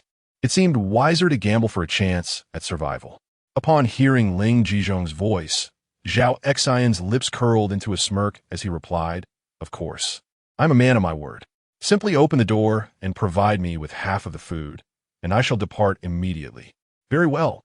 I shall open the door now." After hearing this, Zhao Xian moved to the side of the door, straining to catch any sounds from within the room. Although the other party had consented to open the door, he remained wary. If it were a ruse to launch an ambush, he could find himself in dire straits. With a soft creak, the office door began to open. Ling Jizhong anxiously peered outside, instinctively casting his gaze downward. Moments before, Zhao Xian had dragged away the bodies of Shao Qi and Jiang Wei, leaving only a pool of blood in their wake. The sight of so much blood made Ling Jizhong gasp involuntarily. "Do not be alarmed. I only require half of the food from your office. Once I have acquired it, I will take my leave." Zhao Xian's voice echoed once more in Ling Jizhong's ears. Following the sound, Ling Jizhong finally spotted Zhao Xian standing a short distance away. At that moment, Zhao Xian raised his hands and assured him, "Rest easy, I am unarmed." After uttering these words, he spun around to demonstrate that he bore no weapons. Although he appeared defenseless at present, should the need arise, he could instantaneously summon a watermelon knife and a bow from his storage space. Wielding them with dexterity in either hand, or even brandishing one in each hand. Seeing Zhao Xian alone, without any companions, Ling Jizhong pondered whether he might seize the opportunity to procure a weapon and eliminate Zhao Xian, thus preserving half of the food for himself. When Zhao Xian had signaled that he was unarmed, Ling Jizhong had observed closely. Indeed, Zhao Xian bore no visible weapons, although it was conceivable that he could conceal them within his garments. However, retrieving a weapon from within his clothing would require several precious seconds, time during which Ling Jizhong was confident he could overpower Zhao Xian, perhaps even kill him. As he deliberated whether to take the risk, Zhao Xian urged him, "Come inside. If anyone sees the abundance of rice and noodles in the office, You may not even be able to safeguard the remaining half. Upon hearing Zhao Xian's words, Ling Jizhong retreated into the office. Zhao Xian followed him inside. And under Zhao Xian's watchful gaze, Ling Jizhong closed the door, just as Jiang Wei and the others had described. The corners of the office were piled high with dozens of bags of rice, along with noodles, eggs, and cooking oil. After Zhao Xian approached the items, he once again addressed Ling Jizhong, saying, "I shall take half of this rice, noodles, eggs, and cooking oil, while you keep the other half, correct?" Ling Jizhong harbored a deep desire to confront Zhao Xian. However, Zhao Xian's unwavering gaze made it impossible for him to find an opportune moment to act. Upon hearing Zhao Xian's words, he instinctively replied, "Indeed, you may take half of these items." As soon as Ling Jizhong's words fell, a mechanical voice echoed in Zhao Xian's mind. Once all the rewards were securely stored in his spatial inventory, a subtle smile graced Zhao Xian's lips, revealing an extraordinarily radiant expression. Ling Jizhong, taken aback by Zhao Xian's sudden laughter, wore a puzzled look. His confusion deepened further when Zhao Xian unexpectedly instructed him, "Please open the door. I need to go outside and summon someone to help move the items." Chapter 63. Peril and Captivity. Ling Jizhong hastily exclaimed, "Have you lost your mind? The people outside are desperately searching for food. If you summon anyone to carry these supplies, and those starving souls catch sight of it, I assure you, not a single grain of rice will remain. If you wish to court disaster, that is your choice, but do not drag me into it." He was not foolish. If Zhao Xian were to seek assistance in transporting the rice and noodles from here, it was impossible that the people outside would remain oblivious to this bounty. Should they discover the abundance of food he possessed, no amount of strength would enable him to safeguard it. In truth, Zhao Xian had never intended to seize the food. As long as Ling Jizhong consented to grant him half, the system would reward him with 10,000 times that amount. Now that the reward was in his grasp, he was indifferent to the food itself. His sole desire was to depart from this place swiftly, which prompted him to propose a reasonable excuse to Ling Jizhong. However, it was evident that Ling Jizhong was not naive. Observing Ling Jizhong blocking the doorway with no intention of opening it, Zhao Xian continued, "How about this? I will leave the supplies here for now, and once night falls and darkness envelopes the area, I will return to collect them piece by piece." Upon hearing this, Ling Jizhong's serious expression softened slightly. Nevertheless, he reiterated, "You must not engage in foolishness, since I have agreed to give you half. The supplies here are yours to take whenever you wish. However, it is imperative to remain discreet. The fewer people who know of this food, the safer we shall be. Conversely, if word gets out, these supplies will be snatched away by the refugees outside." Zhao Xian nodded in acknowledgement. "Rest assured, I understand your concerns. I will not act foolishly to endanger myself." With that, Ling Jizhong finally opened the door. As Zhao Xian stepped outside, just as Ling Jizhong was about to close the door, Zhao Xian suddenly remarked, "Earlier, your 2 security guards sought food from your office, did they not? You may now rest easy. They have both perished. The blood on the ground is theirs." This revelation left Ling Jizhong momentarily stunned. Given the extreme cold, murder and arson had become commonplace. However, Shao Qi and Jiang Wei were his subordinates. Just prior, they had been at his door, threatening him for provisions. He had refused their demands, and unlike Zhao Xian, they had not devised a means to coerce him into submission. Ultimately, they had left in high spirits. In Ling Jizhong's eyes, Shao Qi and Jiang Wei were merely starving individuals, not truly malevolent. He had never anticipated that they would meet their end at Zhao Xian's hands. The thought that he had previously contemplated taking action against Zhao Xian now filled him with a sense of dread. Fortunately, he had restrained himself. Otherwise, the outcome could have been vastly different. Upon exiting Ling Jizhong's office, Zhao Xian could not help but breathe a sigh of relief. Just as Ling Jizhong had pondered whether or not to eliminate him, Zhao Xian found himself contemplating whether to eliminate Ling Jizhong. Ultimately, however, he refrained from taking the initiative. Should Ling Jizhong exhibit any sign of hostility that made Zhao Xian feel threatened, the latter would swiftly turn him into a lifeless corpse. Presently, Zhao Xin had already taken 3 lives, and although he had not yet reached the point of regarding human life as inconsequential, the act of killing no longer bore the weight of terror it once did. "Freeze! Raise your hands!" Suddenly, a middle-aged man's voice pierced the air beside Zhao Xin. Following the sound, he beheld a middle-aged man clad in police uniform, brandishing a handgun aimed directly at him. After a brief moment of hesitation, Zhao Xin obediently lifted his hands and spoke. "Brother, could you lower the gun? I fear it might discharge accidentally. Quit the chatter. Hand over everything edible you possess." The man commanded. "Brother, I don't have any food on me. Feel free to search," Zhao Xin replied. Su Tsong did not randomly select Zhao Xin as his target. His choice was the result of careful observation.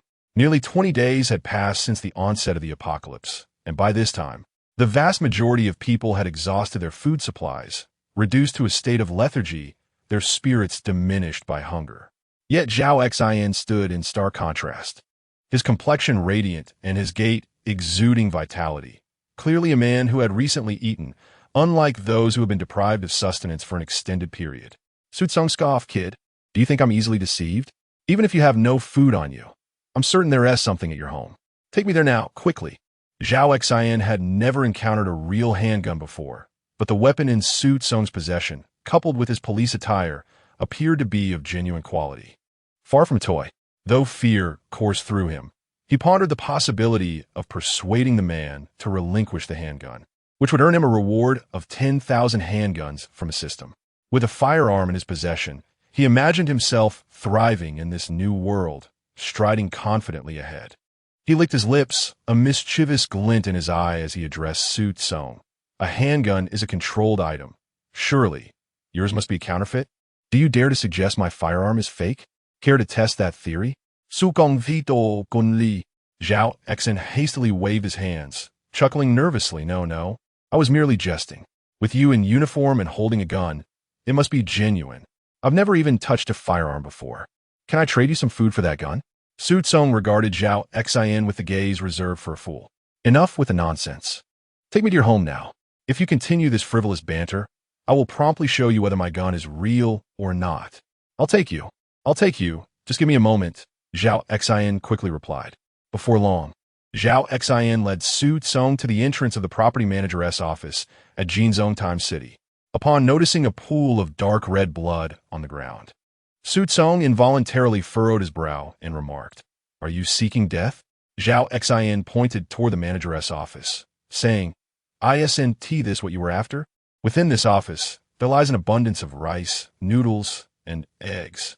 Open it." Su Gong Gongman Gunli Do Zhao Xin. Zhao Xin approached the door and gave it a gentle knock. Hood, hood, hood.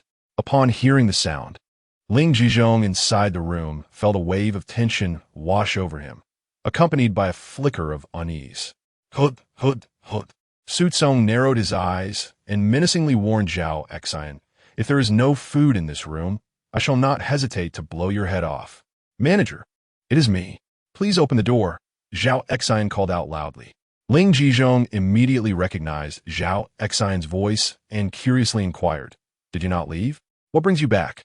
Zhao Xin replied, "I forgot to take some rice when I left. Please open the door so I can fetch a bag."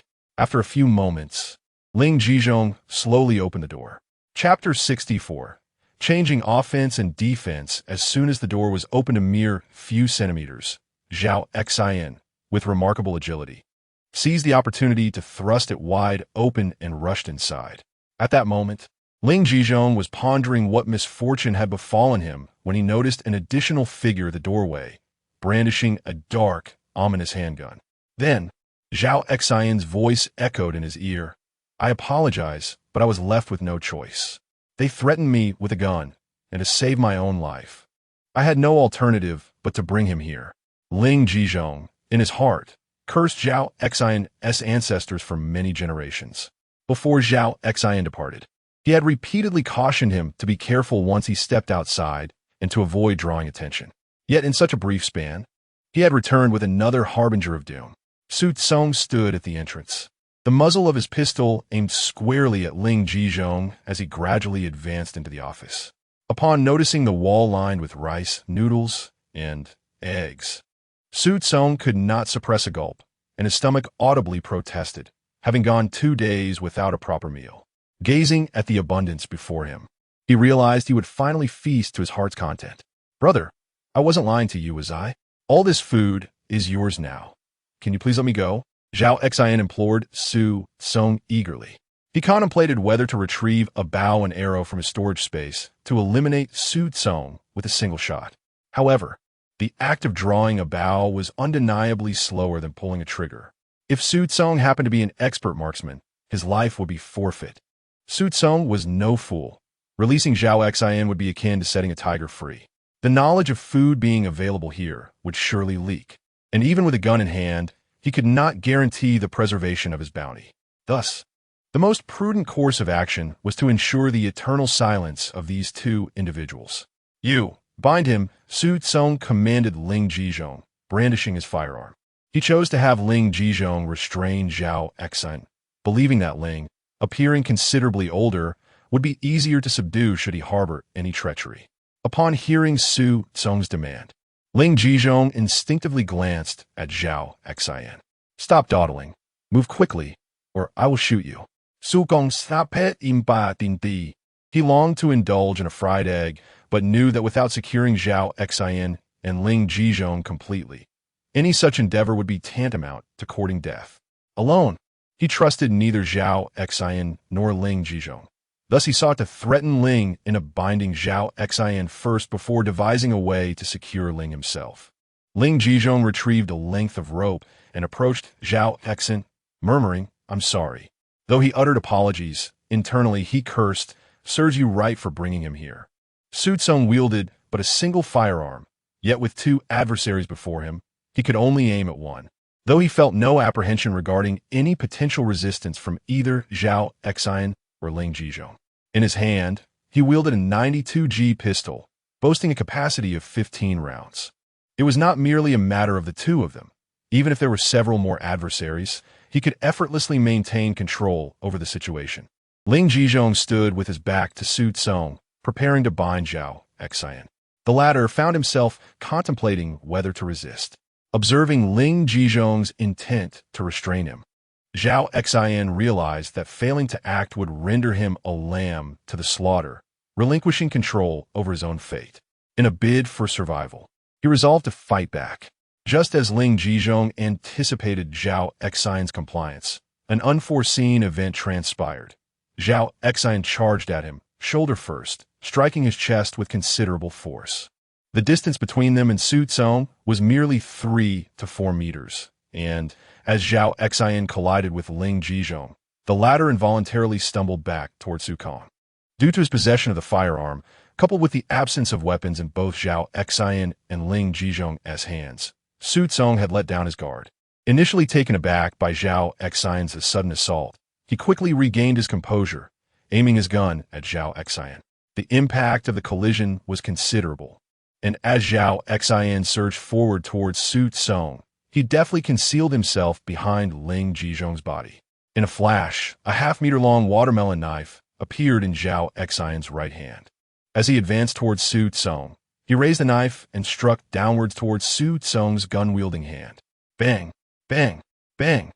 Upon witnessing the watermelon knife in Zhao Xin's grasp, Su Tsong instinctively pulled the trigger. However, due to Ling Jizhong's impact, his aim was wildly inaccurate, and he had no idea if any of his shots found their mark. Suddenly, a sharp sound resounded as Zhao Xin's knife descended. Ah! With a piercing scream, Su Tsong's right hand fell to the ground, severed at the elbow. Hearing the anguished cry, Ling Jizhong quickly turned to look at Su Tsong, and upon seeing the gruesome sight of Su Tsong's hand, he felt a chilling dread wash over him. Meanwhile, Zhao Xin, like lightning, reached Su Tsong's side and stepped on the fallen handgun. His heart raced with exhilaration. If he could obtain that weapon, it would be akin to possessing 1,000 pistols. He fervently hoped that the gun was still loaded. Otherwise, having a gun without ammunition would be a significant shortcoming. Don't move. One more step and I'll kill you, Zhao Xin coldly threatened, the tip of the knife aimed at Su Kong gripping his severed right hand with his left. Su Tsong was powerless to halt the torrent of blood flowing from the wound. Without prompt medical attention, his demise was inevitable. "Go ahead, kill me. I swear I won't let you get away with this." Su Tsong snarled, his face contorted in rage.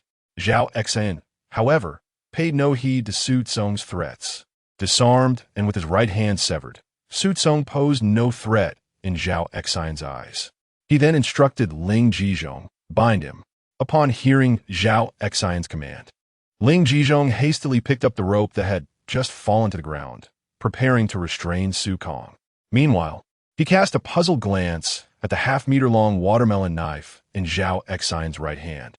Unable to comprehend how such a formidable blade had come to be in Zhao Xin's possession, he was certain that no knife of that length existed in his office. Only an ordinary fruit knife resided there. It was not just Ling Jizhong who was perplexed by the appearance of the long watermelon knife. Su Tsong also found it bewildering. He distinctly recalled that when he had taken Zhao Xin hostage, Zhao Xin's hands had been completely empty. Even if he had concealed a weapon, it would have been impossible for it to be a watermelon knife of such considerable length. As Ling Jizhong approached him with a rope, preparing to bind him, Su Tsong remained in a state of confusion.